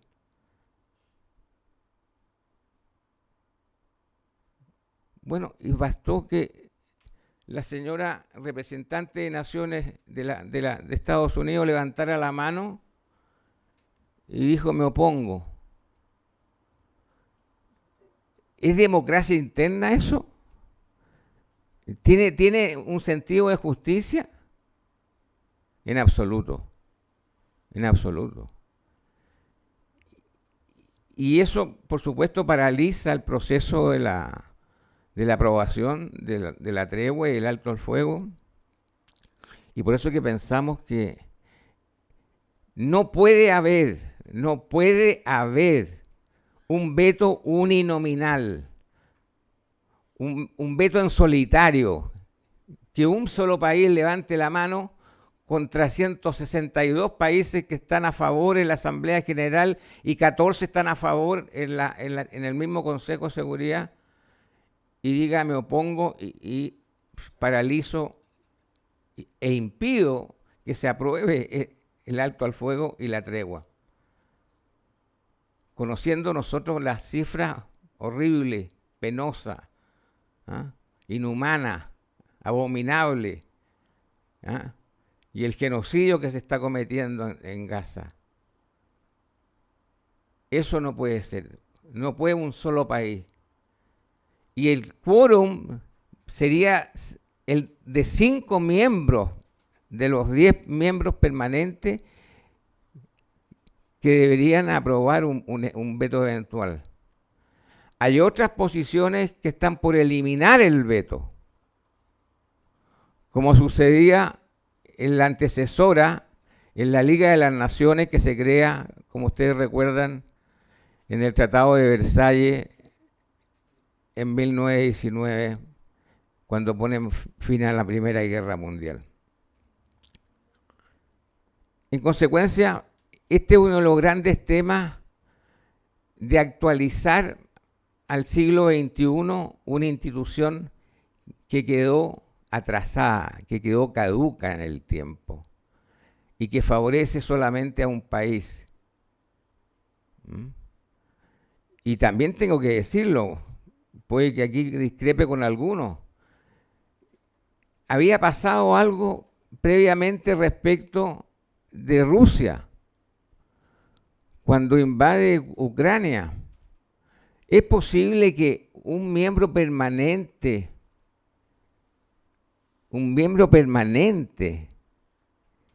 invada a un país soberano y vulnere su integridad territorial y su soberanía? Tampoco es aceptable. Pero lo más grave es que el infractor impidió que se tomaran sanciones en su contra, invocando el veto. O sea, el veto ha sido nefasto en definitiva y ha llegado la hora de modificarlo. Eso dentro de los resúmenes, porque el tiempo no es muy largo. Me quiero referir a un tema que yo creo que ha sido muy importante para América Latina y para el mundo. 620 abogados chilenos de un país que tiene 19 millones de habitantes. Interpusimos una denuncia penal a la Corte Penal Internacional en contra de Benjamín Netanyahu como primer ministro y contra el ex ministro de Defensa, Yoav Gallant, imputándole crímenes de lesa humanidad y crímenes de guerra. Acompañamos toda la prueba fáctica y jurídica y un catastro de fichas de 5.000 asesinados, especialmente niños y mujeres. ¿Y qué significa un catastro de fichas? Porque cuando hablé con el fiscal Karim Khan y le dimos la cifra en esa época, íbamos como en 40 y tantos mil asesinados. Entonces él me dijo, no, usted me está dando una estadística, me dijo. Yo necesito saber la forma, el día, la hora y el lugar, cómo murió, cómo fue asesinado, si fue un F-16, si fue un tanque, un Márkava, que fue una ametralladora, todas las circunstancias factuales que rodearon cada uno de los asesinatos. O sea, fue un trabajo arduo de investigación, de contactos con Gaza, etcétera. Y logramos llevar la ficha. Viajamos a La Haya.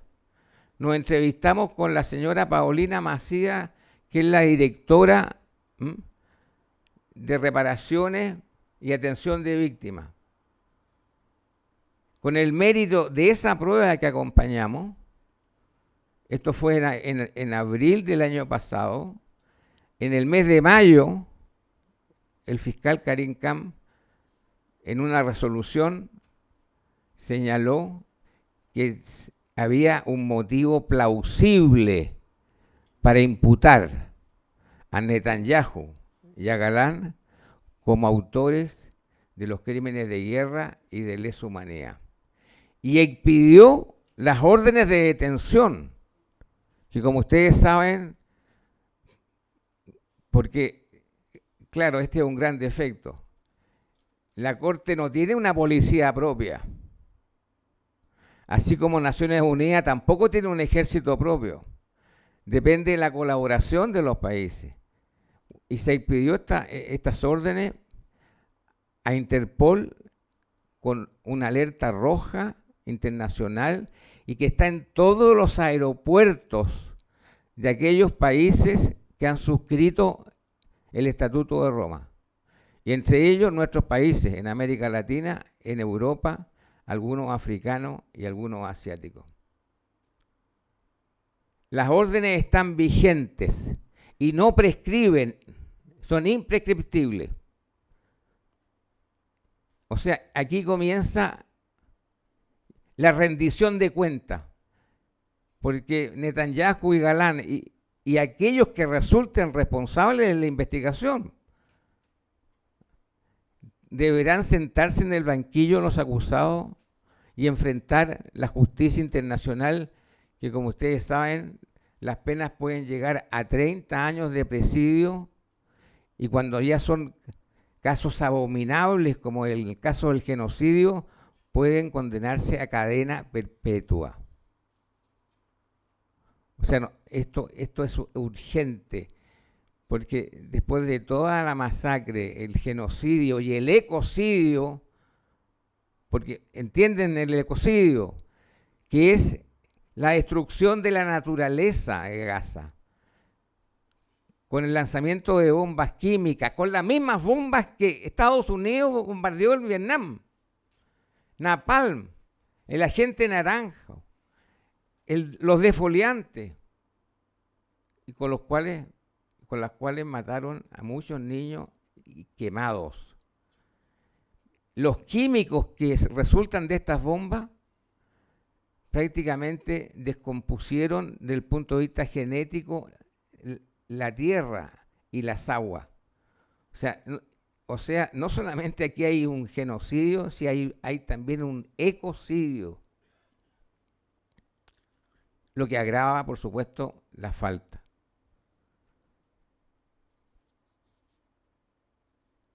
¿Qué es lo que tenemos que hacer? Y esta es una labor de todos, ¿eh? Porque no pueden ser solamente algunas personas. Lo más importante, después de este genocidio que ya lleva 68.000 asesinados civiles palestinos, la mayoría niños y mujeres, no puede quedar en la impunidad. Moralmente, no puede quedar en la impunidad.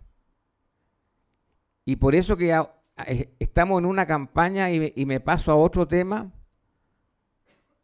en una campaña que ya lleva 66.200 firmas, en la que estamos pidiendo a Naciones Unidas, invocando el artículo 6º de la Carta de Naciones Unidas, estamos pidiendo la expulsión de Naciones Unidas por la reiterada contumacia de este país de cumplir con las resoluciones de Naciones Unidas, no solamente respecto de Palestina, sino que respecto de todas las resoluciones, porque no ha cumplido nunca ninguna. Un país que no tiene ley ni Dios, que no tiene misericordia, un país perverso, que comete los crímenes más crueles, más inhumanos que podemos registrar. Y vamos a completar 100.000 firmas. Y vamos a ir a Nueva York para entregárselas por mano al secretario general de Naciones Unidas. Ahora, ustedes me dirán, claro, la Asamblea General va a aprobar la expulsión y por la mayoría de los 2/3 y va a exceder esta mayoría de los 2/3. Pero después va a pasar al Consejo de Seguridad. ¿Y qué va a pasar en el Consejo de Seguridad? El veto norteamericano. Pero no hay duda que el impacto comunicacional a nivel mundial, el impacto ético y moral, la verdad que va a ser muy duro para un país que ha perdido toda credibilidad, si alguna vez la tuvo, hoy día no tiene nada. Está en su peor, en el evento de su mayor debilidad política. Especialmente el primer ministro, que no puede seguir por razones morales y éticas en esa calidad hasta hoy día. El reemplazo de Netanyahu o lo reemplazan ellos, una sociedad enferma, que el 80% piensa que está bien lo que están haciendo con los niños en Gaza, ¿ah?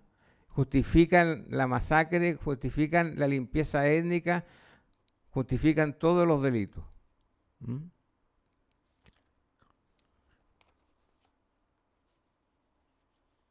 ¿Y qué queremos hacer?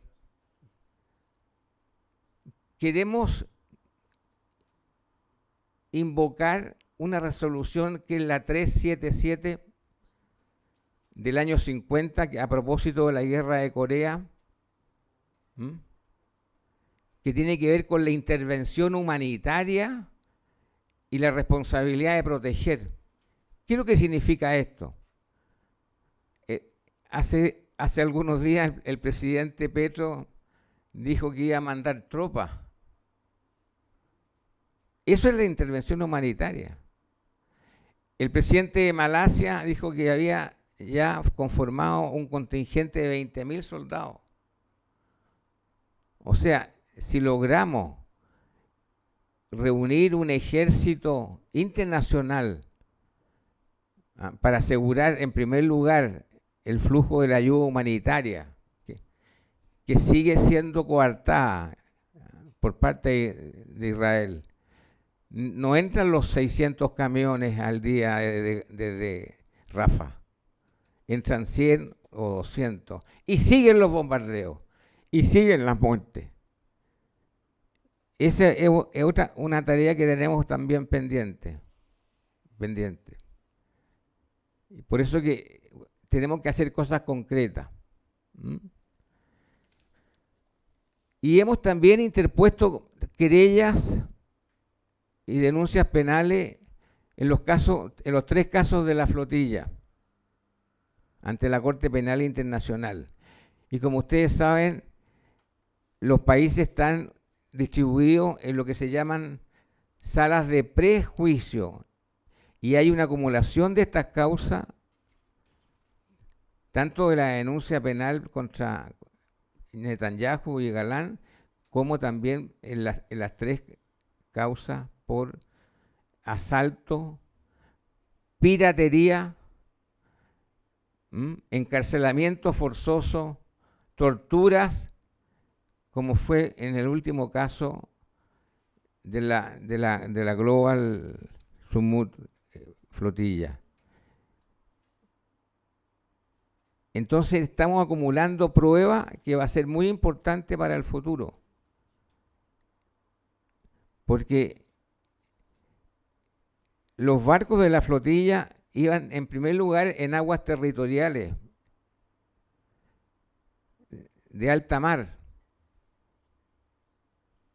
o sea, en aguas internacionales, de acuerdo a la Convención del Mar. Y también invocamos el tribunal especial que crea la CONVEMAR, que es la Convención del Mar de Naciones Unidas del año 82. O sea, tenemos un equipo de abogados que está rápidamente presto para actuar cuando sea necesario y las circunstancias así lo permitan. Por último, y con el mayor respeto, por supuesto, quiero referirme al proyecto.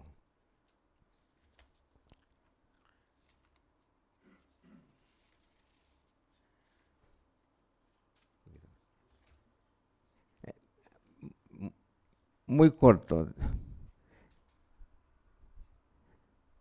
Yo le he contado a algunos amigos míos aquí que cuando nos eligieron presidente de la COPLAC el año 84, nos fuimos invitados por el comandante Arafat Abu Ammar.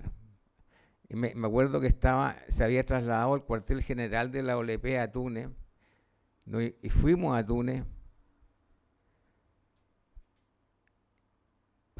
Nos atendió a las mil maravillas Y cuando entramos a hablar de política, tuvo dos frases que yo las creo que están en el bronce de la historia. Primero dijo respecto de los árabes, de la Liga Árabe, dijo, todavía no se ha terminado de escribir la historia de las traiciones de nuestros, entre comillas, hermanos árabes. El 84. Y la segunda frase, solamente quiero 1 metro cuadrado para clavar la bandera palestina soberana. Otra frase que está en el bronce de la historia. Pero para terminar, tengo aquí, anoté algunas cosas.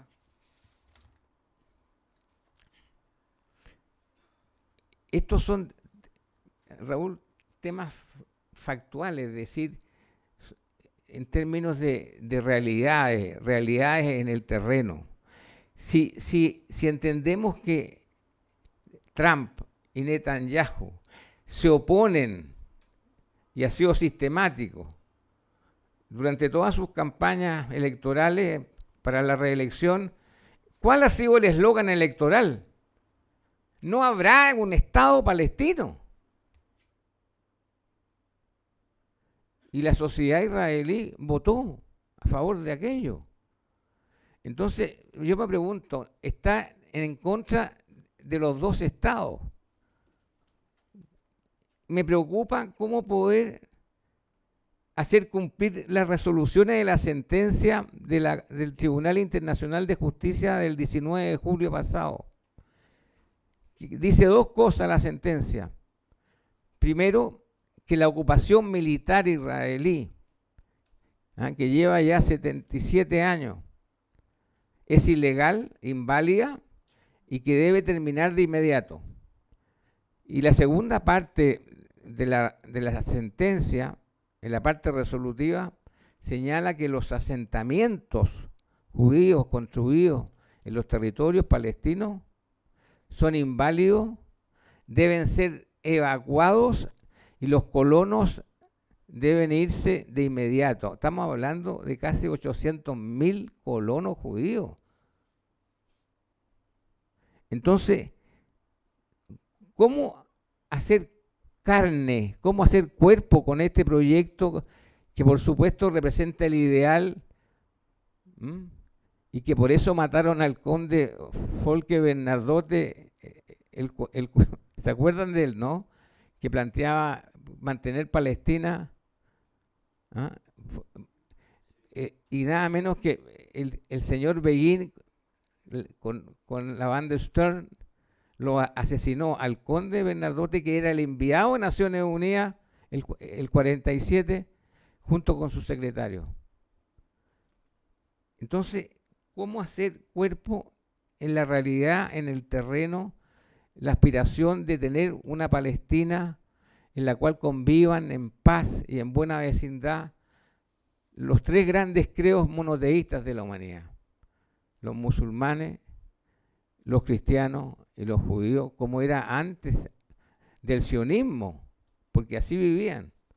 Entonces, eso yo quisiera tener más información, mayores antecedentes, porque creo que podría ser el ideal de solución definitiva del tema palestino.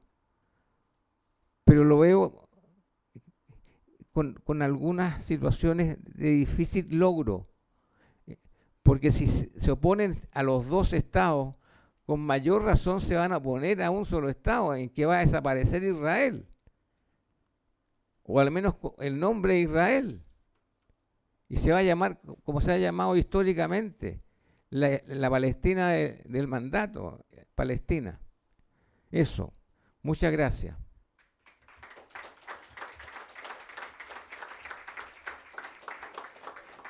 Discúlpame si...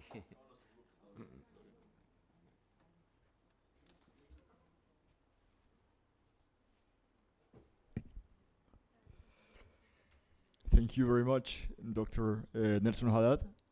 I would like now to introduce Dr. Victor de Currea-Lugo, whose presentation is titled Colombia's Policy of Solidarity with Palestine, and he will be joining us on Zoom. Thank you.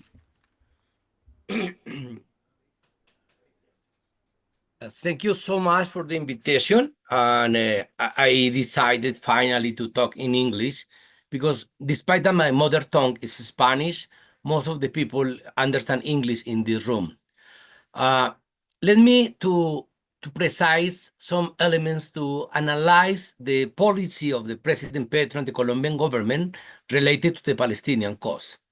First of all, we has been called during decades the Israel of Latin America. We have been under control of the right-wing government during 200 years. It's the first time in our history that we have a leftist government, the first time. Previously, we have governments really related to the Israeli Zionism, depending only on the USA policy. We create not only a policy, an internal policy, but also a cultural approach, which were based in the idea that Israel was a democracy, was based in the theory of war on terror, according to all the Arabs are terrorists.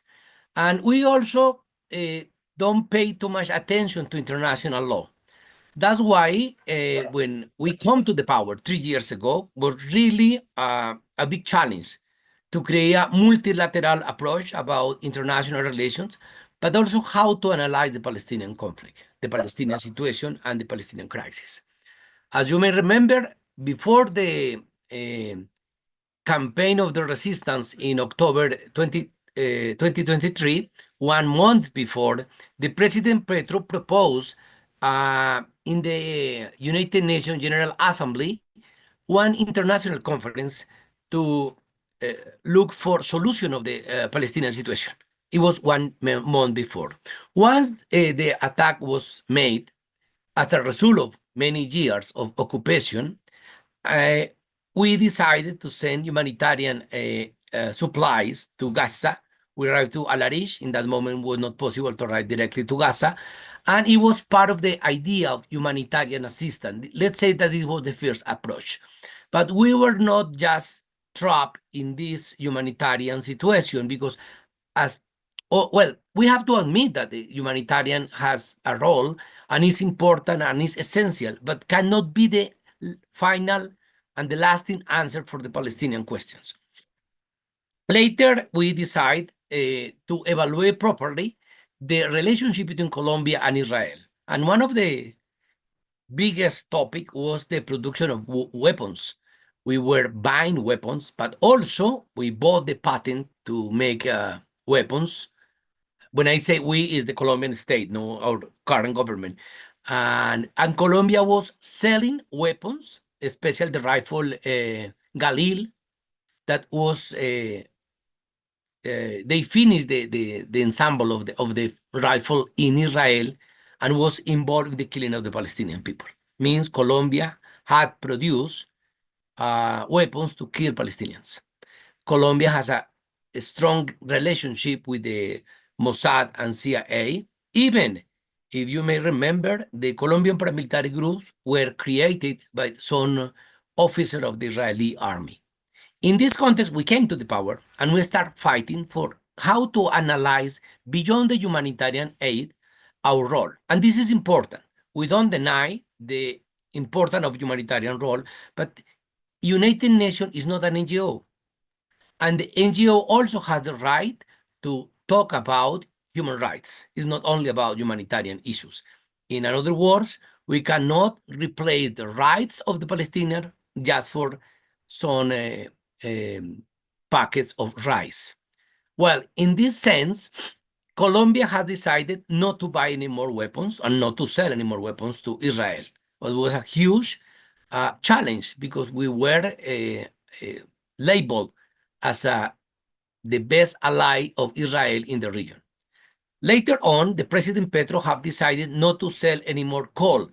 Approximately between 60 and 70% of the coal consumed by Israel was made was produced in Colombia. Unfortunately, there was some kind of mistake in the formulation of the provision, the legal provision, and we have to make a second resolution, internal one, asking to stop, as we did right now, any kind of selling of coal to Israel.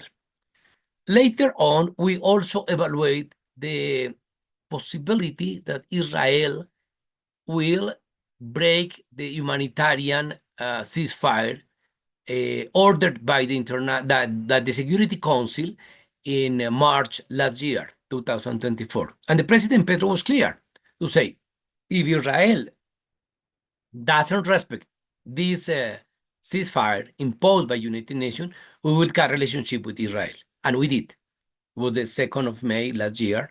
We decided to break relationship to cut diplomatic relations with Israel. We have, anyway, we have some consulate services for obvious reason. We have 2,000 Colombian Palestinians living in West Bank. Later on, we decide also to join the international court of justice process headed by South Africa for genocide against Israel before the International Court of Justice. And we start taking part in this process. But also this year, January 2025, we create with South Africa a group of countries called Hague Group. The Hague Group is an initiative. In the first meeting was just 9 countries.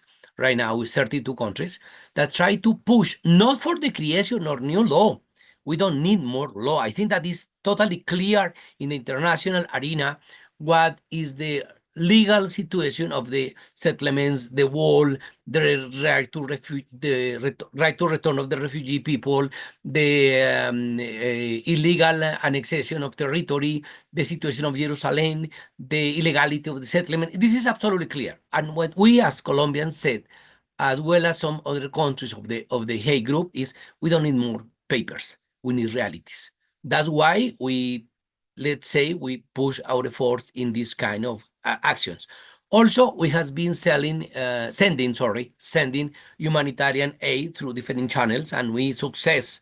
It's not too much, but we success to guarantee some food distribution and medical access to the people there in Palestine, helping some local NGOs. This is really important because we desire a mechanism of solidarity between the Palestinian people and the Colombian government, not going through the typical framework of indicator and blah, blah, and papers. We're in the middle of the genocide. How can I demand for a director of a hospital in Gaza, give me please a report for the donor? Really, this is something that is sad and is even able to demand reports as if we are in normal time. You know, this logic of the NGOs in the North-South cooperation. We will try to create also another kind of South-South cooperation. We have decided also to establish a visa. Before all this situation, the Israeli citizen may come to Colombia without visa, but we decide to impose visa also to prevent that some of these war criminals are coming to Colombia just for vacation and for holidays in the Caribbean area. We identify that some of them has been this kind of people that used to commit crimes in Gaza and later to publish in Instagram their own crimes, and later put some picture in lovely cities of Colombia just as a tourist. Also, we decided to renegotiate the free trade agreement between Colombia and Israel, and this is what is going on right now with the support of the Minister of Justice. We have another considerations. Let me see. For instance, we established a new policy related to Jerusalem. We were based on a policy based on what Washington said about Jerusalem, and Colombia has created their own statement based on international law. Also, about the two-state solution, for us it's not matter of one state or two state. It's a matter of what kind of state. Doesn't matter one state. Imagine one state. South Africa was one state during the apartheid, but we are against one state that doesn't recognize full rights for the Palestinian people. Or two states, but if this Palestinian state, under the logic of two states, will be without army, without currency, without ports, without autonomy, without sovereignty, it is not a two-state solution either. We try to go beyond the discussion between one state and two states. Also, we has been establishing some kind of cooperation with Qatar, Jordan, and Egypt. We were negotiating that in order to develop some programs, some humanitarian programs, in order to support the Palestinian refugees that are living in Qatar, Jordan, or Egypt. Just in Egypt is more than 100,000 people, Palestinian people living there. Also, our national TV channel, the official one, has been covering all the situation in Palestine. For instance, all the global Sumu flotilla has been really informed to the Colombian society about what is going on. And we are working with the Ministry of Education about some scholarship for the Palestinian people. That is other of our current activities. Let me think what more. Well, in general, has been this kind of actions that we create an embassy, the Colombian embassy before the Palestinian state, but unfortunately, there is not authorization of the Israeli government to go inside Ramallah in order to present the credentials. There, we have an ambassador, a nominated ambassador of Colombia before the Palestinian government, but without possibility to establish an embassy, a proper embassy in Ramallah. We have been also supporting our relationship with the civil society, the Colombian civil society, about different activities that allow us to have a really great combination between our activities as a state and support the activities of the civil society, always respecting the civil society approach. I think that to put all of this together in only one basket is not a good idea, not for the government, neither for the civil society. With this idea, I think that the Colombian government is going beyond humanitarian aid, try to explore legal statements, try to explore commercial environment, legal environment, diplomatic environment, cultural environment, in order to provide a really full solidarity. Finally, let me mention that we were in New York and we presented a proposal to take again in consideration the resolution 377 related to the Uniting for Peace. This proposal, as was mentioned before, for sure in this forum, is to invoke the capacity of the General Assembly to take part in the debate of use of force for Gaza, just because of the Security Council has been blocked. As you may notice, it's 52 times that Israel blocked any possibility in the recent days, in the recent years, of Israel to be punished because of the crimes, the war crimes in Gaza and in all Palestine. Well, in this aspect, the President Petro has become some kind of referent. We are trying to do our best. It's not easy. Let me say something that can be used against me. We have still Zionism elements in our government. It's true. The state has not been reformed as should be. We have a lot of things to be done and to be corrected. One of them is our visa policy. Unfortunately, our Minister of Foreign Affairs is based on the logic of the Cold War. We have a lot of things to be done, but I think that in general, we try to do more than statements, more than papers, and we have different open fronts. Because of that, the President Petro has been accused to be drugs dealer. He was including the clean list in the list, Clinton list recently, and they try to isolate the Colombian government for the rest of the world. Then to take part in this meeting and in another meetings on behalf of the Colombian government is also an honor, but also an opportunity to break this kind of isolation policy imposed by USA related to the Colombian government. Well, that's I wanted to express my solidarity for my gratitude for the organizers to take me into account in this table, and we will continue on behalf of the Colombian government with our activities. Please count on us, and thank you so much.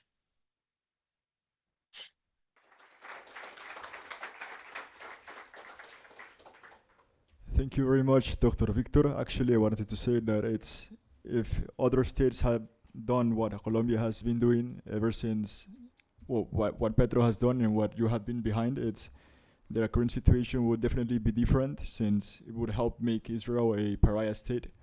And as well, taking the opportunity that you're here with us today, I wanted to express that we as the initiative are more than welcome and willing to be able to collaborate with your government and accordingly. So now we're going to continue with the Q&A session. So please, if we have some questions, raise your hands, and we're going to have a question from Zoom, please. Gracias. Antes que nada, felicitar a la labor que ha hecho Nelson Haddad.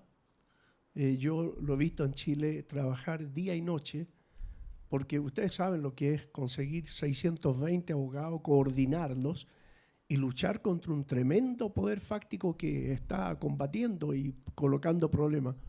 Así que en ese sentido, yo creo que merece un fuerte aplauso nuestro por lo que ha hecho Nelson.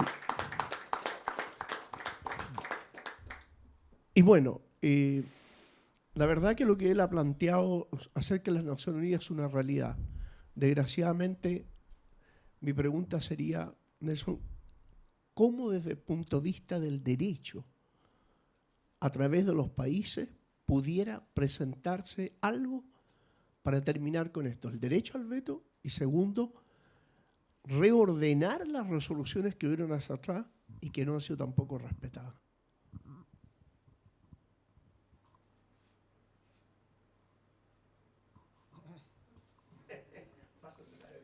No, we have more questions, and afterwards we can proceed with the answers.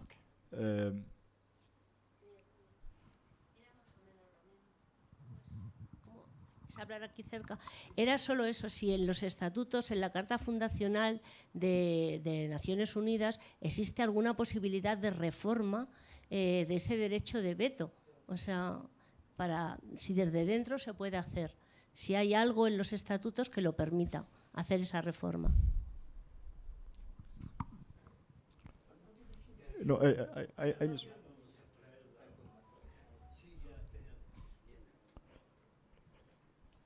Okay, we can proceed with the responses.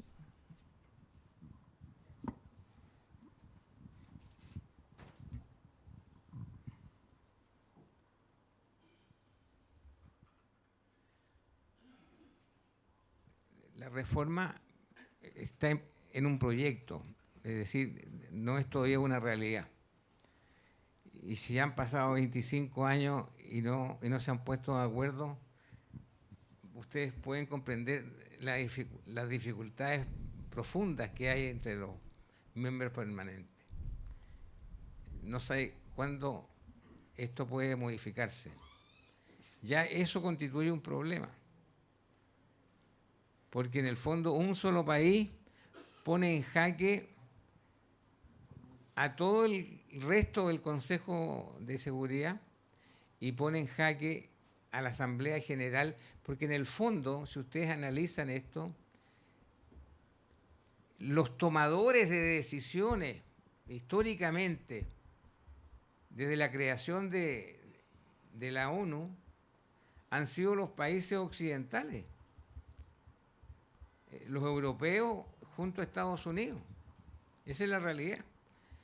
Y el sur global, donde estamos nosotros, donde están los países árabes, los países asiáticos, los países africanos, estamos fuera de la instancia de tomar las decisiones. Por eso que el nacimiento de este grupo, de los BRICS, viene a hacer un poco de justicia para contrarrestar en un mundo multipolar las decisiones unilaterales que toma Occidente y por supuesto, Europa. Ahora, el mérito de los europeos, tardío a mi juicio, fue el reconocimiento del Estado palestino independiente y soberano por parte de Francia, por parte de Inglaterra, España, Irlanda, Australia, Canadá, Bélgica, cerca de 20 países de la Unión Europea. Eso es muy importante. O sea, eso es una luz que se prende y que puede llegar a convencer a Estados Unidos, si es posible, de no ejercer unilateralmente en solitario el veto y allanarse a una reforma que es de toda justicia. Victor would like to reply as well, so we can have his Zoom.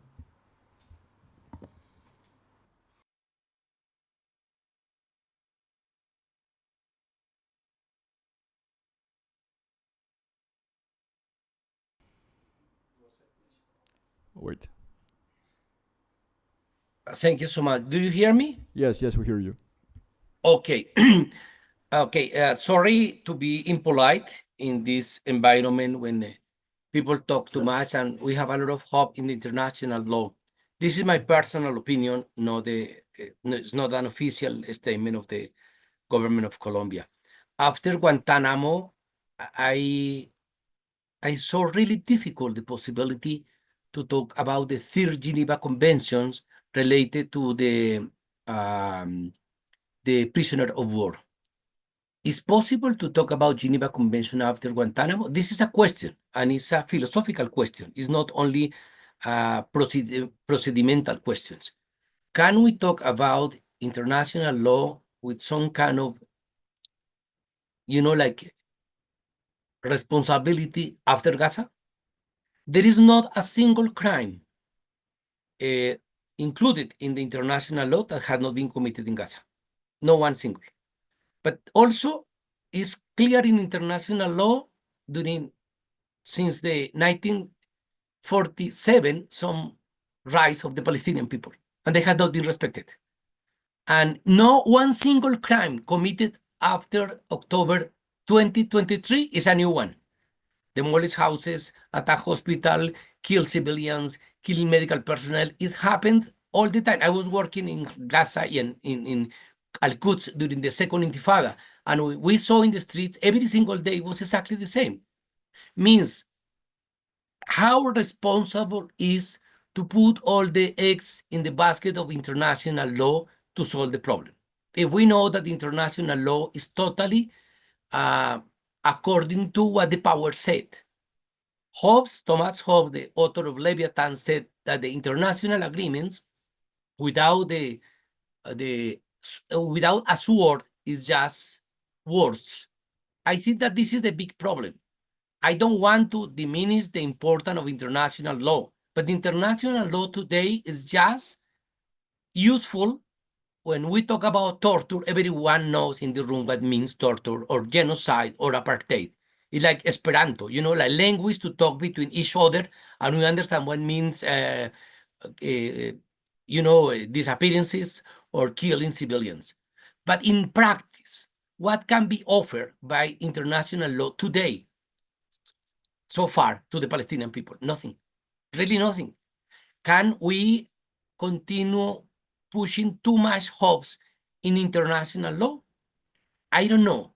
I think that we have to look for another possibilities, because it's like, we cannot be so stubborn to insist in a method that has not produced any good results. Let me finish with this. Nelson Mandela said clearly that to choose a method of struggle that has not efficacy is disputable morally. That's why I consider that we really overvalue international law and we should review this. But this is my personal opinion, not the position of the Colombian government. Thank you.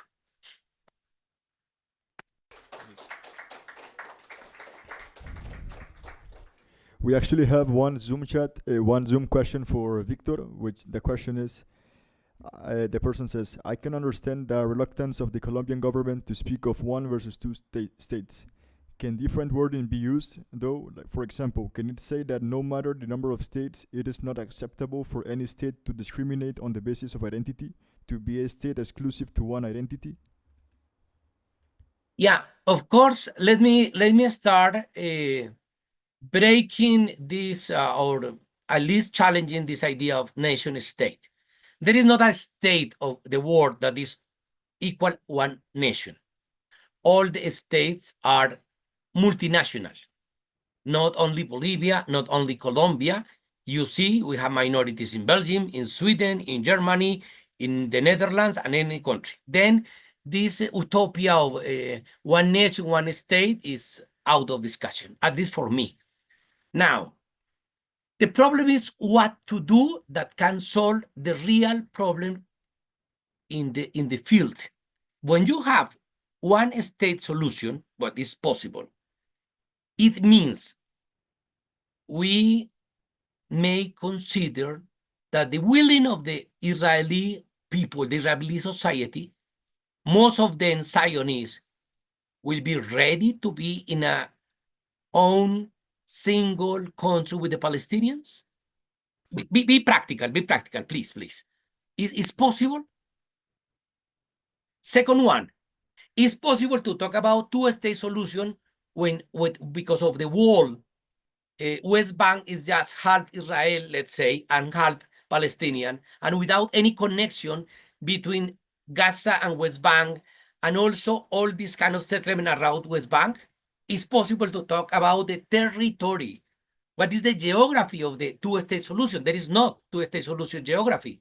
This is my concern. My concern is not only the political consideration and the political characteristics of this one or two-state solution. Is that in the field, I don't see one-state solution, neither two-state solution. Sorry to transmit my pessimistic. Please, I don't want to bother you. I don't want to be irrespect with the proposal. I just try to be realistic and to share with you my own pain. Is I don't see possibilities for the two-state, neither for the one-state solution.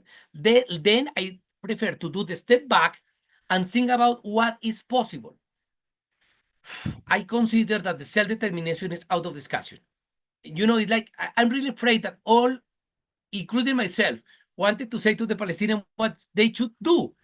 But they have to decide what they want to do. The problem is in which geography or in which condition. I don't have the answer if two or one state. But my concern is that it's more complex than one state or two states. Thank you, Victor, for your insight, and it's food for thought. We have one question there at the back.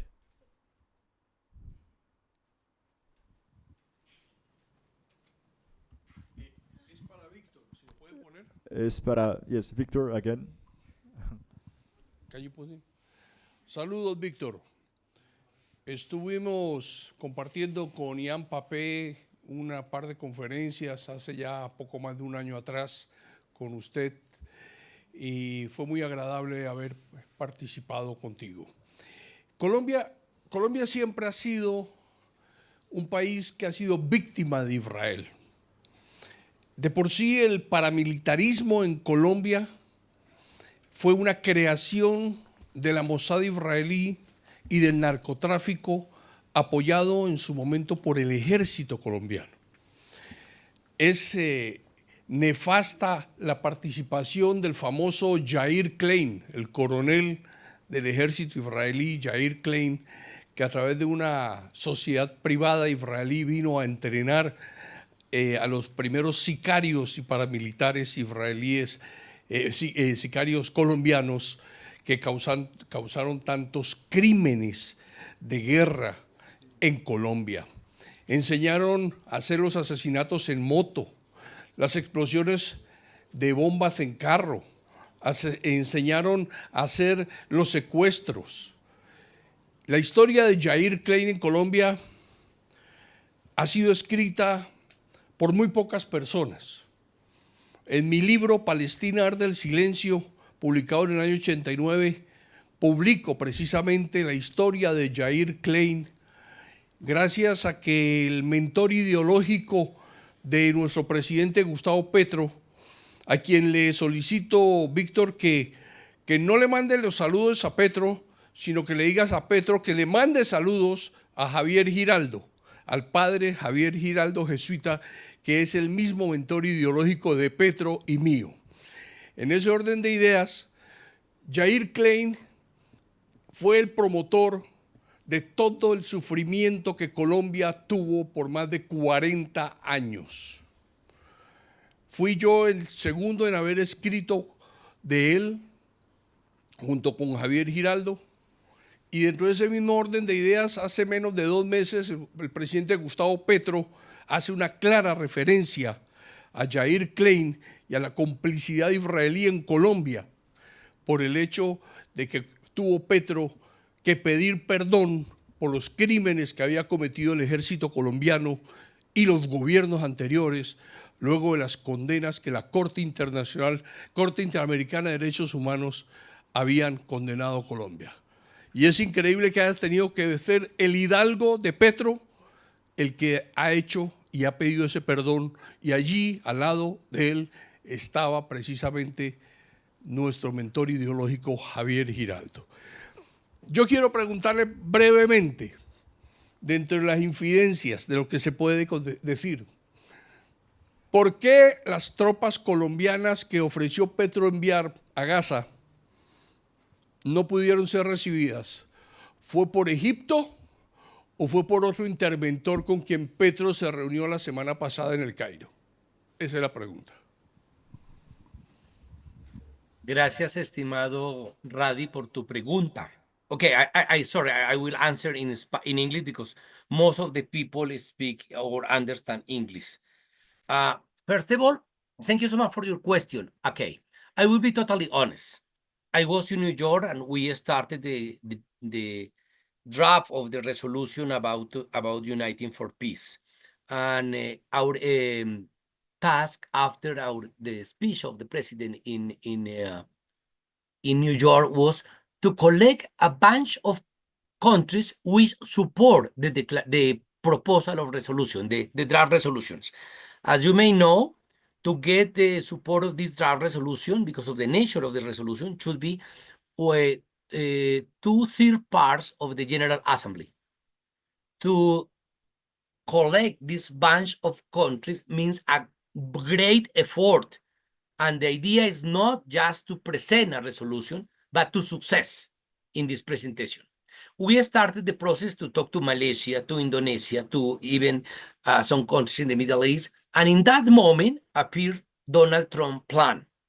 The Donald Trump plan is really a huge narrative, mediatic show. And it, we say ourselves, please hold your horses. We will see what is going on.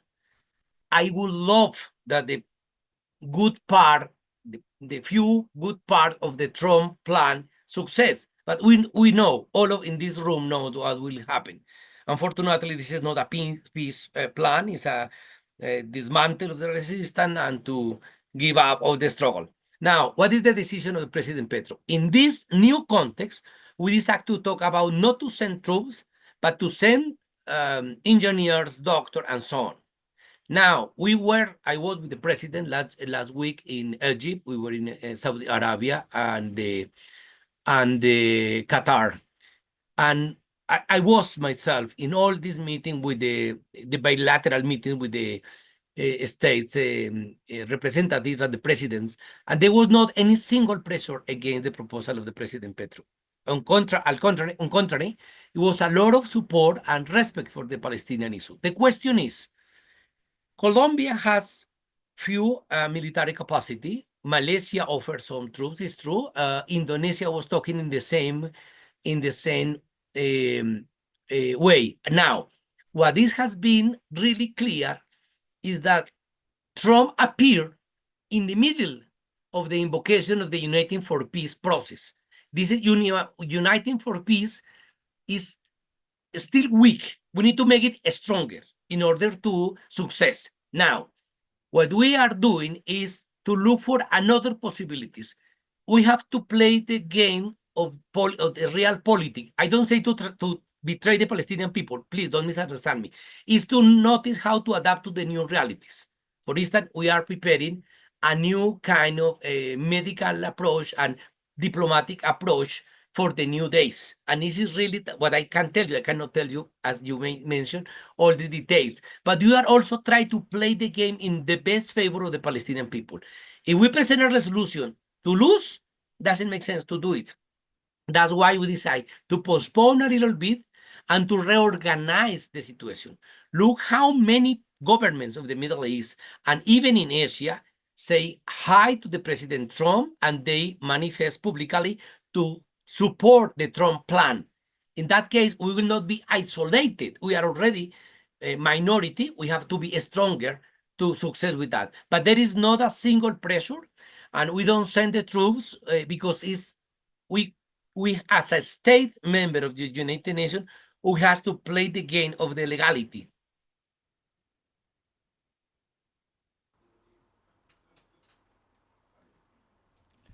Thank you, Dr. Victor, for your remarks. And now, Dr. Nelson Haddad would like to give a closing remarks on this session. Ahí. Sí, ahí.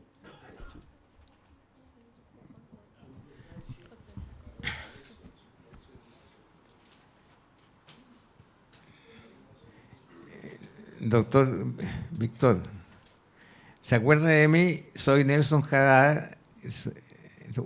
Estuvimos juntos en la Embajada de Colombia hace poco tiempo en la visita que hizo el presidente con el presidente Boris. Usted me regaló un libro y lo estoy leyendo todavía.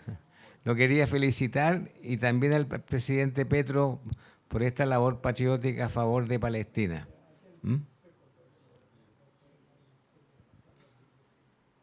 Gracias, solamente quiero decir que eso no es posible sin el apoyo de los compañeros de Guatemala, de El Salvador, de la gente de Venezuela.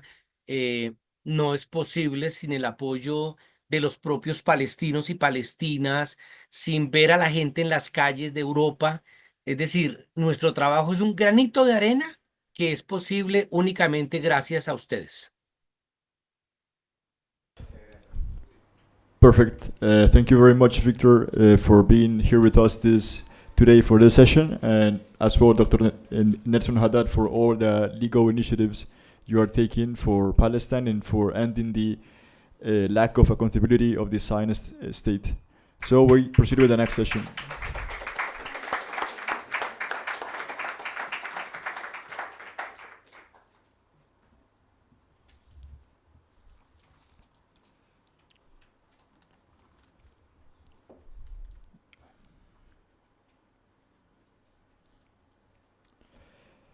At this time, I would like to invite the speakers of the fourth and final session of the conference to please come to the front as I announce your names.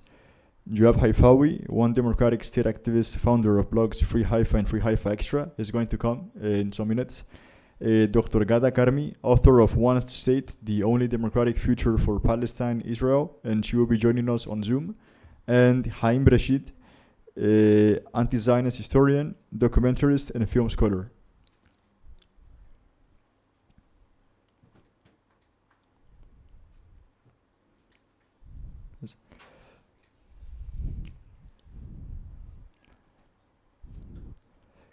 At this moment, I would like to please welcome Haim Bresheet, whose presentation is titled ODS Challenges for the Days After the Genocide.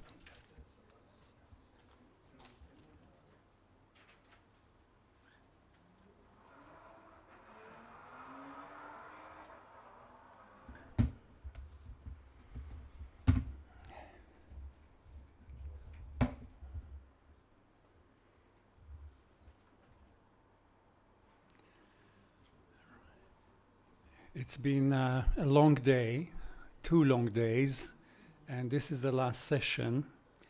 I hope we're not yet tired.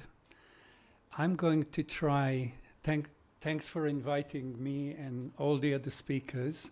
I want to say that as an academic, I'm used to learn from my students, and it's been a pleasure to learn from the younger generation here. And I'm very glad that we have all of them here. Now, I want to divide my presentation to two parts. The first part is the past, and I'll go back 1,000 years. And that's easy, because I'm a historian. The next part is the next 10 years. And that's very difficult, because I'm a historian. And I'm not used to speak about the future, but about the past. But we must speak about the future. So the first part is about the convivencia in Al-Andalus. And I'm glad to speak about it in Spain. Why am I going back 1,000 years? Because what we are asking people to do when we talk about a one state, and I think we've just heard Victor talk about the difficulties, is to try something that was never tried before. First of all, I don't believe there are lots of democratic states on this earth. And to be a proper democracy is bad enough. Secondly, to do it in Palestine after a century of crimes by Zionism is making it almost impossible to even think about it. So what we're trying to do is so difficult that we better think very carefully if there are any examples in history that help us to work it out. And I think the convivencia period of between 600 and 800 years, between 711, when the Muslim the Muslim conquest of Spain starts, and 1492, when the Muslims and the Jews are ejected as a result of the Reconquista, is a very long period. It's much longer than any other period in history that we can discuss. Okay? When you think about the Renaissance, it didn't take 800 years.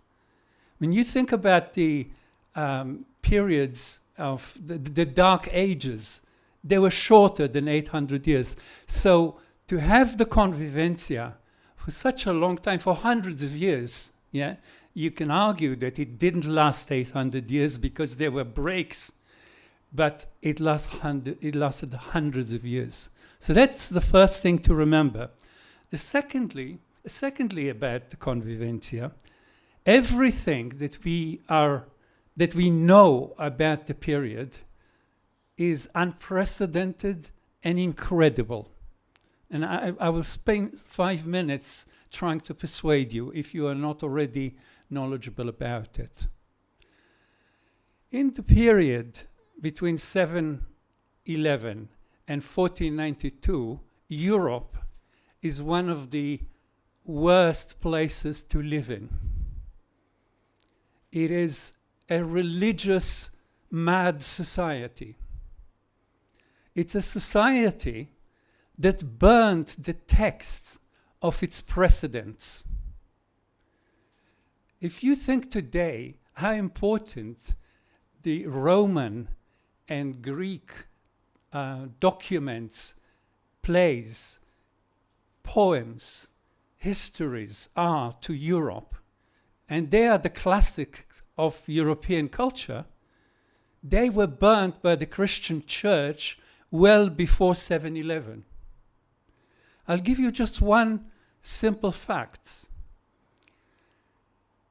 In the great library of Cordoba, the library of the Caliph, and there was no shortage of libraries in Cordoba. There were 71 libraries in Cordoba, more than in the rest of the world put together.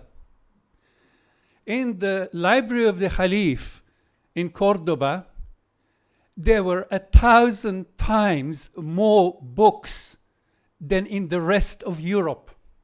Think about it. And the books that were in Europe, few hundred books in the whole of Europe, were in monasteries that none of the monks actually spoke Greek or could understand the old books that survived the burning of the books by the churches. The reason we have those books today is because the Muslim libraries, A, kept them, B, studied them in the universities of Al-Andalus, and C, most importantly, translated them into what was called vulgar languages, like Arabic. And of course, the new language of Al-Andalus, which was not the language of the population that was living there before, the Castilian language itself is a product of Al-Andalus and the three religious communities that were living there. Castellano was produced by the people of Al-Andalus, and you know, Jewish communities that were ejected out of Al-Andalus spoke Castellano, they call it Ladino. Ladino is Old Castellano, the original Castellano of 1500. Yeah? So this is a product of the life together. What were the other products?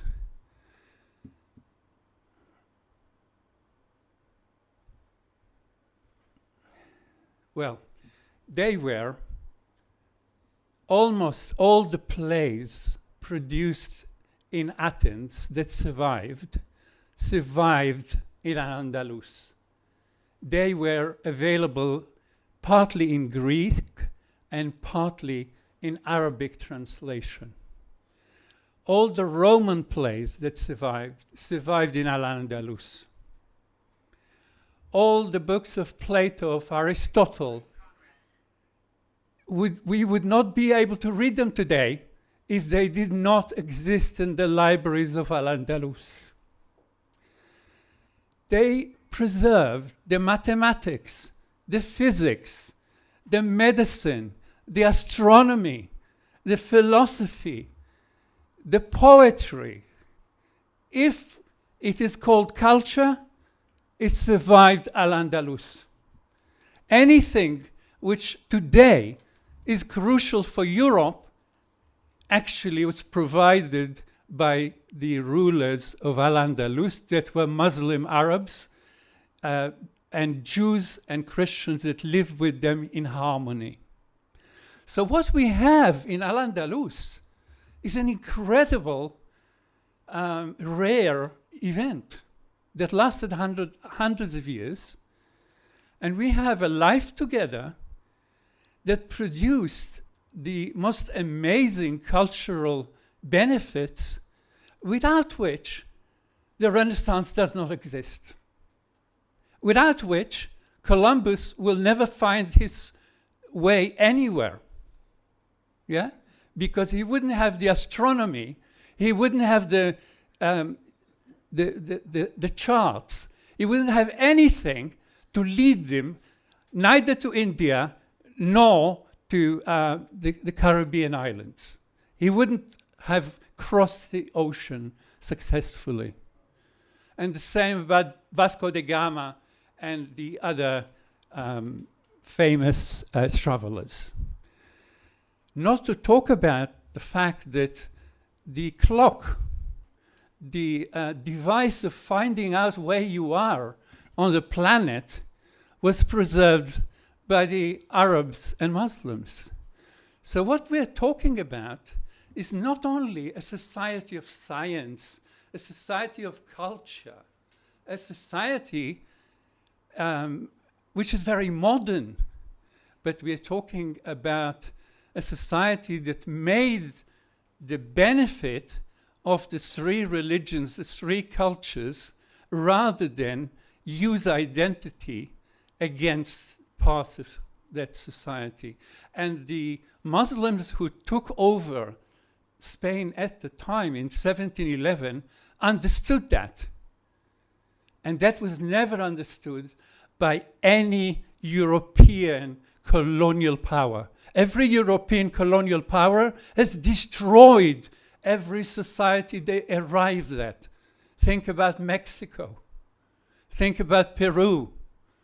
Think about anywhere else in North America. The West has specialized in destruction, and Israel is the best example of the West. Israel is a chaos engine, an engine of chaos, destruction, and death, which has perfected the colonial mission of the West to the best abilities. Now, what I'm also, and I'll end with this, about Al-Andalus. What I'm also saying is that one of the areas, and I've already talked about the language, the first major event of cultural translation. I don't mean just language translation. I'm talking about translating between cultures, yeah? Transcultural translation is happening in two centers, both of them Muslim. The center of the Muslim world in Baghdad at the time, between the 8th century and indeed much later, until it is destroyed by people from the east. And if you want, the east is Baghdad, the west is Cordoba, and the other cities of Al-Andalus. And between those two, there is a convivencia between Jews, between Muslims, and between Christians everywhere. In North Africa, in the islands of the Mediterranean, in Turkey, in Greece, in the south of Italy, in Sicily, in the north of Africa, in Arabia, in Palestine itself, the convivencia lives 2,000 years until Zionism arrives, and only disturbed once during the Crusades, when the Crusaders killed 60,000 citizens of Jerusalem, and they killed the Muslims, and they killed the Jews, and they killed the Christians, because the Christians have done something terrible. They lived with Jews and Muslims, and they should die. So that's what we're talking about. This is how unusual this cultural event of hundreds of years is. And I think I'm talking about it because that's what we need. We need something of that amplitude. We need something of that momentous size and type, because anything short of that will not be able to erase the genocide that Israel has now created for the world. And I want to come to the next part of my presentation. The genocide that we are talking about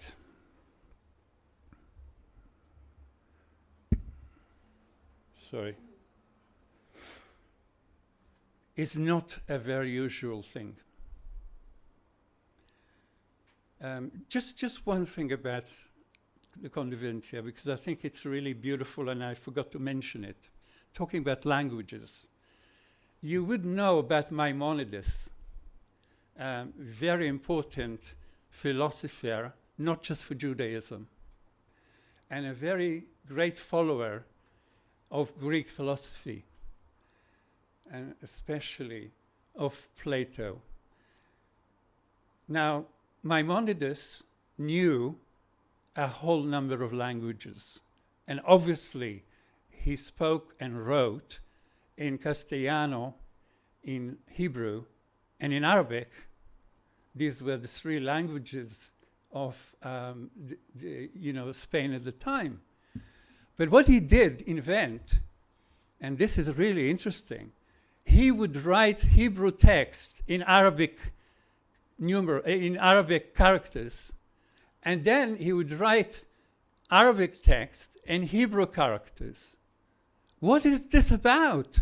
Is this just a joke? Is this a game? No, I want to argue that this is his way of expressing the intimacy between the communities, because that intimacy was very deep between the three communities. And that is what the Muslims, only the Muslims rulers understood. I'm Jewish. I don't have, a torch to carry from Islam. But I want to tell you, and I want to remind you, that this has happened only under Muslim rule. While Europe was destroying the Muslims and the Jews that it found, everywhere they found, while they were destroying the third world, while they were burning the third world, the Muslim rulers of, for example, the Turkish Empire, the Ottoman Empire, were very liberal. They invited the Jews and the Muslims from Spain in 1492 to come to the Turkish Empire. And that was a great thing for the empire, because these people were the front of science, the front of modernity. So they did not lose. So I want to go back to what we are now facing, and very briefly. What did we see in the last 2 years? We saw first the most public, technological, televised, shared, and global genocide. There never was a genocide that was shared like that. The Nazis killed a lot of people. Don't forget that, and don't get me confused. They killed probably the same number of people that the Europeans killed in North America and Central America combined. In other words, between 15 and 25 million. Nobody knows the exact number. But they didn't do song and dance about it. They didn't advertise it. They didn't say that this is done as a result of anti-Semitism. Yeah? They kept it a secret. Why? Because they knew it's a crime. They understood, even the Nazis understood, that genocide is a crime. The Israelis don't understand that. They don't admit that they have done anything wrong. This is new. This is the most sadistic, most traumatic genocide in history. Think about 2 million, 0.3 people, 1.2 million children, well, now less. Those children, from the day they were born, they lived under genocidal rule. Do you think they will have a childhood? Do you think they will get a treatment of the trauma? And I'm not even talking about their parents. So this is very sadistic and very traumatic and never happened before in the same way. It's also the most democratic genocide. What do I mean by that? Tel Aviv University, in the month March and April of year 2024, did a poll. The question was very simple. And by the way, no Palestinian need answer, because they didn't ask Palestinians. They only asked Jews in Israel.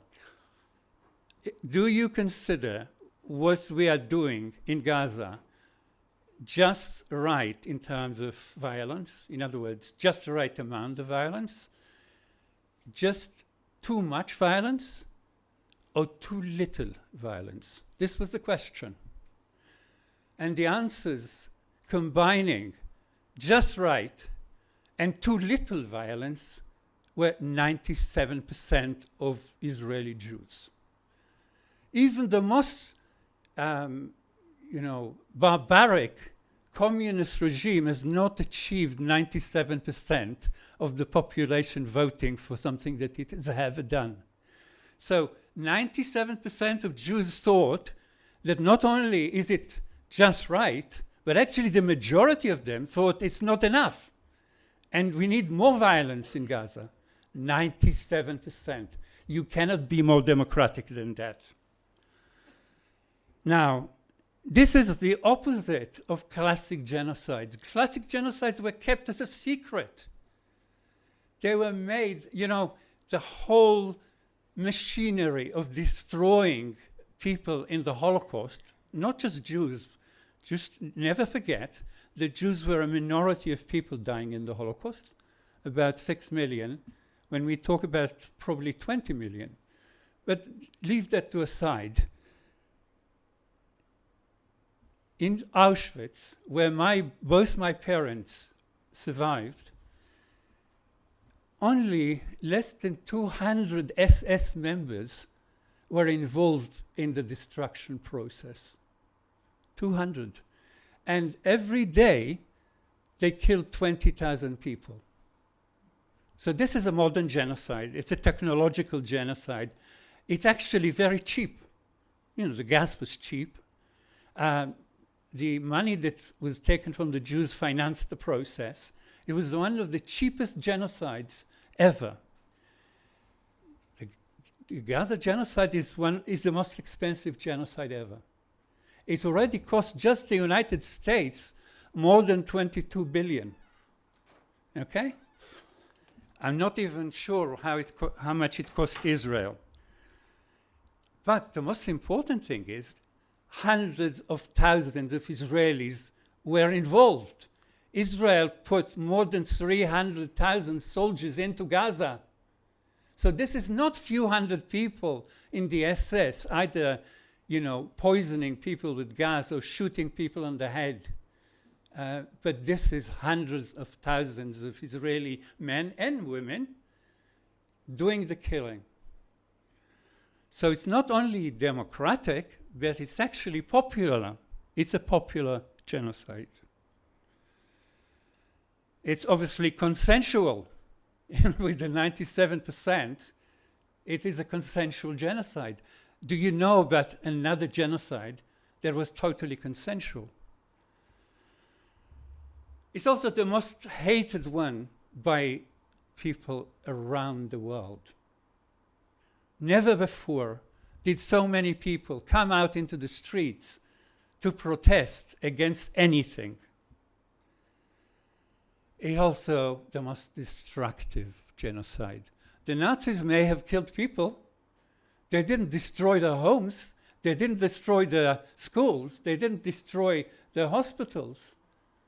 Just to tell you one small thing, there was a very modern Jewish hospital in Berlin, would you believe it, that stayed open throughout the Second World War.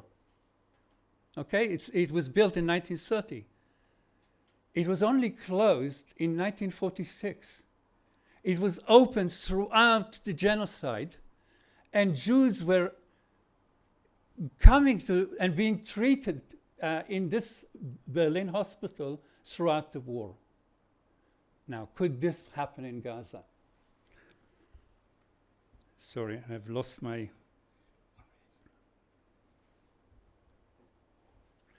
So, to end, it was also, when I said it was the most expensive genocide, the most expensive genocide before Gaza was Hiroshima and Nagasaki. You may have read the few books that came out last year and the year before about it, and some films were made like Oppenheimer. I suggest reading them, and you will learn from Oppenheimer, the book and the film, that the program cost to build the bombs, and you know, this was thousands of people working on it, cost $2 billion. I told you what the Gaza thing cost. It was the most comprehensive genocide. herbicide, domicide, medicide, scholasticide. I could go on, I haven't got the time. Everything was destroyed, total destruction. And the most personalized and targeted genocide. Never before did we have a genocide where the AI allowed you to find this doctor, this journalist, to kill them with all their family and all their neighbors as punishment for being human.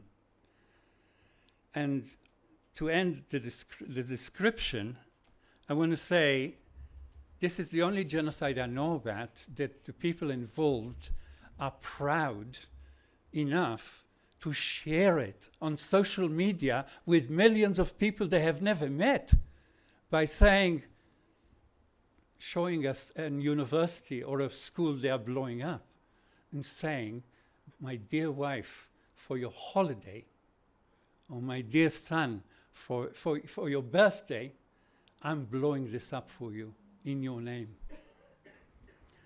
And is this Jewish? Is genocide Jewish? Did the Jews ever create a genocide before? Is colonialism Jewish? Is it part of Jewish tradition? Now, why am I telling you this? Because I started with a very nice story about life together, about democracy 1,000 years ago, about the abilities to work culturally, scientifically, artistically, in a way which is amazing for Christians, Jews, and Muslims.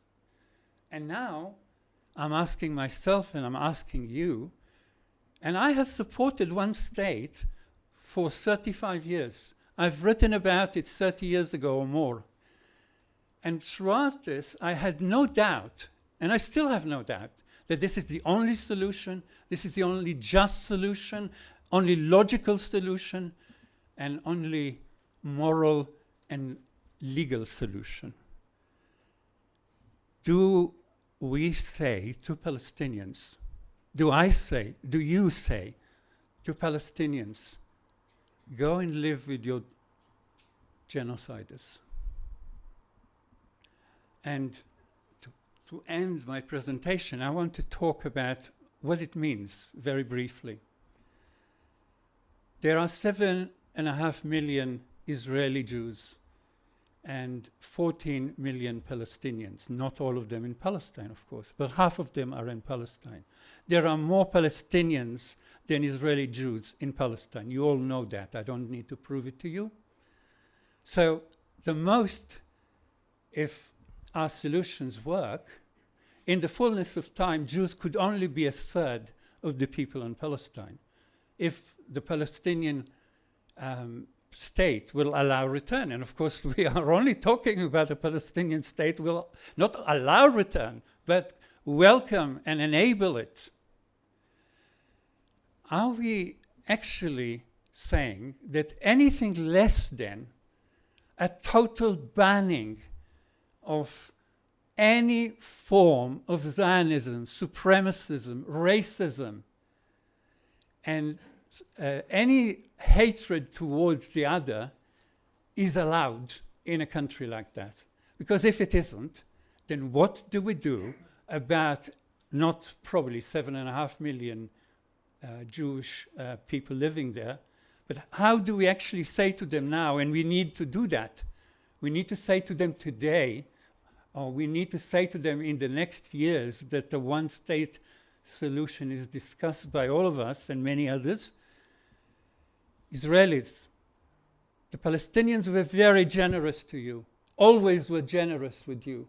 They allowed you terrible things that they shouldn't have allowed you. And now this is off. This ends. This is where it ends. We need to tell Israeli Jews, if you want to have a chance to live in Palestine as a Palestinian in peace and in equality, you have to understand that Zionism is a crime against humanity, and there is no way you could be connected to it in any manner, and also that there is no bilateral nationality. There's only one nationality in Palestine, and it is Palestinian. And that Palestinian nationality is open, democratic, open to everyone from wherever they are. If they're Christians or Muslims, it doesn't matter. They don't have to have any religion. But one thing they cannot do is support any form of Zionism. Thank you very much.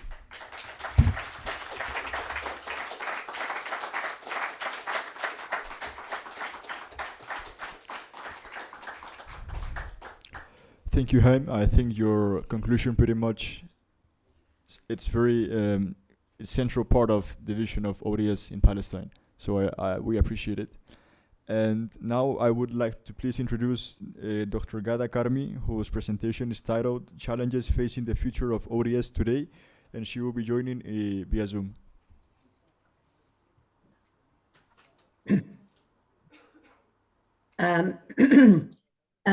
Hello and greetings to everyone. I'm sorry that I was not able to join you physically, and I'm having to do this online. However, I hope that the message that I have will still come across to you. First of all, my thanks to the organizers of this excellent conference and very important and timely in order for us to look forward to the future and how we can get out of this predicament that we have. Now, I want to start off, first of all, by reminding everybody that in the situation which we have currently, of a settler colony, which has taken over the homeland of its the original inhabitants, half of whom live as stateless people under the rule of the settler colony, and the rest are in exile, either in refugee camps or in different countries, people like me. That's really what we have. Now, to try and work a way out of this is extremely hard. And I think we have to be honest with ourselves before we start any discussion by confronting the fact that we have one hell of a problem in Palestine. We really, really do.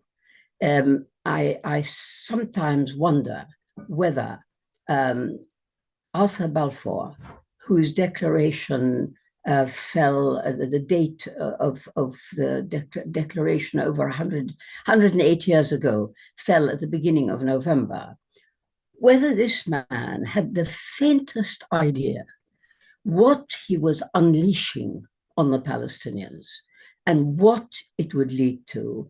I wonder. I'm sure he cannot have had very much of an idea. He didn't care anyway. But if you think about it, what was done over 108 years ago was a license given to a bunch of a group of people with a fanatical conviction based on imaginary ideas of connection with Palestine.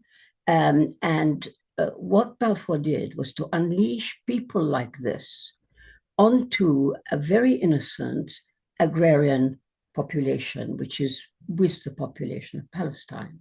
People completely unsuited to understanding Europe, European history, or anything about European Jews, Western Jews, and Western anti-Semitism. They knew nothing about that. And on them was unleashed this force of complicated, very unhappy, determined, fanatical people who were determined to take over the land of Palestine. The result of that, and the only reason I'm going back to that moment in history, is because I want to remind people that the result of that project, supported by Britain and subsequently by the United States and Europe, the result of that project is to have created an almighty problem for not only the Palestinian inhabitants of that land, but the Middle East region as a whole, an almighty problem. And what one resents about this is that we, Palestinians and Arabs, who are innocent, completely innocent in creating this project, are now dumped with it. We're now told, right, you solve this, you solve this. So I think that is the starting point for our talk. We are not engaged in a discussion about some ideal situation which we Palestinians or we, the people of the Middle East, ever sought or ever wanted to be faced with. We are not. We are faced with a very big problem. And solving it is extremely difficult, extremely difficult. Now, the various ideas that have been put forward to deal with this situation have been failures, and they're fundamentally flawed in any event, not least the two-state solution, which presumes a geography which does not exist. It presumes, supposes that there is a territory for the Palestinian state, even if it were acceptable to divide Palestine into 80% and 20%, 20% to the original inhabitants, 80% to the invaders. I mean, really, even if that was accepted, it's still not practically possible. So the point I want to make is that the ideas put so far have been unjust, impractical, not possible, or a combination of all of those. The best and most promising idea is the idea of a democratic state to replace the current Israeli state. That is the thing we're all met here, we're all gathered together here to talk about. But I'm very anxious that we should put it in its rightful place. It's the best that we can think of to deal with an absolutely impossible situation for any region to have to try and solve. It's the best we can come up with. And so it's with that in mind that I want to talk about the way we should think about the democratic state solution and the way we should present it to the world. We who support the one state, and most of us would be Palestinians, should be Palestinians. And the way we should really think of it is like this, that from a Palestinian point of view, what we really want to see is a restitution in the best way we can, to the best extent we can, a restitution of the original Palestine. That's what we're really after. What that means is that the Palestinian people have the primacy here. They need to come home, those of them in exile, and join the others who are already living in Palestine. They must be united. They must work together to create a new situation, a new administration which will take care of the fact, A, that Palestinians have come home, that there are so many millions of them, their needs have to be catered for. However, that same realism that dictates we're looking at the real situation and says that the Palestinians need to come home and we need to restore the original Palestine insofar as we can, that realism also involves the recognition that there is a settler community in Palestine. These are Israeli, Jewish Israelis. This is an Israeli Jewish community, which are settlers and their descendants. Now they're there. And in my opinion, it's not, the point is not that we start talking about brotherly love and how everybody can get on so well together. That is not the point at the beginning of the project. The point is that you've got these people. And from the Palestinian point of view, you have to deal with it. Unfortunately, we were dumped with them, and we have to deal with it. Now, this may not sound very nice to our Jewish colleagues who have been simply wonderful in supporting the one-state project, and so many of them so very fine people. This might not sound particularly charitable, but what I'm talking about is the reality that faces most Palestinians today, and the fact that most Palestinians have to deal with that.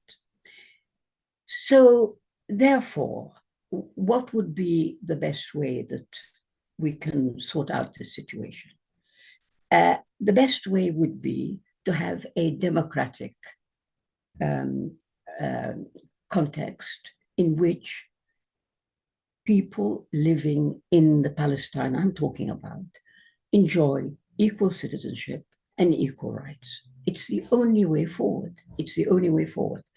Now, I'm saying this because I'm very, very aware that the current events, the genocide of the last 2 years, has made a substantial difference to this discourse. And if you'll forgive me, I'm going to just do something about this blind, because otherwise the view is not very good. Hang on.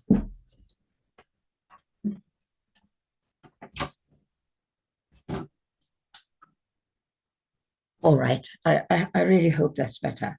Okay, now what I was saying was that all this I'm saying sounds fine enough.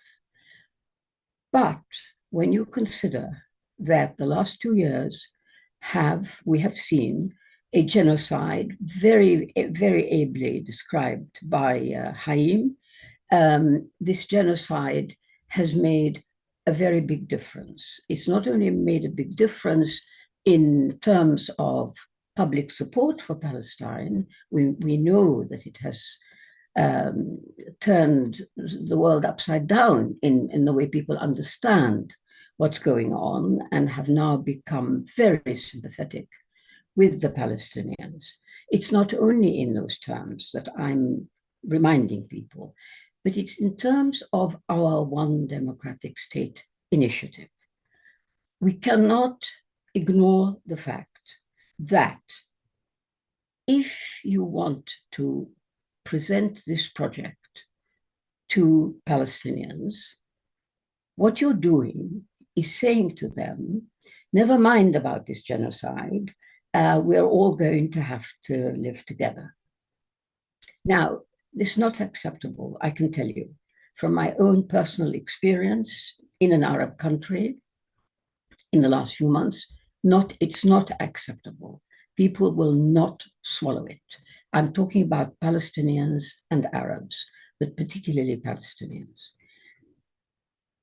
To them, you, that is we, the supporters of the One Democratic State project,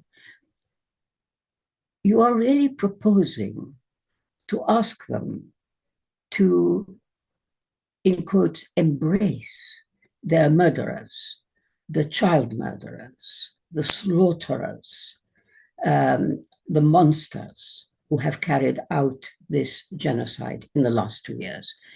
It's not possible for them to see it, or for most of them to see it, in any other terms. And I propose that we do not press the point. The one democratic state idea must be a future, a vision for the future. I don't know how long, because I don't know how long the effects of this genocide, let alone the genocide itself, how long it's going to go on. None of us knows that. So to actually presume that the situation is as it was before 2023, and to carry on happily discussing the one secular state, etc., I think is mistaken. We can't do that. And we need to recognize the reality, the new reality created by Israel's genocide. And we need to work out how we deal with that, while not abandoning the ultimate aim of the one democratic state, which is, of course, the only possible outcome from this nightmare. While not abandoning that, we also need to be aware that there is a historical moment for such things to happen. And at the moment, it's not something that will carry along with it Palestinian support. In fact, one has to remember that the first thing you need to ensure for a project like the one democratic state is Palestinian support. You know, because this is the injured party, and they're the ones who are in desperate need of a solution like this. But you have to carry their agreement with you. And you cannot do it at this moment, I think. And there are pointers anyway to the past in which it was not attractive. Because if you look at the opinion polls amongst Palestinians, they've consistently shown that the one state idea does have support, and it has been increasing, but it's not as much as overall, in the overall number of opinion polls, it does not have as much support as the two-state solution amongst Palestinians. Well, of course, you could ask yourself, why is that? Well, it seems to me very clear why that is. It is based on a dislike of the idea that you're asking Palestinians to live together with their usurpers. This is previous to 2023, their usurpers and their killers. And now, after 2023, you're asking them to embrace genocidal maniacs, as it were, to their bosom. It's not, I think, very mysterious why that would be not acceptable.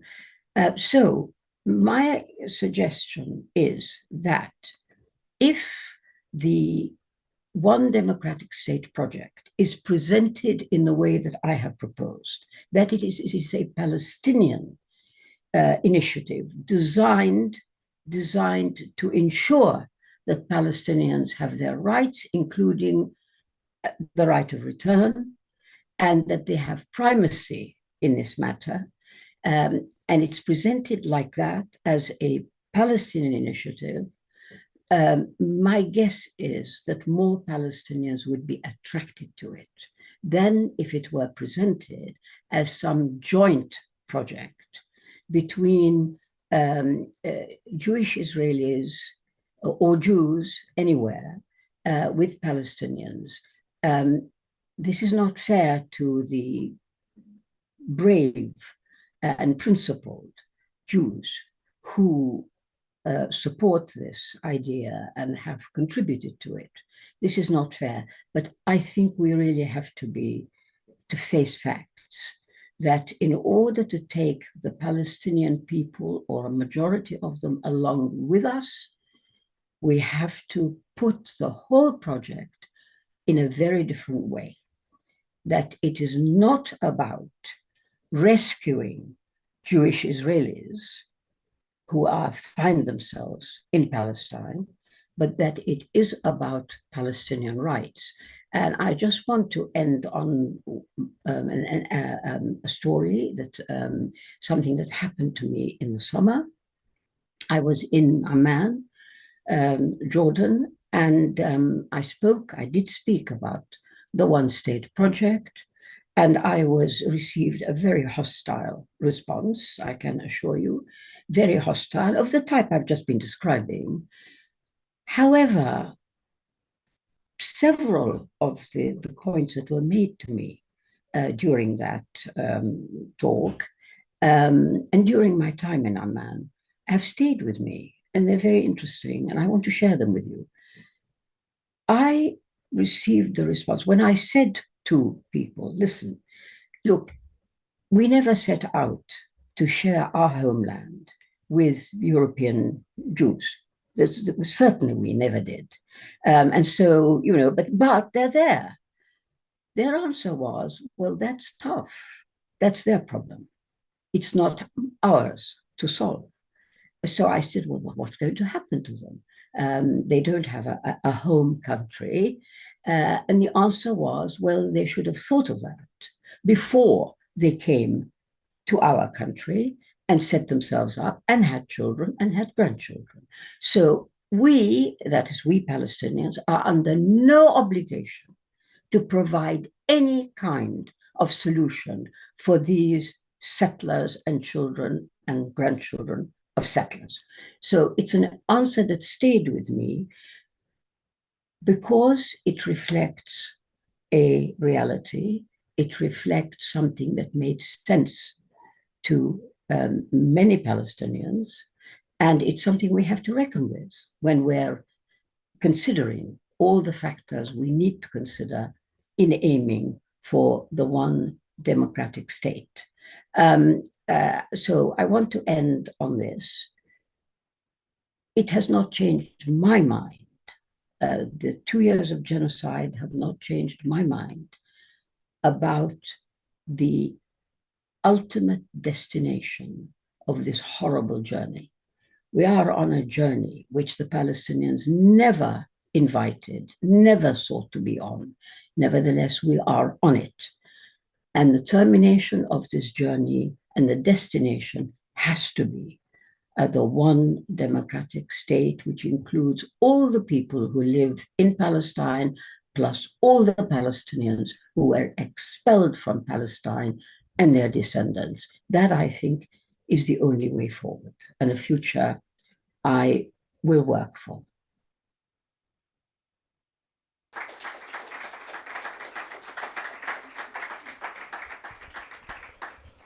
Thank you, Ghada, for your comments. I would like to stand out the response you got from the person in Jordan that said that it's their problem. I think it's one of those sensitive and touchy questions that comes when we speak about ODS, because many from the Palestinian side say it's not our problem, it's their problem, so we don't care about it. I understand, and we understand where this comes from, and it's understandable. However, at the same time, we have to recognize that if we are not willing to, it's on the ground, it's a reality that we have to deal with it, and if we don't deal with it, and if we're not willing to at least imagine what could happen with it, then we're just postponing to face reality. And so that's why we, in the initiative, we address it from now about what could happen, because if we don't really have the vision clear, then we don't really know where we are going with the liberation movement. And that's why in the manifesto it's clearly stated what could happen in the different scenarios with the Israelis that are willing to stay as Palestinian citizens. Now I would like to introduce the final speaker in person of the conference, Yoav Haifawi, who is going to present where did previous ODS efforts work or fail, and what is currently needed to make it work.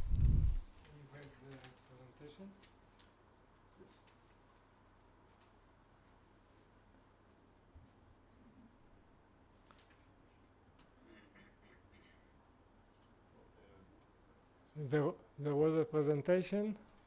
Can we have it?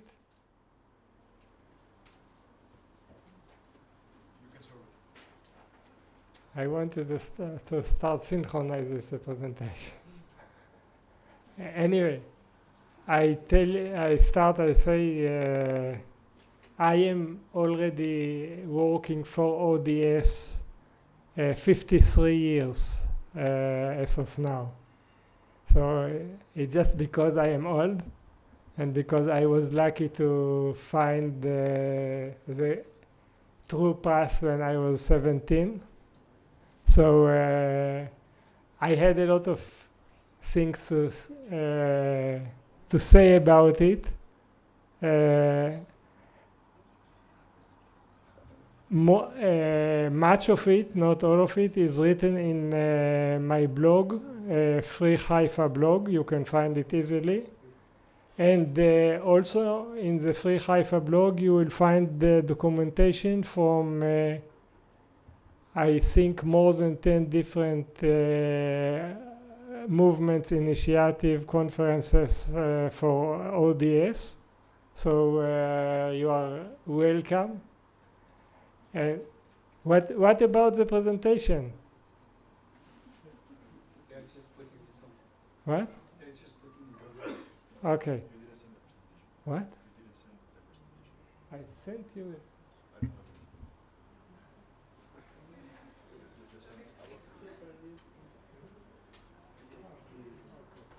Okay, no presentation. Anyway. Okay. So I think the previous speakers, especially the last two speakers, gave a very good introduction to what I want to say, because I think that the question is what we really aim for, and I think it should be clear that what we aim for is the liberation of Palestine. And it is wrong to look at ODS as if it is mainly around the accommodation for Jews in Palestine after the liberation. This is, I don't want to say the least thing on my mind, but it doesn't make the first five. And I think there are the presentation of the issue as ODS is sometimes misleading ourselves, because it speaks about a political framework after the liberation. So it misleads us in different ways. First of all, it leads us to utopian discussion about what will be after the liberation, while the most important discussion is how to reach this liberation. On another level, it poses as if ODS is a special party inside the Palestinian movement, or outside the Palestinian movement, while the movement off the ground is very rich and very has very intensive experiences in life and struggles, and you cannot build ODS, like the future of Palestine, outside of the real struggle of the people. And on the third level, and I will return to each level, I just want to make the framework clear. On the third level,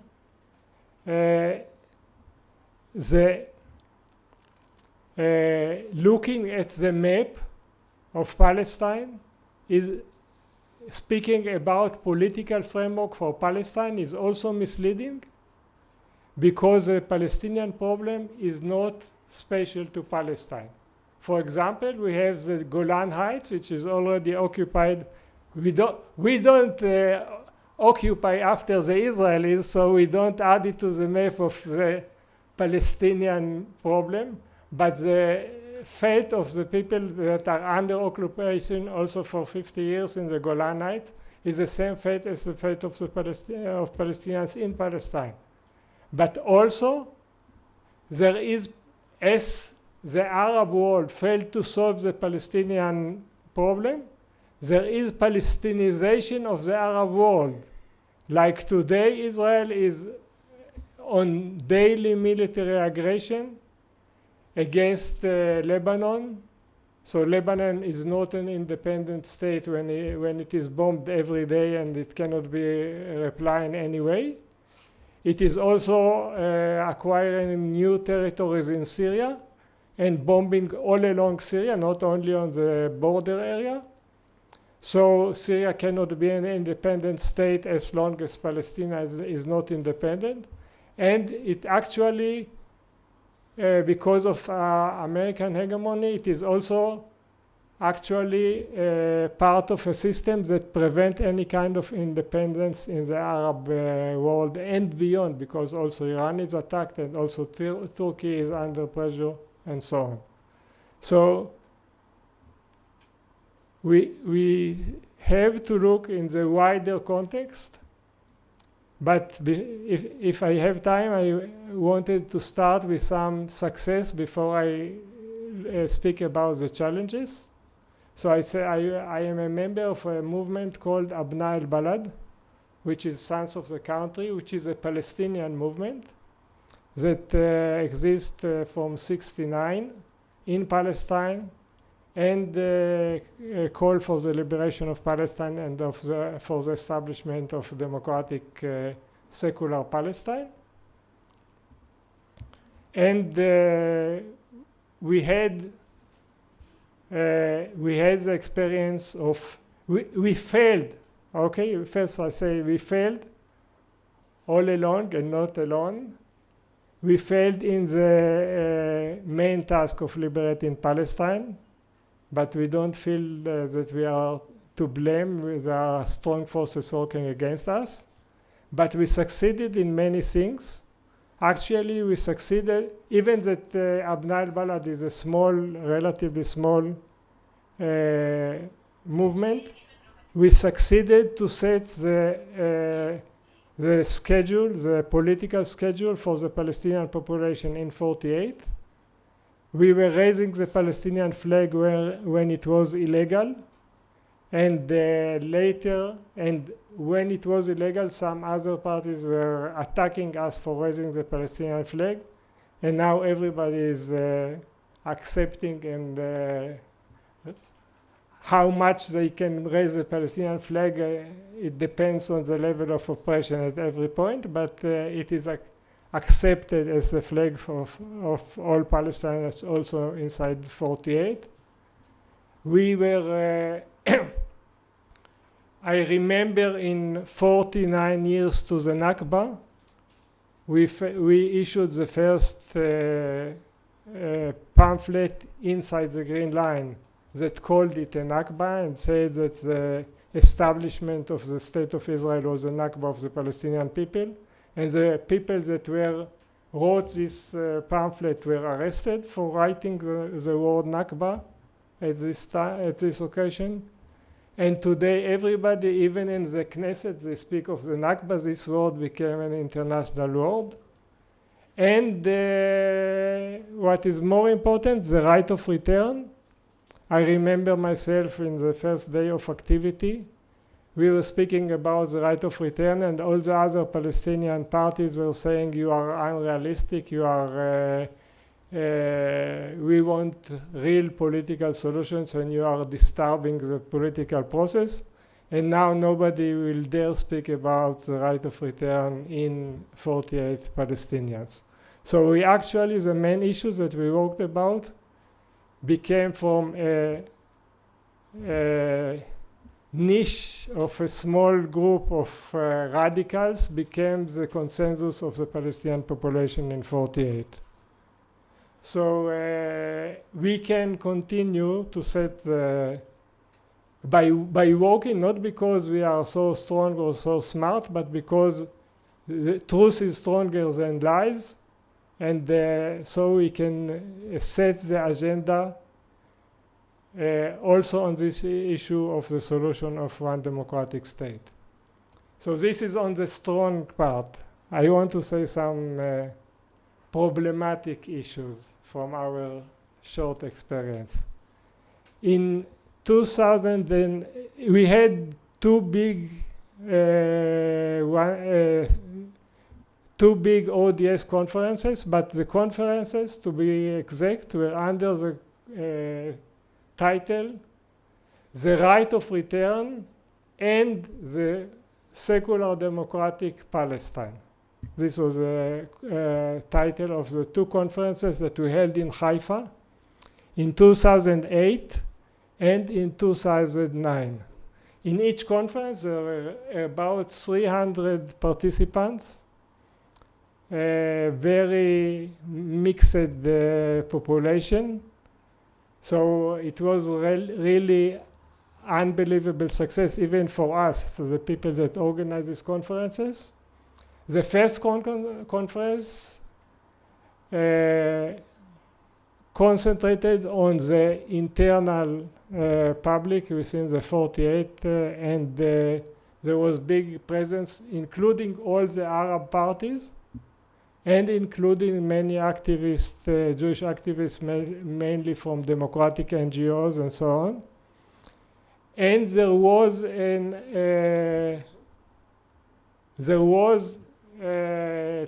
dozens of people that wanted to form, were ready to actively participate in a front for promoting the idea of one democratic state.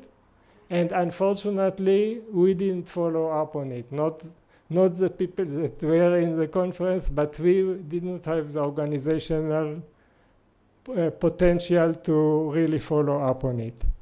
The second conference in 2010, we concentrated on international advocacy for one democratic state and on all Palestinian support and on international advocacy.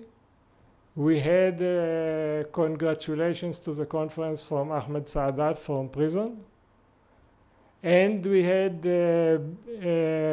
relatively important international presence, including the MST, which is probably the biggest leftist organization outside China. So it was, and they came in order to cooperate in the struggle for one democratic state. And also the Green Party from the United States sent an official delegation in support of this conference. And we wanted to make a coalition. This was our intent, to build an international coalition to support this solution, the right of return and the secular democratic Palestine. Unfortunately, at the end of this conference, we didn't agree about one thing, which was the word secular. Because some of the Palestinians in this conference were from religious tendencies, and other Palestinians in this conference were from secular tendencies. And we had a big meeting, and we didn't agree about this definition. And the other parties, the international parties, told us, you Palestinians, you solve your issues before, and we will follow whatever you decide.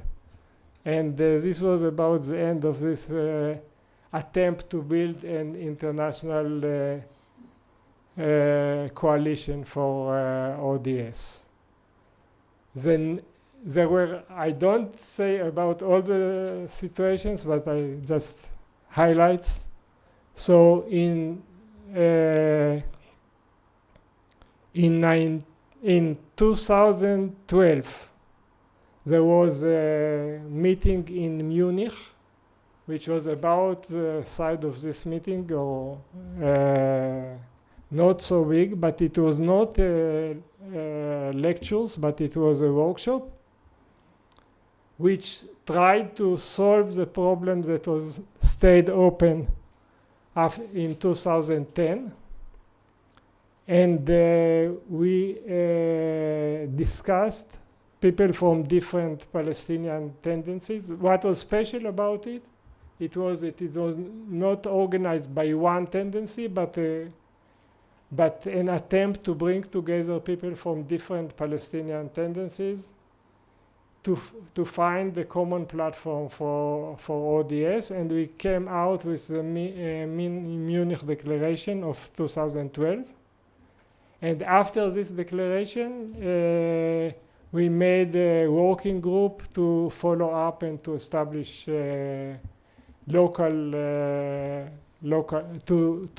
contact with different groups that support ODS, because there were different groups initiatives in different places. And we concentrated on building the organization in Palestine. We succeeded to build several groups, local activist group in Palestine. So I thought that the Munich Declaration was a big step forward, especially because it was agreed by both secular and Islamic tendencies that supported the solution. So this is some of the heritage that I bring to you, and I hope that you can build on it and succeed, Yani. So I want to go back to the three challenges that I spoke in the beginning. First of all, we have to speak, I think, mainly about the liberation of Palestine, and to discuss the liberation of Palestine. And I think this is a more important and more interesting discussion. It doesn't say that we throw away our concept what should be the last, what should happen after liberation. But I think that it is important that we concentrate our effort, our thinking about the way to liberation. There is something, because I don't have the notes, so I may jump a little bit. But I want to say something else before I go to the essential notes. I come from Haifa, you might know it. Awad, that had to come from Kaukab in the Galilee, he was arrested on Thursday, and he is now under house arrest. So he cannot come. He sent a short video, but he had a long presentation. So I have to apologize and to be transparent with you that I cannot, unlike the other speakers, I don't really say whatever I think, because I'm going to Haifa tomorrow, and you have to understand it. At least whatever I say are things that I believe in, okay? But not the other way.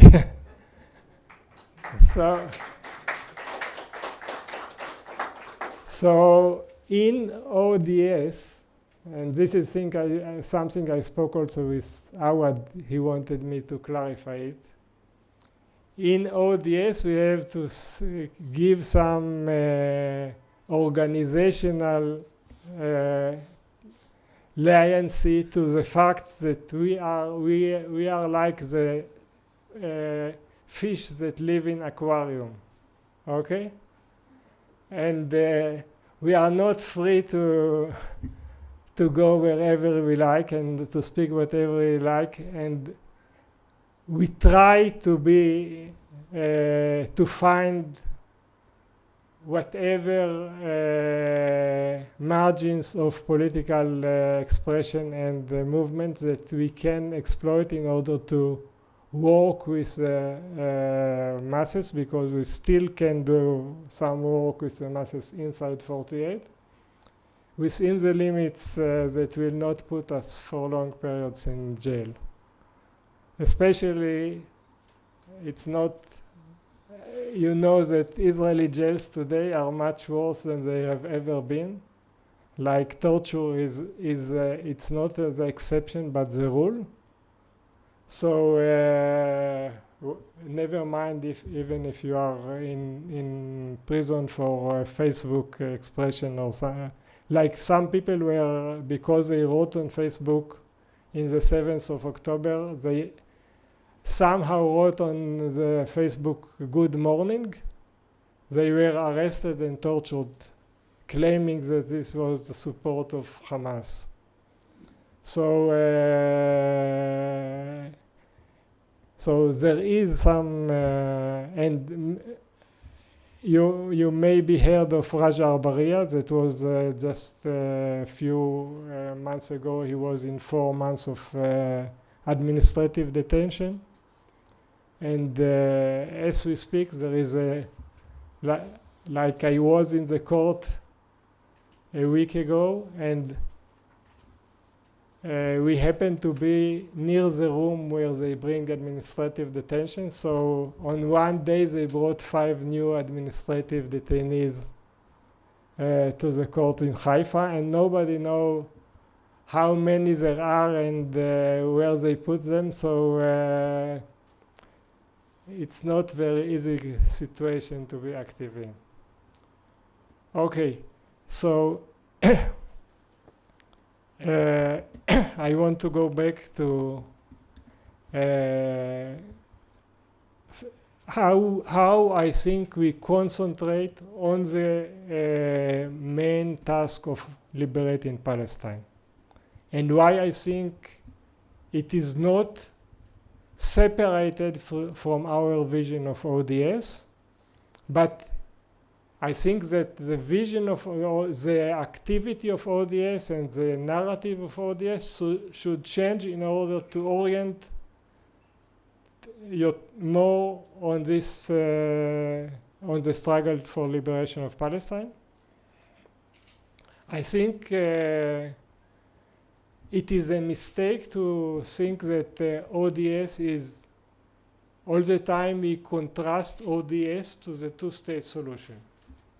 Okay? But there is no two-state solution. Why we should fight all our life against this two-state solution? There is one fascist apartheid state. So ODS is not the alternative to the two-state solution.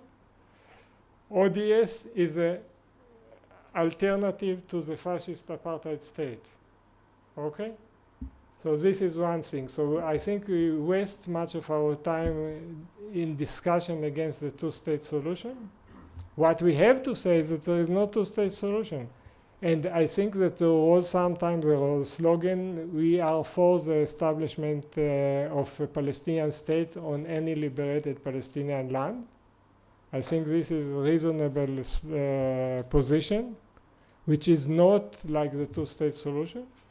But I don't want, this could be a subject of discussion. I don't want to suggest it now as a practical issue, but I think it's, we can orient to the main goal and not, but I think the difference between two-state solution and one-state solution is not the solution. The difference is a state of mind. Because when we say ODS, we say the liberation of Palestine, we assume a victory over the Zionism.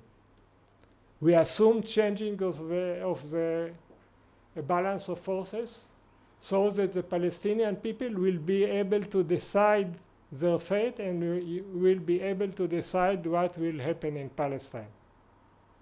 When we think about two-state solution, I have to finish?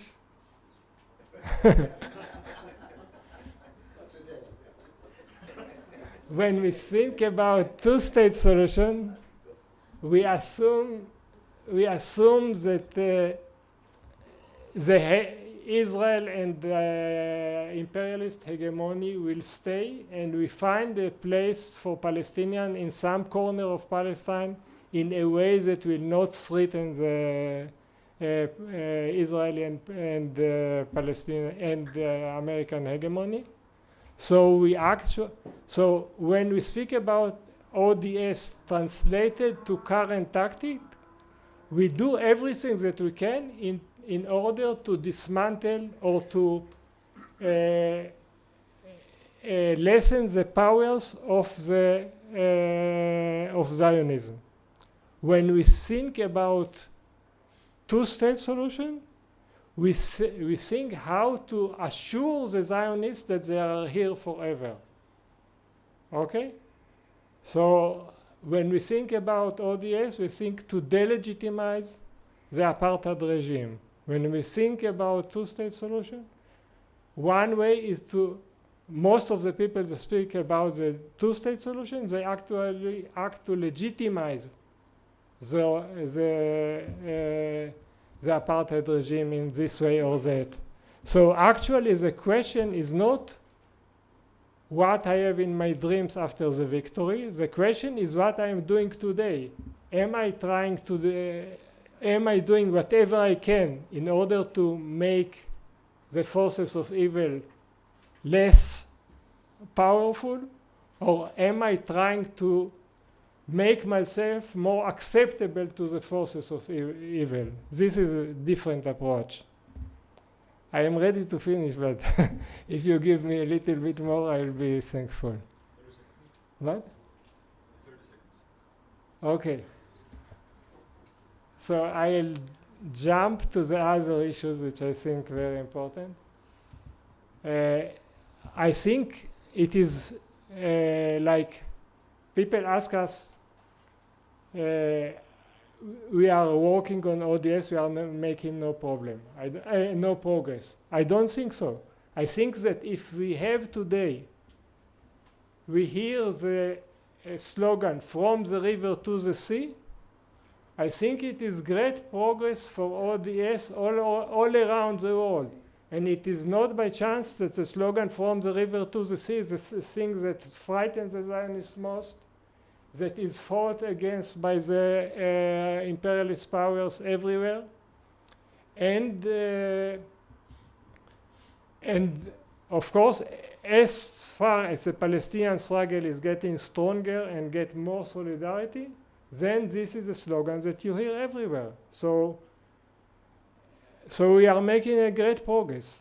I think the program of ODS, we don't have to look at ODS as a different, as a new parties that have to compete against the other Palestinian parties. I think that ODS is a program for victory for the Palestinian struggle. And all the parties that take part in the Palestinian struggle, ODS is a proposition for them to consider. And I think that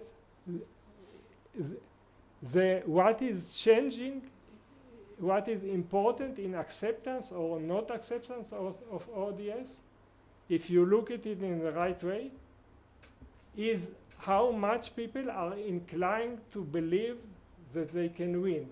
If they can win, if they believe that they can defeat Zionism, then they start to think what is the best way to live in Palestine. And then I think the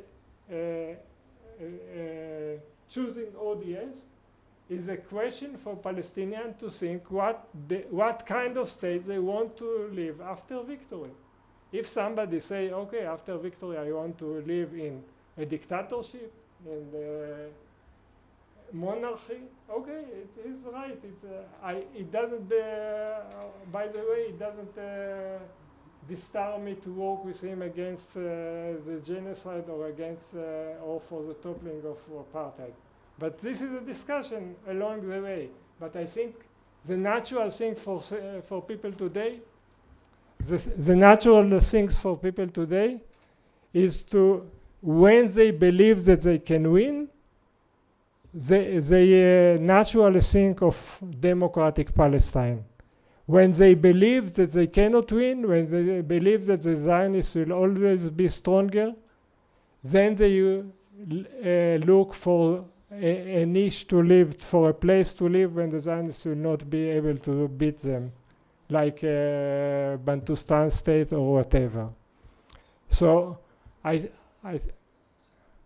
last thing I want to say, for me it is very important that we will cooperate with all kinds of Palestinian parties and with all kinds of Arab parties. And I want specifically to say that with Islamists, with socialists, and with liberal Democrats, they all have part in the struggle. Nobody have monopoly of the struggle. And for too long time we lost many battles because we didn't cooperate with everybody. And put your eyes upon the prize, and we can get there.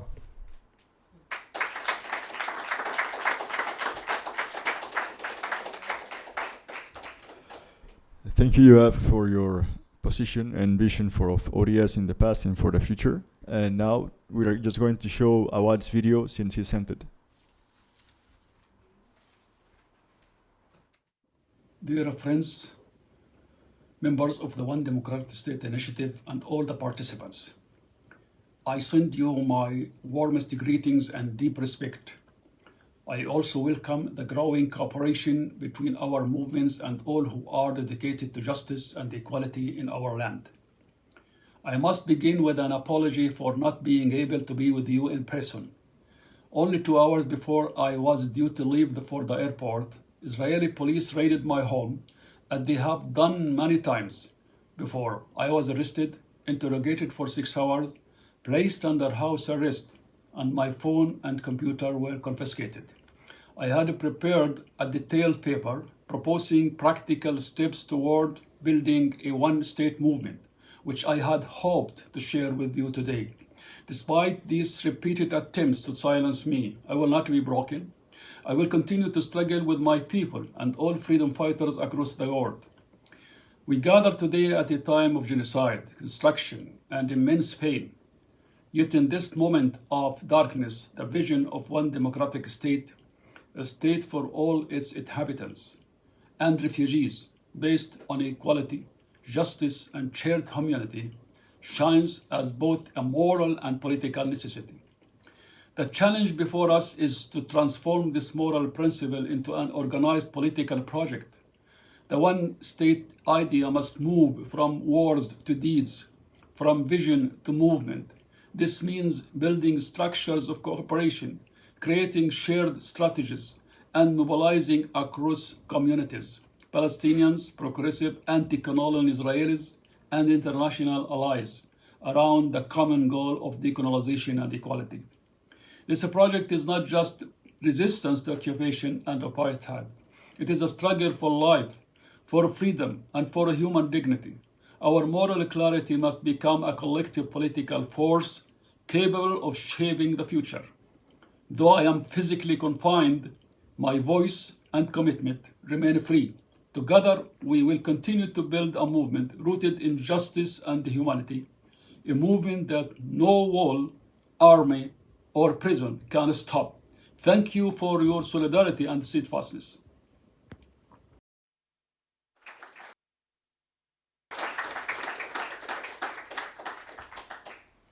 As Yoav said, it's unfortunate that Awad was not able to be here with us, which is a clear example of the daily life under Israeli occupation for Palestinians. So finally, the Coordinators Committee of the One Democratic State Initiative would like to conclude this conference to push for efforts towards liberation and return to one democratic Palestine at 2 levels, vision and efforts. First, with regard to the vision, the conference explained how the root issue is the settler colonial system in Palestine, and therefore how tomorrow's Palestine can only be one democratic state for all its citizens. This means that our vision as Palestinians and anti-Zionist Jews carrying Israeli citizenship, as well as allies globally, needs to be very clear. First, we must be clear that we are not seeking middle ground between occupation and liberation. We do not seek equal rights or ending apartheid within a settler colonial system, or what some call democratizing Israel, or a binational state, or Israel-Palestine. We work to dismantle the settler state that discriminates on the basis of identity and establish its antithesis, a Palestinian state that views societies as citizens. Second, we must not shy away from matters that some view as problematic. For example, the democratic state will extend citizenship to previous Israelis who have broken from Zionism and will dismantle colonial privileges and prosecute those guilty of war crimes. This will cause a number of settlers to leave, as it is common in decolonization cases. And also, liberation is not granted, it is claimed, and resistance in all its forms, including armed resistance, is an obvious right and a necessity. Third, we must agree on this unified decolonial vision. In practice, this includes agreeing on a document that clarifies the basis of the vision. It is with this objective that the One Democratic State Initiative has worded the Tomorrow's Palestine Declaration that you have with you, which has been signed by over 25,000 Palestinians. We think it forms an excellent basis for a joint manifesto, and we are of course happy to discuss modifications to it or to formulate a new manifesto from scratch.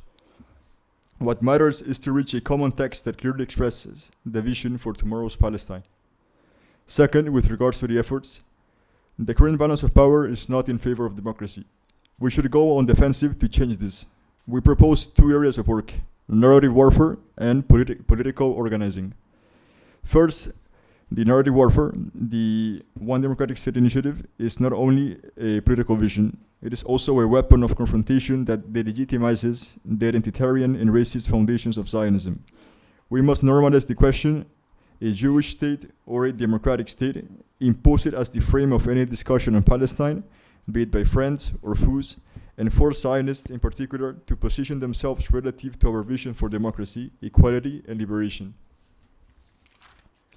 This also implies efforts to push the vision forward among Palestinian political and societal groups and individuals.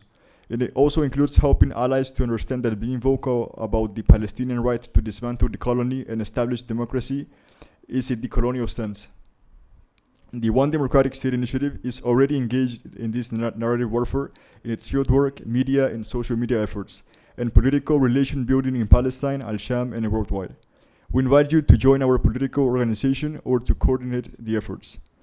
Second, political organizing. We call on individuals to join political groups as opposed to individual work on existing groups focused on reacting to the colonial's actions or on means of pressure, not to stop their efforts, but to adopt a long-term political vision that guide their efforts, and on political groups to form fronts and alliances around that vision. Today, it is clear that to many that colonialism is not limited to Palestine. It is a global structure. In Europe and America, Zionists are allied with capitalist elites like the armament industry or social media giants. They are preventing proper democratic representation, stealing state resources to fund a colony abroad, and fragmenting societies with identitarian logic. This means that the efforts of our allies should progress from a moral stance of solidarity with Palestine to coordinated political work against a global colonial structure. This means we need to be able to understand the balance of power shaping today's world. To help with this, the One Democratic State Initiative has prepared a set of analytical tools in the form of key political and societal concepts, available on our website. We have also launched a revolutionary educational program named Kadirun, which means capable. This aims to help build our individual and organizational capacity to enact radical change in our societies. We invite you to make the best of these tools and to help improve them. This conference was not intended to be an academic or theoretical effort, but a political one that aims to build the capacity to affect the course of events. With a clear vision and organized political efforts, we will shape tomorrow's Palestine into what it must be: one democratic state for all its citizens. Thank you.